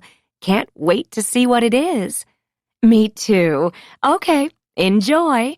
I saw David in the parking lot. He should be right in, she adds. Oh, goody. My smile drops as she walks away. Jane, are these seats for me and my parents? It's David. He looks like hell, like he's frantic with worry, like the love of his life just fled across the border. Of course, he doesn't know where she went, and I'll never tell. I stand. Welcome to the Happy Harris row. He crosses in front of me and debates about where he should sit. 3 seats down is where he'd like to be, but that would force one of his parents to have to sit next to me. He takes one for the team and sits next to me. Our legs touch for a moment before he yanks his body to the side. He is wringing his hands. I'm not kidding. Is something wrong? I mean, you should be happy. It's your daughter's graduation day. I smile and pat his knee. His face is all sweaty, like he's been running around town, which he has been. I've been following along on the app as he drove between romantic interlude spots. Of course, he kept circling back to the house, their new multi-million-dollar home. Like something would be different this next time he drove by, like she'd magically appear in an apron in the kitchen. Sorry, David. Your dream is dust. Everything's fine, he says with the enthusiasm of a man who's lost everything. But he hasn't. Not yet. David, are we to sit with you? Mr. Harris doesn't even greet me. He and the wife stand stiffly at the end of the row in front of us, ignoring me. Me, the one who saved them seats. Me, the one who gave them grandchildren. Well, one grandchild. I guess they gave me the other one. And then, because of them and their son, she's now gone. I stand up, and they cross in front of me, giving David polite pecks on their way in. I glance to my right, appraise the crowd. Yes, we are drawing attention. Aw, the tragic Harris family. So much loss, so much to come. And then I spot a surprise. What is Sam doing here? He's standing along the wall of the auditorium, close to Detective Branson. Now I'm a little concerned about him. Clearly, he wrote the third note, and he thinks I hurt Cash. What else is he up to? Shouldn't he be driving people around and making money so he can better himself? I doubt he's even taking college classes. That was likely a lie. I watch him scan the crowd. Maybe he had a crush on Betsy all along. That must be it. I hope I told him enough about Beau and Josh to let him know she's not available. Of course I did. I told him a lot. He's wasting his time being here. But who cares? The plan is in motion. The cast of characters is assembled. Sam is irrelevant. Let the fun begin. 39. 5:45 p.m. Betsy is in the middle of the class, in grades, in looks, in the alphabet, in the seating inside the auditorium. So when she walks across the stage and receives her diploma, she has a medium level of applause. She's smiling, which is unusual.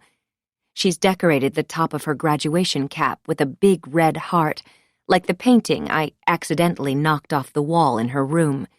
I clap and wave and take a photo. I'm the vision of the proud mom. But she isn't looking at us, her family. I follow her smile and spot Beau leaning against the wall of the auditorium underneath the exit sign, right up front on the right side of the stage. Perhaps he's volunteering with the ceremony, but he really should have to sit down like the rest of us. Their eyes are locked on each other as Betsy steps down from the stage. Betsy goes back to her seat in the auditorium to watch the remainder of the class procession.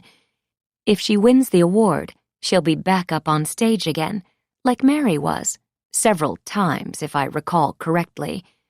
Betsy really shouldn't get her hopes up, though. She's not a winner. That's why I snapped some photos for her to remember the good times.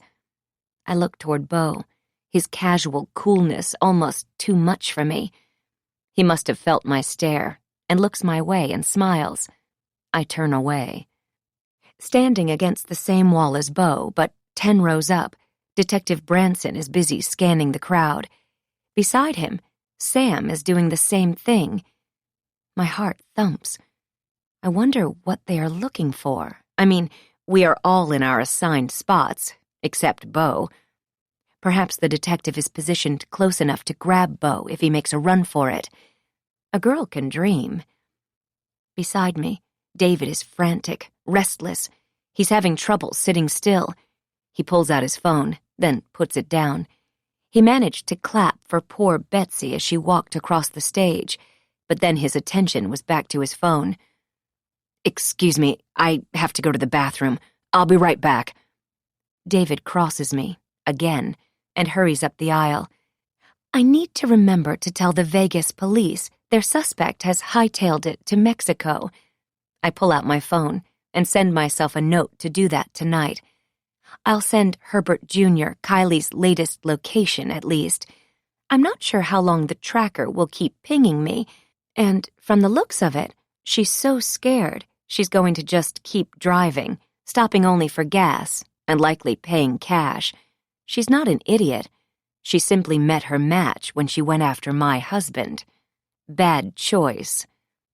On stage, the principal is introducing Angelica and the other counselors who will present the special awards to select members of the senior class. This part also takes forever, if I recall. Perhaps we'll start with arts, an A. It could happen, but it doesn't. David reappears, slides into his seat next to me. His parents look relieved to have the buffer back, despite how lame he is. I smile at them, and they both lean back in their seats as if they've seen a ghost, eyes darting away. It occurs to me that they really are afraid of me. I actually like that. Perhaps I'll use that to my advantage someday soon. They're old. I think I told you what happens when you scare someone who has a heart condition, like David Sr.'s. Huge flow of adrenaline, and you're dead. So let's say I know that David Sr. is afraid of me. What if I sneaked into their home one night, woke him up as I stand next to his bed, maybe with my favorite little knife, and he has a heart attack? Would that be murder? Of course not. I'd just come over to check on them, a worried daughter-in-law, because they hadn't answered my phone calls. Old people fall and get hurt all the time. We've all seen the television ads. I've fallen and I can't get up. I was worried, that's all. In the confusion of the 911 calls and the ambulance ride to the hospital, the fact I had a knife wouldn't be remembered by Mrs. Rosemary Harris, would it? No. But after he died, she'd be gone shortly after. They're actually that disgustingly committed to each other. And then David would get everything, and I'd get half of it. I lean forward and look down the aisle. Rosemary stares back at me. If only looks could kill, Rosemary would get rid of me for sure. I smile at her, and she looks away. I win. And now for the Arts Awards. Angelica is at the podium. This is it. Poor Betsy's probably convinced she'll win. And the Senior Arts Scholarship winner is... On stage, Angelica is having trouble opening the envelope. It's like we're at the Academy Awards or something. She's the one who wrote the name inside there. She doesn't need to open the thing to know the winner. Yet we all sit and wait. Betsy Harris. Betsy, please come on up to receive your award. I can't believe it. My girl, an artist.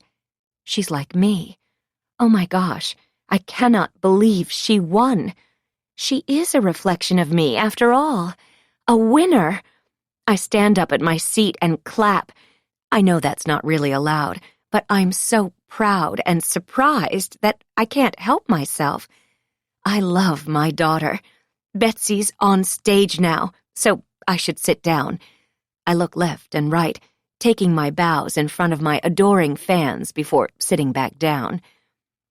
Angelica's arm is around Betsy's shoulders, sharing in her spotlight, the place where I should be. Betsy grins. Betsy, you don't even know which of your paintings won this grand prize for you, do you? Ladies and gentlemen, Betsy Harris is a prolific and talented painter. She is the first student ever to earn a perfect 5 on the AP Art Subject Test. We wanted you all to experience the caliber of her work. Angelica nods, and the curtain behind them opens. Projected on a huge screen is Betsy's winning painting.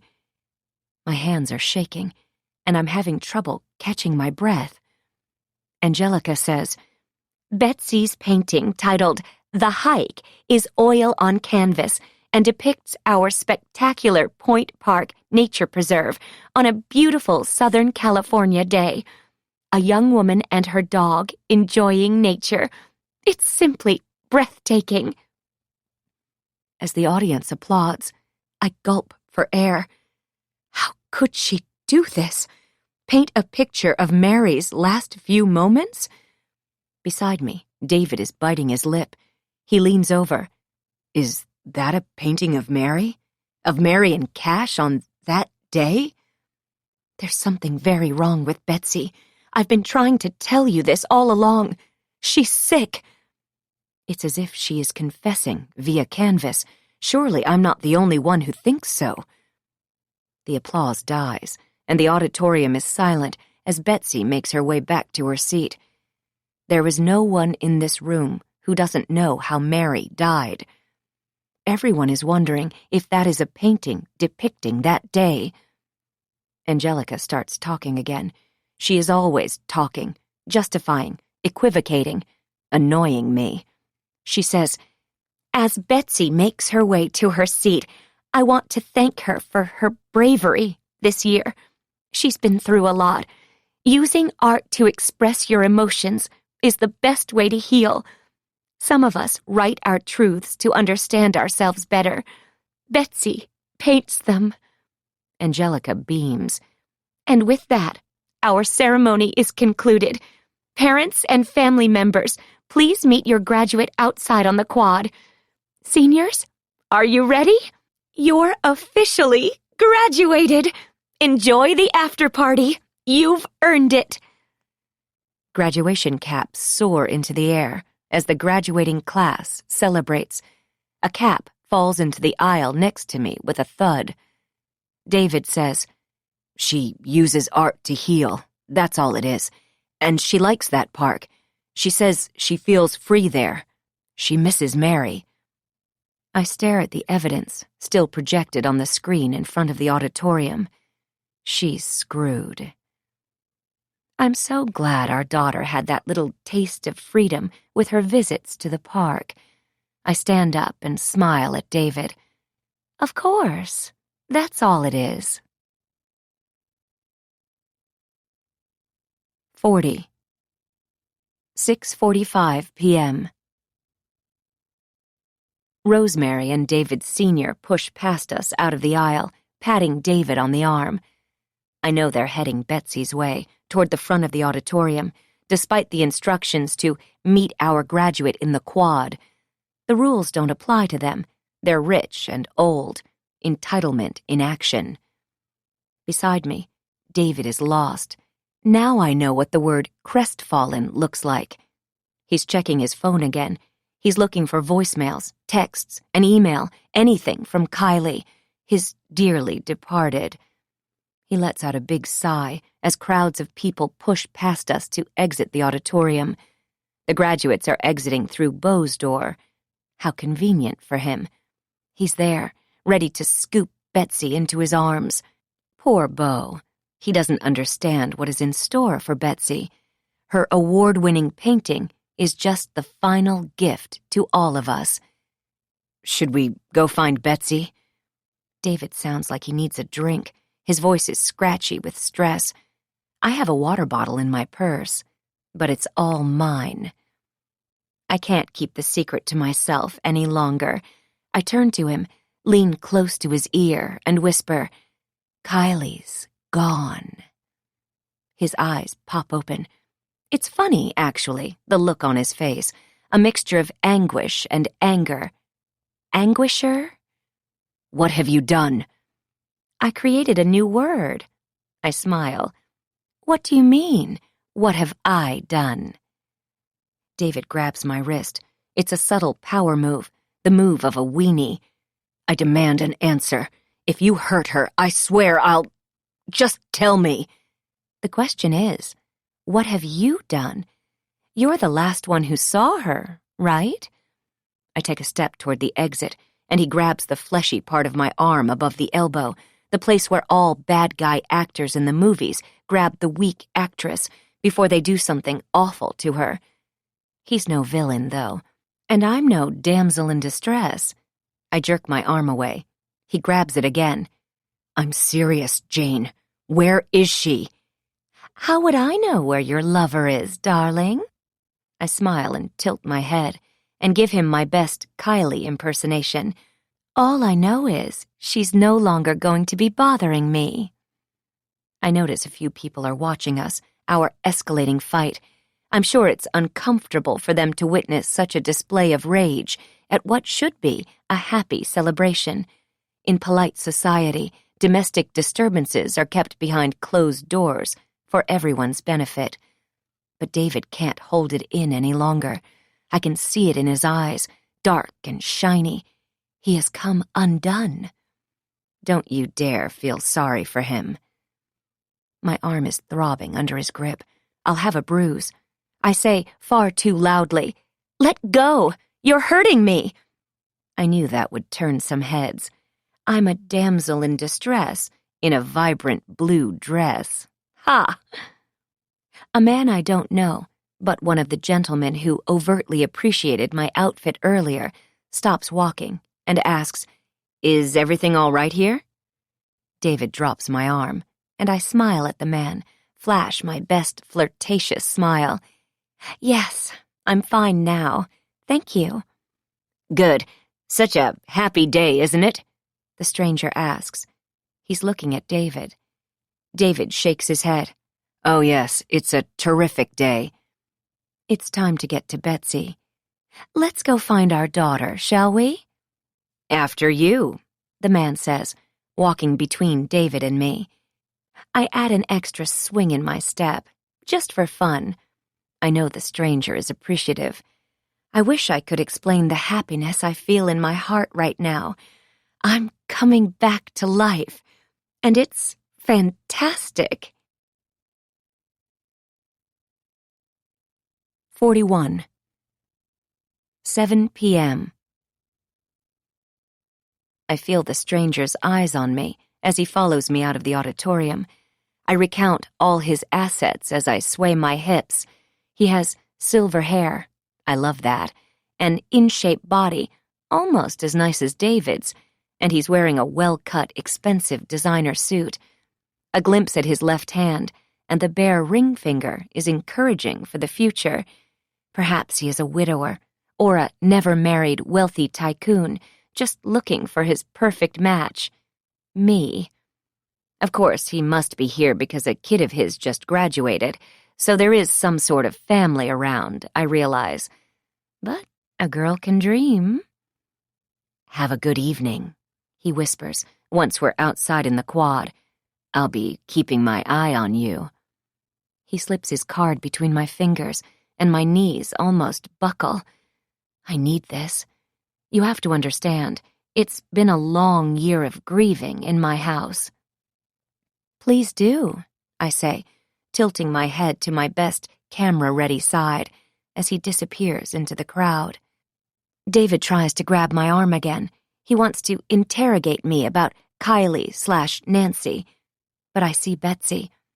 It's almost as if the crowds have parted for us, and I run to her, giving her a big, final graduation hug. No one comes between me and my daughters. "Darling, I'm so proud of you, and that painting, well, that's something too." I'm beaming with pride, and something more, excitement. Beau is standing next to Betsy, of course.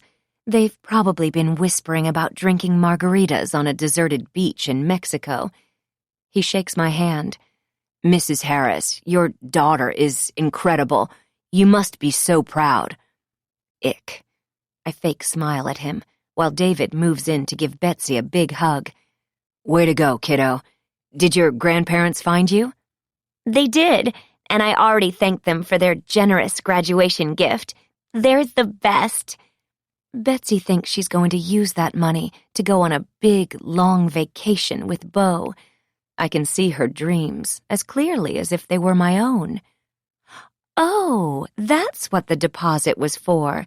There is so much fraud these days. I wasn't sure, so I froze your account. I smile. "You what? Dad, oh my God, I'm leaving tonight. Fix it."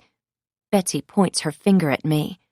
I chuckle because David isn't paying attention, didn't hear his own daughter. He's texting his lover. "What, honey?" I sense another presence enter our little social cluster.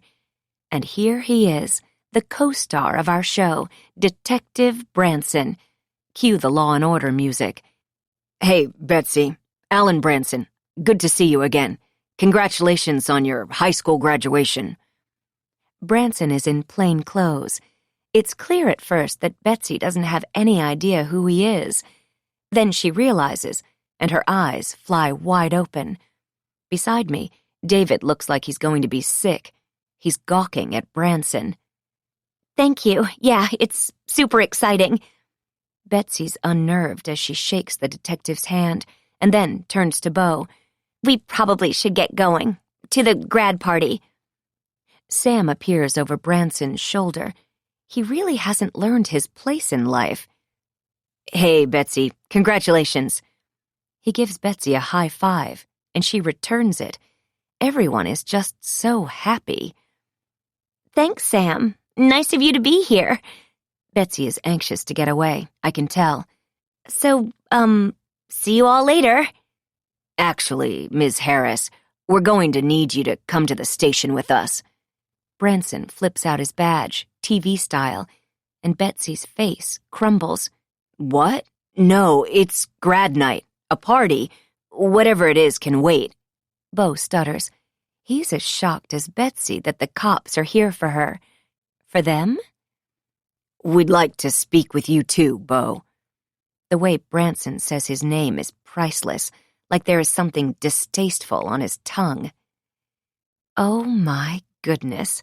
I'm loving it. I cover my mouth with my hand so no one can see me smile. Next to me, David snaps out of his haze. "That's not happening. I'll call my lawyer. I don't know what's going on here, but my daughter will enjoy her graduation party. Tell your lawyer to meet us at the station. Let's go, young lady." Detective Branson isn't taking no for an answer. "Wait, I don't understand. What are you talking about? What's going on?" Betsy cries. Several heads in the crowd turn to watch us. It's better not to make a scene. Branson deadpans, even though he's the one who is doing this, here, now. I guess he doesn't think murderers deserve graduation parties, only diplomas. Dad, come with me? Betsy is shaking now, hyperventilating. Beau's arm is around her, but she just wants her daddy. How sweet. We have the painting, sir. A young cop trots up, carrying the original of Betsy's prize-winning art. Escort Beau here to the station, Branson tells the young guy, pointing to Beau. Mrs. Harris, we'd like you to come down too, if you don't mind. Of course, that would be my pleasure. I'm thrilled to be invited to watch the rest of the story. Standing behind Betsy, close enough to witness the drama unfold, but a safe distance away, are Josh and Sandy. His eyes are wide, his head slowly shaking back and forth. His mom holds his hand. What are you charging my daughter with? David says. She's not being charged, sir. We want to talk to her about what happened the day Mary died. Some new evidence has come to light. Branson is cool as a cucumber. What? The silly notes? Ignore them. I never should have told you about them. I deliver my line perfectly, and then cover my mouth again. No, there's more. A witness. I'll explain at the station. Let's get going. Betsy's terrified, I can tell. I'm her mother. I know these things. Betsy, what is going on here? I ask, shaking my head. Mom, I don't know. I don't understand. Betsy is crying. Tears ruin her perfect makeup. Dad, do something! David is stunned, as if he has been shocked in the heart, stingray style. I'm calling the lawyer. Betsy turns her head. Is she looking for an escape? She sees Josh. I watch him flinch and then turn away. No, this is crazy. I didn't kill Mary. I loved Mary. Beau was there. He knows. Beau nods. I was. Did Branson roll his eyes? Or was I imagining it? Of course you were, son. And so was our witness. So many boyfriends, so little time. But the thing is, she wasn't with either of you the whole time, was she? No, there was plenty of time for a big shove.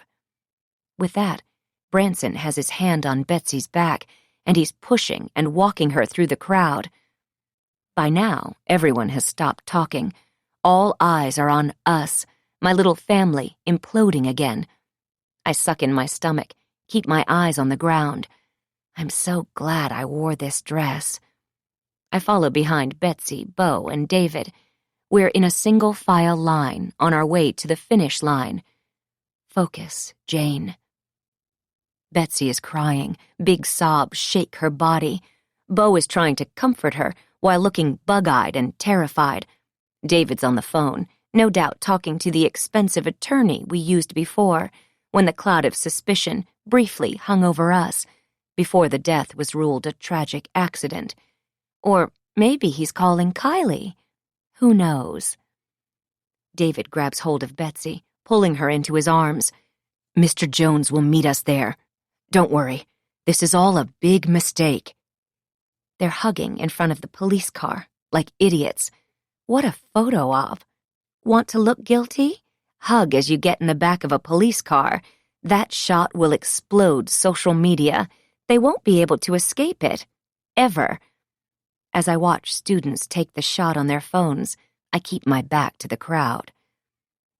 One of you can ride with Betsy and Officer Trippett. The other two can ride with me. Branson opens the squad car door. Dad, please, come with me. Betsy's losing control. She's breathing funny. Maybe a panic attack? She could get that from me, I suppose. She sits down on the back seat, while her dad walks around to the other side of the squad car.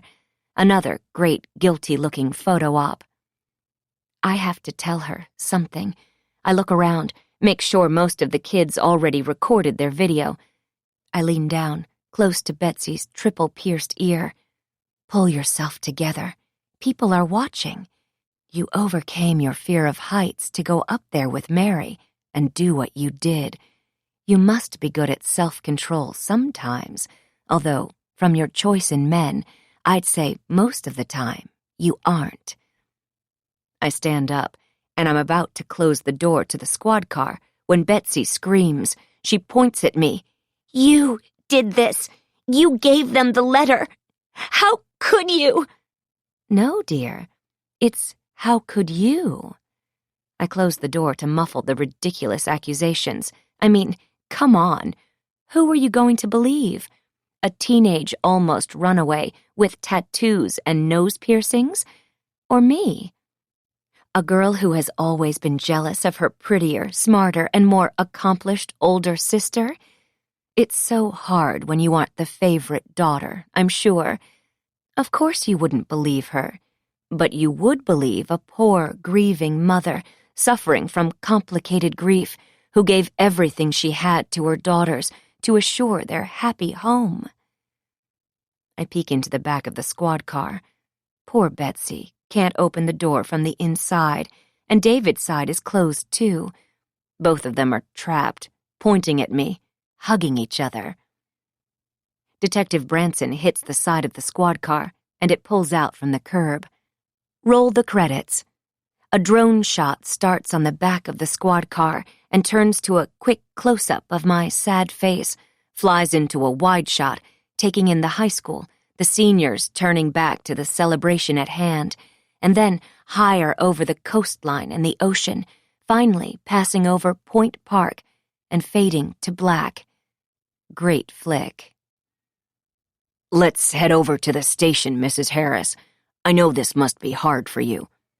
Alan turns to me and sees a mom who's now lost 2 daughters, a gorgeous woman in a tight dress, standing all alone at the curb.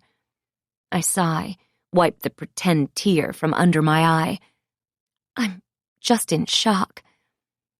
You told me there was more to the story. That note proved it. Turns out you were right. How'd you know? Branson studies me, a little too closely.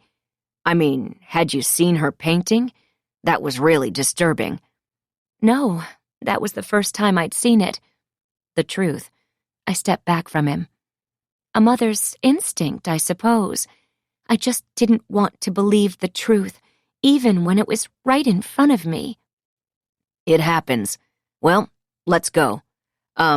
Bo, you're coming with us? Detective Branson hurries across the street to his unmarked, nondescript car. I slide into the front seat.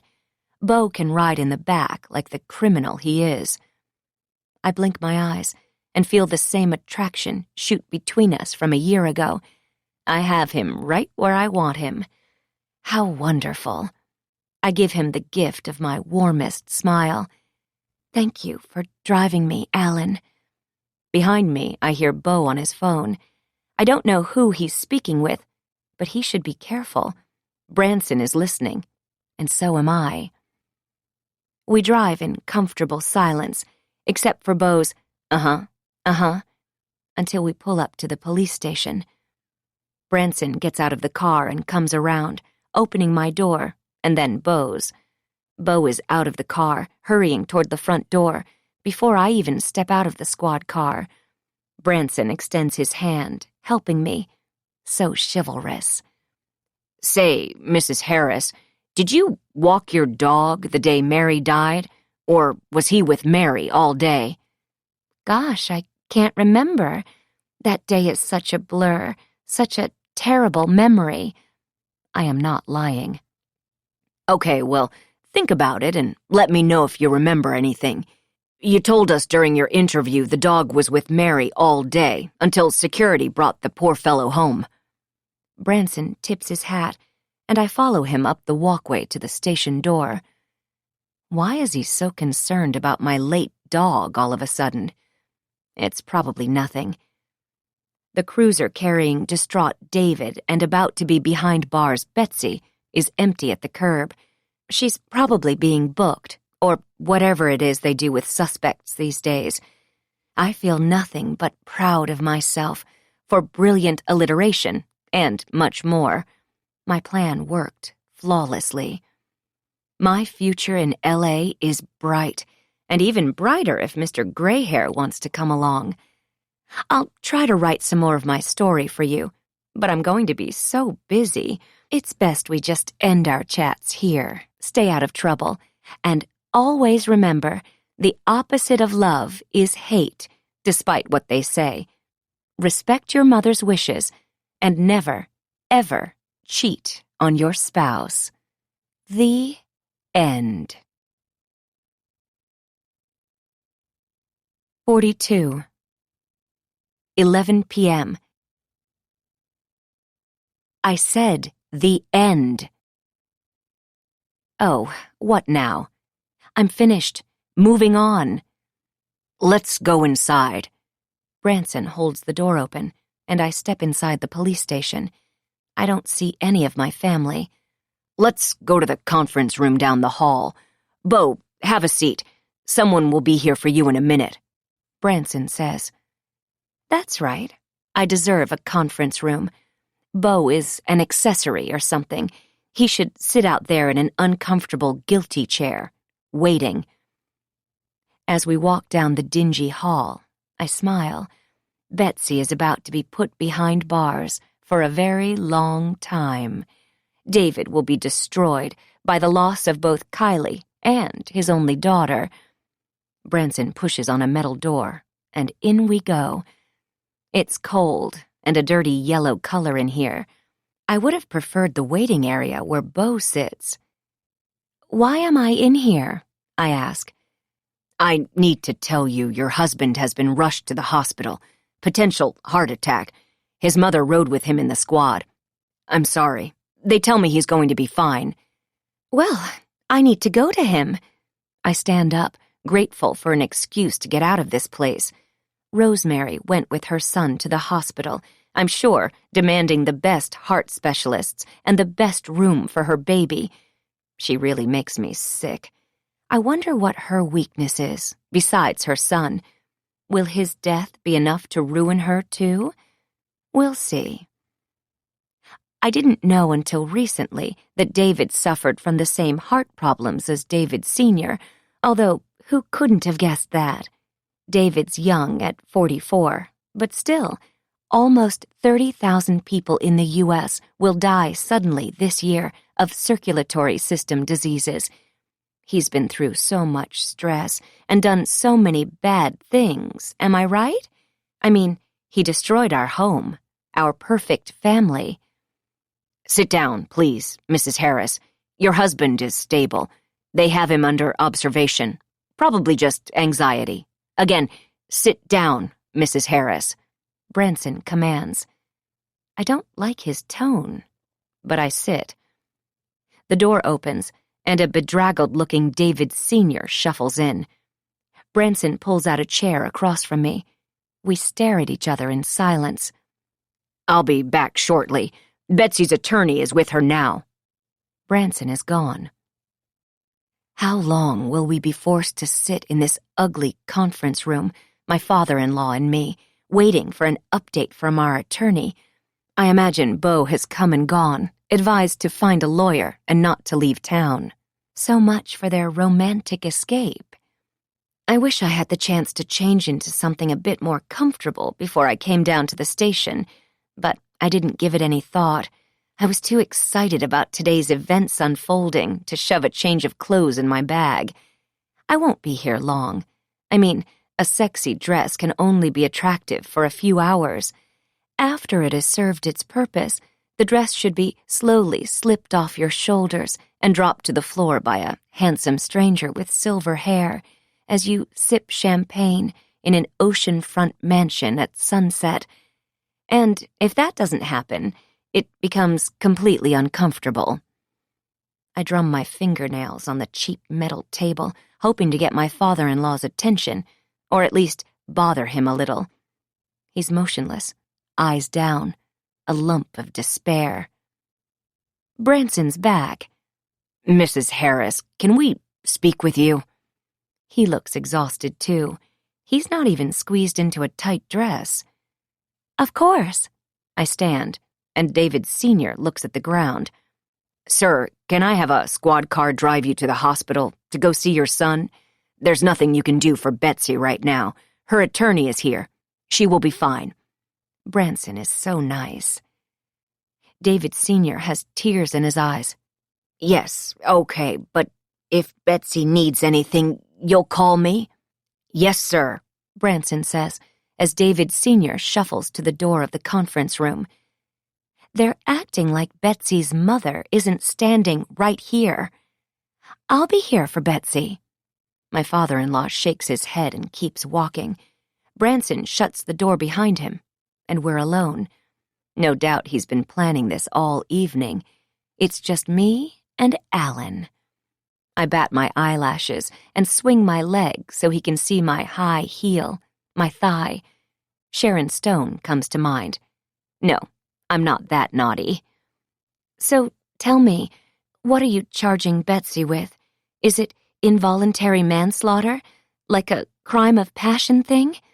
They were fighting a lot that week, my girls. It's been tough their whole lives, because Mary was good at everything she did, and, well, poor Betsy. You can't imagine how difficult it was raising the two of them, trying not to always point out Mary's superiority. Betsy can be very hard to love. But I can't believe Betsy took sibling rivalry this far." I smile, but then tuck it away. This is serious stuff. Branson says, "Josh told me you and Betsy fought a lot too, and you and Mary argued. Josh said you weren't very nice to the girls, from what he saw." He is such a weenie. "What? He didn't even come to our house. I didn't even know they'd broken up. That's how much I saw him. He doesn't know anything." "Oh, except I can't undermine Josh. But he knows what he saw that day in the park." "Sort of," Branson says. "Josh saw Betsy, consoled her on the trail, before she met Mary." I know that's true. I saw them hugging on the trail. "Mary showed up a little later. She had the dog with her," he says. Sounds right. "Yes, I know now she was trying to make Betsy break things off with Bo. Totally inappropriate relationship." "Yes, Betsy agrees her sister wanted her to stop seeing Bo." Mary was such a good girl. Except Mary disobeyed you. She started a relationship with her birth mother, a relationship you forbade. Is that true? Betsy is such a tattletale. "I was upset, yes. I'm Mary's mother, not that woman." "Were you in Point Park the day Mary died?" Branson looks at me. I look up at the mirrored wall behind his head and wonder who else is watching. Do I need an attorney? Are you accusing me of something? Can you get Mr. Jones over here? Who's watching me from behind that mirror? Branson strums his fingers on the table. "Mr. Jones is Betsy's attorney. You'll need your own. Or you can just answer the question." "No. I told you I wasn't at the park. I was home all day." I swallow. I feel like he's accusing me of something. "Is that a fact?" Alan leans forward and cracks his knuckles. So irritating. "It is. I'd like to go now." "Not so fast, Mrs. Harris. What if I tell you there is video footage of you dropping your dog Cash off at the back gate of the next community over from the Cove on the day you swore you were home all day? Would you be surprised? Actually, as you know, it was more violent than just dropping the poor dog off. I have a video of you shoving the poor dog out of your car without stopping on the day Mary died. What would you say about that?" "Wrong. I didn't do that. I would never hurt Cash." I glare at Alan. How dare he accuse me of such cruelty? Besides, he knows I was home all day. They've already investigated all of this. Case closed. Well, I just got to thinking. That was a far way for the pup to travel with a leash on without getting tangled up. And he came home pretty fast, as I recall, before Betsy, before anyone else. It was almost like someone had him in her car and then realized it would make her look guilty. Are you following me? No, it didn't happen. So I went over to Diamond Bay security office, asked one of my buddies there if I could watch their video from that day. Lucky, 'cause if I'd been just another month later, they would have taped over the footage. I meet his eyes. You're seeing things. I was at home, waiting for Cash and Mary to come home from their hike. Branson shakes his head.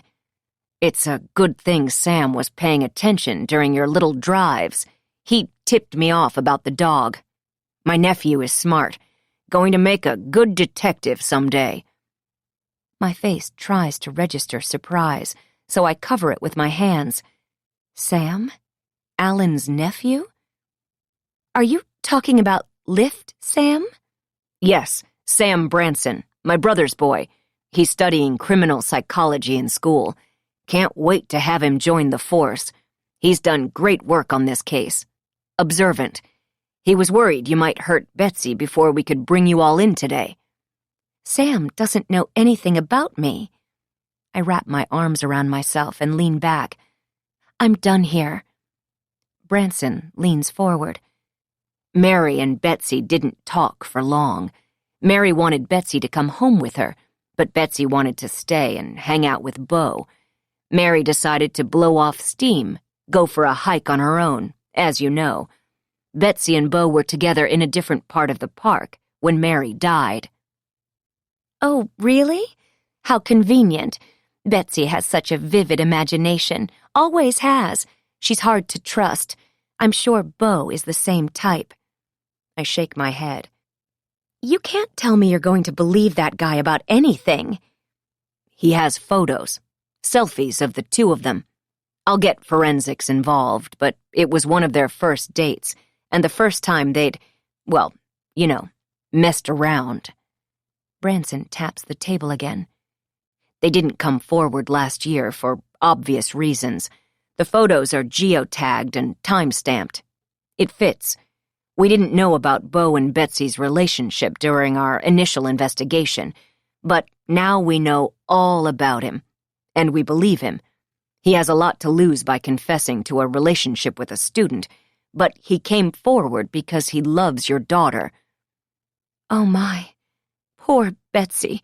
He's a predator. I want to press charges. She needs to be protected from him. Arrest him immediately, Alan. I bat my eyes and lower my head, a grieving mother of a victimized daughter. We'll deal with Beau. Right now, I'm focused on you. He flashes me a big smile. He does want a date. Okay, I'm listening. A chill runs down my spine. He leans forward again, palms on the table. I'm thinking you were there. I think you followed one or both of your daughters to the park that day. You weren't just furious with Mary.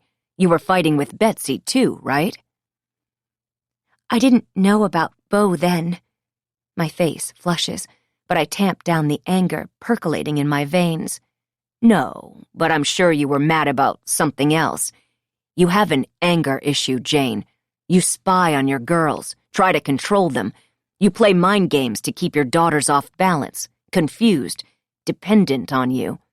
It fits a pattern I've seen before, your type of personality. Personality disorder, that is. No, that's not true. I stand up, tired of this talk, of this blue dress, of this ugly conference room. I'm going home. Not yet, Jane. What did you do to Kylie Dorn? Branson asks. Did you hurt her? Okay, that's it. I lean forward, meet his stare. You mean Nancy Finch? That's her real name. She's alive and well somewhere in Mexico. You people are so stupid sometimes. She's a wanted criminal, a check forger, and she's been waltzing around in our community. I did us all a favor. I'll tell you where she is, and you can arrest her. Look, I'm a hero. I'm tracking her. I hold out my phone and open the app. I'm just about to show him where Nancy/Kylie is, but Branson stands up. I watch as he nods his head, and the conference room door bursts open. I'm suddenly part of a low-budget cable TV cop show. 3 uniformed officers swarm in, one on each side of me, and the other blocks the door. I watch Branson's lips moving, but I can't hear anything. Not really. Time is slipping, or something is. Everything is hazy. I sit down. He taps the table. Your Kylie story better hold, Jane, because I'm starting to realize most everything you say is a lie. Wrong. I'm the one who has been wronged here. I can't believe this. Jane Harris, you are a suspect in the murder of your daughter, Mary Harris. You have the right to remain blah, blah, blah. He finally stops talking, and it's my turn. Look, you were right the first time. It was a tragic, awful accident. Mary slipped, that's all. I mean, she was too close to the edge. About 78 Americans die every year falling from cliffs. I turn on the tears. My knees give out, and the officers on either side of me catch my fall, helping me into a chair. We know you were there, Jane. You followed your daughters. I bet you tracked them like a predator hunting her prey. In this case, your own flesh and blood. We've been working the case again, thanks to Sam's instincts. We've been digging around, and we found a new witness, Jane, someone who spotted you on the closed trail. She didn't come forward before because, like most of society, she could never imagine a mother hurting her own child. None of us could. She thought she was mistaken, that it couldn't have been you running down the trail with the dog. But it was. How law and order of you. A mysterious new witness. How convenient, I blurt. But my heart is racing as my memory flashes to a woman jogger. Focus, Jane. Get yourself under control. He knows nothing. You know I'm innocent. I fold my arms across my chest and stop the tears. I will pivot. I'm a master of it. I match his steely gaze. So what if I was there? Maybe I was the one trying to get Mary away from the edge. I barely saved the dog. I couldn't save Mary. It was her fault. I tried. Maybe it was just a horrible accident.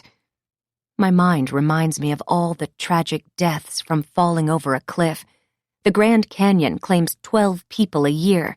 There is danger everywhere.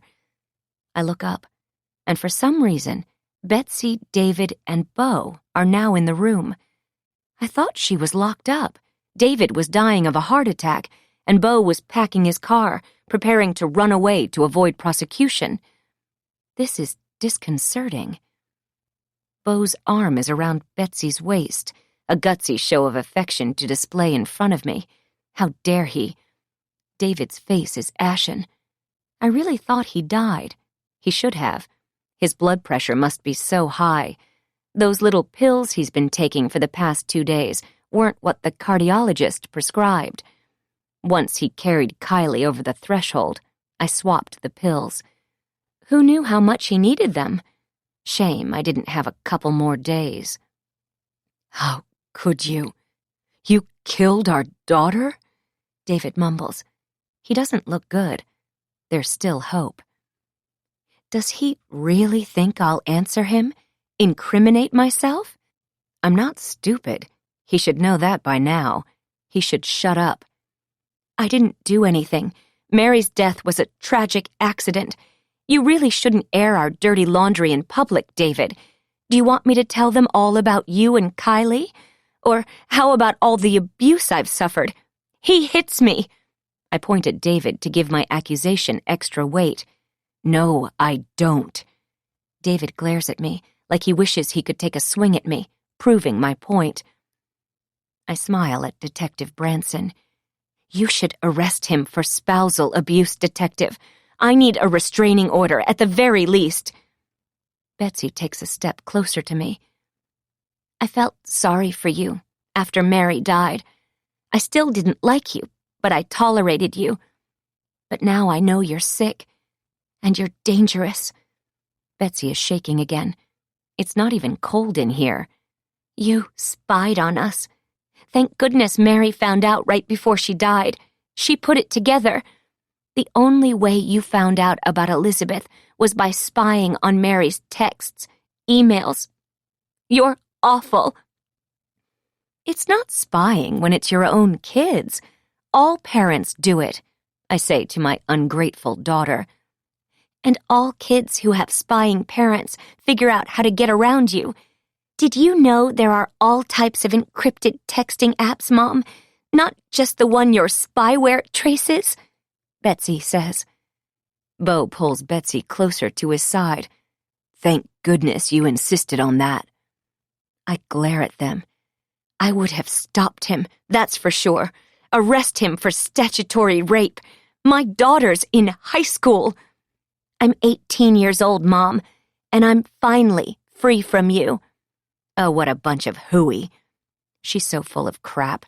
I point at my daughter. I know they all realize she's guilty. She was with Mary before she died. That's why she painted Mary and Cash on the hike. That was just before Betsy killed her sister. It's creepy.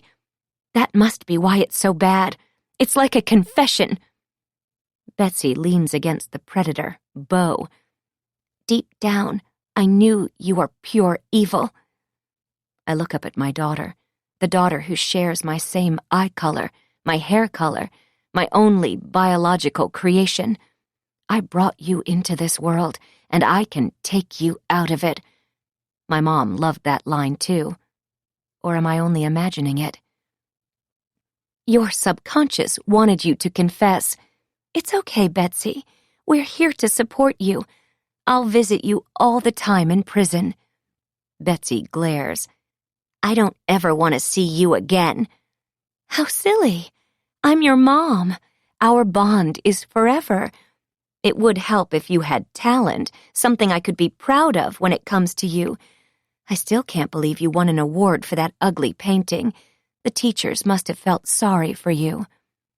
Betsy smiles, like she's in control. That's disconcerting. She leans forward, stares me in the eyes. She never does that. But you see, Mom, I was with Bo. We have photos together. Poor Mary. The last person she had to see on Earth was you, and you pushed her off the cliff. Terrifying. I stand up and lunge at my thankless daughter's throat, but the two officers grab my wrists. Betsy, Bo, and David jump like startled babies as I scream, "She's a liar! They both are lying! They all are!" Betsy doesn't seem to be afraid of me right now. She should be, stupid girl. No, Mom, we aren't lying. You know it. Everyone here knows it. A new witness has come forward, placing you at the park that day, and they have the video of you abusing poor Cash. I mean, you're the one who wanted the investigation opened up for some reason. I guess so the cops would come after me for Mary's death. And now, you've been caught in your own trap. Betsy shakes her head, still trembling, weak. You should be quiet now, Betsy. I know she's afraid of the evil eye look I just gave her. I've trained her well. For some reason, though, she keeps talking. Of course you showed up that day at the park. Of course you followed us. You must have loved the fact Mary and I were fighting.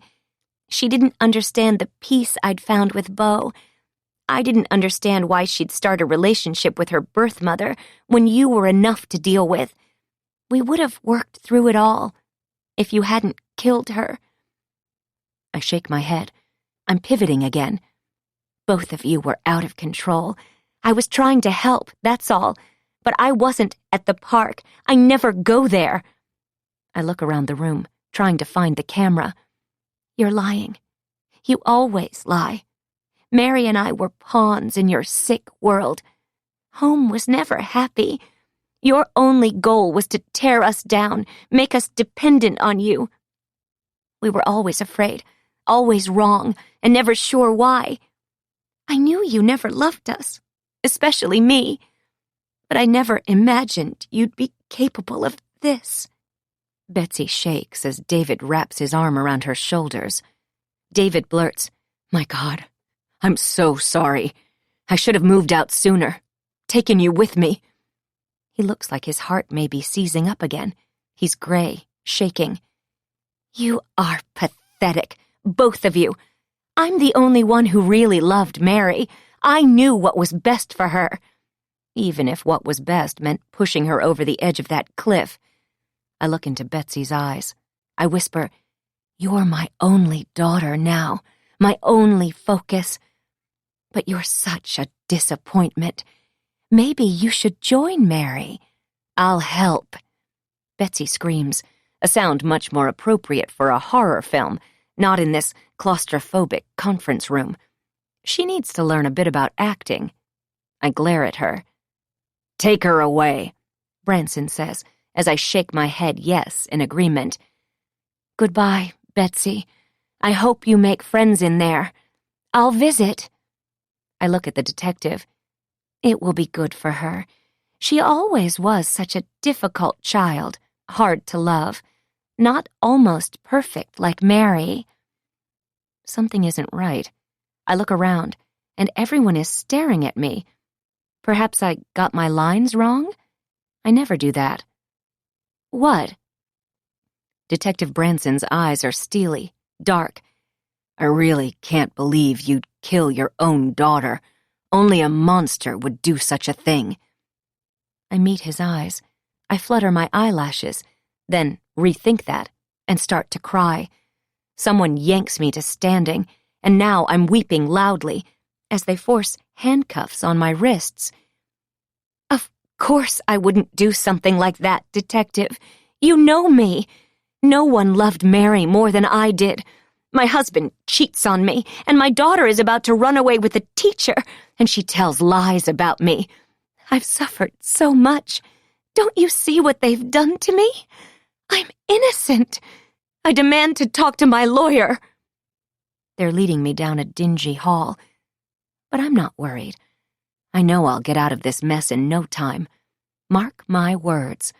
I'm smarter than all of them. Besides, I still have so much more to do.